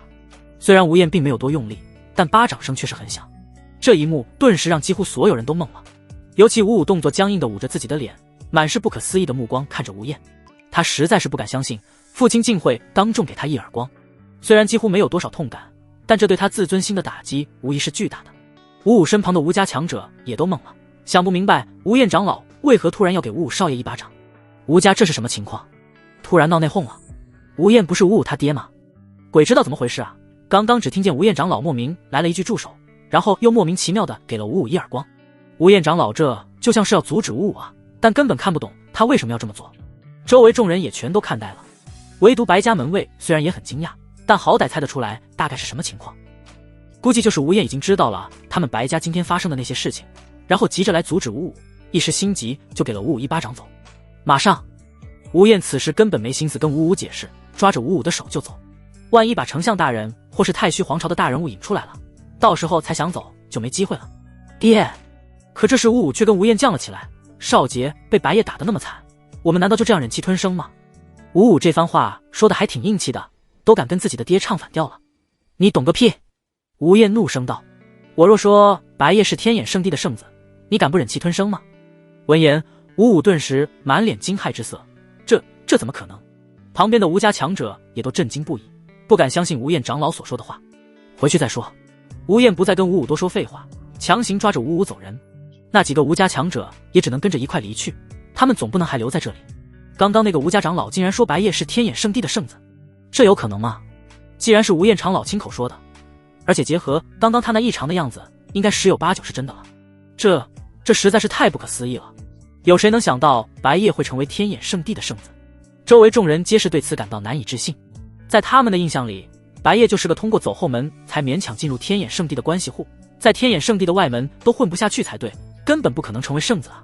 这种话但凡换个普通人或者白家之人来说，他们都肯定不会相信。但关键就在于这句话是吴燕说的，吴家可是白家的死对头，而吴燕在吴家的地位极高，不可能说这种假话来灭自己威风，所以他们也不得不信了。由此，白夜成为天眼圣地圣子的事情很快就在青阳城内传播开来了。此时白夜已经得到了吴武带人上门来找他算账的消息，不过吴武早就已经被吴燕带走了，白夜也懒得在乎此事了。只要不在面前乱跳，谁会在意一个蝼蚁呢？夜里，白夜闲来无事，便在床上盘坐进行修炼。不过他并没有在吸纳天地灵气，而是在炼化吸收之前残留在体内的能量。还记得当时刚获得天眼圣体的时候，只吸收了一部分，还有另一部分能量一直存在气符里。他现在就有空好好吸收一下这部分能量了。直到现在，白夜都仍觉得这股能量十分恐怖，因此速度不能太快，不然就会有爆体而亡的风险，只敢一点点的慢慢吸收。但即便吸收得很慢，他的修为也在快速上升。开天2重，开天3重，一夜之间，白夜连续突破了2重小境界，这都是得益于气府内的那股能量。能量终于全部吸收完了，白夜准备去洗个澡，然后睡觉。沐浴完后回到房间，白夜却发现自己床上的被子鼓鼓的，似乎有人躺在里面，只露出了头发，通过发色可以判断出被窝里的人是徐梦溪。徐梦溪，你在干什么？白夜立即问道。梦溪在为公子暖床。徐梦溪这才把头探了出来，仿佛丝毫不会对此感到不好意思。暖床，白夜顿时感到无语。我不是已经说了不需要你做这种事情了吗？这只是梦溪自己想这样做，若是公子不喜欢的话，梦溪这就起来。徐梦溪这才下了床。时间也已经不早了，你早点回去休息吧。白夜对徐梦溪说道。在徐梦溪离开后，白夜躺在床上准备睡觉，顿时就感受到被窝里的温暖，不像平时那样刚钻进被窝的时候还很冷，而且还有一股淡淡的清香，估计是徐梦溪身上留下来的。就在这时，徐梦溪突然在门口探出个头，语气之中略带一丝妩媚。今夜公子还需要梦溪伺候吗？这就免了，不然太挤了。白夜几乎没有犹豫地拒绝道，因为这张床他和飞鸿飞叶睡起来刚刚好，再多个徐梦溪的话那就有点拥挤了。好吧，徐梦溪这才真的离开了。不过他刚刚本来也就只是在调戏白夜，并非真要那样服侍白夜，因为白夜之前一直油盐不进，让他感到有些挫败，因此想着调戏白夜，让白夜动摇一次。只可惜这次还是做不到。翌日清晨，白夜洗漱且吃完早饭后，就准备出发了。在出发前，白夜与父母交谈了一会儿。叶儿这是要去太虚皇朝？白浩语气关心地问道。没错，皇女有事相求，我去帮个忙。白夜点了点头。哦，那注意安全。白浩说道。在白夜没回答之前，他差点以为叶儿这是要去太虚皇朝提亲了。毕竟昨天那位皇女殿下才说过想与叶儿缔结姻缘，很容易让人联想到这方面。叶儿要是有想法的话，可以顺带去皇宫提亲呢。就在这时，子怡突然说道。白夜顿时无话可说，他随即把话题转移成了正经话题。这次的事情结束后，我还会回来白府的。离开天眼圣地这么多天没关系吗？虽然白浩和子怡也希望白夜能在家里多待几天，但他们又不想耽搁了白夜的武道修行，所以更希望白夜在天眼圣地一心修炼。没事，不差这几天的时间。白夜说道。随后再与父母聊了一会儿，白夜就动身出发了。至于姬清长则是返回天眼圣地了，毕竟太虚皇朝的事情跟他没有什么关系，他与太虚皇朝的人也不熟。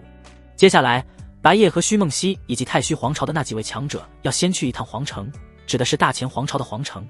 倒不是有什么重要的事情，而是太虚皇朝这些人的身份特殊，在离开之前总要意思一下，说通俗点就是通知大前皇帝一声我要走了。而且丞相管员也还在白府，正好与丞相先一起去皇城。在白府内的一片空地上，一艘大型灵舰突然出现，这显然是太虚皇朝的灵舰。公子请。虚梦溪语气尊敬地对白夜邀请道。白夜本来想乘坐自己的灵舰，但在虚梦溪的邀请下，他还是登上了太虚皇朝的灵舰。飞鸿和飞叶自然也是跟着一起上来了。大型灵舰的速度可比小型灵舰快得多，相应的大型灵舰对灵气的消耗也很恐怖。不过这对于太虚皇朝的强者而言只是小事。太虚皇朝这几位强者的修为都不低于融天境，以他们体内的灵气总量，驾驶这种大型灵舰完全没有压力。也就过去几分钟的时间，灵舰就已经抵达了皇城的上空。由于大型灵舰有着比小型灵舰还强的隐形功能，下方的皇城普通百姓根本看不见空中的灵舰。灵舰直接驶入了皇宫，在皇宫的一片空旷场地降落。以太虚皇朝的特殊地位，灵舰自然是能随意出入皇宫，即便有皇宫之人发现了灵舰的踪迹，也不敢进行阻拦，毕竟他们都清楚这是太虚皇朝的灵舰。随后白夜随着丞相管员来到了一座宫殿，飞鸿飞叶以及虚梦溪等人也在身旁。一进入金碧辉煌的宫殿，白夜就看见一位身材伟岸、满目威严、身穿黄色龙袍的男人，以及男人身旁还有一名身穿紫金色宫装长裙的貌美少女。很明显，一眼就能认出这两位分别是当今大前皇朝的皇帝以及皇女。此时大前皇帝已经从龙椅上下来了，因为不想在太虚皇朝之人的面前做出居高临下的模样。这位应该就是白家少主白夜吧？此时大前皇帝的目光停留在了白夜身上。管员在抵达白家了解到某些事情之后，他第一时间就通过特殊手段把消息传达给了皇帝，所以大前皇帝已经知道了白夜现在的真实身份，不仅是天眼圣地的圣子，而且还与太虚皇朝的皇女有交际，甚至那位皇女想与白夜缔结姻缘。鄙人白夜拜见皇帝陛下。白夜点了点头，神态不卑不亢地说道。他并没有像管员一样下跪，而是抱拳拜见皇帝，因为他在穿越前就是现代人而非古代人，他与古代人的观念自然是完全不同的。面对皇帝陛下是该尊敬，但不愿意如此卑微，连见个面都要下跪。不过除了白夜以外，飞鸿飞叶以及虚梦溪等太虚皇朝之人也未下跪，说白了就是只有管员在那跪着。对于白夜没有下跪，大前皇帝也没太过在意。当然不是什么人都必须对他下跪，比如太虚皇朝的那几位就肯定不用，而白夜现在已经是天眼圣地的圣子，他也不敢强求白夜对他下跪。好，吾大前皇朝能出现尔白夜这样一位绝世天才，实乃皇朝之荣幸。大前皇帝说道。陛下谬赞了。白夜谦虚道。鉴于白夜天赋超群，即日起封为国士。这时大前皇帝直接对管员说道。至于白家的待遇当然也有，但要之后再好好斟酌。是，陛下。管员郑重应道。所谓国士只会封给一国之中独一无二的人才，而白夜完全符合这个身份，先不说待遇，最重要的就是这个名头，是由皇帝陛下亲自认可的最高人才，在大前皇朝的地位极高，基本没有人敢得罪。白国士。这时大前皇帝身旁的那位皇女语气敬重地对白夜说道。皇女殿下。白夜也点头回应了一声。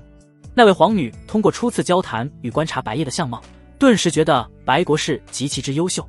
只可惜听父皇说了，天眼圣地的圣女与太虚皇朝的皇女同时都在争抢白国氏，相比于那两位，他不论是才华还是身份都毫无优势，完全没有资格去与那两位争抢，所以他都不敢对白国氏产生什么想法。接下来，太虚皇朝之人与大前皇帝客套了几句，就准备继续启程了。大前皇朝与太虚皇朝之间横跨几乎半个南域，途中偶尔会遇见别人的灵剑，但那些灵剑都会主动给他们让道，因为太虚皇朝的势力太强了，估计还要1个时辰才能抵达太虚皇朝。公子若是不耐烦了的话，梦溪可为公子奏上一曲。此时虚梦溪准备用琴来为白夜奏一曲，但就在这时，驾驶室那边突然传来一道较为严肃的声音：皇女殿下，我们遭遇了大金皇朝的敌舰，而且目前明确发现的就有3艘。闻言，虚梦溪顿时面色微变。白夜当然也听见了这道声音。大金皇朝听见这个皇朝名称，白夜就想起了母亲当时对他说的那些，可知大金皇朝跟太虚皇朝是死敌，而且也是南域的顶尖皇朝之一。大金皇朝同时出动至少3艘灵舰，估计就是虚梦溪的行踪暴露了，大金皇朝专门派军前来截杀。若是能将太虚皇朝的一位皇女活捉，太虚皇朝顿时就会处于被动的劣势，除非太虚皇帝完全不在乎自己的女儿。公子，情况不太妙了。此时虚梦溪也没心思奏乐了，他也不打算干涉那几位强者前辈，以免自己的微操导致情况变得更糟糕。我知道，不过不用担心，实在是迫不得已的情况下，飞鸿飞叶会出手的。白夜仍然一脸淡然，眸中没有丝毫惊慌。飞鸿妹妹和飞叶妹妹，虚梦溪顿时感到不解，这两位小妹妹的年纪这么小，而且感觉挺天真单纯的，难道实力很强吗？白夜并没有过多解释，而是静静等着敌舰来袭。敌舰的数量又变多了，已经有5艘敌舰包围我们了。就在这时，驾驶室又传来了一个坏消息。很快，太虚皇朝的那几位强者都做出了决定，他们打算在灵舰外干扰阻止那些灵舰，拼死也要保住皇女殿下的安全。只留下一人在驾驶室继续驾驶灵舰，并且已经对太虚皇朝发出了救援请求，一定要拖到增援人员赶到。虚梦溪时间里坐立难安，他当然不希望那几位前辈为了他而送死，但他又什么都做不到，以他的实力根本不足以跟大金皇朝的敌人抗衡。察觉到有几位强者已经在灵舰外准备抗敌，白夜也不打算再静观其变了。就在虚梦溪一筹莫展，急得焦头烂额的时候，忽然听见白夜开口道：飞鸿、飞叶，差不多可以动手了。大金皇朝之人曾经险些害死白夜的母亲，如今又要加害于他，在他眼里已经是该死的敌人了。飞鸿、飞叶点了点头，在虚梦溪疑惑的目光下，他俩的眼睛顿时都变成了淡金色的龙眸，恐怖的无形气势顿时升腾，让飞鸿和飞叶的长发都飘动了起来。此时此刻，双重龙威以太虚皇朝灵舰为中心，向四面八方蔓延开，周围不远处的5艘敌舰全都瞬间受到波及。看似只是一阵狂风刮过，敌舰中的大金皇朝之人还没对此放在心上，但下一刻，那些人顿时都七窍流血，大脑陷入混乱痛苦之中，双手抱着脑袋痛苦嚎叫。驾驶员当然也不例外，他们这下根本没办法驾驶灵舰了，原本由他们源源不断朝着灵舰输入的灵气也中断了，失去灵气维持的灵舰顿时失灵，直接朝着地面垂直砸落。太虚皇朝的那几位强者顿时都看懵了，眼睁睁地看着眼前不远处的灵舰砸向地面。这是什么情况？由于飞鸿和飞叶的龙威都是只针对了大金皇朝的敌人，白夜以及太虚皇朝的这些自己人都不会受到任何的波及，所以他们压根没察觉到龙威，在他们眼里，敌舰就好像是莫名其妙的自己失控了。我们停下来看看什么情况，或者先征求皇女殿下的意见。有个强者实在是好奇，便对驾驶室的那人传话道。驾驶室那人立即也对虚梦溪说道：皇女殿下，敌舰5艘敌舰不知为何全都失控砸落了，我们要不要找个地方降落下来，去看看到底什么情况？虚梦溪没在第一时间回复，而是目光看向了白夜。这是飞鸿飞叶干的，你们想去看看也行，反正那些敌人肯定都已经丧失战斗能力了。白夜解答了虚梦溪的疑惑。果然是公子所为。虚梦溪顿时震惊不已，他这是第一次见到飞鸿和飞叶出手，他根本就没看见飞鸿飞叶是如何出手的，似乎只是身上有气势冲出，就瞬间将对方5艘敌舰都直接击落了。并不是我所为，是飞鸿飞叶的功劳。白夜对虚梦溪纠正道：我知道，但这2位妹妹实力如此恐怖，在公子面前却十分乖巧。此时虚梦溪惊叹道，在他眼里，飞鸿和飞叶妹妹的实力固然惊人，但白公子能让这2位十分听话就更惊人了，毕竟她们都是我妹妹嘛。白夜有些敷衍地解释道。虚梦溪回过神后才给驾驶室的前辈回话，刚刚是白公子让那2位妹妹动的手，白公子也说了我们可以下去看看，那么就在附近找个地方停下，最好别让敌人逃走。是。驾驶室那人立即把徐梦溪的原话传达给了其他强者。他们得知真相之后，纷纷无比震惊。那位白公子身边的2个小女孩，明明看着都挺天真可爱的，实力竟然这么恐怖。他们甚至都完全没发现那2位小女孩出手的痕迹。5艘敌舰突然就坠落了。随后，太虚皇朝的零件降落在附近的一处空地，然后他们兵分5路去检查敌舰的情况，解决掉幸存的敌人。兵分5路虽然冒险，但白公子对他们说了敌人已经丧失了战斗能力，他们便也相信了白公子的这番话。不过就算徐梦溪他们不去收拾掉没死透的敌人，白夜也会让飞鸿飞夜去补刀，杀人灭口是必须的。否则若是有幸存下来的敌人把消息带回了大金皇朝，飞鸿飞夜的真实身份暴露的风险就大大增加了。而且对敌人补刀本就是个好习惯。白夜、飞鸿飞夜与徐梦溪一路，另外4路交由那几位强者前辈。由于飞鸿飞夜刚刚的惊人表现，徐梦溪跟着白夜和飞鸿飞夜无疑是最安全的，那几位强者便都对此十分放心。没过多久，白夜4人来到了其中一艘敌舰坠落的地方。此处显得一片狼藉，大型零件从高空垂直坠落的冲击力砸出了一大片凹坑，零件自身也成了一大滩废铁，烟尘滚滚，甚至已经起了大火燃烧起来。虽然大火和大范围的有毒气体让普通人根本无法靠近，但白夜他们哪是普通人？面对这种普通的火焰以及有毒气体，直接使用灵气护体就能将这些东西隔绝在体外，除了视线会受影响，对他们基本就没有别的影响了。飞鸿妹妹和飞叶妹妹的修为恐怕已经接近神府境了吧？甚至此时徐梦溪能跟白夜和飞鸿飞叶交谈，就足以见得他们在这片火海中穿梭有多轻松。他本来想说甚至可能已经达到神府境了，但仔细一想又感觉应该不可能。毕竟就连他的父皇也在荣天九重之境停留多年，父皇曾坦言过100年之内都难突破到神府境。原本在他的太爷爷逝世之前，太爷爷是太虚皇朝唯一的神府境强者，但随着太爷爷的陨落，他们太虚皇朝如今已经没有神府境强者了。这也导致他们太虚皇朝面对大金皇朝开始落入微弱的劣势，而且还有大金皇朝的太上皇正在冲击神府境的传闻。一旦大金皇朝的太上皇冲击成功，他们太虚皇朝就将面对前所未有的巨大危机。简单来说，一位神府境强者几乎可以决定南域一个顶尖皇朝的兴亡。当初也是徐梦溪的太爷爷身体情况变得极其糟糕，大金皇朝才敢开始冒犯他们太虚皇朝，但始终不敢侵入他们太虚皇朝的领地，因为有他的太爷爷镇守太虚皇朝差不多吧。白夜比较模糊地回答道，要知道飞鸿和飞叶目前即便是虚弱期，也还有顶级神府境强者的实力，说是十分接近神府境之上的造化境都没毛病，但他肯定不适合跟徐梦溪说实话。闻言，徐梦溪顿时被震惊得无言了。飞鸿和飞叶的天赋已经超出了他的认知，看起来顶多就只是15岁左右的年龄，实力却竟是与他的父皇都差不多了。他的父皇当年便是南域一代天骄，也历经了数百年的苦修才达到今日的修为，却被飞鸿飞叶只用15年就追上，这放在整个南域的历史上都是前所未有的啊！徐梦溪原以为白公子的天赋已经是南域绝顶了，结果飞鸿和飞叶的天赋夸张到远远超出了他的认知。显然徐梦溪完全想不到飞鸿飞叶会是龙族，更想不到飞鸿飞叶的寿命与普通人完全不是一个概念。不过即便如此，飞鸿飞叶在被封印前仅用1000年时间就达到了相当于造化境人类武者的境地，这天赋放在南域人类历史之中亦是绝无仅有的。随后白夜4人进入灵剑内部，看见徐梦溪的神情较为警惕，白夜便提醒道，没必要太紧张，那些敌人连根手指头几乎都动不了了，跟个手无缚鸡之力的普通人没有太大区别。好的。听见白夜这么说，徐梦溪顿时放松了不少。一会儿后，他们就遇见了第一个敌人。只见那人七窍流血，面目狰狞，似乎已经痛苦的昏迷过去了，但仍然还有微弱的喘息。看着敌人这样的惨状，徐梦溪多少觉得有些吓人。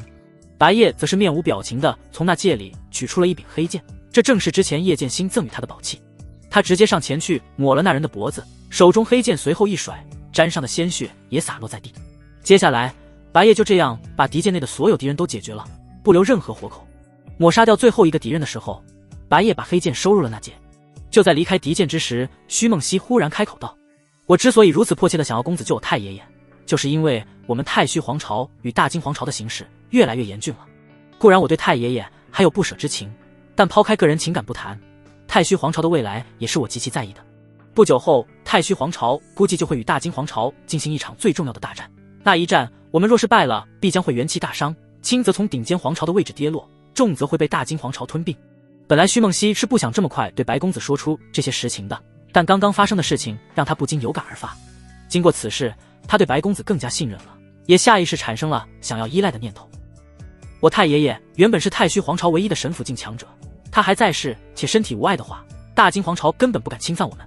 虚梦溪这句话基本上已经表明的差不多了，就是希望白夜让他的太爷爷复活，保住太虚皇朝的未来。太爷爷逝世时，由于未将这片江山守护到底，眸中有着无限不甘，虚梦溪到现在也无法忘怀太爷爷当时死不瞑目的模样。若是白公子真有起死回生的能力，太爷爷生前的身体情况想必也会好转，这样的话，哪怕只能维持几天的寿命，也可以对大金皇朝造成极大的打击。若能维持几年寿命就更好了，那就根本不惧大金皇朝了，可以在大金皇朝太上皇突破神府境之前，将大金皇朝彻底击溃。我明白了，我会尽力而为。白夜说道。果不其然，虚梦溪这么执着地恳求他帮忙，就是有隐情的。太虚皇朝与大金皇朝已经是这种不死不休的关系，这倒是让他更愿意帮助虚梦溪了。这也省得飞鸿飞叶出手，若是让飞鸿飞叶出手灭掉大金皇朝的话，动静太大了。不过前提是白夜能成功，神之息壤是否有起死回生的效果，他还不确定。若是真能成功，那就可以借太虚皇朝无上皇之手灭掉大金皇朝。所谓的无上皇，指的就是虚梦溪的太爷爷。接下来，另外4路的太虚皇朝强者也将敌舰中的幸存者全部解决了，不留一个活口。他们发现这其中不乏有实力与他们相当，甚至比他们更强几分的敌方强者，却都死状凄惨，脸上那惊恐茫然的表情，就好像连自己是怎么死的都不知道。这让他们不禁感到有些毛骨悚然。如此看来，那2个名叫飞鸿和飞叶的小女孩，若是想对他们动手，估计也就只是一眨眼的功夫。这可千万不能得罪那2位小姑娘，尤其是那位白公子，否则的话，他们感觉自己的下场不会比大金皇朝好到哪里去。随后，所有人在太虚皇朝的灵剑上汇合。白公子已经确定没有侥幸苟活的敌人了。此时，那些随行护送虚梦溪的前辈对白夜的态度明显恭敬了许多，主要就是飞鸿和飞叶的实力把他们威慑到了。好，那就继续出发吧。白夜点了点头。之后，灵剑继续上路，并且驾驶室及时对太虚皇朝那边传达了危机已解除的状况。随着时间缓缓流逝，灵剑终于抵达了太虚皇朝境内，根本不需要在边境降落接受检查，本身就属于太虚皇朝的灵剑自然是有相当于白名单一样的功能。叮，检测到宿主已经抵达了签到地点，请在签到地点范围内保持1小时，视为签到成功，否则任务失败。这次的保持时间要1小时了，不过白夜也不着急，慢慢等就是了。最终，灵剑径直飞入皇宫，在皇宫专门停放灵剑的地方降落。公子，我们已经到了。感受到灵剑开始减速准备降落，虚梦溪立即对白夜说道：白夜点了点头，他也能感受得出来。下了灵剑之后，虚梦溪一边带着白夜和飞鸿飞叶前往某处地方，一边对白夜说道：我父皇正在闭关修炼，冲击神府境，无法与公子见面，我们直接去我太爷爷灵柩所在的宫殿吧。这么大个皇朝的皇帝正在闭关修炼，这放在白夜的前世或许是无法理解的事情。毕竟强者闭关动辄数月甚至数年，这么长的时间不处理皇朝大事，不怕出问题吗？甚至有可能被夺权篡位，但这是前世的思维。皇朝皇帝闭关修炼这种事情放在天玄大陆就不奇怪了。在这种强者为尊的世界，一个皇朝的皇帝通常是自己所统治的皇朝中的最强者，就算当代皇帝不是最强者，也往往是有着血缘关系的太上皇或者无上皇。而且修为越高的强者，对于武道的追求通常大于权力，像天眼老祖这类人物，先是开山立派，之后又前去中州寻求更高的武道，压根没想过在哪个皇朝抢夺皇位，统治一片江山并非他的追求。所以有很多主动让位的太上皇和无上皇，而不会跟自己立下的皇太子为了权力发生父慈子孝的事情。虽然不能说全都这样，但普遍的现象确实就是如此。至于文武百官，就更不敢觊觎皇位了，仅凭他们的实力，纯粹就是找死的份。尽力帮助皇帝陛下处理好皇朝大事，获取应得的名声、地位和俸禄，才是他们该做的事情。顶多就是皇室之间内斗，轮不到他们这些官员。他们要是有那超过皇室血脉的武道天赋，也不会在这当官，当然也不排除例外，但那种个例就太少了。譬如太虚皇朝出关之后，若是发现皇朝内部出了什么问题，立马就可以进行大清洗。就算反叛者拥有着千军万马，身为最强者的太虚皇帝，仅凭一人之力也能将其镇压。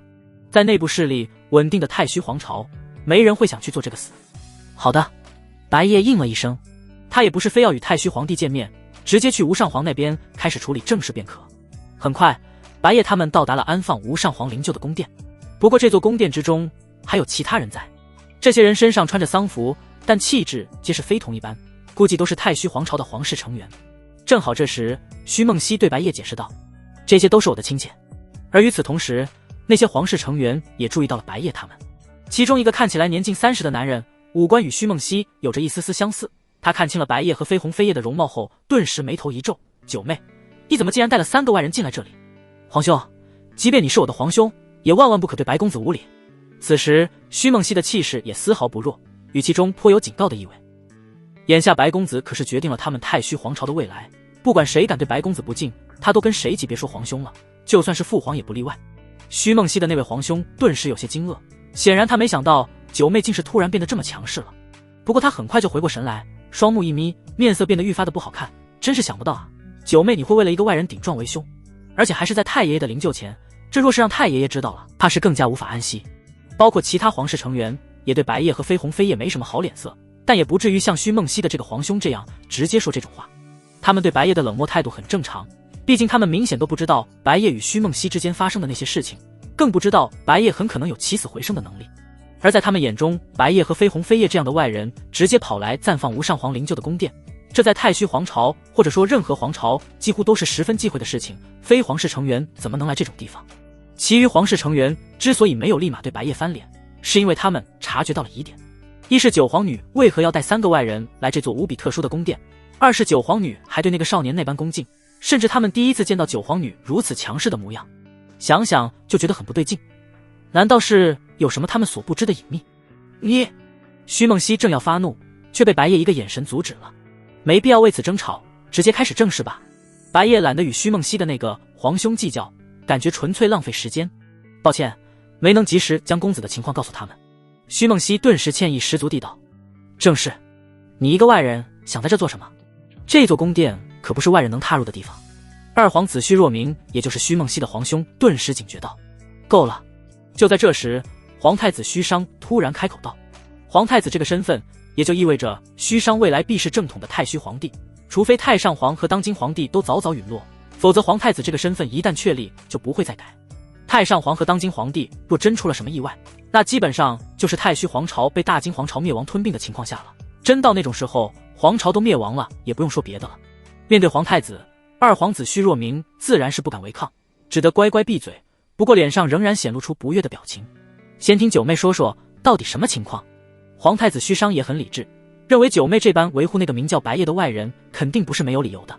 以他对九妹的了解，九妹肯定不会做这种傻事，平白无故把一个，准确来说是3个外人带来这么重要的地方。此时徐梦溪的脸色这才缓和了不少，果然还是大哥靠谱，不像二哥那个蠢货纨绔惯了，注定没有成为皇太子的命。这位白夜公子就是我前次所说的天幕那位少年，我此次秘密行动将他请来了。徐梦溪大致的解释道。原来如此。虚商顿时眼神一惊，那位少年真有起死回生的能力。当时天幕那件事，其实他们这些皇室成员也有在灵柩内为无上皇送葬，但白夜当时一听见徐梦溪那莫名其妙的发言，就直接走人了。他们都还没来得及从灵柩内出来，自然也就没看见白夜的外貌。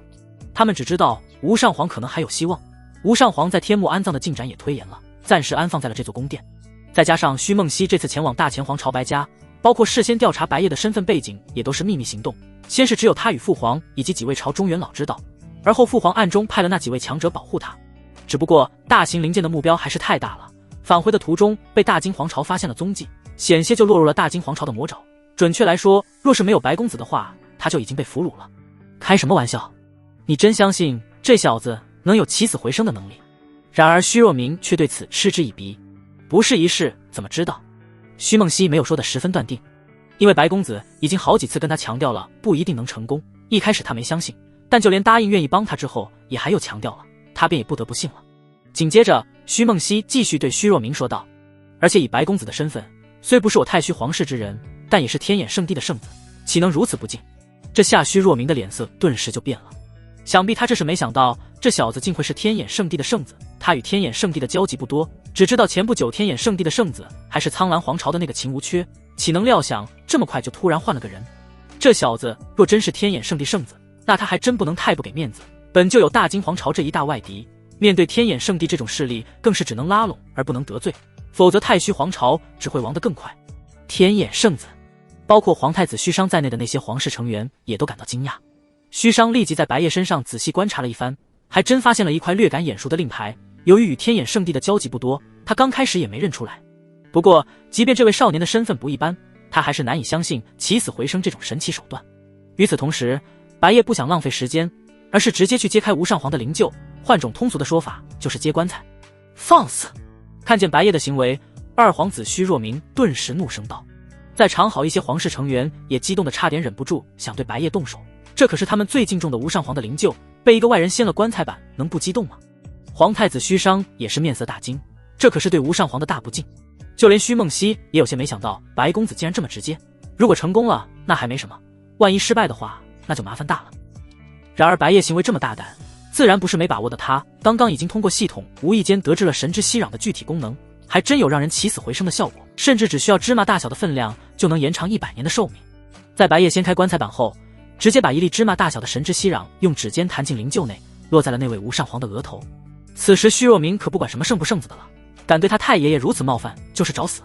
他直接冲了过来想阻止白夜，只不过虚若明的动作还是太慢了，那一粒神之息壤已经从无上皇的额头进入体内，仅需这么小小一粒便能让人起死回生，并且延长100年的寿命。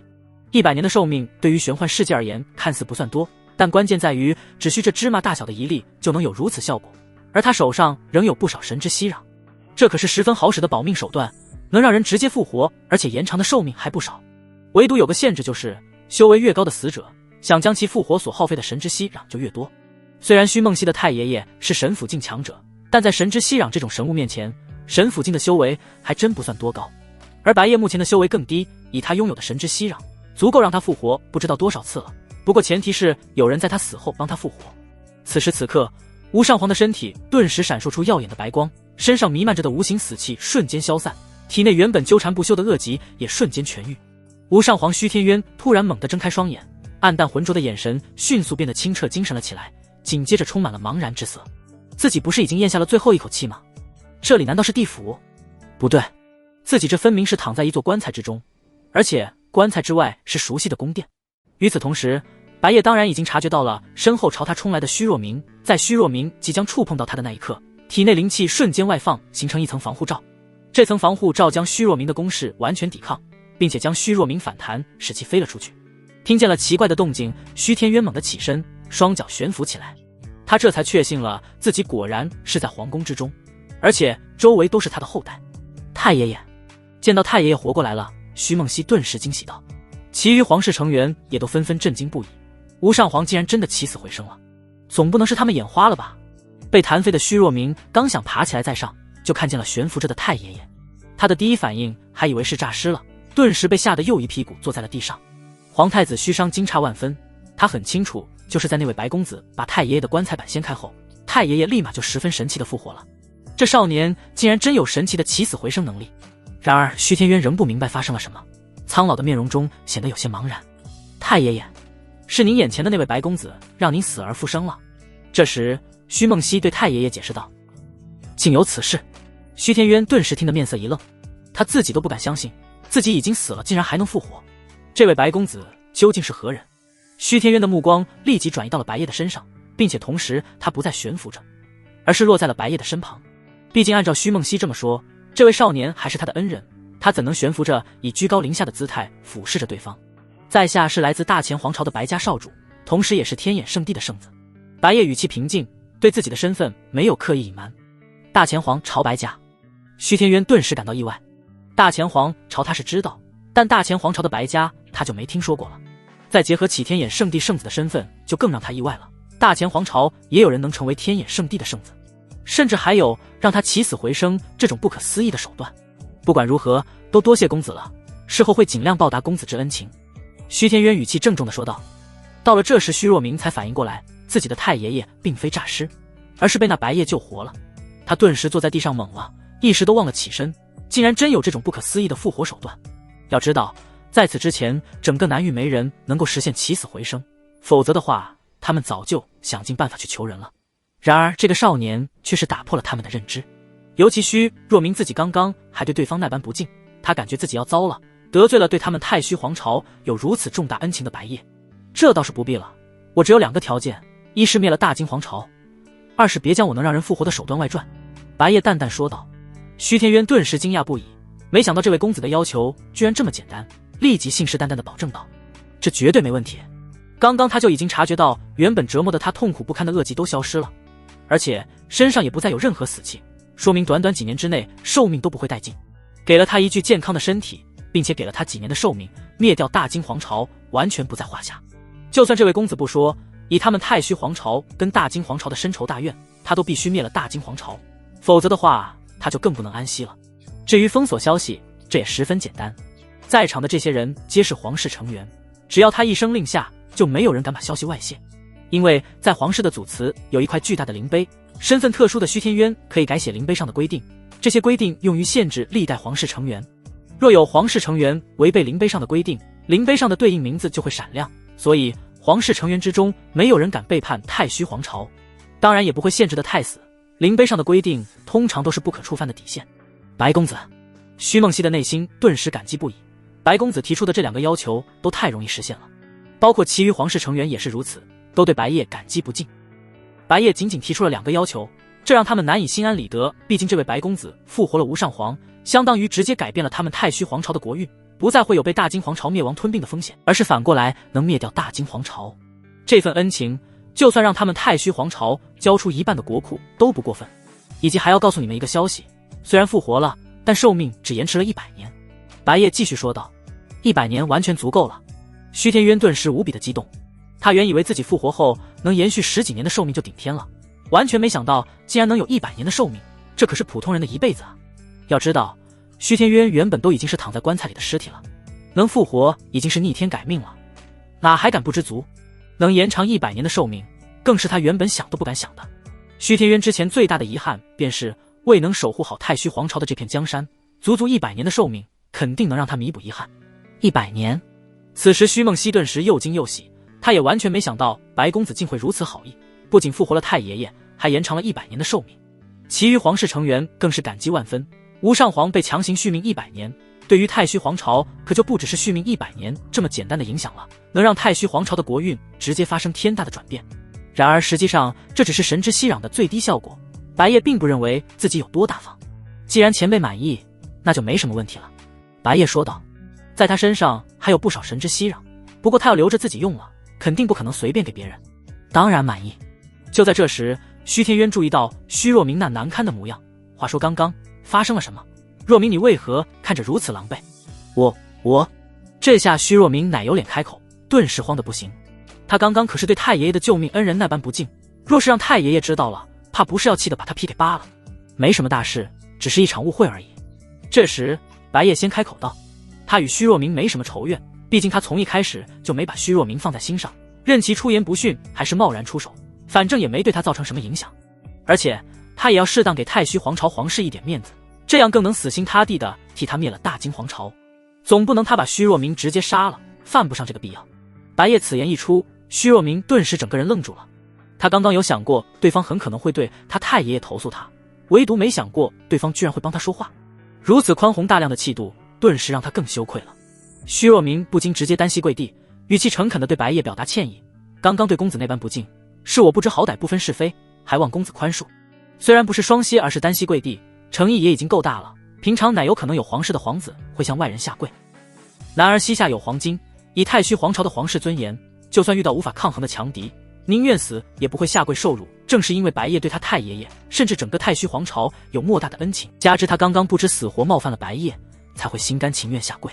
即便白夜和虚若明的言语仍是不明不白，虚天渊也大概推测出是怎么回事了。以他对若明这小子的性格了解，以及这小子与那位白公子的对话，肯定是起了冲突，也是该让这小子尝点教训，否则以后迟早要闹出什么大麻烦。所以亲眼看着虚若明单膝跪在白夜的面前，虚天渊也没有阻止，自知反省便可。白夜平淡说道。此时虚梦溪愈发觉得白公子的品性与众不同，不仅善良温和，还很宽容大度。相比于他所知的其他年轻俊才，白公子不论是实力天赋还是品性为人都是独一档的，相貌也是一表人才。就算有少数那么一些比白公子长相俊美的，也是只有一张脸了，才华能力都远不如白公子。在这个武道为尊的世界，谁会只看脸啊？单凭脸还真不能吃饭，没足够的实力只会变成任人宰割的人奴。也难怪天眼圣地的那位圣女会折服于白公子的魅力，这下须梦溪也有所触动，而其余皇室成员对白夜感激的同时，也愈发钦佩。他们不由庆幸这位白公子不是那种斤斤计较的人物，否则仅凭二皇子先前的那番言行，别说帮他们复活无上皇了，就算对他们进行报复，他们也不占理。此时，虚天渊也对这位白公子无比欣赏。他记得梦溪刚刚的反应，似乎跟这位白公子认识。若是能让梦溪嫁给这位白公子就好了。以天玄大陆世人的普遍思维，若是哪个地方出了一位极其优秀的天才少年，在接下来的几天内，这个天才少年家里的门槛都要被踏烂，因为那个地方附近大大小小的家族势力都会带着自家的千金小姐登门求亲，所以虚天渊会有这方面的想法也是很正常的。包括皇太子虚商也跟自己太爷爷想到一块去了。九妹如今已经到了适婚的年龄，而且九妹看起来对那白公子抱有好感，如果能成的话，自然是最好的。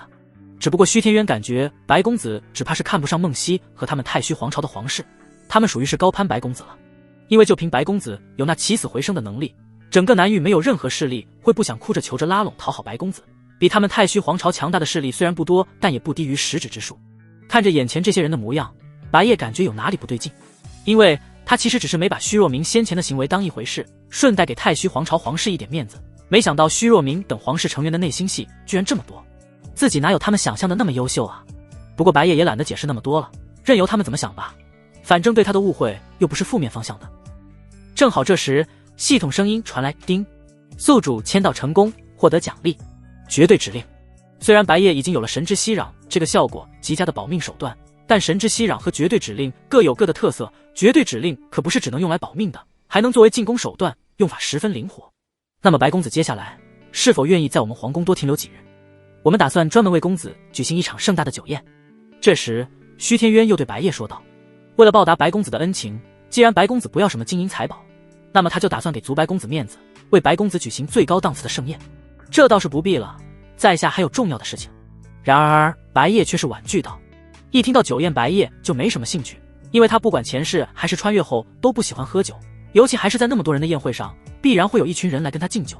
与其到时候酒宴上拒绝敬酒，或是跟虚天渊解释自己不喜喝酒，还不如干脆直接拒绝得了。而且在白夜看来，先回去继续跟家人聚一聚，也确实是更重要的事情。除此以外，还有即将开放的新的签到任务，若是酒宴的持续时间太长，还会影响他完成签到任务。所以不管从哪方面想，这都对白夜没什么吸引力。虚天渊显然有些没想到白公子会拒绝，他这下完全搞不明白这位白公子到底对什么东西有欲望了。白公子真就如此视金钱和名誉为粪土吗？若是换成一般人，肯定不敢拒绝虚天渊的邀请，毕竟这多少是有点不给虚天渊面子了。但由于白夜的情况极为特殊，虚天渊可根本不会觉得白夜不给他面子。在场的其他人也很惊讶，这位白公子真就是什么好处都不要啊。对此虚天渊也只好说道，那就由梦溪送白公子回去吧。他的这番话自然是别有意图，想给梦溪和那位白公子多制造点接触的机会。殊不知白夜已经跟虚梦溪接触的不少了。是，虚梦溪当然不会不乐意，而且他还感到有些遗憾，因为白夜不打算在太虚皇朝多做停留。话说那两位小女孩都是白公子的熟人吗？就在这时，也没有什么别的重要的事情了，虚天渊便问出了心存已久的疑惑。他早就注意到了，在偏角落的位置有两个美貌别致的双胞胎女孩，在那如同无事人一般吃着甜食。主要是相比于他们这边发生的事情，那两个小女孩就显得十分格格不入，完全就不在乎他们这边发生的事情，很没有存在感的同时，一旦被注意到就十分显眼了。是的，她们是我妹妹。白夜点头道。虚天渊也没再对此过多在意，而是继续谈及正事，对白夜保证道，白公子的两个要求，我虚天渊必定不会让公子失望，尤其大金皇朝之事，我将亲自率军出击，随时会向白公子汇报战况。他已经想好了计划，在这几天时间做好充足的准备，然后就对大金皇朝全面开战。他已经对大金皇朝忍很久了，之前碍于身体状况无法主动出击，憋屈了那么多年，这次他可就不会再忍了，由他亲自率军，直接一口气把大金皇朝平推了。我相信前辈。白夜点头应道。白公子现在就要启程了吗？虚梦溪对白夜问道。差不多吧，就现在走。白夜回答道。随后白夜与虚梦溪乘坐着大型灵剑原路返回大前皇朝，飞鸿和飞叶当然也跟着白夜一起，以及之前那几位随行强者，这次也护送虚梦溪。虽然有飞鸿和飞叶在去大前皇朝的路上根本不用担心安危，但还有返回太虚皇朝的路上呢，他们总不能让皇女殿下自己一个人回来。途中虚梦溪不断对白夜表达感激之情。白夜听得耳朵都快要起茧了，然而徐梦溪却似乎一点也不嫌累。就在这时，徐梦溪忽然问道：梦溪有个疑惑，公子难道就没有什么欲求吗？对各种钱财宝物不在乎，也不像正常男人都会有的喜好美色。徐梦溪对此事真的感到疑惑，正常男人喜好美色算是人之常情，想要钱财宝物更是再正常不过了。然而白公子却是什么都不想要。白夜顿时无语了，你的意思是我不是正常男人吗？徐梦溪连忙解释道：不是，梦溪并非这个意思，只是觉得白公子的品性太不真实了。对于这个我只能说，其实我没你们想的那么完美。白夜只能这么说了，也没法解释的太详细，因为非要解释的话，那就是系统给他的奖励都太好了，完全不需要太虚皇朝给他什么东西。能让他很看得上的东西，太虚皇朝给不了他，太虚皇朝能给他的东西，对他又没有多大的用处。这时白夜又补充了一句：你们要是一定要给我什么好处的话，那就给我的家族吧，我的族人更需要那些钱财宝物。哦，好的。徐梦溪点了点头。结果白公子还是完全没有提及喜好美色，这不由让徐梦溪产生了一个念头。他小心翼翼的小声问道：梦溪冒昧的问一声，公子该不会是有龙阳之好吧？龙阳？白夜第一时间都没反应过来这是什么东西，下一刻待他反应过来后，顿时额头涌现青筋，一个暴力弹在了徐梦溪的额头上。龙阳你个头啊，我的性取向很正常。徐梦溪吃痛的捂了捂额头，因为白夜用了点力，不过并没有对徐梦溪造成多大的伤害。这还是徐梦溪第一次见白公子有这么大的情绪波动，看来确实是自己误解了，连忙认错道：抱歉。梦溪问了不该问的话。算了，也没什么。白夜倒也没有生气，只是被误解成这样很无语。总之，我是因为想以武道为主，所以对儿女情长暂时没那个心思。徐梦溪立马抓住了细节，暂时，也就是说，白公子以后还是会考虑的。考虑肯定迟早会考虑的，但那也是以后的事情了。白夜说道。那，徐梦溪似是思考，似是犹豫的停顿了一会儿，然后才继续说道：白公子是如何看待天眼圣地那位圣女的呢？你问我这个干什么？白夜感到有些疑惑，徐梦溪这家伙问的事情越来越莫名其妙了。他之前也没发现过，这家伙有这么话痨吗？对这个好奇嘛，女孩子都比较八卦。徐梦溪随口解释道，不是很懂这有什么好八卦的。不过白夜还是随便回答了一下，姬圣女吧，虽然有的时候言语刻薄了些，但心地还是善良的。就这点，徐梦溪有些没想到白公子回答的这么简短，而且完全就像是直男般的评价那位姬圣女。不过换个角度一想，白公子对那姬圣女似乎并没有什么特别的感觉，也就是说自己还有机会。此时此刻，大型灵舰抵达了大前皇朝青阳城，在空旷的位置降落之后，徐梦溪随着白夜和绯红飞叶一起进入青阳城的城门，而那几位太虚皇朝强者则是在暗处跟随着。此次白夜进入城门，相比于上次就截然不同了。城门的那些守卫这次根本不敢把他拦下来检查，而是直接放行。一是因为白夜如今的真实身份在青阳城几乎是已经人尽皆知了，无人不知，无人不晓，白夜已是天眼圣地的圣子。天眼圣地圣子这种存在，整个青阳城哪有人敢对其有分毫不敬？二是因为上面对他们下了死命，绝对不要得罪白家任何人，否则直接用他们的脑袋去给白家赔罪。就算是给他们100颗脑袋，也丝毫不敢得罪白夜啊。而白夜身旁的那位宫装少女，他们也有所耳闻，据说是太虚皇朝的一位皇女，这位同样也跟白夜一样。快看，那不就是白家少主吗？最近与他有关的事迹可劲爆了，传闻他是天眼圣地的当代圣子啊。直到现在我还是感觉很不真实，但这个消息是从城主府传出来的，也不得不信了。而且据说今天白家少主与太虚皇朝的皇女一起去了一趟太虚皇朝，我听说的是他去跟太虚皇朝皇室提亲了，而且似乎还是那位皇女殿下先表达出想跟白家少主缔结姻缘的意愿。确实很有这种可能，不然他为什么会跟那位皇女一起离开又一起回来了？如果真是如此，白家可就彻底崛起了啊。那可不是，如今白夜既是天眼圣地的圣子，若又成为太虚皇朝皇室的弟婿，在整个南域也没有多少年轻俊才能比得上他了。白夜和徐梦溪他们一出现，周围的众人就议论得十分起劲。白夜隐约能听见周围传来的议论声，听见这些人议论的内容，他顿时有些无语。这都已经传播得这么离谱了吗？连他跑去太虚皇朝提亲，成为太虚皇朝弟婿的谣言都冒出来了。只不过与此同时，白夜的眼角余光在无意间注意到，徐梦溪似乎并没有对这些言论感到烦恼，反而看起来好像挺愉悦的样子。你对他们那些造谣的言论难道就不在意吗？白夜不由对徐梦溪问道。为什么要在意呢？梦溪倒是觉得并没有被他们冒犯到啊。徐梦溪语气略显忧伤地说道。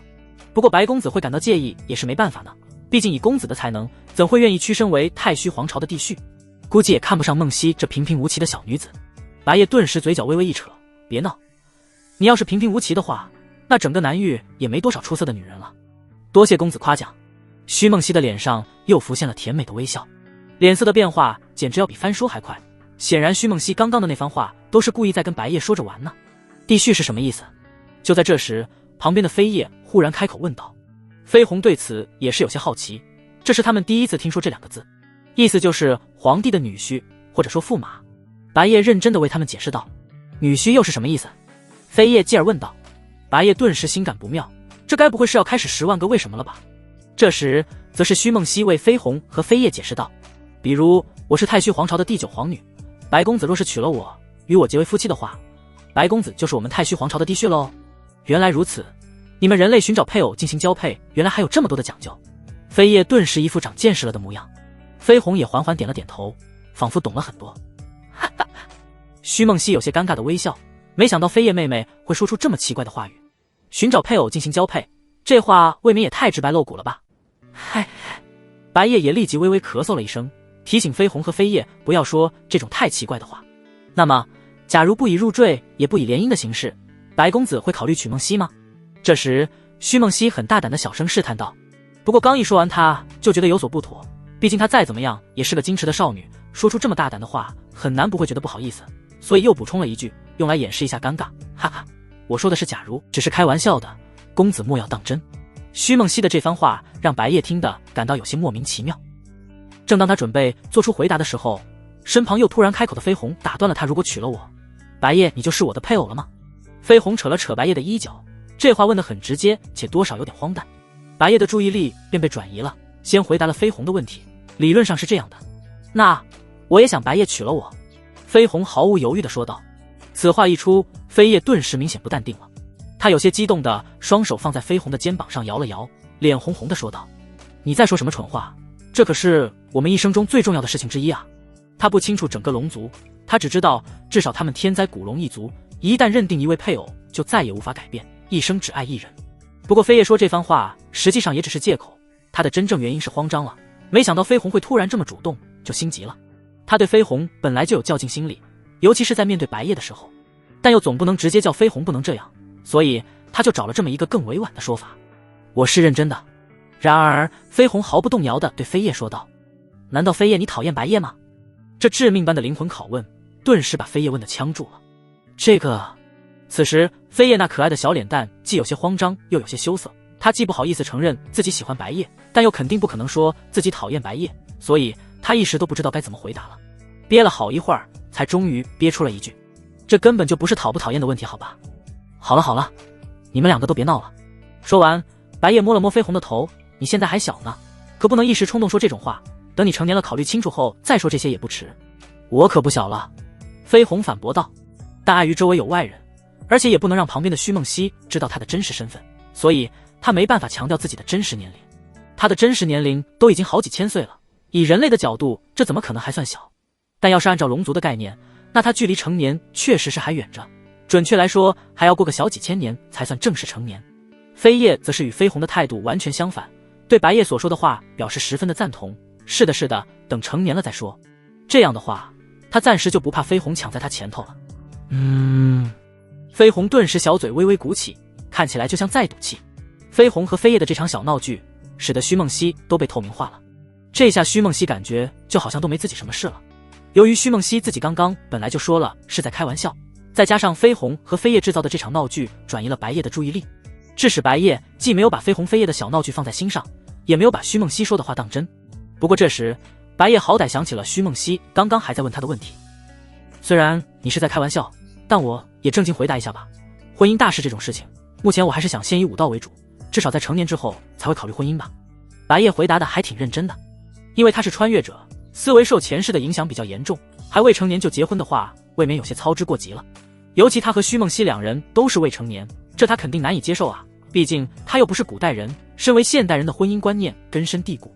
成年，徐梦溪顿时有些哑口无言的感觉，他没想到白公子居然会有这样的思维。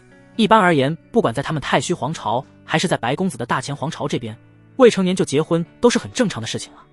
15、16岁的少女就已经是适婚年龄了，等成年过后都算是晚婚了。估计还是因为白公子太重视武道了吧，毕竟武道也有一个黄金年龄的说法，从16岁到22岁正是修炼武道的黄金年龄，其中16岁到18岁最甚。同时，徐梦溪有些庆幸自己刚刚还好强调了是在开玩笑，白公子并没有当真，否则的话他就更难受了。不过话而言之，等白公子成年之后，还是会考虑迎娶我的吧。徐梦溪的心中突然产生了这么个念头。接下来，白夜、飞鸿、飞叶和徐梦溪一路到达白家府邸。门卫见到少主与太虚皇朝的那位皇女殿下一起回来了，立即有其中一人前去告知家主和家主夫人。所以白夜他们一进白府，很快就遇见了迎面而来的白浩和子衣。这么快就回来了吗？事情这是已经完成了。白浩不由问道。他当然知道白夜是去太虚皇朝干什么了，有且只有他与夫人知道，白家的其余人一概不知此事。而白夜此行来回总共还不到1天的时间，不是说要去让太虚皇朝的无上皇起死回生吗？居然这么快就能够完成。就连太虚皇朝都已经有那么多皇室成员知道白夜有起死回生的能力了，白夜自然没有特意向自己父母隐瞒的道理，不过他也只会告诉这种至亲之人。至于如果是系统这种东西，那不管是任何人，白夜肯定都不会透露。这方面的轻重他还是把握得住的，系统这种东西是碰都不可碰的禁忌，只能有他自己一个人知道。而起死回生那种能力相对来说远没有系统这么禁忌。是的，幸亏有白公子的相助，我的太爷爷已经完全没事了，这份恩情梦溪没齿难忘。徐梦溪语气感激地说道。哦，白浩顿时心中惊叹不已。在他刚得知叶儿有将死人复活的能力的时候，就十分的震惊，实在是太不可思议了。而现在已经确定了叶儿让太虚皇朝的无上皇死而复生了，而且速度还快得这么惊人，更是让他感到震撼。太虚皇朝的那位无上皇，据说可是神府境强者啊！叶儿竟然能让神府境的强者起死回生，这未免也太过于离谱了。此时子怡脸上表情的精彩程度也不比白浩低多少。叶儿明明是他儿子，但他却感觉自己越来越看不懂叶儿了。叶儿到底是如何能这般突然大变样的？既然是没齿难忘的恩情，那不是该回报一下吗？比如以身相许什么的。从震惊之中缓过来后，子怡还不忘撮合白夜和徐梦溪。如今叶儿这么大了，他可很想让叶儿早点找一位伴侣，最好早日给他生个大白胖娃，让他当个奶奶，天天带娃。闻言，徐梦溪顿时微红着脸，似乎并没有不情愿的样子，那也要白公子愿意才行。看见徐梦溪的这个反应，子怡顿时觉得十分有戏，立即对白夜疯狂使眼色。这还等什么？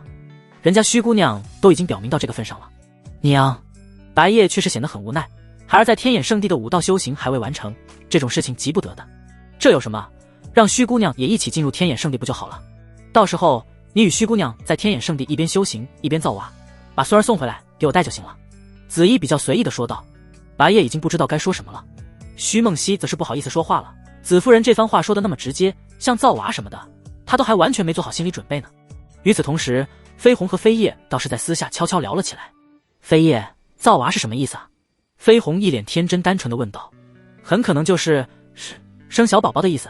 谈及这种事情，飞叶脸都红了，语气也明显很不自然。虽然飞鸿和飞叶原本是同一个个体，但在他们分离后的这几天内，飞叶会看点乱七八糟的书，所以在某些方面比飞鸿了解的多一些。小宝宝，飞鸿顿时愣了一会儿，然后才大致明白了这是什么意思。自己刚出生的时候不就是小宝宝的样子？他曾经有所了解过，这是与配偶交配繁衍后代的事情。行了行了，既然叶儿不想这么急着成婚生子，我们也尊重一下他的意见吧。这时白浩帮白夜解围了。虽然他的观念也是希望叶儿能够先成家后立业，但如今叶儿已经是天眼圣地的圣子了，而且对成家没什么想法，那就还是尊重叶儿的意见，以武道为主吧。好吧，强迫叶儿确实不好，子怡也只好作罢了。如今已将公子送到白府，那么梦溪就先回去了。这时徐梦溪对白夜说道，紧接着他也对白浩和子怡说了几句类似的话。子怡对徐梦溪越看越是喜欢，就像当初看姬清长那样。看着徐梦溪离去的倩影，子怡突然感到有些纠结，是这位徐姑娘还是那位姬姑娘更适合叶儿呢？亦或者如果能两位都要的话，那就最完美了。此时白夜当然不知道自己娘亲在想什么。在徐梦溪以及那些太虚皇朝强者离开后，白夜就从那戒里取出了2枚洗髓丹，他把这2枚洗髓丹分别交给了父母。这是？看着手中这枚从未见过的丹药，白浩不由问道。应该是比较好的丹药吧，估计是从天眼圣地带回来的。子怡猜测道。不是天眼圣地带回来的，是我偶然间得到的高阶丹药，一种名为洗髓丹的丹药，能够洗精伐髓，改善强化武者的体质。白夜解释道：“竟然是洗髓丹，这我可不能要。”白浩立即想把洗髓丹推回给白夜。他对洗髓丹了解的不多，只在某些古籍上见到过文字描述。在他眼里，这是极其贵重的丹药，放在青阳城甚至整个大前皇朝都是无价之宝。要知道，有多少家族想给自己族中的年轻一辈优秀人才提升体质，全都一点办法也没有。若是把洗髓丹拿去拍卖场，绝对会有不少家族倾家荡产前来拍卖。体质这种东西，基本上都是天生注定了，要么完全找不到办法去提升，要么获得逆天机缘，一步登天。想到这里，白浩突然反应过来，叶儿之所以变得如此深不可测，果然就是获得了逆天机缘吧？那自己就更不能要这洗髓丹了。如今叶儿已经是他们白家最大的也是唯一的希望，尽可能把一切资源集中在叶儿的身上才是正确的。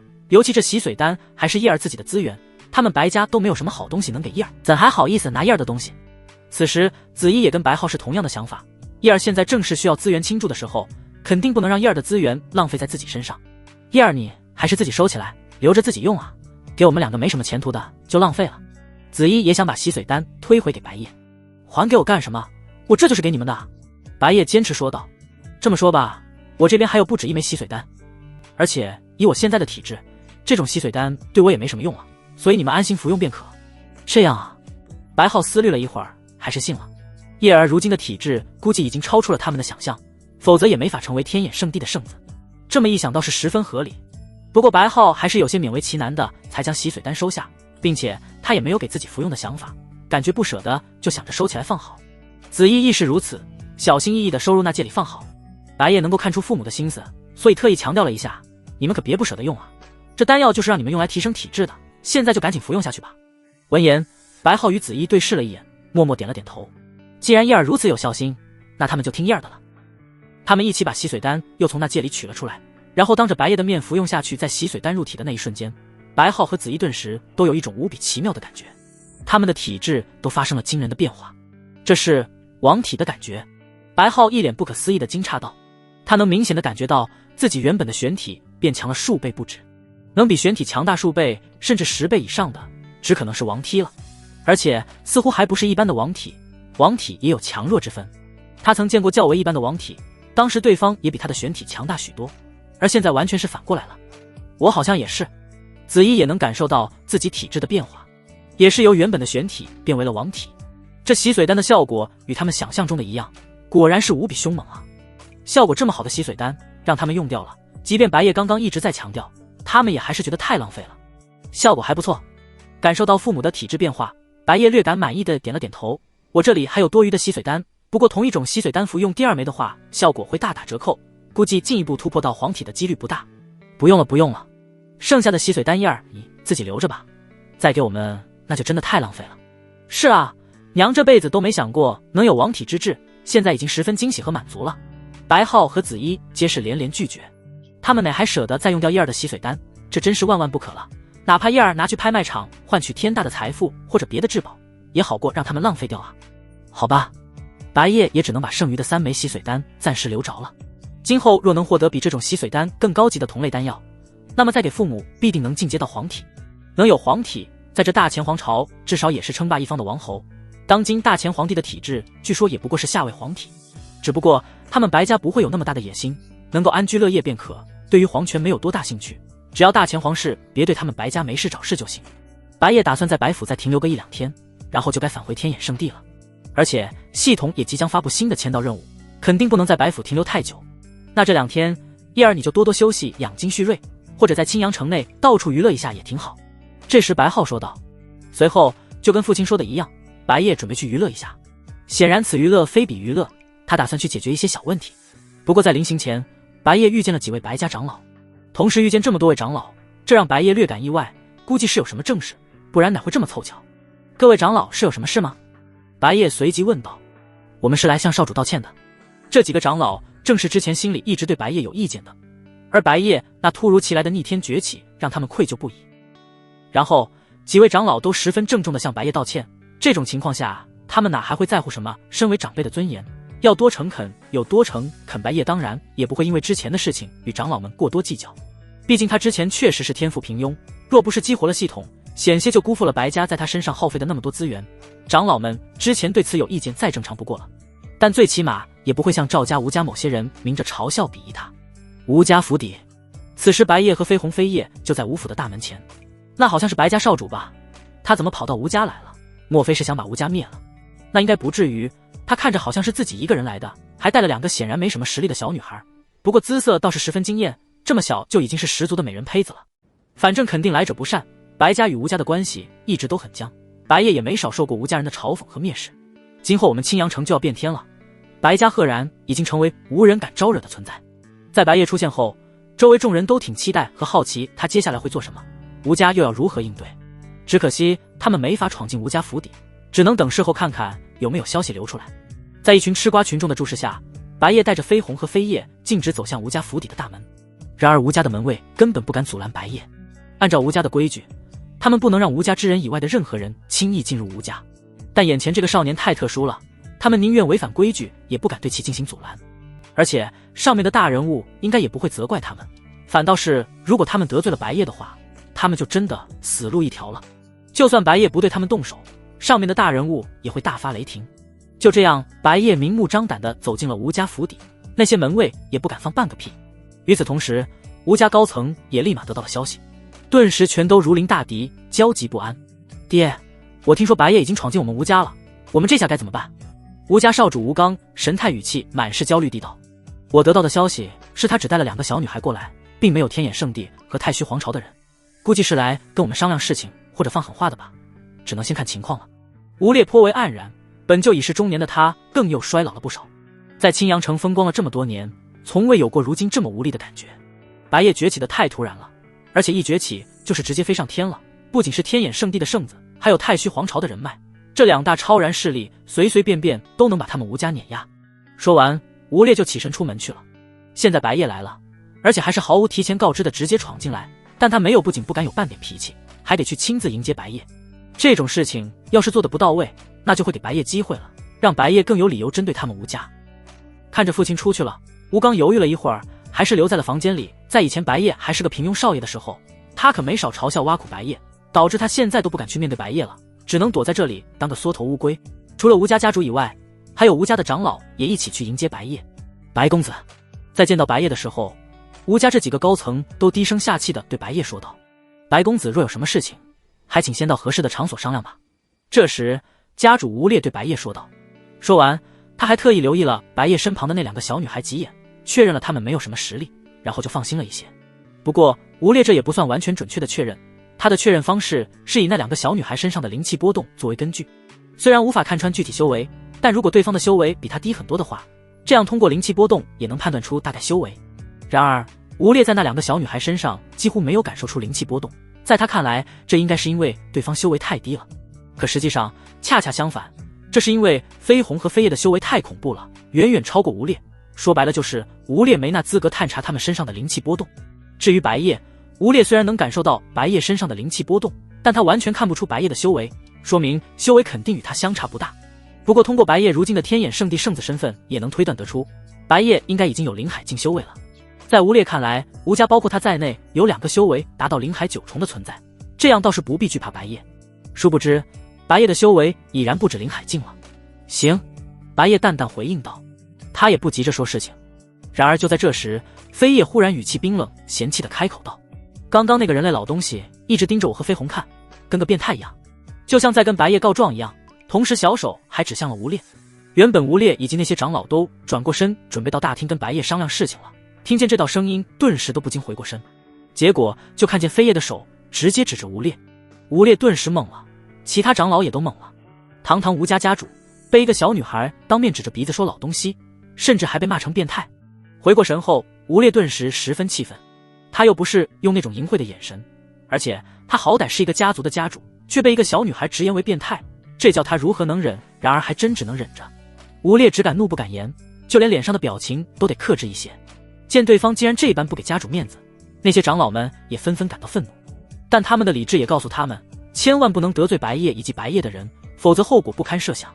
此时吴烈以及那些吴家长老皆是憋屈不已，但谁叫白夜现在太可怕了，他们根本招惹不起。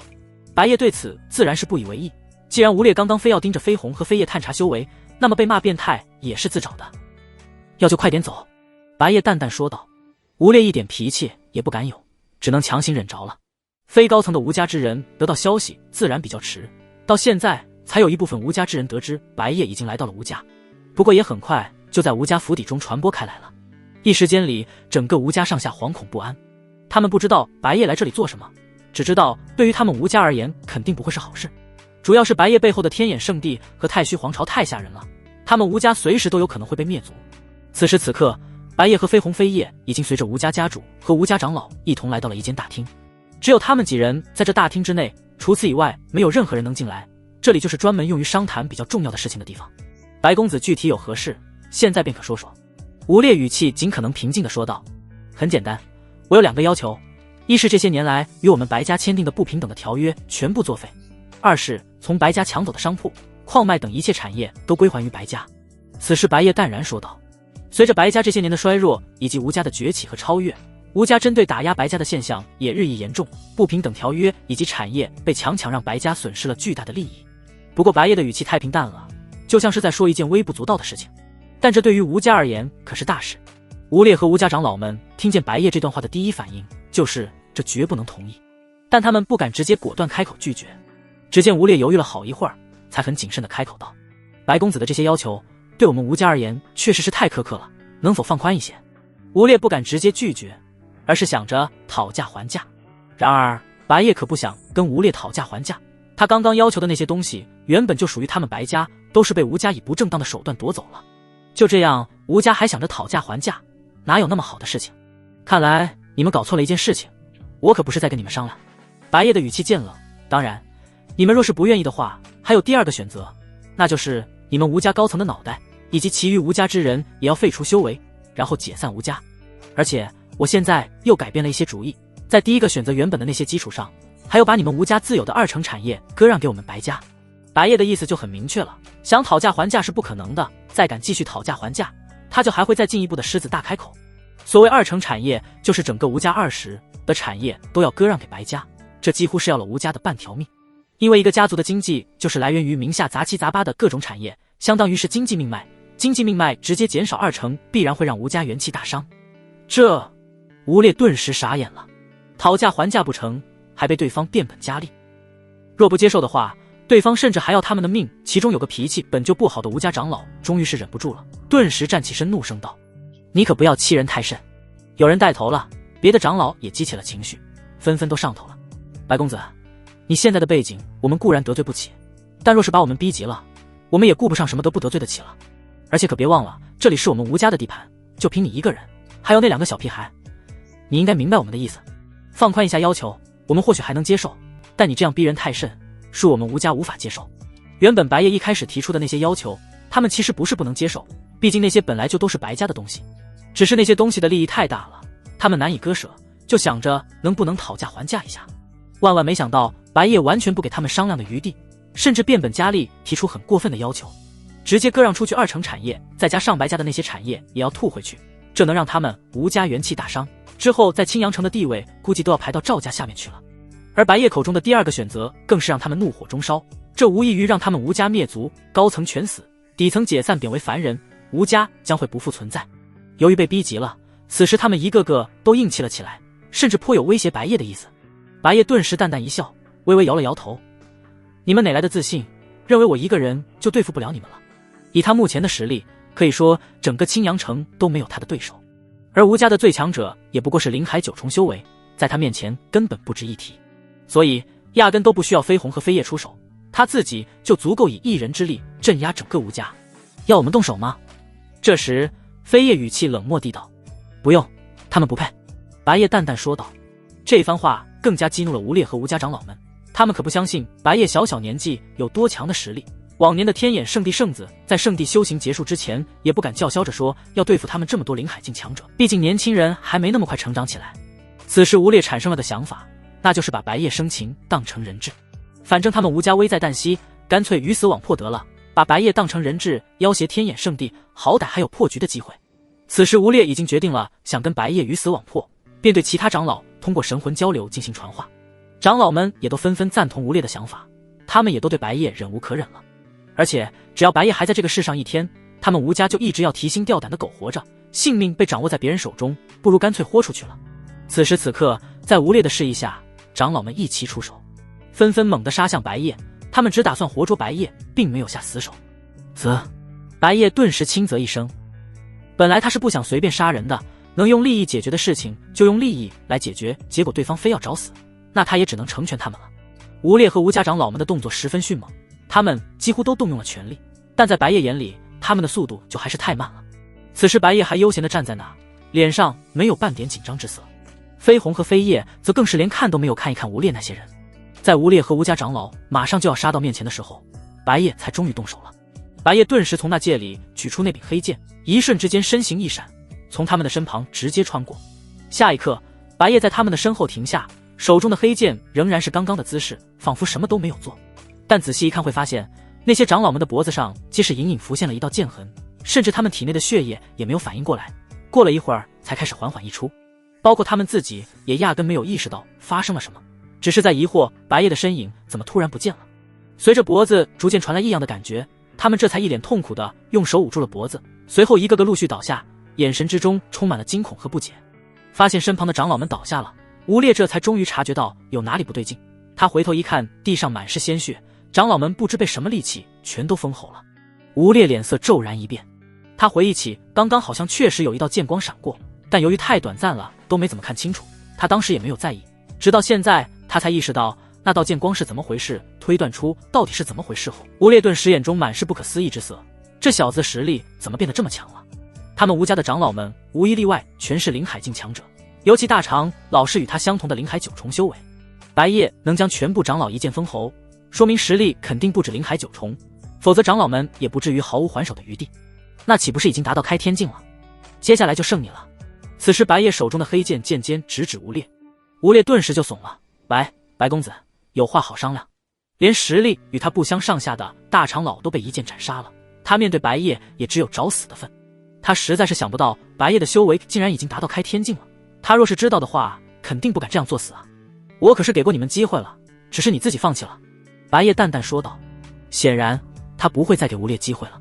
从吴烈和那些长老威胁他甚至对他动手开始，此次事情的性质就变了。也不给吴烈继续求饶的机会，白夜直接用手中的黑剑将其斩杀。此时此刻也宣告着吴家高层全灭。吴家家主和吴家长老是权力最大的管理层，也就是高层，这些人全灭了，吴家直接群龙无首，将会陷入一片混乱。接着白夜将吴烈和那些长老的纳戒全部取走，至于尸体就放在那不管了。他看着这些尸体，眼中没有半点怜悯之色，只觉得真是一群蠢货。本来他想要的只是原本属于白家的那些产业，这些蠢货还想讨价还价，甚至动歪脑筋。到头来这些蠢货不仅命没了，整个吴家也是任由他宰割了。随后白夜直接离开了大厅，看着外边来来往往的吴家之人，语气淡然地说道：你们的家主和长老都已经死了，你们自己去收尸吧，以及今后吴家由我白家接管。如此突然且重磅的一段话，让周围众人第一时间都反应不过来。突然之间有人告诉他们家主和长老们都死了，他们根本不敢相信。白夜不再跟这些人多说废话，而是带着飞鸿和飞叶直接离开了。吴家没有任何人敢阻拦白夜，眼睁睁地看着白夜悠然离去，白夜顺畅无阻地离开了吴家。与此同时，不少吴家之人对白夜说的那番话十分在意，他们急忙进入大厅看看到底什么情况。结果就看见了一地的尸体，家主以及所有长老全都无一幸免。大事不妙了！先反应过来的人立马跑了出去，将这惊天动地的变故告知其他人。没过多久，家主和长老们全部身亡的消息就传遍了整个吴家。原本心里就有所不安的吴家之人，这下更是人心惶惶。大家都知道家主和长老们是被白夜杀害的，但他们不相信仅凭白夜一人就能做到，认为是白夜背后有天眼圣地或太虚皇朝的强者暗中出手。而且他们也都得知了白夜在离开吴家之前留下的最后那句话，今后吴家由白家来接管，想必整个吴家高层都将是由白家之人组成。他们难以想象今后自己会受到何等的压迫，并且命如草芥，白家之人想怎样蹂躏虐杀他们都可以。在把吴家家主和长老解决后，白夜并没有继续对吴家展开屠杀，而是回到白家。父亲，吴家的家主和长老都已经被我杀了，接下来你们安排一下人手去接管吴家吧。白夜对白浩直言道。什么？都被你杀了？白浩顿时愣住了，他没想到叶尔突然就去把吴家的高层都杀光了。是的，我本来只是想让他们把之前从我们白家掠夺的利益全部还回来。白夜把整件事情的经过大致告诉了父亲，所以最后我就杀了他们。好吧，这的确是他们自寻死路。白浩点了点头。原本他们白家与吴家的敌对关系倒也还不至于到屠杀泄愤的地步，但那些家伙对叶儿动了杀心，就真的该死了。待会我亲自带人去处理吴家的事情吧。白浩说道。南域玉心宗，这是一个专门只招收女弟子的宗门。虽然玉心宗的整体实力远远不如天眼圣地，但对于大前皇朝的年轻一辈少女而言，已经是梦寐以求的极好去处了。玉心宗的宗主好歹也是荣天境强者，这实力在南域算是一方霸主了。在一片宁静优美的竹林中，有2名身穿宗门统一服饰的少女并肩而行。被称呼为师妹的少女名字叫吴亚，是玉心宗的内门弟子，五官姣好，身材高挑，扎着单马尾的发型，给人一种颇有英气的感觉。而吴亚身旁的那名少女则是她的师姐冷凝月，贵为玉心宗的核心弟子之一，在玉心宗能够名列第2。只不过玉心宗的底蕴还不够，没底气学天眼圣地那样设立圣子圣女，否则冷凝月在玉心宗就可以相当于圣女般的存在。相比于吴亚，冷凝月的五官更为白皙精美，吴亚的容颜已经很不错了，只是冷凝月的五官比她完美的太多，五官仿佛上天精心雕刻一般，眉目灵动，身材纤柔，唇旁还有一颗微小的美人痣。师妹，这路上可能会遭遇很多危险，我还是与你一同前去大前皇朝吧。这时冷凝月开口道，声音空灵柔和，给人一种很平易近人的感觉。多谢师姐关心，不过这样劳烦师姐有所不妥吧。吴亚有些受宠若惊，他平时有意与包括冷师姐在内的同门弟子们交好，是因为他出身于较为普通的吴家，放眼玉心宗众多弟子的家世，他背后的吴家的却普通。他的父亲也告诉他，在玉心宗最重要的一是修行，二是人脉。武道修行固然重要，但普通家族出身的年轻一辈在宗门里拉拢人脉也很重要。待修行结束后，这些人脉关系能够起到很大作用。刚开始吴亚只是试探着与冷师姐交好，并没有抱太大的希望，结果没想到冷师姐相当好接触，没多久就成为了要好的朋友。而今日他请了假回吴家有事，没想到冷师姐还打算陪他一起回去。有冷师姐的陪伴，这半路上哪怕遇到妖兽或者山贼强盗也不用害怕了，对他而言百利而无一害。但冷师姐作为排名前2的核心弟子，把本应用于修炼的时间浪费在他身上，他不由觉得有些承受不起。这有什么不妥？几天时间并不会有什么影响，而且最近吴家所在的青阳城不是发生了一些大事吗？我对此也有些好奇，正好想去看看。冷凝月浅笑着说道。好吧，那就麻烦冷师姐了。吴亚点了点头。最近青阳城的大事他当然也已经听说了，那就是赵家赵凌雪去白家上门退婚后发生的一系列事情。恰好赵凌雪也是他的同门师妹，他当时还比较关心退婚的事情，只是没想到退婚之日发生了天大的变故，传闻青阳城白家的那名少主是天眼圣地的圣子，也不知是真是假。冷凝月感叹道，应该是真的。话语间，吴亚的眸中闪烁着一丝担忧之色，他所知道的消息就是从吴家传来的，所以基本无误。他心里也很清楚，赵凌雪上门退婚表面上只是白家和赵家的事情，实际上背后还牵扯到了他们吴家，而且他们吴家多年来与白家结下了不少仇怨，那个白家少主如今逆天崛起，很可能会对他们吴家进行报复。他实在是对此感到担心，所以特意请假回家，希望能与白家少主好好商谈一下。只可惜吴亚还是迟了一步。现在我去租借灵剑，这样我们只需1个时辰左右就能抵达大前皇朝。冷凝月说道。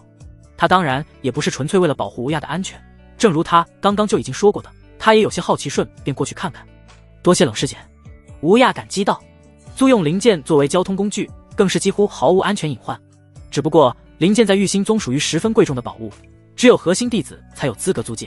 租金就不用说了，如果使用途中灵剑受到了损坏，租用者就要承担责任进行赔偿。所以即便是核心弟子，平时也不敢随意租用灵剑。与此同时，青阳城在跟父亲说完吴家的事情后，白夜又带着飞鸿飞叶出门了。不过这次他的目的地是城主府。城主府坐落于青阳城的中心位置，墨家已经在这个位置牢牢掌控了数百年。墨家在背后干的那些肮脏事，白家、吴家和赵家都心里有数，只不过墨家近些年以针对白家为主，所以吴家和赵家都装作什么也不知道，而衰弱的白家也只能忍气吞声。原本墨家不久后可能会改变目标，针对吴家，但随着白夜的崛起，就一切都变了。眼前城主府的门卫面对白夜都很毕恭毕敬，没有半点要进行检查的意思，直接给白夜和飞鸿飞叶放行。城主莫文峰得知了白夜登门拜访的消息后，立即出来迎接白夜。白公子大驾光临，莫某人有失远迎，还望公子宽恕。此时的莫文峰哪有半点像是堂堂城主的样子，在白夜面前恭恭敬敬的，十分低声下气。因为吴家刚刚发生的一些事情已经传入了他的耳中，吴家家主和长老们都被白夜灭了，这可把莫文峰吓得不轻。他们暗中针对白家的事情，明眼人都知道，也不算什么秘密了，所以他们与白家的紧张关系可不比吴家好多少。如今吴家高层全灭，让莫文峰胆战心惊，十分害怕白夜也把包括他在内的莫家高层也给血洗一空。我有事与城主谈论一番。白夜语气平静地说道。听得此言，莫文峰顿时心中猛地一咯噔，因为他可是听说了，吴家高层似乎就是在跟白夜谈事情的时候，在大厅内被白夜杀死。结果吴家的惨案才刚发生没多久，白夜就立马转身找上门来了。此刻莫文峰的脸上冷汗直冒，嘴唇都发白了，并且微微颤抖，不禁心想自己该不会也要面临同样的事情。白夜大致猜出了城主莫文峰为何会如此惊慌和害怕，估计跟自己以前在吴家做的事情有关。城主不必如此紧张，只要能够正常交谈，我也不会为难城主。白夜语气平和地说道。先前吴家之所以会发生那些事情，也是因为他们先动了歪心思。我明白了。话虽如此，莫文峰也仍然还是冷静不下来。他感觉暗处随时都有一双甚至几双眼睛盯着他，皆是实力远超于他的强者。然而实际上，暗处根本没有天眼圣地以及太虚皇朝的强者，非要说有强者的话，那就是飞鸿和飞叶了。但显然莫文峰并没有意识到飞鸿和飞叶的真实实力，也不知道仅凭白夜一人在青阳城就已经无敌了。随后莫文峰将白夜和飞鸿飞叶请入了招待贵宾之处。白公子有何事，尽管一一道来。白夜都还没有开口说什么，莫文峰就已经很主动地表明了自己的态度。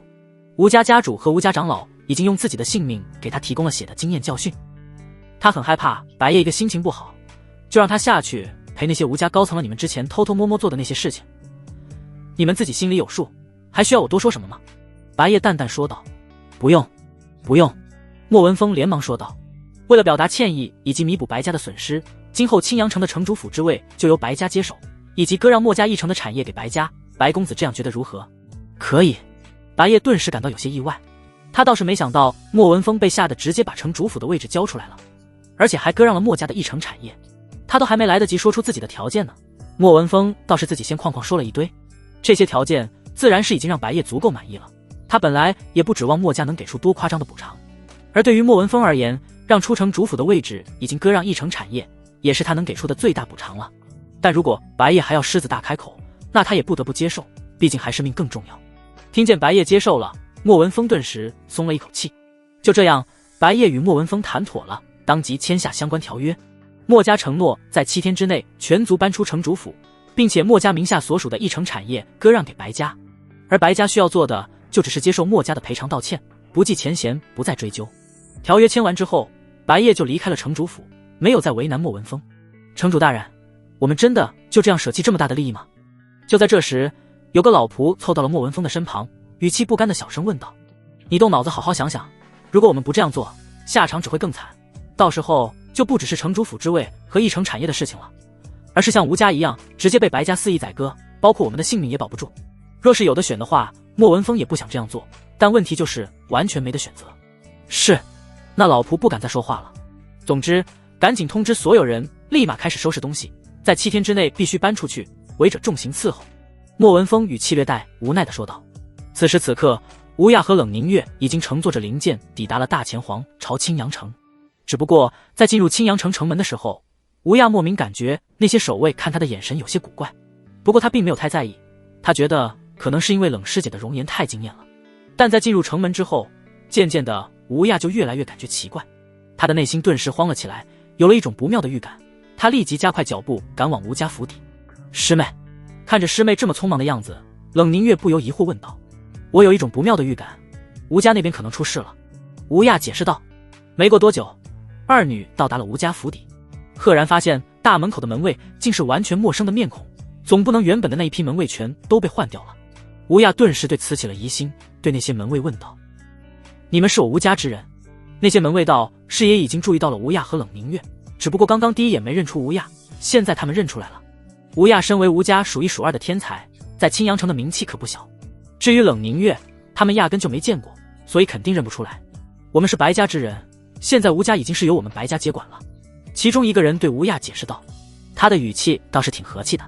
其余人也没有对吴亚和冷凝月摆什么脸色，即便家主和少主此时正在吴家府邸内，他们也没有对吴亚和冷凝月显露多少敌意以及高高在上的样子。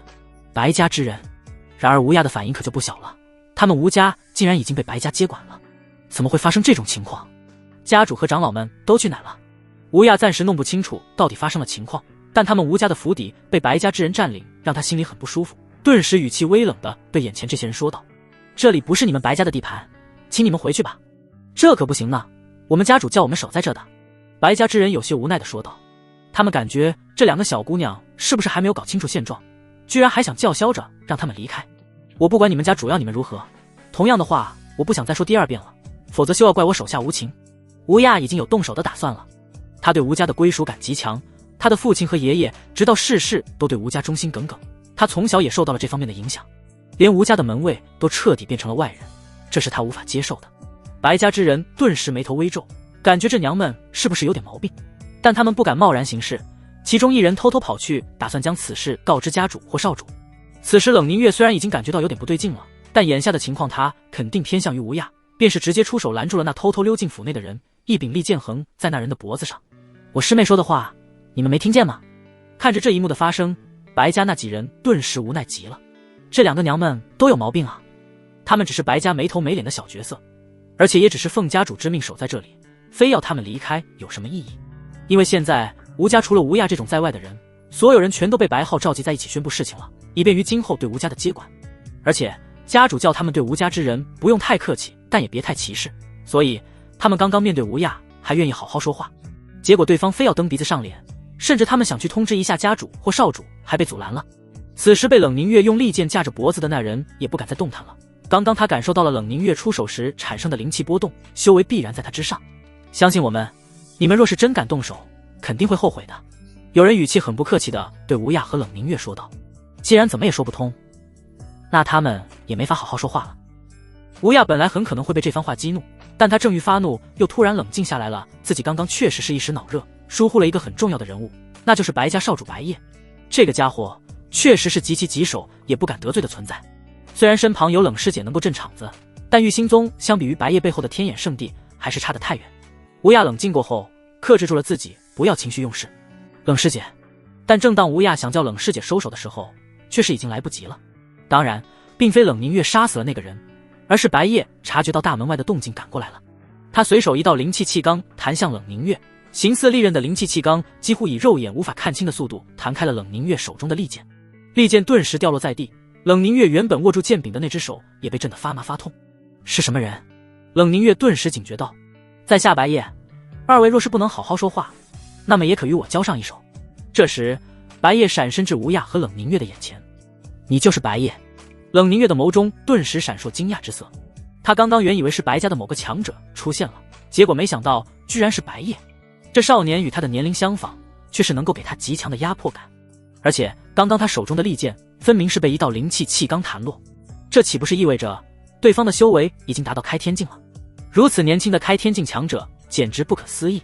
虽然冷凝月知道天眼圣地的弟子普遍比玉心宗强了不止一个档次，譬如玉心宗的外门弟子只需修为达到辟符五重便可晋升内门弟子，反观天眼圣地的标准则是灵海境起步，但白夜这实力也还是太夸张了。冷凝月在玉心宗已经是数一数二的天才了，但修为也才刚突破到灵海二重不久，与白夜相比直接被甩开了无数次档次。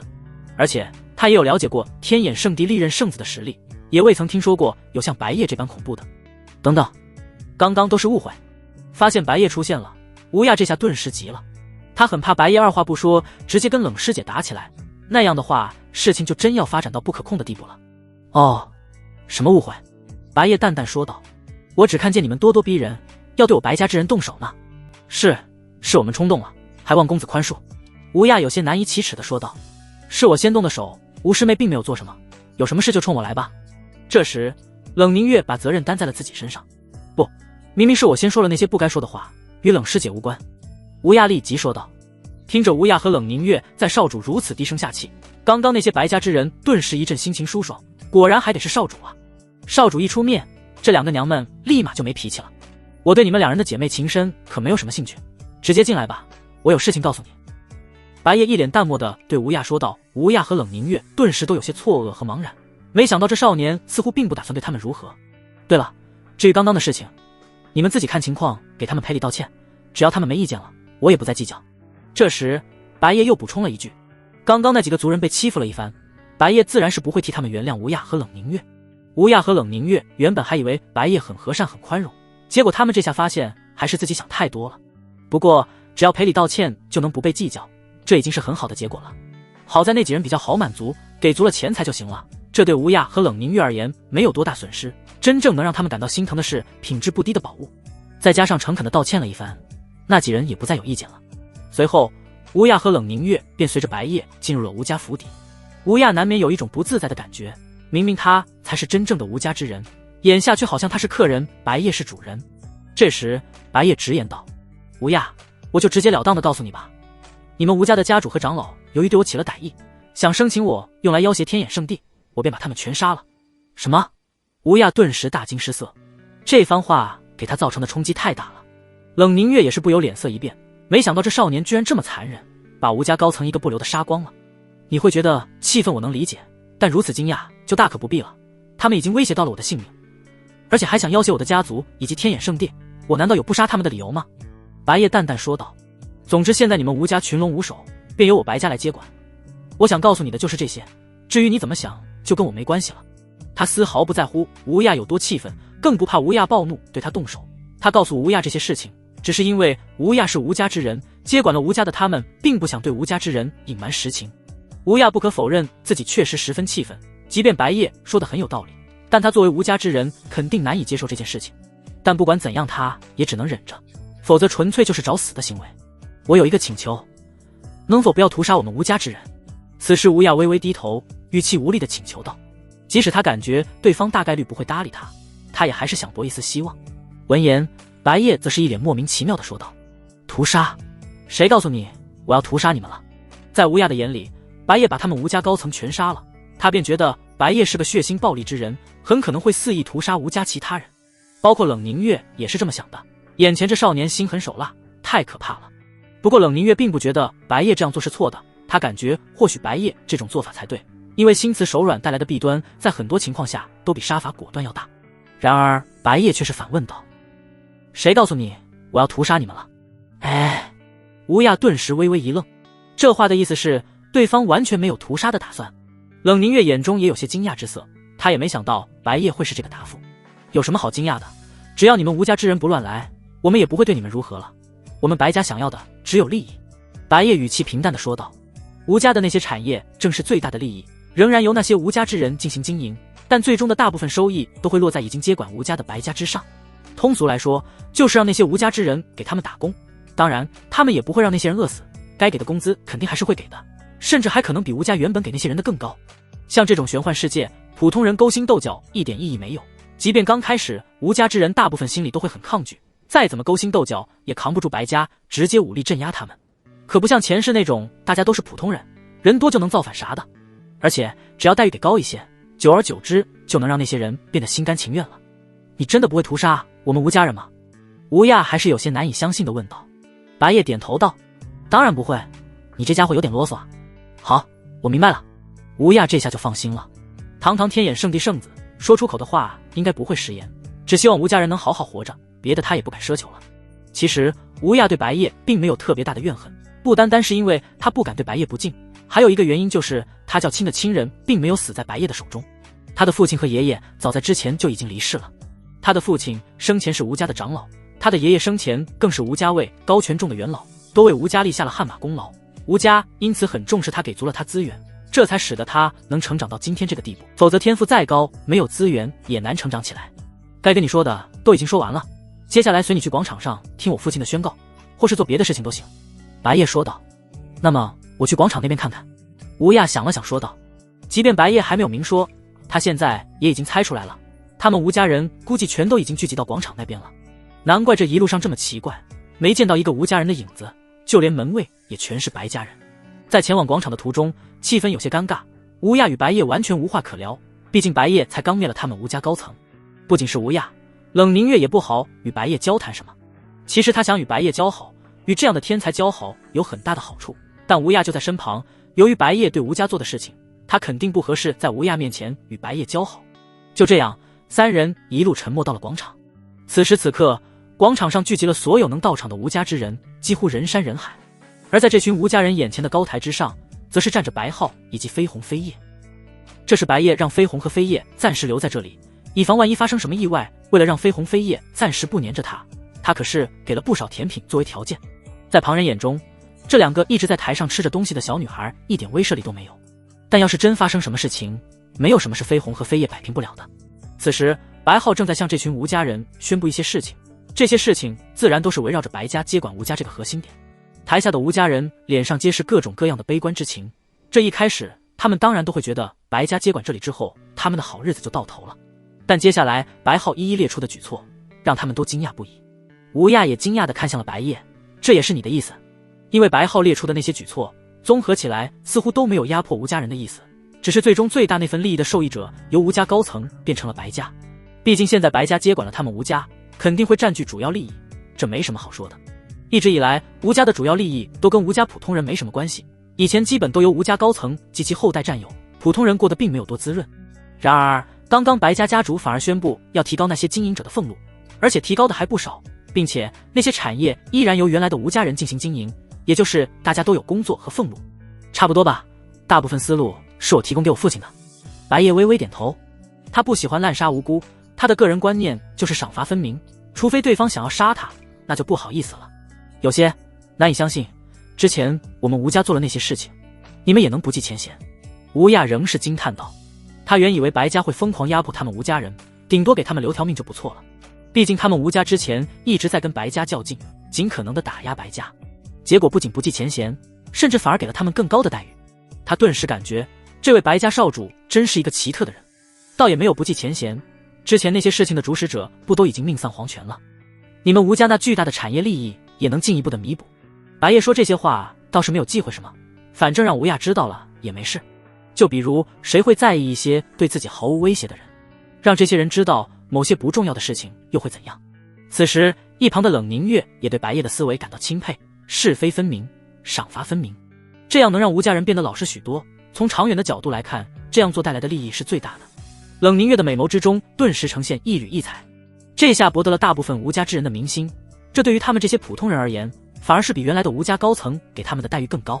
不过他们仍然心存一丝担忧，毕竟白家家主只是嘴上这么说，谁知道直呼会不会真的实行那些举措，对他们太好了一些，反而觉得有点不真实。至于原来的少主吴刚等吴家高层的后代，他们没被清算就已经应该谢天谢地了，哪还敢有什么怨言？而且他们自身还留有不俗的资产，足够他们安安稳稳的过日子了。没错，白皓和白夜并没有将吴刚那些人清算，但他们原来的什么少主、少爷、小姐这种身份也不好使了。在白家接管吴家之后，他们的身份也都变成了普通人，几乎没有什么权利，要么跟其他人一样去经营产业，要么老老实实的用自己偷偷留着的钱财混日子。如果吴家家主和长老们没有动歪心思，你还会杀了他们吗？这时吴亚语气有些复杂的对白夜问道。不会，我真想杀他们的话，没必要在那大厅里，理由就是这么简单。白夜说道。而且事情已经发生，不存在什么如果了。好吧，吴亚在心中微微叹息。如今他们吴家相当于是跟白家合并了，要是白家家主承诺的那些举措都能实现，对他们吴家大部分人来说都是好事。家主和长老们若是没被杀死的话，那就更好了。不过不管怎样，吴亚也就只能在心里遗憾一下，由于白夜的天赋、实力、背景都太恐怖，他连对白夜憎恨的情绪都不敢滋生。事后白皓留下了2位白家长老以及一些白家侍卫暂时在这里管理吴家。吴家的顶尖强者正好就是原本那些高层，如今都被白夜杀光了，还活着的吴家人都不是白家长老的对手，而且有白夜的威慑，即便白夜人不在吴家，他们也不敢造次。吴亚和冷凝月则是被请去白家做客了。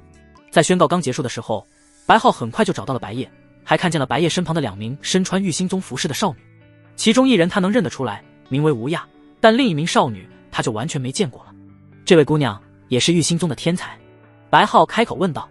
玉星宗核心弟子冷凝月见过白家主。冷凝月态度恭敬端庄地道。而且白家主过奖了，在白公子面前，我根本算不上什么天才。他倒不是在谦虚，而是他确实就是这么认为的，站在白夜身旁，让他觉得自己完全不配天才这个称呼。原来是冷姑娘，要不来我们白家坐一坐？白皓友好的邀请道。即便如今叶儿已经成为了南域层面的顶尖天才，白皓依然没有瞧不起冷凝月，他的观念仍然与以前相差不大，玉兴宗的核心弟子，这种天才值得他们白家交好。闻言，冷凝月顿时受宠若惊，没想到白家家主竟然会主动邀请他去做客。在他想来，白家出现了白夜这么一位绝世天才，压根不会把他这种小小的玉兴宗天才放在眼里才对。紧接着，冷凝月不由得把目光放在了白夜的身上，似乎是在征求白夜的意见。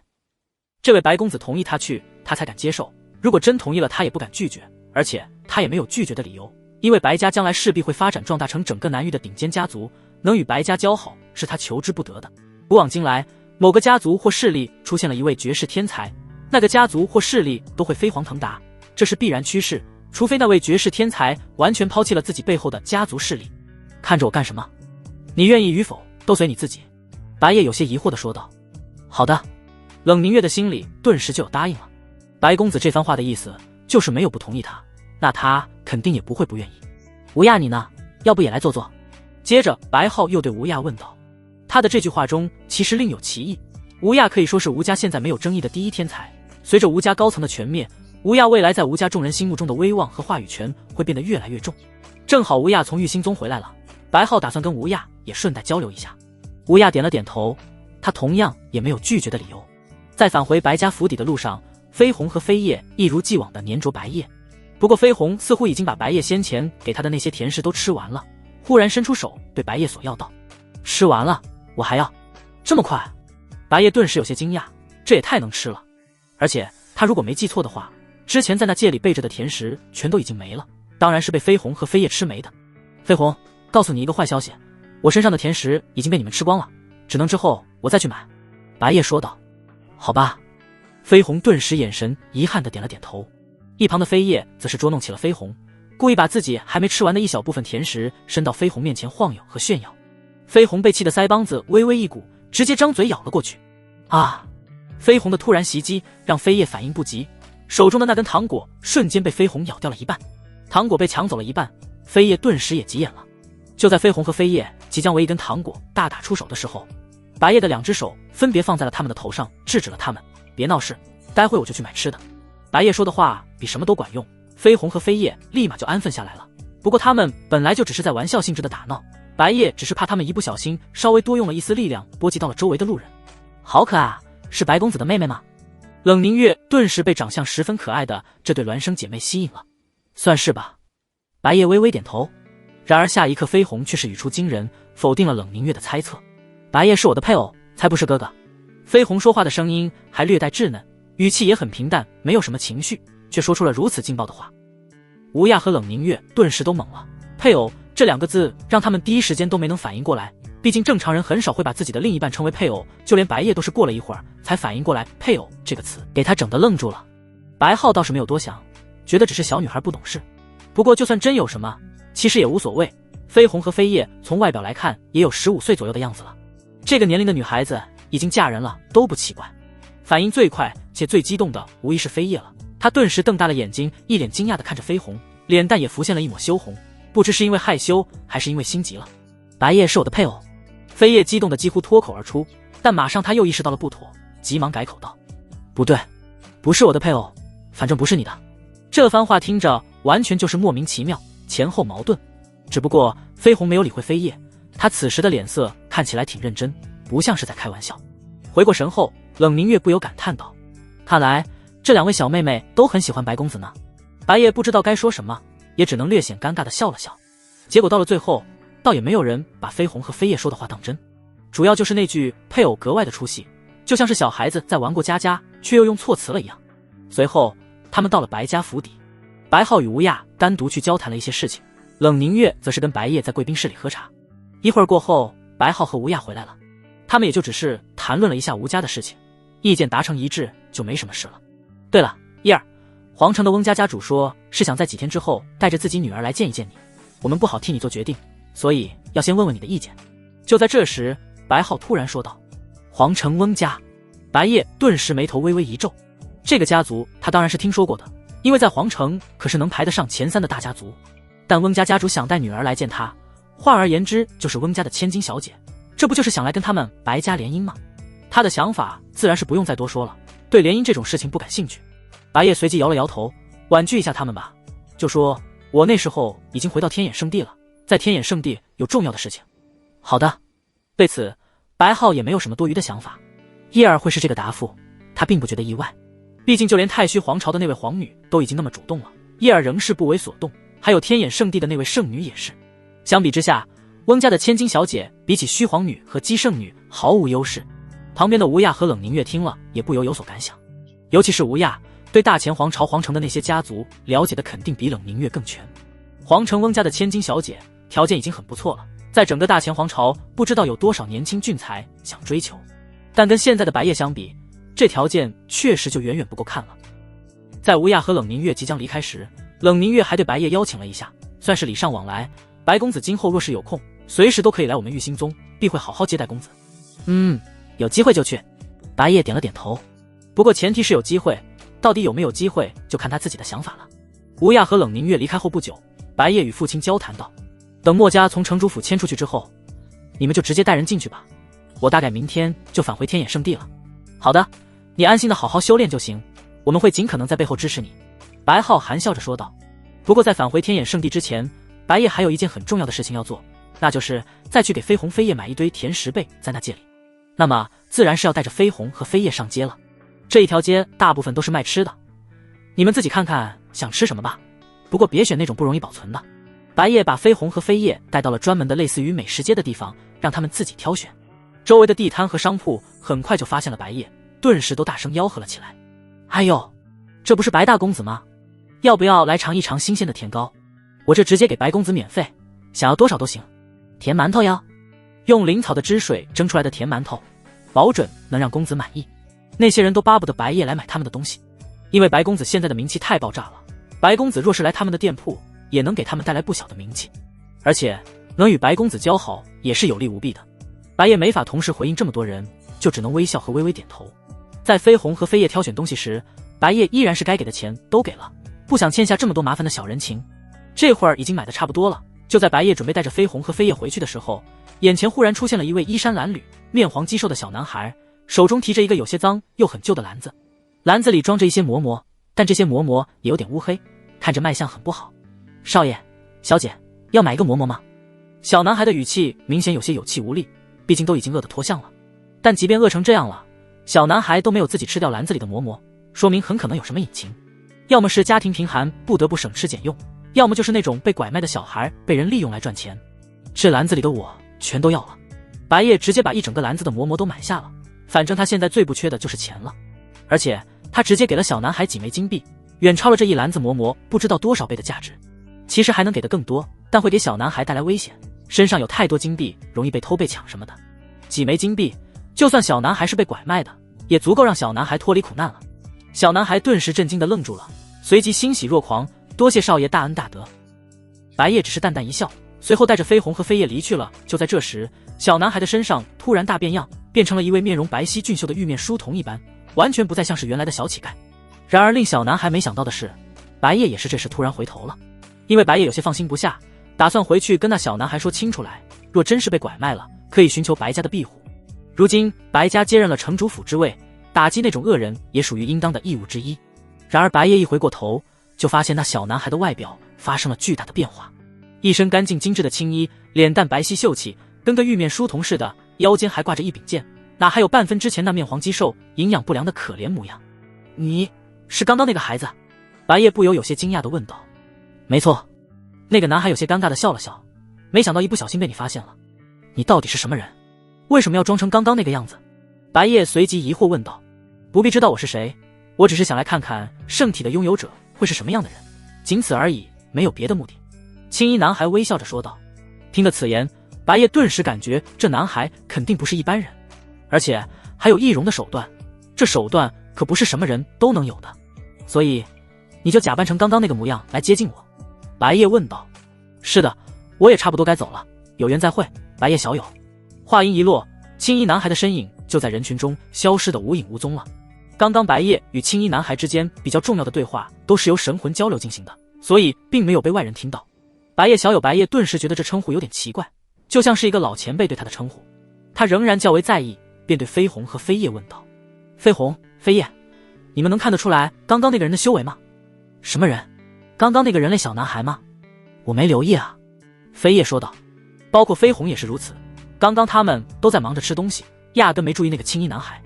好吧，白叶也只能作罢。不过至少对方完全没有敌意，也没什么好特别在乎的。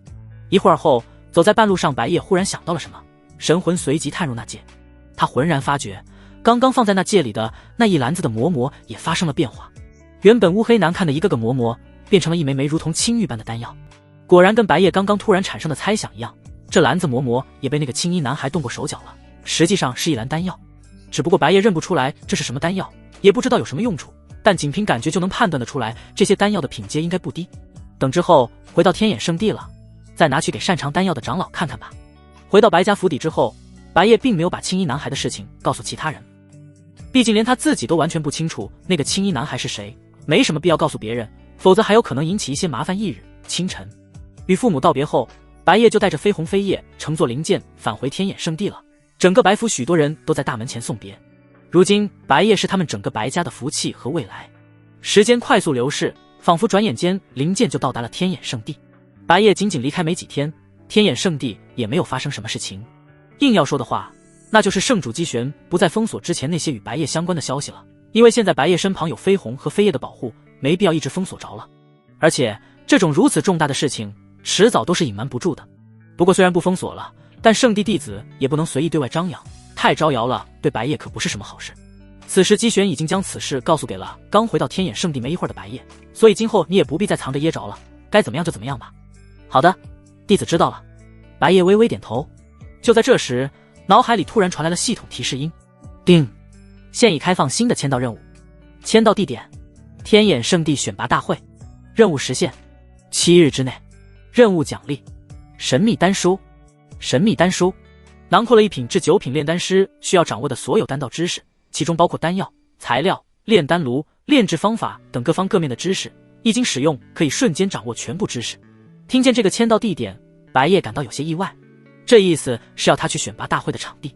他现在已经是天眼圣地的弟子，甚至圣子了，总不能再参加一次选拔大会吧。所谓选拔大会，就是南域各方收到了天眼圣地邀请函的天才，有资格来参加天眼圣地的选拔大会。在选拔大会中，最优秀的那一部分人能进入天眼圣地修行，其余人则是只能各回个家了。想当初白叶也参加过选拔大会，一点也不意外的落选了，然后就只能走后门了。不过紧接着白叶就忽然想起来，今年的选拔大会似乎马上就要开始了。按照时间推算，他进入天眼圣地也快1年了。每年选拔大会和新生进入天眼圣地的日子都是连在一起的，所以选拔大会应该也就快了。圣主，话说我们天眼圣地今年的选拔大会应该快要开始了吧？白叶正好对眼前的姬玄问道。没错，就是3天之后。说起来我正好也有这方面的事情要找你呢。姬玄说道。你到时候如果有空的话，去客串一下选拔大会吧。现在由于消息不再封锁，传播速度十分可怕，整个南域似乎已经有不少人知道你的部分事迹了，所以有很多天才还是奔着你来的，还有南域一些大势力的大人物也打算来客串届时的选拔大会，为的就是见你一面。顺便你若在场的话，还能激励一下那些参与选拔大会的天才。不过你要是不愿意的话，直接拒绝便可，我们不会强求的。听完，白叶基本上明白了具体情况。我愿意的。白叶毫无犹豫地答应了，这样也正好能让他完成签到任务，拿到任务奖励神秘丹书。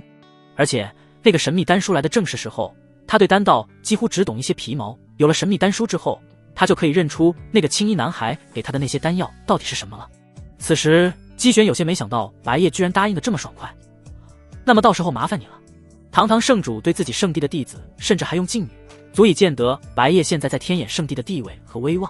虽然选拔大会还要3天之后才会开始，但那些拥有选拔大会邀请函的天才少年早就从南域的4面8方汇聚到天眼圣地这边来了。天眼圣地这边也有专门招待这些人的临时住所，顺便也可以让他们提前熟悉一下天眼圣地的环境。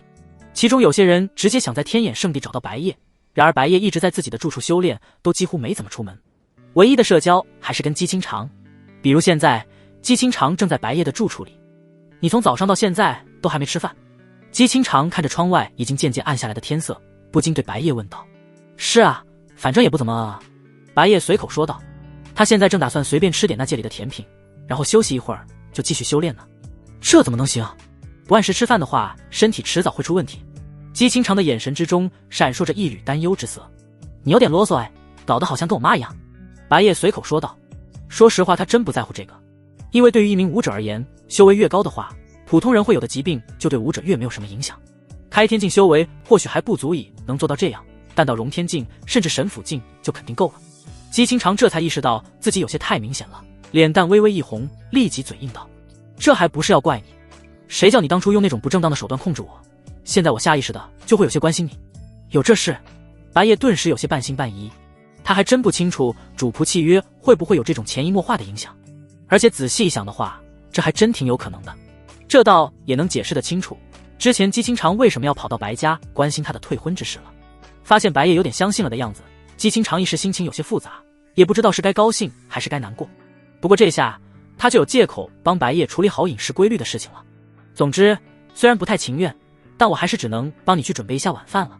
姬清长颇为自然的嘴硬着，脸上那勉为其难的表情看起来真不太像装的。好吧，那就拜托你了。白夜也没有对姬清长的言行感到怀疑，显然是选择相信了姬清长的那套说辞，而且他的潜意识里也觉得完全没必要为了这点小事疑神疑鬼。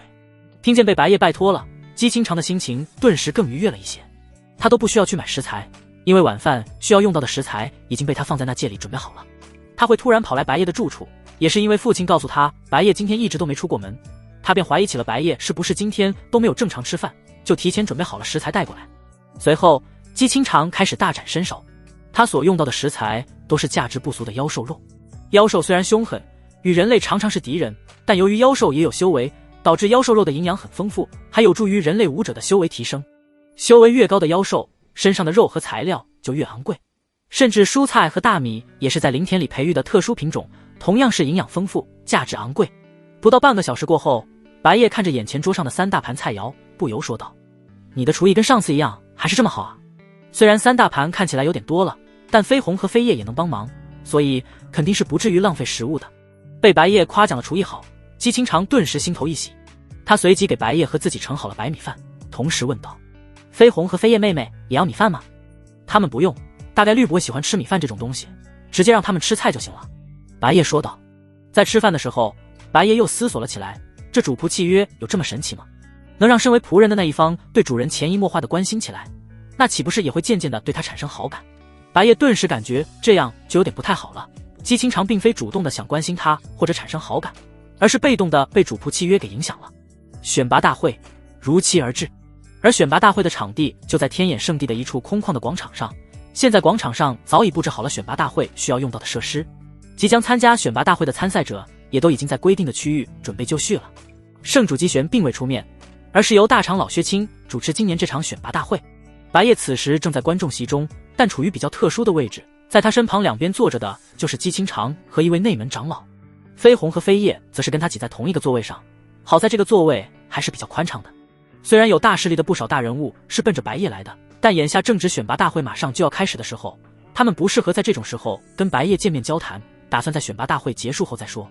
那位少年应该就是白夜了，看着果然是一表人才，气质也明显不同寻常。这就是那位引发天地异象的圣体拥有者吗？这也太低调了，此次选拔大会明明是他的主场，却连一句话都不说。低调一些总得来说也是好事，更不容易树敌，也不容易夭折。这种级别的天才最怕的就是还未成长起来就早早夭折了。天眼圣地运气可真好啊，据说在那之前就连天眼圣地都不知道白夜拥有圣体，可以说是无意间招收了这样一位绝世天才。那些外来势力的大人物就坐在不远处的贵宾席上，能够清楚地看见白夜，便在那颇有兴致地议论了起来。不仅如此，很多从南域四面八方而来的参赛者目光也都聚集在白夜的身上，能感受到无数目光汇聚在自己身上。白夜大致扫了一眼那群参赛者，总共约为5、6千人，最终只收1000人左右，竞争还是相当激烈的。然而就在这时，白夜不经意间突然发现了一道熟悉的倩影，那一身眼熟的工装长裙，以及那超群独特的美貌和身材，分明就是虚梦溪啊！这家伙怎么跑来参加他们天眼圣地的选拔大会了？白夜这是真没想到，虚梦溪居然会出现在天眼圣地的选拔大会上。按理来说，虚梦溪身为太虚皇朝的皇女，皇室肯定早就给虚梦溪定好了前去深造的大势力，应该不可能还没有进入某个势力。难不成虚梦溪这是直接退出了原本的势力，然后来参加天眼圣地的选拔大会？与此同时，虚梦溪的目光正好与白夜对上了，顿时对着白夜露出了甜美的微笑。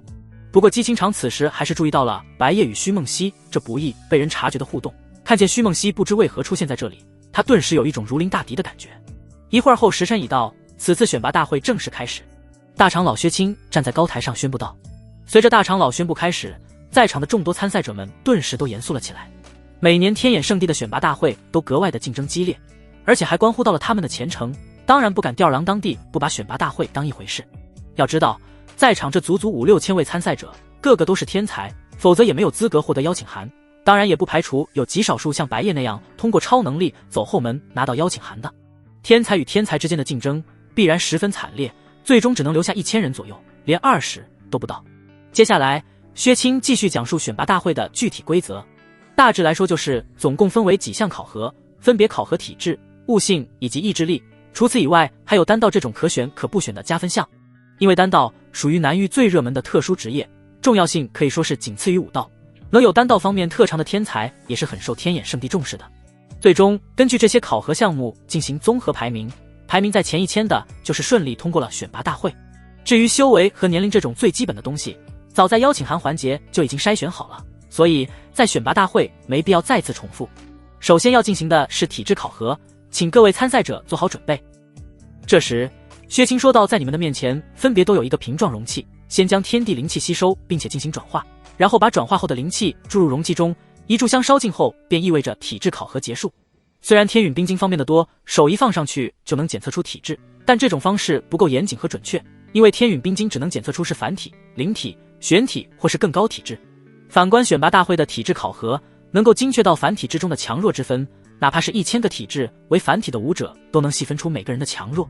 体质考核立即开始，众多参赛者们纷纷争先恐后地开始进行考核，争取在一炷香的时间结束前往那瓶状容器里注入尽可能多的灵气。流程跟修炼方式几乎没什么区别，所以专门能够检测出具体的体质强弱。一炷香的时间并不长，对于很多聚精会神的参赛者来说，感觉就是一眨眼的功夫就过去了。其中有人欢喜有人悲，最惨的是那种临场因为太紧张了而导致发挥失常。虚梦溪则是在欢喜的那一批人中，他对自己的体质可谓是很有自信心。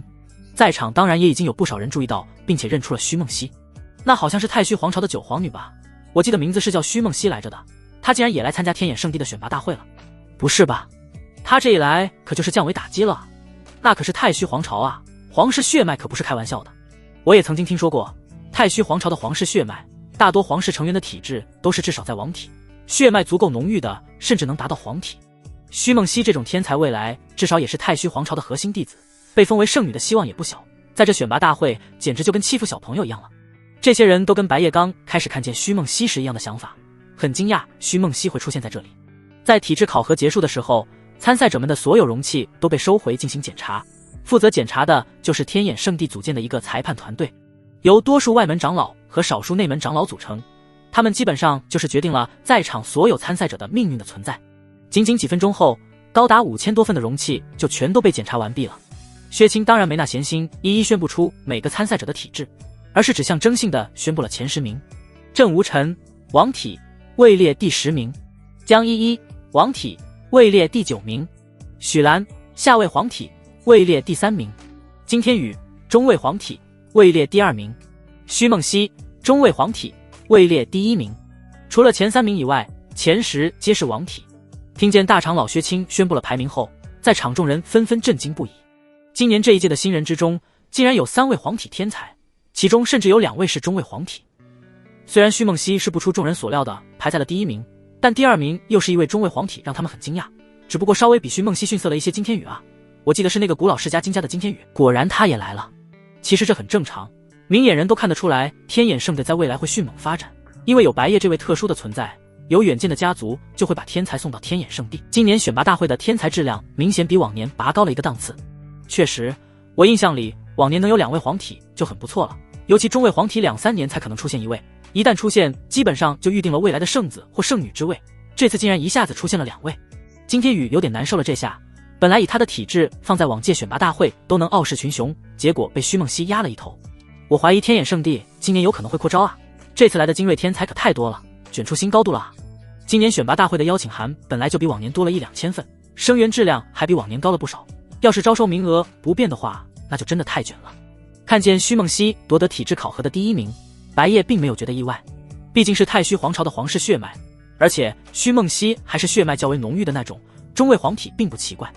看着徐梦溪的表现，姬清长越来越把徐梦溪视为自己的对手了。不仅体质与他不相上下，有可能要争夺他的圣女之位，而且他怀疑这女人很可能是为了白夜才来参加天眼圣地的选拔大会，这可不妙啊！姬清长顿时黛眉微蹙。金天宇倒是脸色平静，没有太大的波动。他对这选拔大会的体质考核是否能排在第1名并不怎么在乎。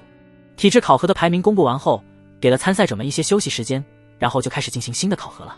接下来是悟性考核，也是通过严谨精确的方式检测出每个参赛者的悟性，最终依然是徐梦溪略胜金天宇一筹，再次排名第1。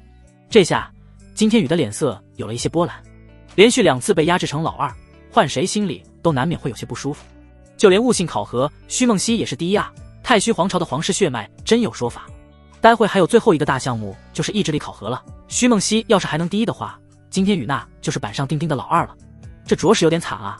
我要是像金天宇那样一直当老2，而且还每次都差一点点，估计心态直接崩了。意志力考核还是不好说的，待会再看看吧。在周围众人议论纷纷的时候，意志力考核已经开始了。金天宇位列第2，徐梦溪位列第1。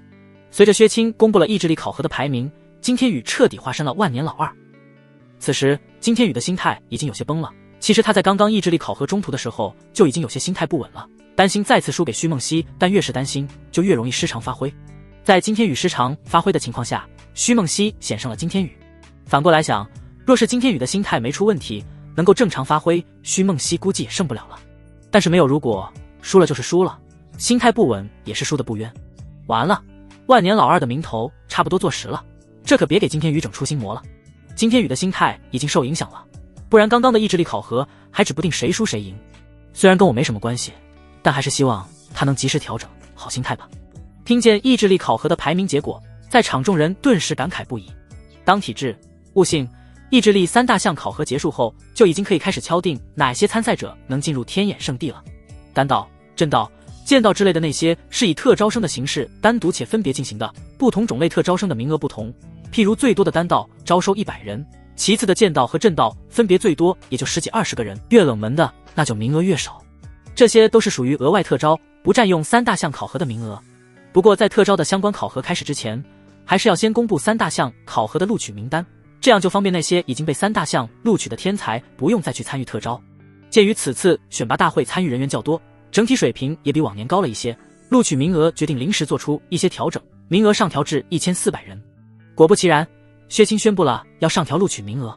今年的情况太卷了，如果不上调名额的话，会错失很多天赋还不错的天才。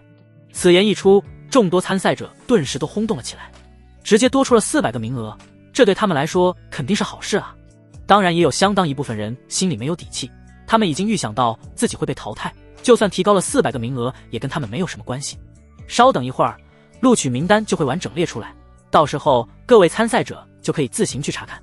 此时薛清继续说道，他当然不可能口头公布录取名单上的每个人的名字，足足1400人，那太浪费时间和浪费口舌了。一会儿过后，一条条名单从高台上滑落下来，总共10条名单，每条名单从上往下看都有140个名字。所有参赛者们都聚集过来查看名单上有没有自己的名字。身为武者，他们的视力都比普通人强不少，更不可能有近视眼，所以就算隔得比较远，也能清楚地看见名单上的每个名字。一时间里，有人欢喜，有人悲伤。看见了自己名字的那些人当中，大部分都狂喜至极，能够进入天眼圣地，他们的前程几乎就不用担心了，而且还能光宗耀祖。而没看见自己的名字，就等于被淘汰。即便如此，有不少人也仍然不愿意接受现实，又扫了2、3遍那些名单，直到彻底死心被淘汰的，自然就直接准备各回各家了。观众席上也有他们的亲朋好友，观众席中当然也有金家之人，看着自家少主被徐梦溪连番压制，他们心里也不舒服，但也只能接受这个事实了。至于徐梦溪，之前保护的那几个太虚皇朝强者也在场，对于皇女殿下的耀眼表现，他们并不觉得意外。皇女殿下本来就是皇室当中血脉浓郁程度数1数2的，深受其父皇女陛下的宠爱。至此，选拔大会尚未结束，紧接着就开始了特招生的环节。未能通过3大项的考核者，可以选择参与接下来的特招，成绩优异者便可额外特招录取。薛清说道，有一小部分人本身就是奔着特招来的，尤其是擅长丹道的那种天才，没有足够的精力修炼武道，相比于那些以武道为主的天才，在3大项方面有很大的劣势。再加上今年本来就竞争格外激烈，他们就更只能寄希望于特招了。而其余人虽然被淘汰了，但没有擅长的特招项目也不会来凑热闹，毕竟纯粹就是无意义的行为。随着特招项目的一个个结束，选拔大会彻底落入了尾声。3大项考核加上特招考核，最终天眼圣地今年总共招收了1600个左右的新人，比往年多了差不多1/3的人。此时白夜也离开了观众席，要开始应付那些所谓的大势力大人物了。丁，宿主签到成功，获得奖励神秘丹书。与那些人交流了许久，白夜才终于得以消停。同时在这期间，他获得了神秘丹书。不过那些大势力的人物都是抱着善意来的，并没有人对白夜表现出恶意和敌意。毕竟这里可是天眼圣地的地盘，整个南域没多少人敢在这里撒野，敢对白夜显露敌意，无疑是在挑衅天眼圣地。尤其前阵子天眼老祖的归来，并非无人察觉，有极少数几位同样是老怪物级别的存在，发现了天眼老祖的踪迹。渐渐的，消息便在小范围内传播开来了。这么多年过去了，天眼老祖仍还健在，更是无法感动天眼圣地。在选拔大会彻底结束后，按照惯例，新人当中名列第一的虚梦溪会受到大长老薛青的亲自接见，以及还能获得额外的丰厚奖励。当然，第2名、第3名以及前10名都会有不同程度的额外奖励，但肯定没有第1名的丰富。正好这次白夜来选拔大会客串了，薛青拉着白夜一起去接见虚梦溪。殊不知，白夜与虚梦溪早就是熟人了。在一间明亮奢华的大厅内，白夜与虚梦溪面对面坐，薛青则是坐在白夜的身旁。首先恭喜虚姑娘夺得选拔大会榜首的荣耀，实乃天之骄女。白夜面带微笑地说道，她这番话一半是在客套，另一半才是真的在恭喜。能获得白公子的称赞，是我的荣幸。徐梦溪欣然一笑。薛青本来还在一旁微微点头，但听着听着突然觉得有点不对劲，怎么感觉白夜和这小女娃好像认识的样子？白夜，你跟这位姑娘认识吗？薛青不由开口问道。是啊，前不久刚认识的。白夜点头道。不仅认识，而且还。徐梦溪的话说一半不说完，而且俏脸还露出幽怨的神情，仿佛被渣男辜负了一般。这神态和语气太有误导性了，顿时让薛青第一反应想到那方面去了。白夜，你小子可以啊。薛青误解之后，反而是对白夜竖了个大拇指。在他看来，白夜有能力把人家太虚皇朝的皇女撬过来，虽然白夜干的事情可能不太地道，比如辜负了人家小姑娘什么的，但对天眼圣地不是坏事。而且这小女娃的皇室血脉很纯正，天赋异禀，目前在整个天眼圣地也就只有姬清长能与这女娃的天赋媲美。今后圣女之位的竞争估计会十分激烈，圣子之位倒是会变得非常平静，因为白夜独断一档，根本无人有机会赶超。大长老，你误会了。白夜略感头疼地解释道，我跟虚姑娘没有那回事，是她在污蔑我。我懂。然而薛青完全没有听进去了的样子。白夜与那小女娃若没发生些什么，为何要特意前来天眼圣地参与选拔大会？还正巧与白夜早就认识了。像虚梦溪这样的天才，如今年龄也不小了，肯定早就已经进入过某个大势力，现在又特意转来天眼圣地，哪有污蔑？我明明也没说什么。此时虚梦溪还一脸可怜地委屈道：行了，别胡闹了。白夜语气正经地说道：如果我没猜错的话，你应该是从自己原来的势力退出了吧？特意跑来我们天眼圣地这里，总不能是一时兴起的吧？当然不是一时兴起，可不就是为了白公子而来的吗？不过还有一点就是，方便随时向白公子汇报我们与大金皇朝的战况。虚梦溪说道。战况？其实白夜觉得会不会报战况真无所谓，他又不担心太虚皇朝能否成功。在虚天渊被他复活后，大金皇朝就根本不是太虚皇朝的对手了。你们太虚皇朝与大金皇朝全面开战了吗？一旁的薛青则是有些好奇地对虚梦溪问道。他对太虚皇朝和大金皇朝的冲突有所了解，但不多。目前太虚皇朝无上皇虚天渊重生的消息还没传播开来，就算传播开来了，也没几个人会相信虚天渊是起死回生的，都会觉得虚天渊之前是假死，故意引得大金皇朝上当。由我的太爷爷亲自率军全面开战，目前是一边倒的局势。虚梦溪微微点头道。你太爷爷？薛青稍微想了想，按照辈分而言，虚梦溪的太爷爷不就是那位虚天渊吗？在南域算是辈分很老很有名的神府境强者了，但据说前不久虚天渊好像已经逝世了，结果其实没死。薛青完全没有想过起死回生的可能性，毕竟这种事情已经超越了认知，他只以为是传闻有误。本来他对太虚皇朝那边的事情就没怎么了解。随后薛青看白夜跟虚梦溪聊得挺来劲的，他寻思着自己这个老头子就不打扰这两位年轻人了，让他们自己继续聊。等两位年轻人聊得差不多了，薛青再带虚梦溪去获取榜首的额外奖励。在门外，薛青忽然想起来，这下姬清长的竞争对手可不得了了。那个太虚皇室的小女娃明显对白夜有意，而且天赋还如此惊人，相当于是姬清长的双重竞争对手。事后，徐梦溪随着薛清一起去领取奖励了，白夜则是返回自己的住处，他准备在住处研究神秘丹书。一回到住处，白夜就将房门反锁，然后意念一动，手中顿时出现神秘丹书，立即翻开来阅读。然而白夜仅仅翻开一页，他连第一段话都还没有看完，海量的知识就瞬间涌入脑海之中，全都是关于丹道方面的知识，似乎仅仅一眼就把整部神秘丹书的内容都记住了。下至1品炼丹师，上至9品炼丹师，需要掌握的知识全都应有尽有，就连各种炼丹方法都有。目前白夜唯独缺的就是实践经验，如果实践经验能跟上的话，他都难以估测自己的丹道上限能达到什么样的程度。白夜顿时心里感到惊喜，果然跟系统描述的一样，所有知识瞬间就能掌握。紧接着，白夜将那戒里的那篮子丹药取出，现在他就能判断出这些到底是什么丹药了。这是塑魂丹，应该没错。白夜一眼就认出了这些丹药，是一种名为塑魂丹的5品丹药。包括塑魂丹有什么作用，他也一清二楚。简单来说，就是能够强化神魂。神魂换而言之，就是一个人的灵魂力，是不可或缺的。尤其对于炼丹师而言，神魂十分重要，因为炼制一枚丹药的整个流程几乎都要依靠神魂。品阶越高的炼丹师，往往神魂越强。或者也可以说，神魂不够高的炼丹师，在丹道方面的上限就被卡死了。而且神魂同样也看天赋，神魂天赋太差的人很难提升神魂。只不过神魂天赋并没有像武道天赋那么明确的强弱划分，比如凡体、灵体、玄体等等体质。白夜也不清楚自己的神魂天赋如何，只知道自己目前仅仅是2品神魂。由于他几乎把所有精力都放在武道上，从未刻意提升过神魂，甚至都没有修炼过神魂，能有2品神魂还是因为他两世为人，神魂天生就比正常人强不少。如果白夜想成为炼丹师，把神秘丹书赋予他的知识能够派上用场，那么神魂等级肯定是要越高越好，直接先服用一枚塑魂丹看看效果如何吧。此时白夜心中暗想道，作为5品丹药的塑魂丹，在系统给他的奖励面前看似一般，但肯定不能跟系统直接比较。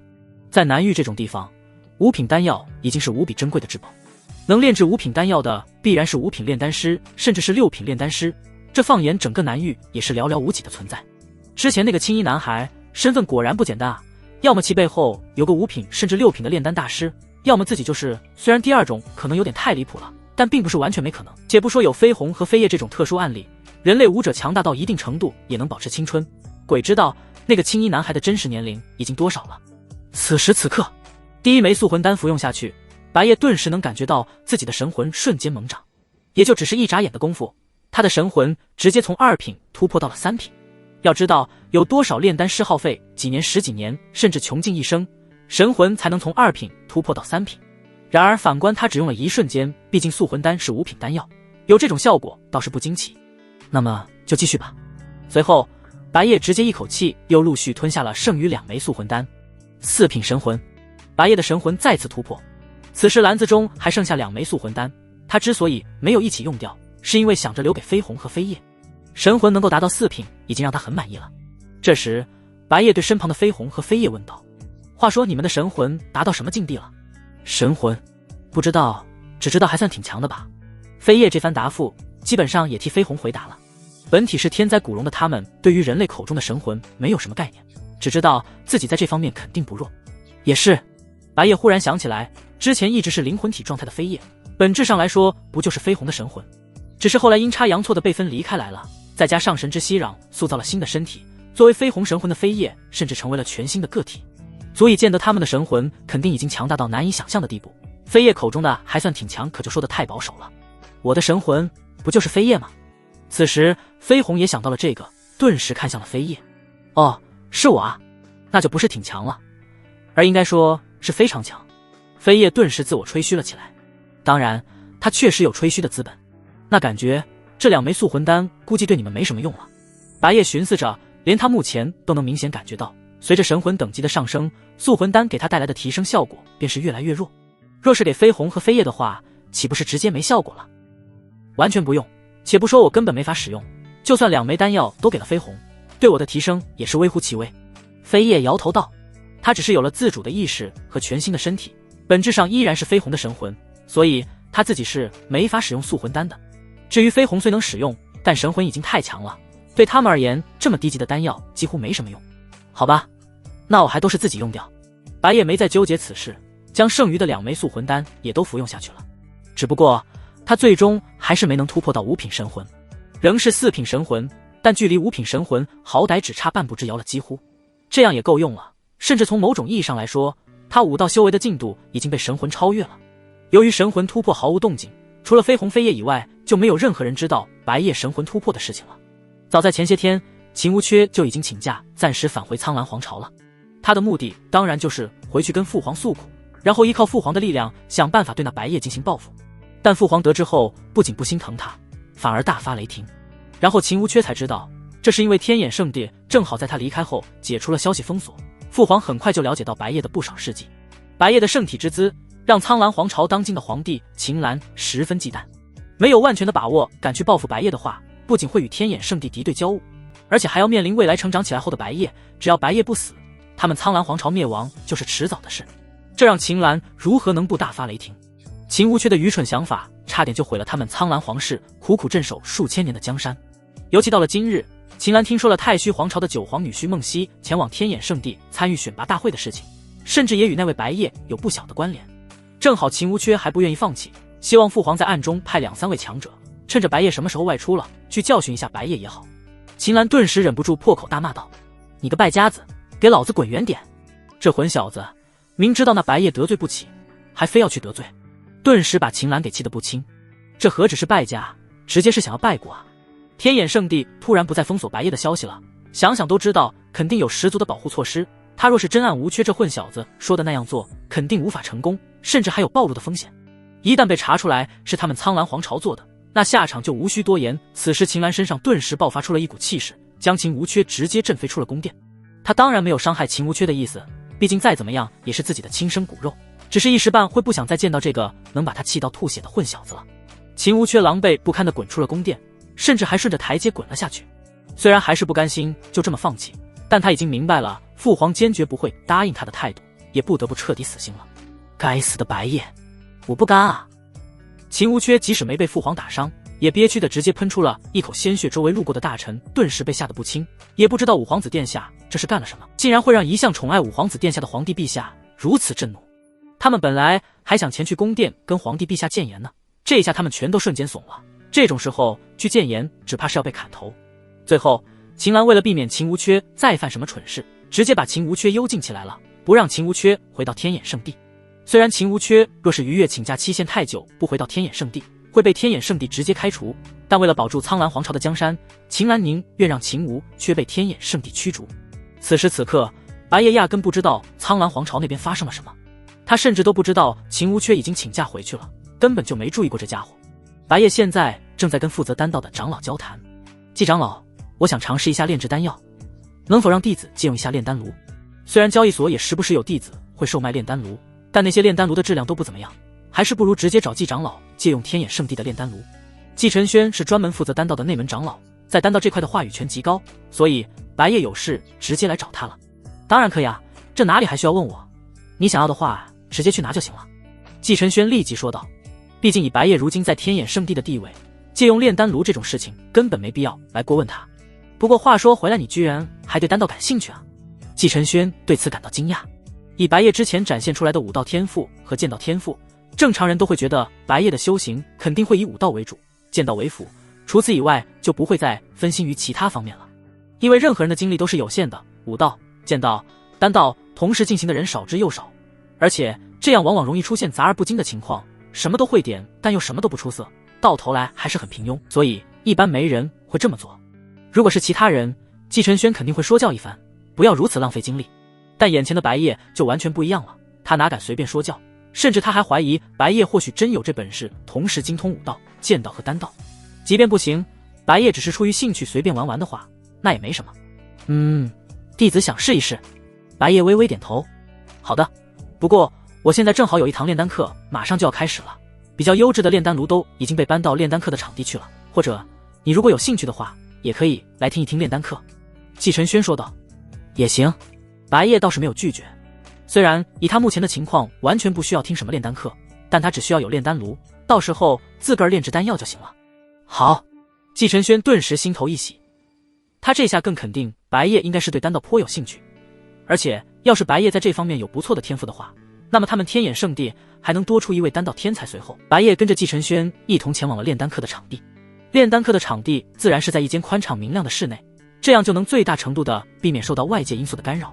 炼丹师尤其是炼制丹药的时候，最忌讳的就是被外界因素干扰。场地之中已经聚集了不少人。这场炼丹课并不是只让内门弟子参与，只要是对丹道有兴趣并且具备一定丹道基础的，都能前来参与这场炼丹课。众多弟子神态认真，正襟危坐，静静等待着季长老的到来。然而让他们都完全没想到的是，不仅等来了季长老，还等来了白夜。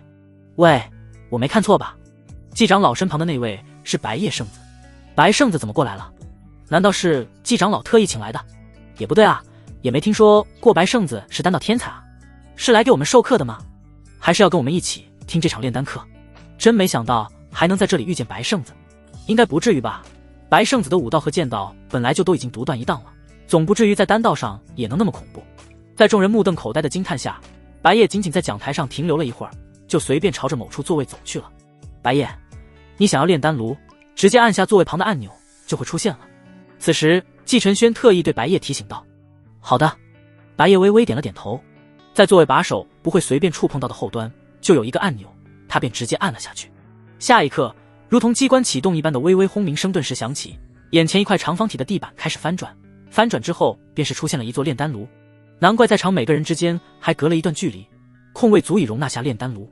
在座总共100来人，每人都能分配到一座炼丹炉。本来按照规矩，在炼丹课进行到实践课程的时候，众人才能开始使用炼丹炉，但以白夜的身份显然可以无视这些规矩。其他人则是不傻，当然不敢轻易效仿白圣子这样做。他们倒是好奇白圣子接下来要做什么。炼丹炉当然也有高低之分，等级越高的炼丹炉质量越好。从低到高划分，低级、中级、高级和顶级4种炼丹炉。低级炼丹炉最多只能承受3品丹药的炼制，中级炼丹炉最多能承受的是5品丹药，高级炼丹炉对应着6品和7品丹药，顶级炼丹炉对应着8品和9品丹药。若是用低级炼丹炉强行炼制5品丹药，这种做法必然失败，并会造成很大损失。不仅炼丹炉会因为承受不住而爆炸，炼制丹药所需要的那些材料也都全部报废了。天眼圣地所提供的一般是中级炼丹炉，炼制1至5品丹药皆是绰绰有余。此时白夜准备开始炼制丹药，依靠灵气之中蕴含的火元素，作为让炼丹炉生火的火源，绝大部分炼丹师一般都是用灵气中的火元素，这也是最普通最常见的。注意到白夜的动作，在场不少人都意识到白夜这是要炼制丹药。白圣子这分明是要开始炼制丹药啊，我刚刚还以为他要跟我们一起听课呢。估计是因为中级炼丹炉都被搬到这里来了，所以就干脆来参与炼丹课了。真好奇白圣子的丹道造诣如何，很可能只是个兴趣爱好，实际水平跟初学者差不多。就在这时，白夜忽然想起来自己都还没有准备好炼制丹药所需要的材料。季长老，能否借我一些灵海丹所需的材料？白夜随即对季长老问道。每一种不同的丹药都有其对应的不同丹方，材料和炼制方法都属于丹方内容。当然没问题，不过你这是想炼制灵海丹吗？季晨轩顿时惊讶道。他之所以惊讶，是因为灵海丹是3品丹药，而且还是3品丹药当中较难炼制的那一档。一般至少是3品炼丹师才有能力炼制，3品上等炼丹师才敢说稳。除非白夜已经是3品炼丹师了，否则一上来就炼制灵海丹的话，难度太大了。连季长老都惊讶，在场其他弟子的反应就更不用说了。他们之中连一位3品上等炼丹师都没有，3品中等炼丹师也是屈指可数，3品下等炼丹师倒是有好一些。然而白夜一开口就是他们无法触及的丹药。正是。白夜点头道。实际上他这已经是比较保守的了，他要是真想拼极限，就算选择4品丹药进行炼制，也有一些成功率。由于首次尝试炼丹，想着稳健一些，季晨轩不再多说什么，直接给了白夜3份灵海丹的材料。不是2份，也不是4份，而是3份。当然不是随手的无意之举，而是可以顺便判断出白夜的炼丹水平。譬如一名炼丹师，每次自己的等级都要在炼丹师协会完成，而炼丹师协会的评判标准就是3份材料中成功炼制1次。1品炼丹师晋升为2品炼丹师的时候，就要用3份材料成功炼制出一枚质量合格的2品丹药。看似是3次机会，只要成功1次便可，但这难度依然很高。白夜若能成功，就意味着炼丹水平已经达到了3品上等炼丹师。随后白夜开始炼制丹药。一开始的步骤比较容易，在炼丹炉已经达到了合适的温度之时，他便把1份材料放入炼丹炉。接下来难度就开始直线上升了，要通过神魂来控制炼丹炉的火候，控制在炼制灵海丹所需要的合适火候。火候若是不稳，不论火候太轻还是太重，都会影响丹药质量，甚至直接导致失败。由于是第一次炼制丹药，白夜的炼丹手法明显有些生疏，不过在他十足认真的情况下，也能把火候控制得不错。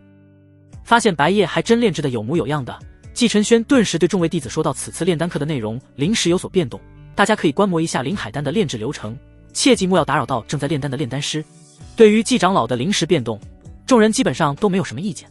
炼丹课能讲到的理论知识，其实大家都懂，只要是立志成为炼丹师的，谁不是熟读百书？掌握丹道相关的理论知识，这是最基本的。观摩厉害的炼丹师炼制丹药，才是能有更多更有用的收获。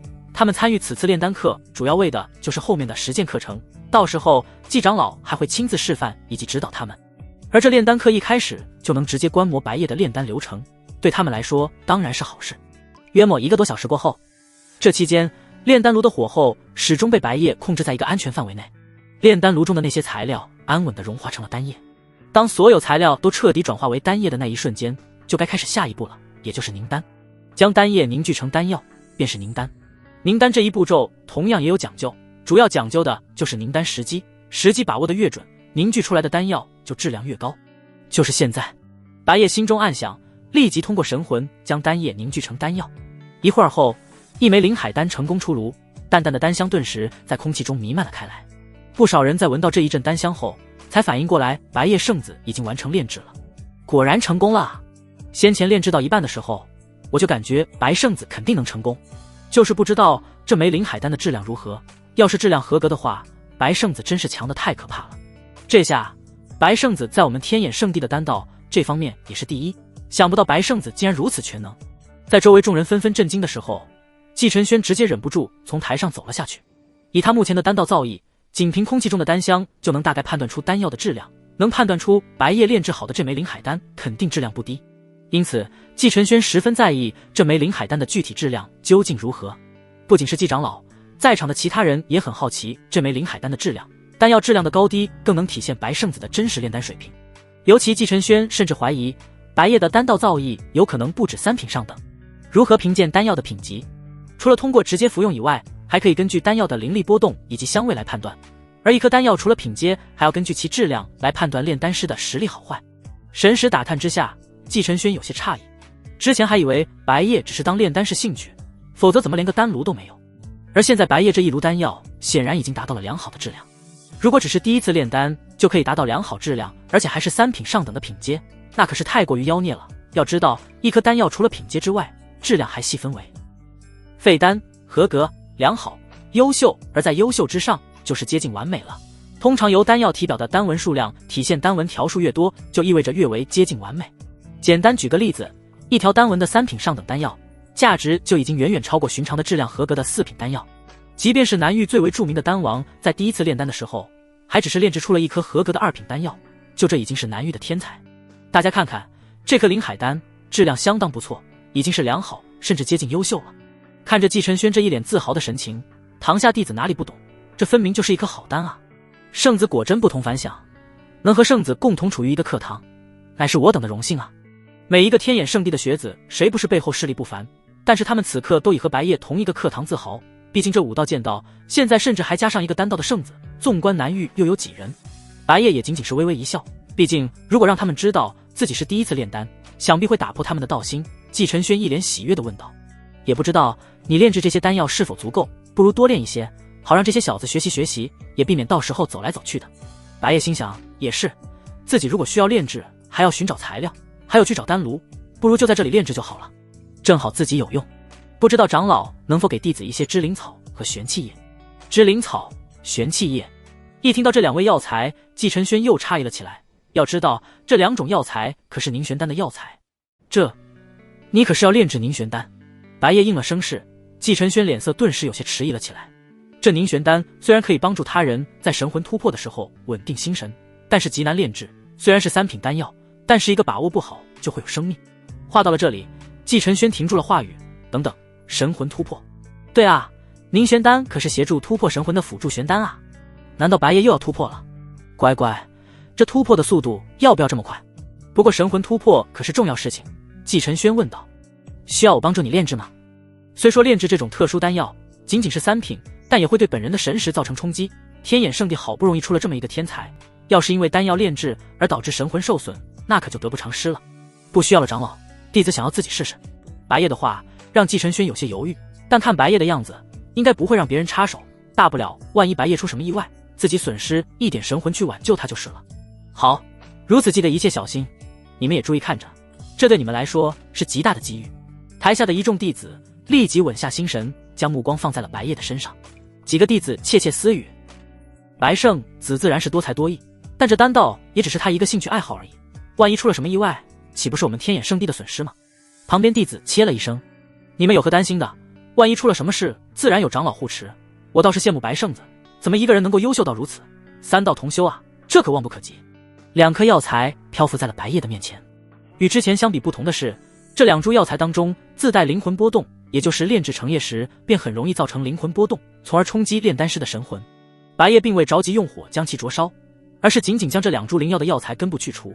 堂下弟子们心中疑惑，又不好发问，自古以来炼丹师都是直接炼制药材，哪里有这一套动作的？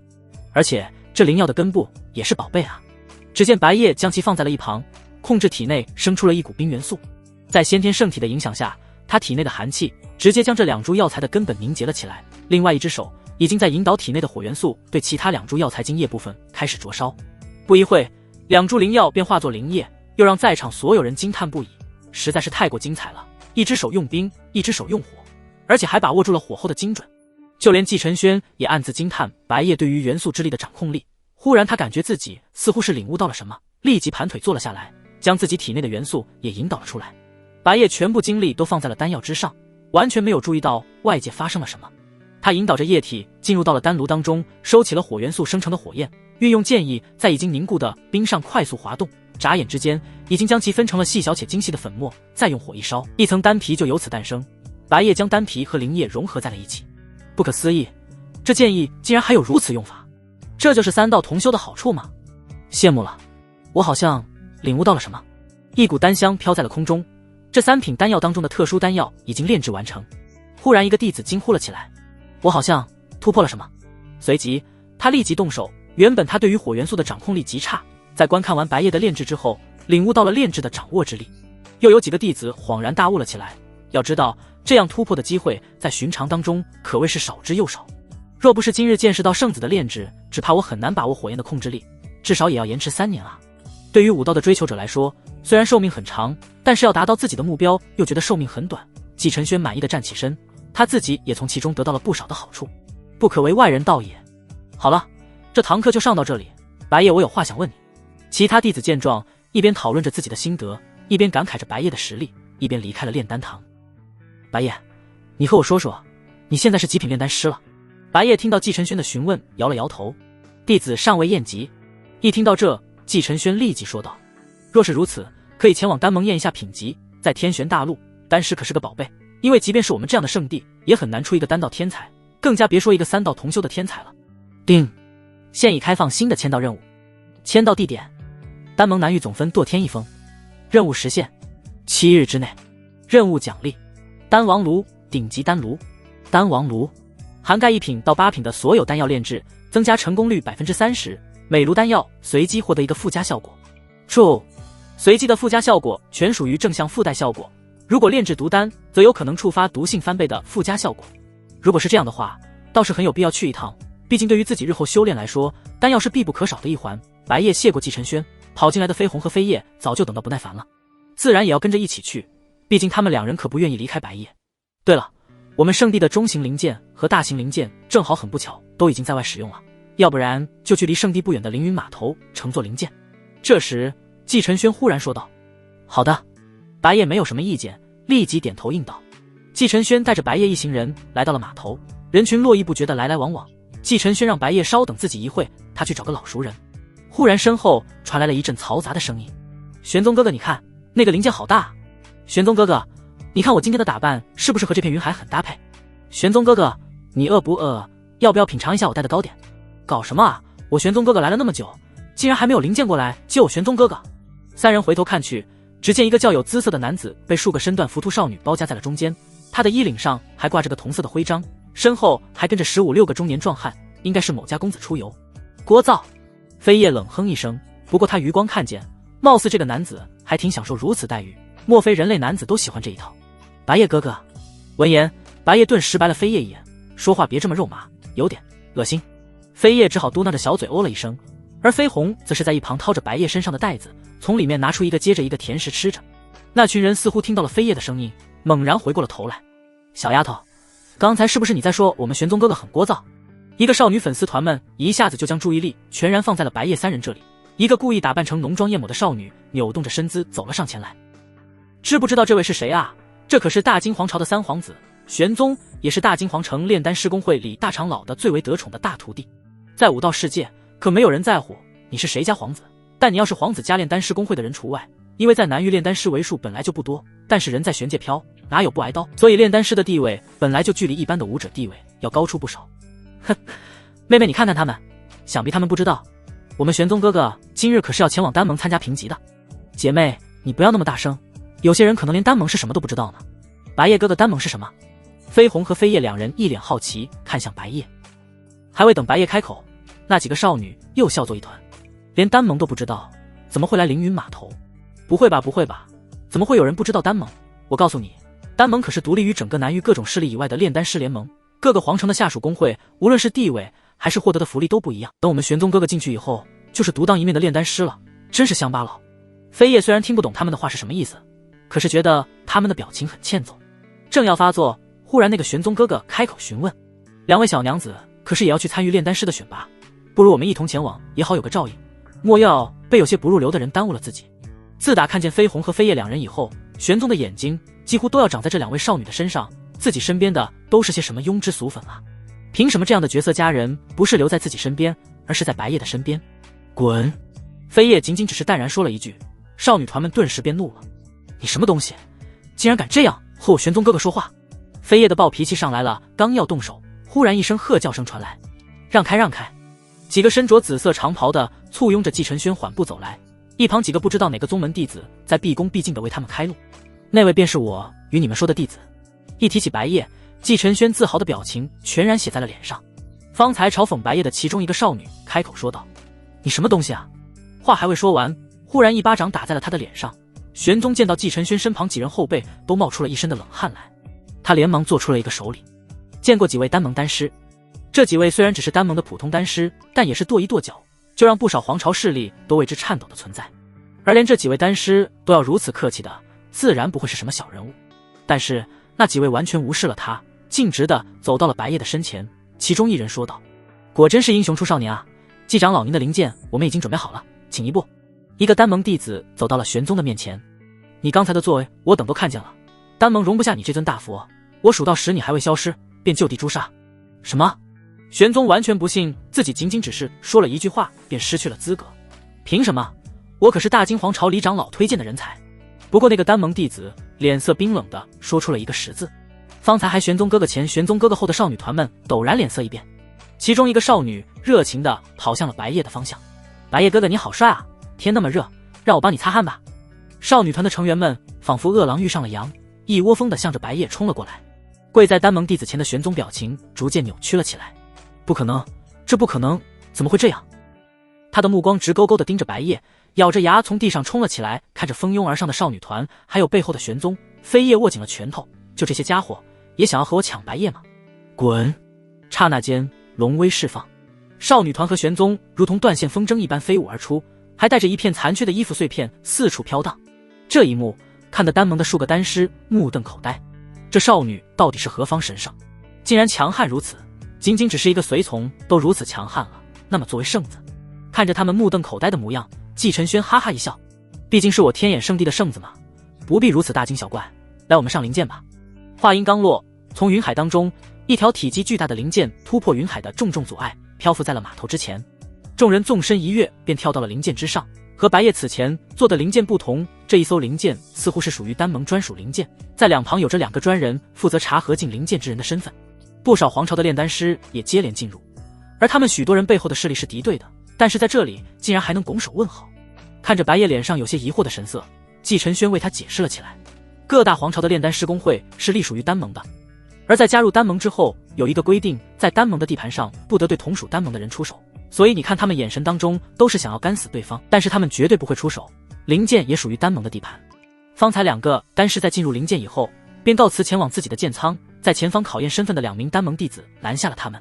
你们既没有穿丹盟衣服，那麻烦请拿出请柬或者是徽章令牌。能够上灵剑的都是具有一定身份的，所以这2个丹盟弟子也不愿意轻易得罪。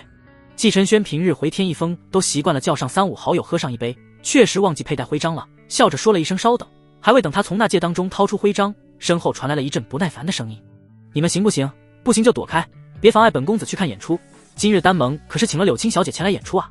众人回头一看，只见一个身形胖瘦的青年着急地拍打着手中灵扇，而在他的身旁则是跟着一个清秀的少女。那少女有些不好意思：抱歉，我哥哥便是如此，也不是故意的我。还未等少女说完，那个胖少年便一把拉着少女向着灵剑之内跑了进去。季承轩摇了摇头，现在的年轻人啊。随后亮出了自己的徽章，那2个丹盟弟子一见到这徽章，顿时吃了一惊。见过明玉长老。这时候他们才发现，跟在季承轩身后的白夜腰间佩戴的乃是天眼圣地的圣子腰牌。等白夜他们进入灵剑内部，他们这才出了一身冷汗。像是天眼圣地这样的势力，丹盟虽然极强，但他们这些小人物也不能不给面子。幸好自己方才没有对白夜他们不礼貌，进入灵剑内部。季承轩并没有进入剑仓，而是带着白夜来到了内部大厅包间之内，美其名曰欣赏优秀的演出，也能够提高不少炼丹的灵感。不过白夜自然知道后半句话是季长老想要一饱眼福的借口。大厅分为了2层，一层是一个雕花立柱之上的大舞台，大舞台前方则是20多排的小圆桌，上有小酒零嘴，而2层则是一个个的小包间。白夜他们因为季承轩名誉长老名誉，自然是在2楼当中。不过仅凭白夜在天眼圣地的地位，要一间包间也不难。一个戴着小高帽、眼见鼻长的矮小中年人见众人都来得差不多了，便走在台间中央，用手润了润嗓子：今日在这个风和日丽的早晨，我等一起前往天一峰，不过路途遥远，又不足修炼时间，不如一同一乐，免得浪费良好光阴。不过在饮酒赏歌舞前，我们丹盟有数件佳品与大家共赏，若有兴趣的，可用自己认为好的价值前来购买。废话不多说，这首先第一件天荒龙鳞可以用来锻造盔甲、炼制丹药，哪怕只是用来打造宝器也多有益处，诸位可出价。一说起天荒龙鳞，飞鸿还有飞叶2人立即变得激动异常，唰的一声便从毛绒躺椅之上跳了起来，眼色稍微泛红的看向了那片龙鳞。虽然他们从未见过同族，但龙鳞肯定能认得出来。也正是因为从未见过其他龙族，他们有些向往着见到自己的同类。飞鸿二话不说，径直从自己身上掏出了所有糕点，递交到了白夜的身前。白夜，这片龙鳞乃我们族人遗落，不知可否为我们拿回来？这是我所有的糕点了。白夜轻轻地抚摸了一下他的小脑袋，糕点自己留下，日后想要就和我说。不过此件事情乃属于拍卖性质，前世看过拍卖会的白夜心知不需要着急出价，等待时机一击即中。果然，台下响起声音：我出5亿金币。一个青年公子站起来，扇动扇子，仿佛一副豪迈的模样，看上去也是某个皇朝当中的王孙贵族。不过在这个世界当中，特别是丹盟这个层面来说，金币确实是最为底层的存在。丹盟那个矮个子看了他一眼，不屑一笑。果然他原本以为会等来一片叫好，却引来了一片讪笑。又有一个身着黑袍的男人站了起来，在下愿以2品中等宝器灵绝剑来交换这片龙鳞。一把2品宝器换来一片龙鳞，此人也是好生打算。我愿出2品中等武技天雷诀。我愿出。且看我的报价。在多轮叫价之下，这片龙鳞已经炒到了3品下等丹药，还是有较好功效的丹药。白夜知道此时是自己出手的时候了，他站了起身，甩手从那戒当中甩出了那颗凝玄丹，之前运用剑意炼制出来的特殊丹药。我出1颗凝玄丹。白夜此言引发一片关注。凝玄丹，这貌似没有听说过，应该是比较特殊的3品丹药吧？这特殊丹药不同于平常常见的丹药，还是得看效果如何才能确定价值啊。台中矮人一时还拿不准白夜这颗丹药的价值，只好派人上来将丹药拿到台上。不过他惊讶地发现，这颗丹药之上竟然还有3条丹纹，这可是十分接近完美的质量了啊！别说3条丹纹，1条丹纹都十分罕见，甚至优秀质量的丹药就已经很抢手了。毕竟丹纹凌驾于优秀之上，越多条丹纹就意味着越接近完美。但他并不知道这颗丹药有什么用，所以还是不敢轻易评估价值。2楼这位贵宾不知道可否告知这颗丹药是何功效？他高声问着。白夜淡淡的说道：这是在突破神魂的时候可以用于稳定神魂的丹药，一种对特殊需求的人有效的小丹药，但品阶还是勉强可以的。白夜说的轻描淡写，可是台下的那些人已经炸了锅。什么？品阶勉强可以？你管3阶丹药叫勉强还可以？还是一颗特殊丹药？还是一颗突破了3品良好优秀之下的丹药？还是一颗可以帮助突破神魂的人稳定神魂的丹药？你要不要听听你自己在说什么？什么叫勉强？那是相当超级无敌可以啊！之前多少炼丹师在突破神魂的时候，就是因为神魂不稳而彻底疯掉的失败身陨的。你说这是小丹药？白夜在发现自己的4品神魂无法使用这颗丹药以后，已经当其废丹看待，但是见到他们出价不超过3品丹药，就拿出来先试试水。拿这么一颗丹药来买一片龙鳞，简直就是在暴殄天物啊！一个炼丹师愤慨地拍案而起，仿佛那颗丹药是他自己炼制的一般。好几个炼丹师也是捂胸垂着，仿佛白夜的作为是在要他们的命一般。这小子，你不是炼丹师吧？对啊，炼丹师怎么可能不知道此丹价值？我愿意用10颗灵海丹来换。10颗？我愿意用20颗来换。叫喊声此起彼伏，若不是灵剑上有强者在守护，他们恐怕就要出手抢夺了。矮人不得不拍了拍手掌，一股雄厚的灵力震荡开来，在场所有人都陷入到了一片安静当中。既然是拍卖，出价便是当真，不管价值几许。不过老夫个人愿意再贴30颗灵海丹给贵客，以此算是咱们丹盟和您的见面礼。白夜的出手不可谓不高，矮人接连喊了2次，正要一锤定音的时候，一道声音传来：且慢！众人回头看向白夜正对面的包厢，此前在门口见过的少女还有胖子走了出来。对面包厢的贵客你好，我是丹盟许家的许青儿，想要以台上龙甲40颗灵海丹换取公子手中的丹药，不知可否？许青儿这个名字在台下引起了絮语，这可是在天一峰能够拥有永居权的家族啊！要知道，仅仅只是进入丹盟便已经十分难得了，更加别说成为丹盟的永居家族，即便是常驻的丹盟炼丹师都不可能。矮人似乎对于许青儿有些忌惮，但是他也到了突破的关键，这颗丹药对于他来说也是十分需要。他有些着急地说道：许小姐，这可是我们灵剑的拍卖，你不太好插手吧？忽然一柄长剑插在了矮人的身前，这一切如何发生的，在场大部分人都看不清楚。胖子走了出来，我说矮子，你不认识本公子吗？许狂，这家伙怎么在这里？这灵剑还能让他上剑？见到了许狂，矮人不敢说话了。白夜也看出矮人内心的着急，不过这不关他的事。从台下众人的反应来看，这个许狂可没有什么好名声，自己还是相信一些比较官方的势力较好。我这颗丹药还是交给丹盟。许狂哼了一声，我妹妹想要的东西就没有得不到的。矮子，我加价20颗4品丹药。他双手叉腰，一脸挑衅地看向了白夜。白夜压根没有看他一眼，这片龙鳞自己也是势在必得。白夜直接放出大招，20颗4品丹药外加1金币。我去，太不要脸了吧！在场的人心中一阵惊呼，这小子的拍卖技术可谓是无比邪乎，且有些羞辱人。你加价就加价吧，你加1颗丹药也好啊，哪怕5戒、宝器什么的都行啊。你偏偏就是要加1枚对于在场所有人来说最为没用的金币，这一手羞辱人简直就是高超。看到了白夜的报价，而一旁的许狂直接掏出了一袋子的丹药。我这里是30颗4品丹药，虽然只是最为寻常的补气丹，但是对于战斗当中恢复战力十分有效。小子，你若是没有的话，这片灵甲可就要归我了，到时候我要你为我炼制2颗凝玄丹。一旁的许七儿有些不好意思，拉了拉许狂的衣袖。哥，他感觉此刻自己真的很丢脸，在众目睽睽之下，自己在晒出家世还被如此无视，自己的哥哥又被人认出。妹妹你放心，你想要的我能。话还未说完，他抬头只见对面泛起了一阵光芒来，由于是丹盟的灵剑，所以剑上的每一个包厢都有一个丹炉，虽然品阶不高，但是对于白夜来说，再炼制2-3颗丹药不成问题。他们看着白夜的包厢内陷入了沉默，还有炉火的光芒闪出。难道说白夜在现场炼丹吗？开玩笑吧，这炼丹一要有药材，2要有最佳的精神状态，还要有充分的准备才能炼制出好丹。像是白夜这样匆匆忙忙的，能够炼制出什么好的丹药？所以在场的人都认为这一次拍卖就是许狂胜出了。此时包厢内又传来了白夜的声音：我要出3颗凝玄丹，不知道可否比得上他的丹药？矮人几乎是片刻就要跳起来，3颗凝玄丹，老天爷啊，别说许狂现在的价位了，再给多10颗也比不上啊。该小说通过新鱼开发的开源免费新闲下载器下载，如果您通过代下载获取该小说文件，且商家未提供软件源代码或开源地址，请立即退款并举报商家。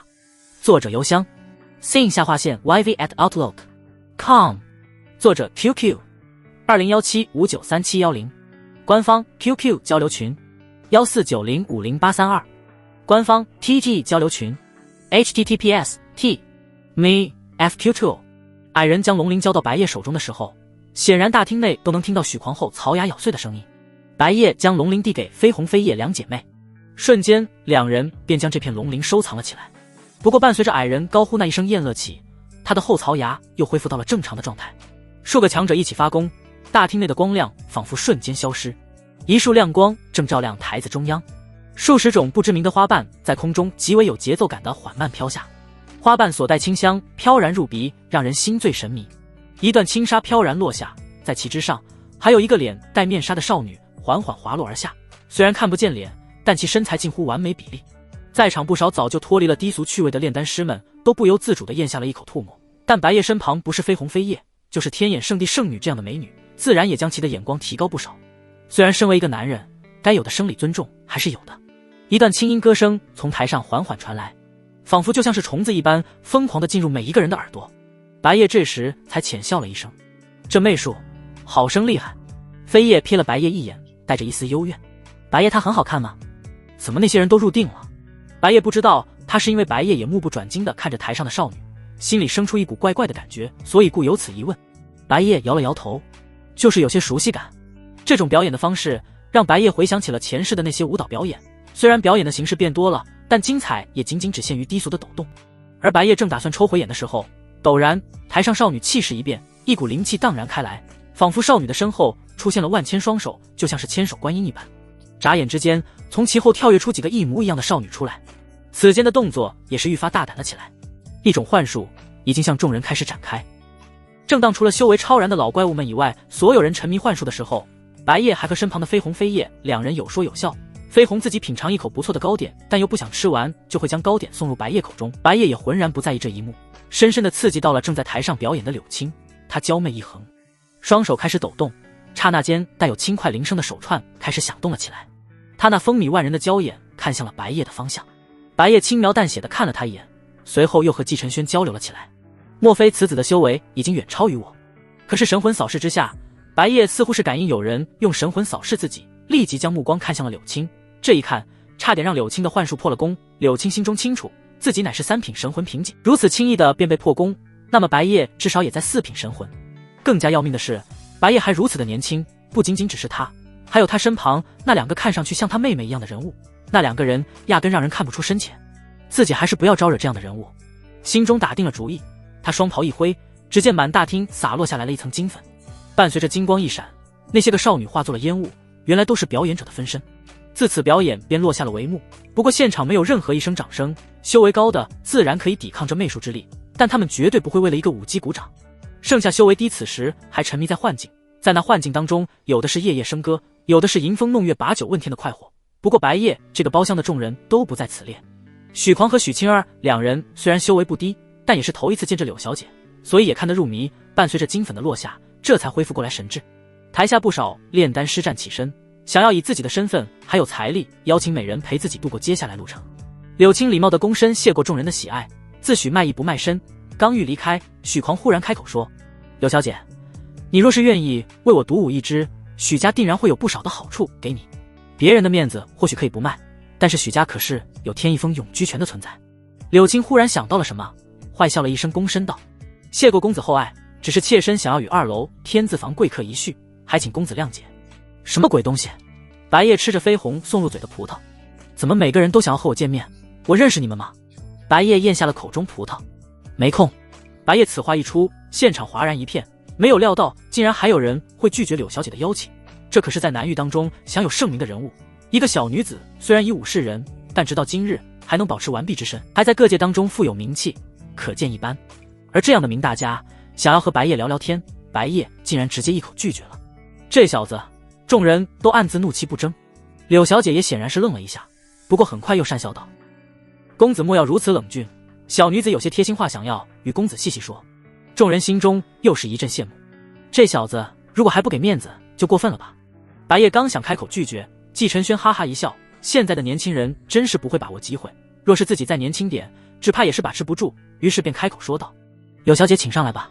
见到季长老开口邀约，白夜也就没有再开口拒绝。柳青进来以后，对两人不着痕迹地吹嘘了2句。季晨轩忽然起身，直言自己要到楼下逛逛，让众人随意。出门前还给了白夜一个似懂非懂的眼色。白夜心中一阵无语，直接开口道：柳小姐是有什么事情是要我帮忙的吗？无事不登三宝殿，白夜自知自己的魅力还未大到让一个这么大名气的大家一眼就爱上自己要死要活的。柳青哪里见过白夜这样的人物，余光扫视之下，才看到白夜的腰牌居然还是天眼圣地的圣子，难怪对自己的幻术能够抵抗。但白夜的年纪还是年轻的，让人感觉可怕。此前在拍卖会上，公子出售的丹药，妾身也想要一颗。姑娘，在下此前匆忙炼丹，确实还有2颗剩余，不过……白夜话没点透，但意思很明显，为什么要给你啊？我又不认识你。若是公子愿意，妾身愿意付出一切代价。柳青心里清楚，自己能够在这南域当中闯出名头，还不用陪人睡觉，就是凭借着自己一手出彩的幻术。若是自己神魂再无法突破，早晚伴随着年岁过去，他不敢想象自己的将来会变成怎么样。所以，哪怕要以身体作为代价，自己也想要得到白夜的凝玄丹。但白夜心中的无语更加大了，柳青的话内之意，便是可以为了凝玄丹而付出身体。可他是那种好色之徒吗？那当然不是啊。然而还未等他说出那句姑娘自重，门口传来了敲门声。打开门一看，原来是许家兄妹。走近看他们，才发现原来白夜是天眼圣地的圣子。许妻儿躬身道：此前我兄长对公子多有无礼之处，还请公子见谅。说着拉了拉许狂的衣袖。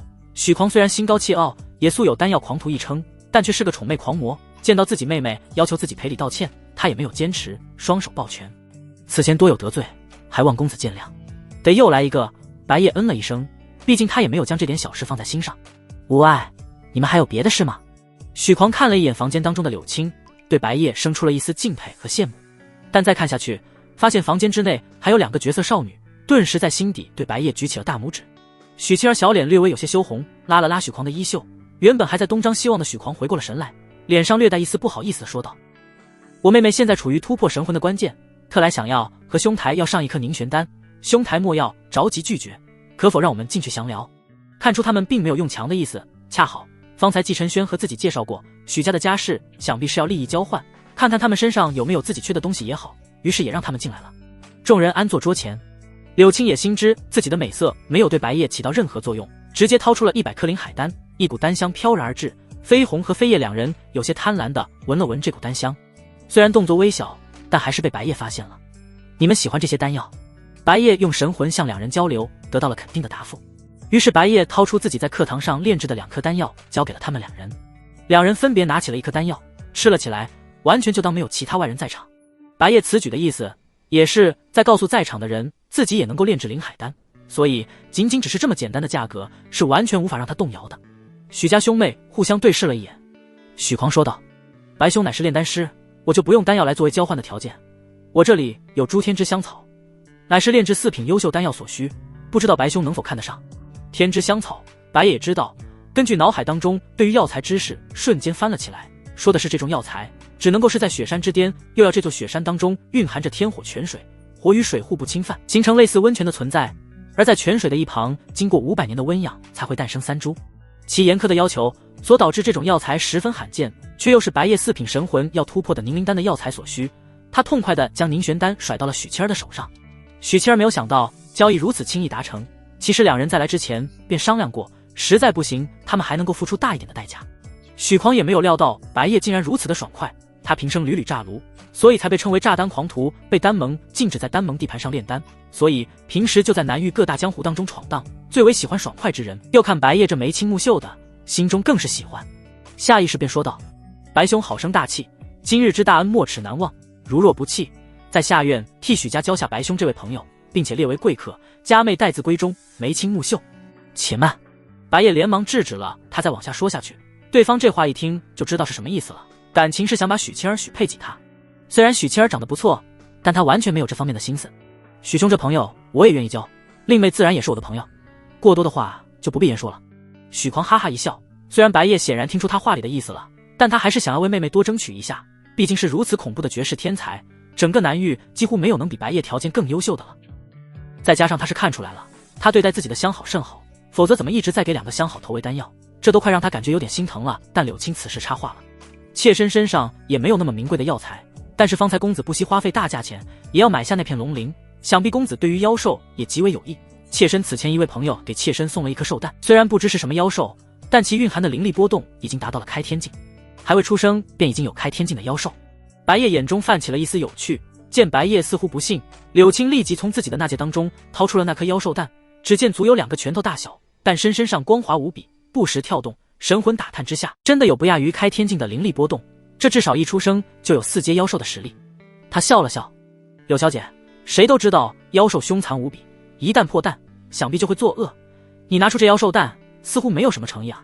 柳青早有预料地解释了起来，此蛋乃是南域御兽10大家之一的王家送给妾身的，妾身自知没有资格坐拥如此贵重之物，若是白公子愿意和妾身交换，妾身立即奉上。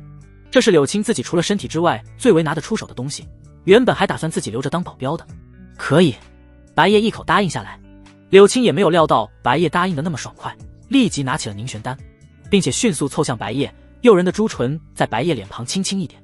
要是让大厅内的各丹师看见这一幕，也不知道会羡慕成何种样子。许狂看了一眼用一直好奇盯着白夜看的许谦儿，不由在内心拍了拍自己大腿，这个妹妹真不争气，你看看人家多主动。又是一番客套，3人起身告辞，在离开的时候还特意留下了数量不少的灵海丹。飞鸿和飞叶2人看着身前的灵丹，白夜心道，莫非这些灵丹对他们有所帮助？塑魂丹对于2人的帮助不大，故而没有给他们。他将桌面上的丹药向着2人身前推去，飞鸿飞叶2人自然不客气，直接一颗接着一颗的吃了起来。眨眼之间，面前一大袋灵海丹便吃了个干净。他们2人打了一个饱嗝，闭上了双眼来，脸色略微有些微红，身上的头发无风自动漂浮了起来，猛然瞪眼，周围的茶杯花瓶纷纷破碎，衣服都碎掉不少。2人这才伸了个懒腰，感觉如何？白夜看2人一脸满足的样子，从纳戒当中掏出2套衣服，2人也不避讳，直接在他身前更换了起来。飞鸿说道，丹药的味道真的不错，吃上去有种热热的感觉。飞叶嗯了一声，我感觉体内的灵力恢复了一些，不过还是不多。飞鸿和飞叶的力量还算是恢复了一些，虽然不多，但这无疑是个好趋势。白夜心想着日后可以多为这2个小家伙准备同类型的灵气丹药。就在喝酒品尝美食以及炼丹的过程当中，灵剑不知不觉地靠近了天翼峰当中一座高耸直插云海的山峰，映入众人的眼帘。特别是白夜他们的剑舱当中带着一个大的舱窗，由于特殊的武技，所以舱窗不会因为灵剑的行驶而被一些小动物和大风吹进来，但里面的人可以十分清楚地看到窗外的风景，也不失为一种享受。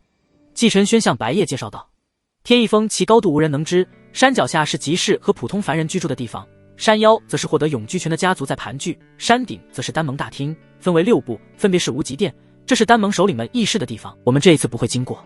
在无极殿2侧分别是炼丹堂，这是方便丹师们炼制丹药所建立的宫殿，里面有着许多难以搜索的灵药，当然了，进去要按照等级才能获得进入的资格。在炼丹堂的对面便是品级堂，那便是我们此行的目的。其他还有一些供应丹师们居住的场所。品级堂之大，乃是我余生所见，足能够容纳5万人，很快你便能够见到了。白夜应承了一声，忽然见到山路之上有着许多人正在蹬着阶梯朝着山峰上走。或许是看出白夜的疑惑，季晨轩缓缓地说道，这些乃是从南域各地当中来的凡人，凡人寿命都短，还有不少人被病疼所折磨，故而每年都会有不少人前来，不过他们都会被卡在山腰之上，除非能够出大价钱，否则没有几人能够进入丹盟求药。说话间，灵剑已经到达山顶，众人刚下抬头看天，一道七彩彩虹闪着7色光芒挂在天空之上，仿佛永不消散一般。而来往行人的脸上挂着一脸的从容，偶有几个衣着光鲜的凡人脸上带着一丝愁容。季晨轩拉了一把白夜，你帮不了他们的，走吧。一路畅通无阻，来到品级堂之前，白夜这才知道为何季晨轩会行容其之大，乃余生所见，这哪里是什么堂啊，简直就是一个巨型的足球场。2侧一排排的阶梯之上隔着一段空隙，便有一个丹炉安置于此。定，宿主签到成功，获得奖励丹王炉。现场十分多人，不少人认出了季晨轩上来攀谈，特别是知道白夜是天眼圣地的圣子之后，又是各种问好，甚至有人特意和丹盟的品级考核官打了一声招呼，让白夜插队。负责本次考核的乃是丹盟2长老的大弟子，名叫仙儿。季晨轩给白夜介绍，此女从小便是在丹盟当中长大，而且2长老对于这位弟子十分爱惜，平日都不曾怎么见外人，所以对于这些皇朝势力还有宗门都不太熟悉，也就是白夜的天眼圣地圣子身份，在他的眼中并没有多少作用。果然，仙儿在听到有人要插队以后，眉眼一瞥，显然十分不满的样子，但是来人是其他长老的弟子，自己又不得不卖个面子，于是便走到了白夜的身前。此时白夜排在3品炼丹师的等待队伍当中，他刚刚靠近，数十种繁杂的香味便向着白夜方向飘然了过来。虽然香味虽多，但是竟然丝毫不冲突，还让人有种舒服的感觉。而数只蝴蝶一直缠绕在他身侧飞舞。你便是白夜。白夜回过身来应了一声。此前考核过多少品级的炼丹师？从未考核过。白夜此话一出，引起了周围人群一片笑声，特别是排在白夜身后的其中一个少女，她嘟囔着小嘴：“小子，我说你有没有搞错？连品级都没有考核过，竟然敢来考3品炼丹师？你知不知道3品炼丹师多难考啊？就连我也考了4、5次，还没有过去。在这条队伍当中的，都是考了几次没有考过。相比于1品炼丹师，只要能够炼制一颗丹药便可以考上的品级来说，3品差距实在太大了。”仙儿看了那少女一眼，内心好奇了，咦了一声，她怎么也在这里？于是便开口说道：“这样吧，这条队伍的人都随我来吧。”仙儿将众人带到了第3条阶梯之上，缓缓开口说道：“成为3品炼丹师，便要对于灵力的使用和炼制的丹药有所要求，所以你们要炼制的是4品丹药。”什么？众人一听，纷纷一片哗然。怎么考个3品炼丹师还要炼制4品丹药？让一些刚刚能炼制3品丹药的人心生不满了起来。凭什么啊？我们炼丹师公会只要能够炼制出一颗3品丹药就可以了。对啊，3品炼丹师既然要炼制4品丹药，那不是4品炼丹师的事情吗？仙儿冷哼了一声，一阵香风吹过，那几个发出疑问的人便被吹出阶梯。他们爬起来想要再次攀登上来，发现这里仿佛就像是有一堵无形的墙壁一般。仙儿脸上丝毫没有情绪波动。丹盟的炼丹师相比普通的炼丹师地位和待遇方面都优待不少，而且若是连这点心理准备都没有，你们的丹徒也到这里为止了。之前跟在白夜身后的少女虽然也有意见，但也不敢明说，因为她可是太清楚仙儿的个性了。一个尚算好看的少年则是在一旁说道：“放心吧，乔儿，你一定可以的。我说，你别整天像鬼一样出现在我旁边好不好？还有乔儿，只有我亲近之人才能叫的。叶师兄，我们没有那么熟。好的，乔儿，知道了，乔儿。”少女白了那人一眼，没有再说话。那叶师兄还各种嘘寒问暖，让白夜不由自主地想起一句话：暖男排狗后面。香儿故意看了一眼正在吃瓜的白夜，心中忽然想到了什么，不着痕迹地坏笑了一声。他也不知道为何，突然想要捉弄一下这个不守规矩的家伙。白夜，你这次的考核题目是天铁丹。什么？众人一听白夜所要炼制的题目，都纷纷向他投来了一丝同情的目光。白夜有神秘丹书，自然知道这天铁丹是什么东西。这是用来辅助炼制宝器的丹药，据说5品宝器炼制成功的时候，宝器当中便会生出一丝灵智，锻造者则是要用这种丹药喂养这一丝的灵智，再加上自己的鲜血，5道神魂才能和其融合一起，所以作为5品宝器的辅助丹药，数量稀少不说，而且还特别难以炼制。竟然被安排了这种题目，很难说这里面不存在针对的情况。给其余人安排好了任务之后，仙儿特意说道：“你们只有2个时辰的时间，开始吧。”话音落下，其余人急忙扑向身后的考核药材里面寻找自己所需的东西，但白夜不紧不慢地再细细挑选了起来。众人都收拾好药材，拿出自己的丹炉开始炼制了。白夜还在东看看西看看，仙儿和乔儿2人看向白夜的方向，心中都好奇了起来。难道这家伙被题目难住放弃了？但碍于一直在看着他的绯红飞叶，才硬撑的吗？很快半个时辰过去了，陆陆续续有些炼制失败的人灰头土脸地走下台阶，但他们心中不服，依旧看着台上众人。有些人倒是希望所有人都失败，这样自己回到皇朝当中也不会被人嘲笑。白夜终于拿起了一块看上去黝黑的玄铁，台下围观的人群纷纷叹息摇头。所有人都知道玄铁越是清澈带荧光越好，他倒是挑选了一个最差的，看来他也是放弃了，也不知道能硬撑到什么时候。乔儿心中暗道，又是一个失败者而已，双手并指高喝一声起，一颗通红的丹药落在了他的手中，他一脸得意地将丹药递交到了仙儿的手中。仙儿仔细地观察了一下，不错，优秀的4品气灵丹，考核通过。一旁炼制好丹药的叶师兄也在高呼：“乔儿真优秀，真棒，我也完成了。4品废丹不通过。”乔儿仅仅是冷漠地看了他一眼，并未言语。倒是这个叶师兄在一旁疯狂地细语了起来，仿佛就像是念经一般，让白夜都想要将其驱逐出去了。白夜白了他一眼，便引导体内的元素之火灼烧起了玄铁起来，并且另外一只手又引导出了一股雷电之力，不断击打着这块玄铁。众人从未见过用2种元素之力炼制丹药的，所以将目光全部都放在了白夜的身上。此人所用手法好生奇怪啊！此前一心捉弄白夜的仙儿很想知道，白夜莫非是想要从这块玄铁当中得到什么，对于他炼制天青丹到底有什么帮助？而乔儿则是在心中想到，可以用多种元素之力，除了他那个臭哥哥之外，他就没有见过第2个人能用了。雷电之力一下下击打在了玄铁之上，将其的杂质一点点地剔出了出来。很快，一块远超材料堆当中玄铁品质的玄铁便出现在了众人的眼前。他竟然能够在这里找到了一块天宇玄铁。仙儿心中诧异，就连丹堂那些弟子都没有分辨好的宝物，竟然让白夜找到了。伴随着白夜手中的元素之火加大温度，很快那块天陨玄铁便化作了一滩铁水，不过在其中带着一缕泛着金光的游丝。白夜伸手一指，将那颗游丝一分为二，其中一份进入到了自己的纳戒当中。这样的好东西当然没有必要全部用来炼制丹药。陨铁金丝，陨铁金丝，香儿和乔儿两人同时在心中惊呼了起来。其他人或许不知，但他们两人心中可太清楚，这游丝的价值可是在上百块天陨玄铁当中才会有一丝概率获得，运气不好的话，哪怕你多100块里面都未必会有。瞬间几株药材被白夜抛向天空，经过炉火的灼烧，化作了一颗颗小丹。白夜用神魂包裹着那一丝陨铁金丝，和小丹一起融合了起来。天空刹那间乌云密布了起来，形成了一个朵小小的黑云。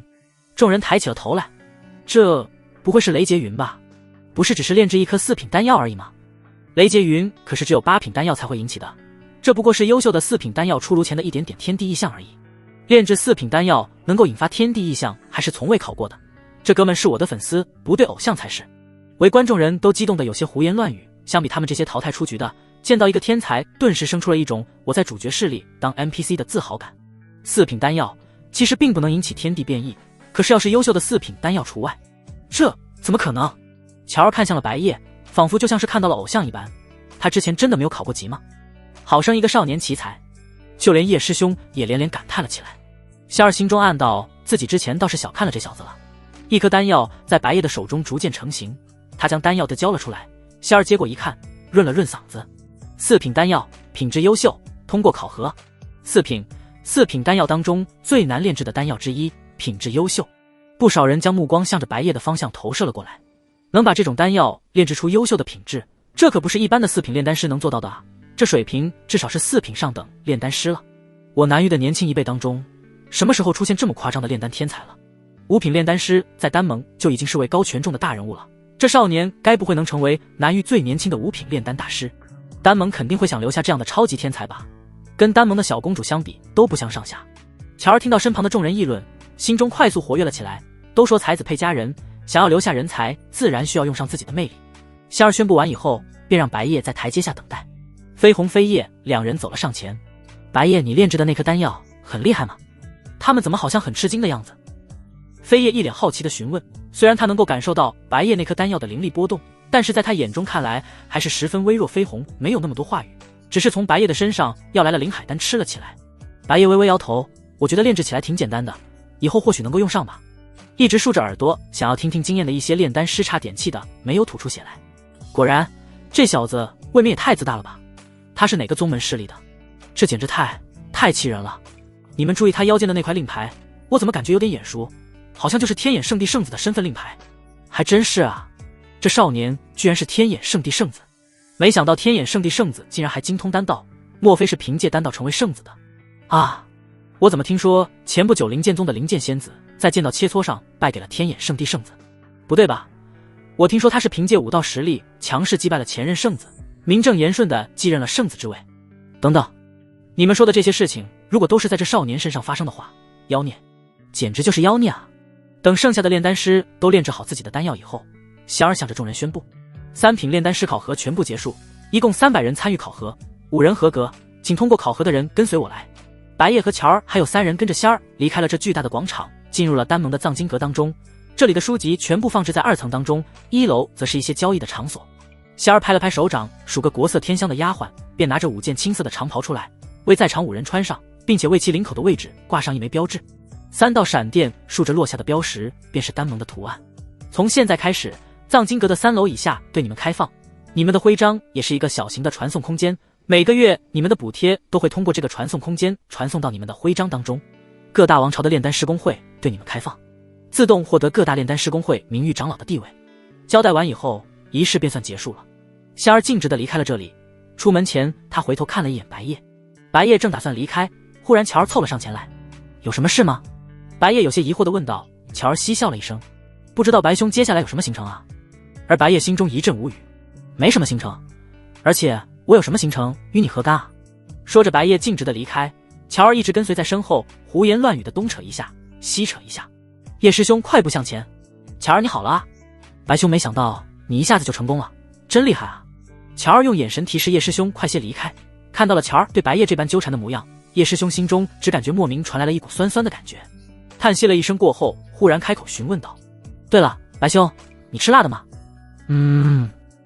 白叶疑惑了一声，叶师兄这才解释了起来：“是这样的，每日我都会制作一些早餐给师妹，若是所以想要知道白兄的口味。”对方的这番话顿时震惊到了白叶，一个男的天天来给他送早餐，这可真就别了。两位，不如就送到这里吧，在下还有事情，就先告辞了。刚走出2步，便撞到了一具香软的身体之上，仔细一看，这不是仙儿吗？仙儿略微有些不好意思地说道：“不好意思，白公子，是我没看路，可否请白公子一叙？”白叶自然答应下来，不然身后2人太过疯狂。进入房间以后，仙儿为钱儿解释了起来：“其实你莫要怪罪钱儿，他每次见到有出彩的天才，自然想要为丹盟留下人才。我不是已经是丹盟的炼丹师了吗？”白叶有些好奇地询问了起来。仙儿接着说道：“丹盟的炼丹师也分为了终身炼丹师和你这样有宗门的炼丹师。丹盟看起来强大，但实际上各大宗门都想要安插自己的人手进来，像是天眼圣地这种不想插手的宗门实属难见。有利益便会有想法，不奇怪。只是姑娘叫我来，想必不是为了解释吧？”白叶一语道破。仙儿沉稳地说道：“不知公子是否愿意与小女子合作炼制一枚4品丹药？由于我的神魂受伤了，再加上那枚几乎是最难炼制的4品丹药，小女子如今无法自己独自炼制。”白叶沉默了下来。合作炼丹，他从神秘丹书听过，不过像是这种男女合炼，很容易发生赤膊相见的场面啊，他为何要干这种事？看着白叶的沉默，仙儿忽然开口说道：“这一次炼制的丹药，不仅仅只是修补功能，也能够帮助他人突破到5品神魂。”看来对方也发现自己的神魂卡在了4品巅峰，自然答应了下来。2人一路行至后山的一个山洞当中，此间山洞有着不少发出荧光的光芒，呈现一片淡青色光芒。仙儿祭出自己的丹炉，不过他的丹炉很一般啊，难怪要求助白叶。白叶说道：“你这个丹炉会拉低不少的炼制成功率，还是用我的？”仙儿摇了摇头：“你莫要小看我的丹炉，这可是天星老人留给我的优秀级别的丹炉。”白叶轻笑了一声，随手将丹王炉拿了出来。此前考核的时候，他不过是使用考核当中丹炉，没有使用丹王炉。看着丹王炉，仙儿一双美丽的大眼睛写满了惊讶。这丹炉的气息，莫非是顶级丹炉吗？白叶没有否认。仙儿伸手抚摸起了丹王炉来，像是这样的顶级丹炉，放在整个南域当中都是十分难见。想要成为它的主人，还要得到宝器的认可，不是绝顶的炼丹师，就是被炼丹炉所认可的绝顶天才。难怪乔儿一见到白叶就想要将其留下来。说罢，他拿出了一张丹方来。这枚丹药乃是和灵丹的丹方，你且先看一下吧，稍后哪些药材的炼制你是可以的。白叶看都没有看那丹方。不必了，我可以作为主合成，你来炼制药材便可。仙儿微微一愣，白叶居然这么大的口气。虽然他是丹王炉认可的炼丹师，但是这可是最难的4品丹药啊，他真的可以吗？话还未说完，白叶已经引导灵气中的火元素灼，烧起丹炉来。箭在弦上，不得不发了这属于，只不过要是失败的话，自己辛苦搜集来的药材就全部都要白费了。白叶倒是不太担心，毕竟丹王炉有成功率加成，自己只要不是水平太差，都能够顺利炼制。仙儿只要见劝不住白叶，只好闭眼将所那些药材纷纷炼制成液体形状，将其移交到白叶的身前，在内心祈祷了起来。白叶挥舞起了双手来，不断地加着身前丹炉的温度，这温度让2人都大汗淋漓了起来。不过白叶并没有着急合成，还在不断地升高着丹炉的温度。严格点来说，这种丹药的合成只要卡住融合点就能够成功，所以丹炉的温度十分关键。数十道药材的液体在丹炉当中逐渐的靠近，白叶寻找着它们的融合点，终于调整好了位置，开始融合。忽然一道天雷在空中响起，丹炉当中的灵力快速的暴动了起来，直接轰击了起来。2人都向后退了一步，一股可怕的火焰向着2人飞扑了上前来，将2人身上的衣物都灼烧了起来，眨眼之间就将2人身上的衣物烧了个干净。仙儿脸上红的仿佛就像是能够滴出血来一般，双手捂住了自己身上的关键部位，但又发现完全遮挡不住，一上一下的摆放着自己的手。放在他人眼中看来，这种扭捏的姿态更加容易爆发兽性，但再美的躯体白叶也看过了，对于他这种发育未完全的倒是没有多大的兴趣。于是便从纳戒当中掏出2套衣服，2人快速的穿上了衣服。仙儿这时候才想起了自己的丹药，立即将跑了过去，用神魂感应着丹炉里面，看上去似乎丹药的液体蒸发了不少，也就是基本都浪费了。可是这些得来十分艰难，一时间不知道如何是好，委屈的快要将眼泪掉落下来。白叶心知这些药材得来不易，开口说道：“放心，这次炼丹还未失败。”听到白叶的这句话，仙儿脸上写满了好奇。怎么可能？所有的药液就剩下了一点，就算成丹，想必也是废丹。白夜淡淡的一笑：“如果你想要放弃，我现在就可以将炉火撤去，信我。”仙儿犹豫了起来，本次合炼丹药本来就是自己提出的，而且还搭上了全部存储的药材，若是就这样放弃了，也未免太过于可惜了。现在只能够期待奇迹了。不过即便如此，他也只好答应了下来。白夜第二次合丹又发出了一阵暴动，两人的衣服又再次被烧了个精光，但这一次丹炉里面的液体并没有减少多少。不过就让仙儿心疼无比。其实白夜很想告诉他，在神秘丹书当中记载，这种丹药要失败9次才能够成功。不过仙儿的倔脾气也上来了，这一次不用白夜开口，他站了起来，大喊着继续。但等第5次失败的时候，白夜发现了一个很尴尬的事情，那便是自己身上准备的衣服就剩下2套了。他将这件事说了出来，仙儿犹豫了之后说道：“反正都被你看透了，不如就如此吧。”之后又失败了2次，仙儿有些心灰意冷，莫非自己的神魂真的无法补全了吗？性格柔弱的他不禁流下了一些泪水。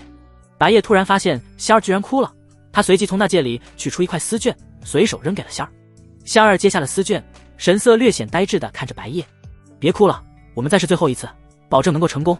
这次你控制一半的丹液，我负责另一半，最后我们在一起合成，信我的准没错。”经过8次的失败，药液的纯度无比的高，而且其中蕴含的能量十分恐怖。在白夜的鼓励之下，香儿重整旗鼓，并且感到一丝温暖，欣然笑着点头道：“下一刻，二人立即开始各自融合起了各自的药体，再次融合，2股力量这时才逐渐合体起来。此时此刻，二人仿佛能够感受到对方的情绪。此时天翼峰上雷声暴动了起来，好些炼丹师抬头看天，奇怪，丹盟天气常年稳定，怎么今日如此多变？可能是有炼丹师炼制出比较高级的丹药吧。只不过这雷声至少也是1条甚至2条丹纹的质量才能够引起的异象啊。”山洞内的2股灵力逐渐融合起来，其所包裹的液体也在这时候融合了起来。好一会，这才稳定了起来。2颗丹药落在白夜和仙儿的手中，可以发现这2颗丹药上赫然都有2条丹纹，质量很是接近完美。白夜微微一笑：“你看，我没骗你吧？”仙儿脸上写满了喜悦：“谢过白公子了。”白夜掏出了最后1套衣服，两人随即换上。丹王炉忽然就在这时候躁动了起来，将丹炉内残留的白色药液喷了出来。白夜顿时想起来，自己忘记了这丹王炉每次炼制完毕之后都会自己清洁1次的事情。两人身上被溅了一身，但现在又没有其他衣物可以替换了，只好就这样回去。一路上两人并排着走着，身上的白色药液让每一个路过的炼丹师都有些惊讶。一个年纪较大的炼丹师看到两人后哈哈大笑了起来，看来二长老的宝贝是留不住了。他笑着冲向了二长老的房间。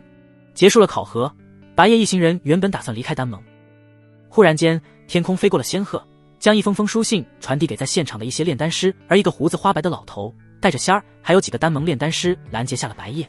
这位小友，可是你之前帮助仙儿炼制了4品丹药？白夜应了一声，各取所需而已，请问有什么事？看着白夜似乎没有什么耐心，一个丹盟炼丹师开口说道：小子，你看清楚了，在你身前的乃是丹盟二长老，说话还是要客气一些才是。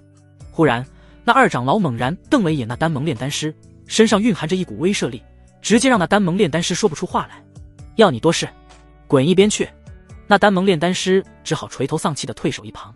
喝退了手下，这个二长老才开口说道：莫要怪他，只是半个月后我们丹盟便有一场丹道盛宴开展，不如小友留下来参与一番，和南域的各大天才比试一番如何？自然你这次是代表天眼圣地参与的。白夜摇了摇头，抱歉，多谢前辈好意，在下对于丹道并不精通，这种场合还是算了吧。丹盟的众人不由一阵咂舌，你那实力还叫不精通？难道还要丹王亲自出来才算精通吗？这也未免太过谦虚了吧。二长老只见劝说不动，白夜也没有勉强，只好叹息了一声，同时也在心中高看了一眼白夜，像是这种场合是大大提升自己名气的时候。显然白夜的能力能够在这笔事当中高出不少年轻一辈的天才，可是他就是不参加，这难道不是为了不伤害那些天才吗？难怪钱儿愿意和他合炼丹药。不过这也是他想多了，白夜还在想着如何突破自己的神魂，没有那些心思。正在此时，一个炼丹师走了上前来：启禀二长老，盟主邀请各位前去一叙，当然还包括白圣子。对方显然是知道自己的身份，先过去看看也没差。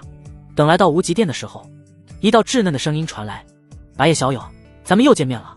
一个穿着青衣脸庞稚嫩的少年正坐在中央的主位之上，一个面戴面纱的少女站在他的身旁，其身上的气质仿佛就像是冰山一般。而在另外一旁的则是之前和白夜一起参与考核的乔儿。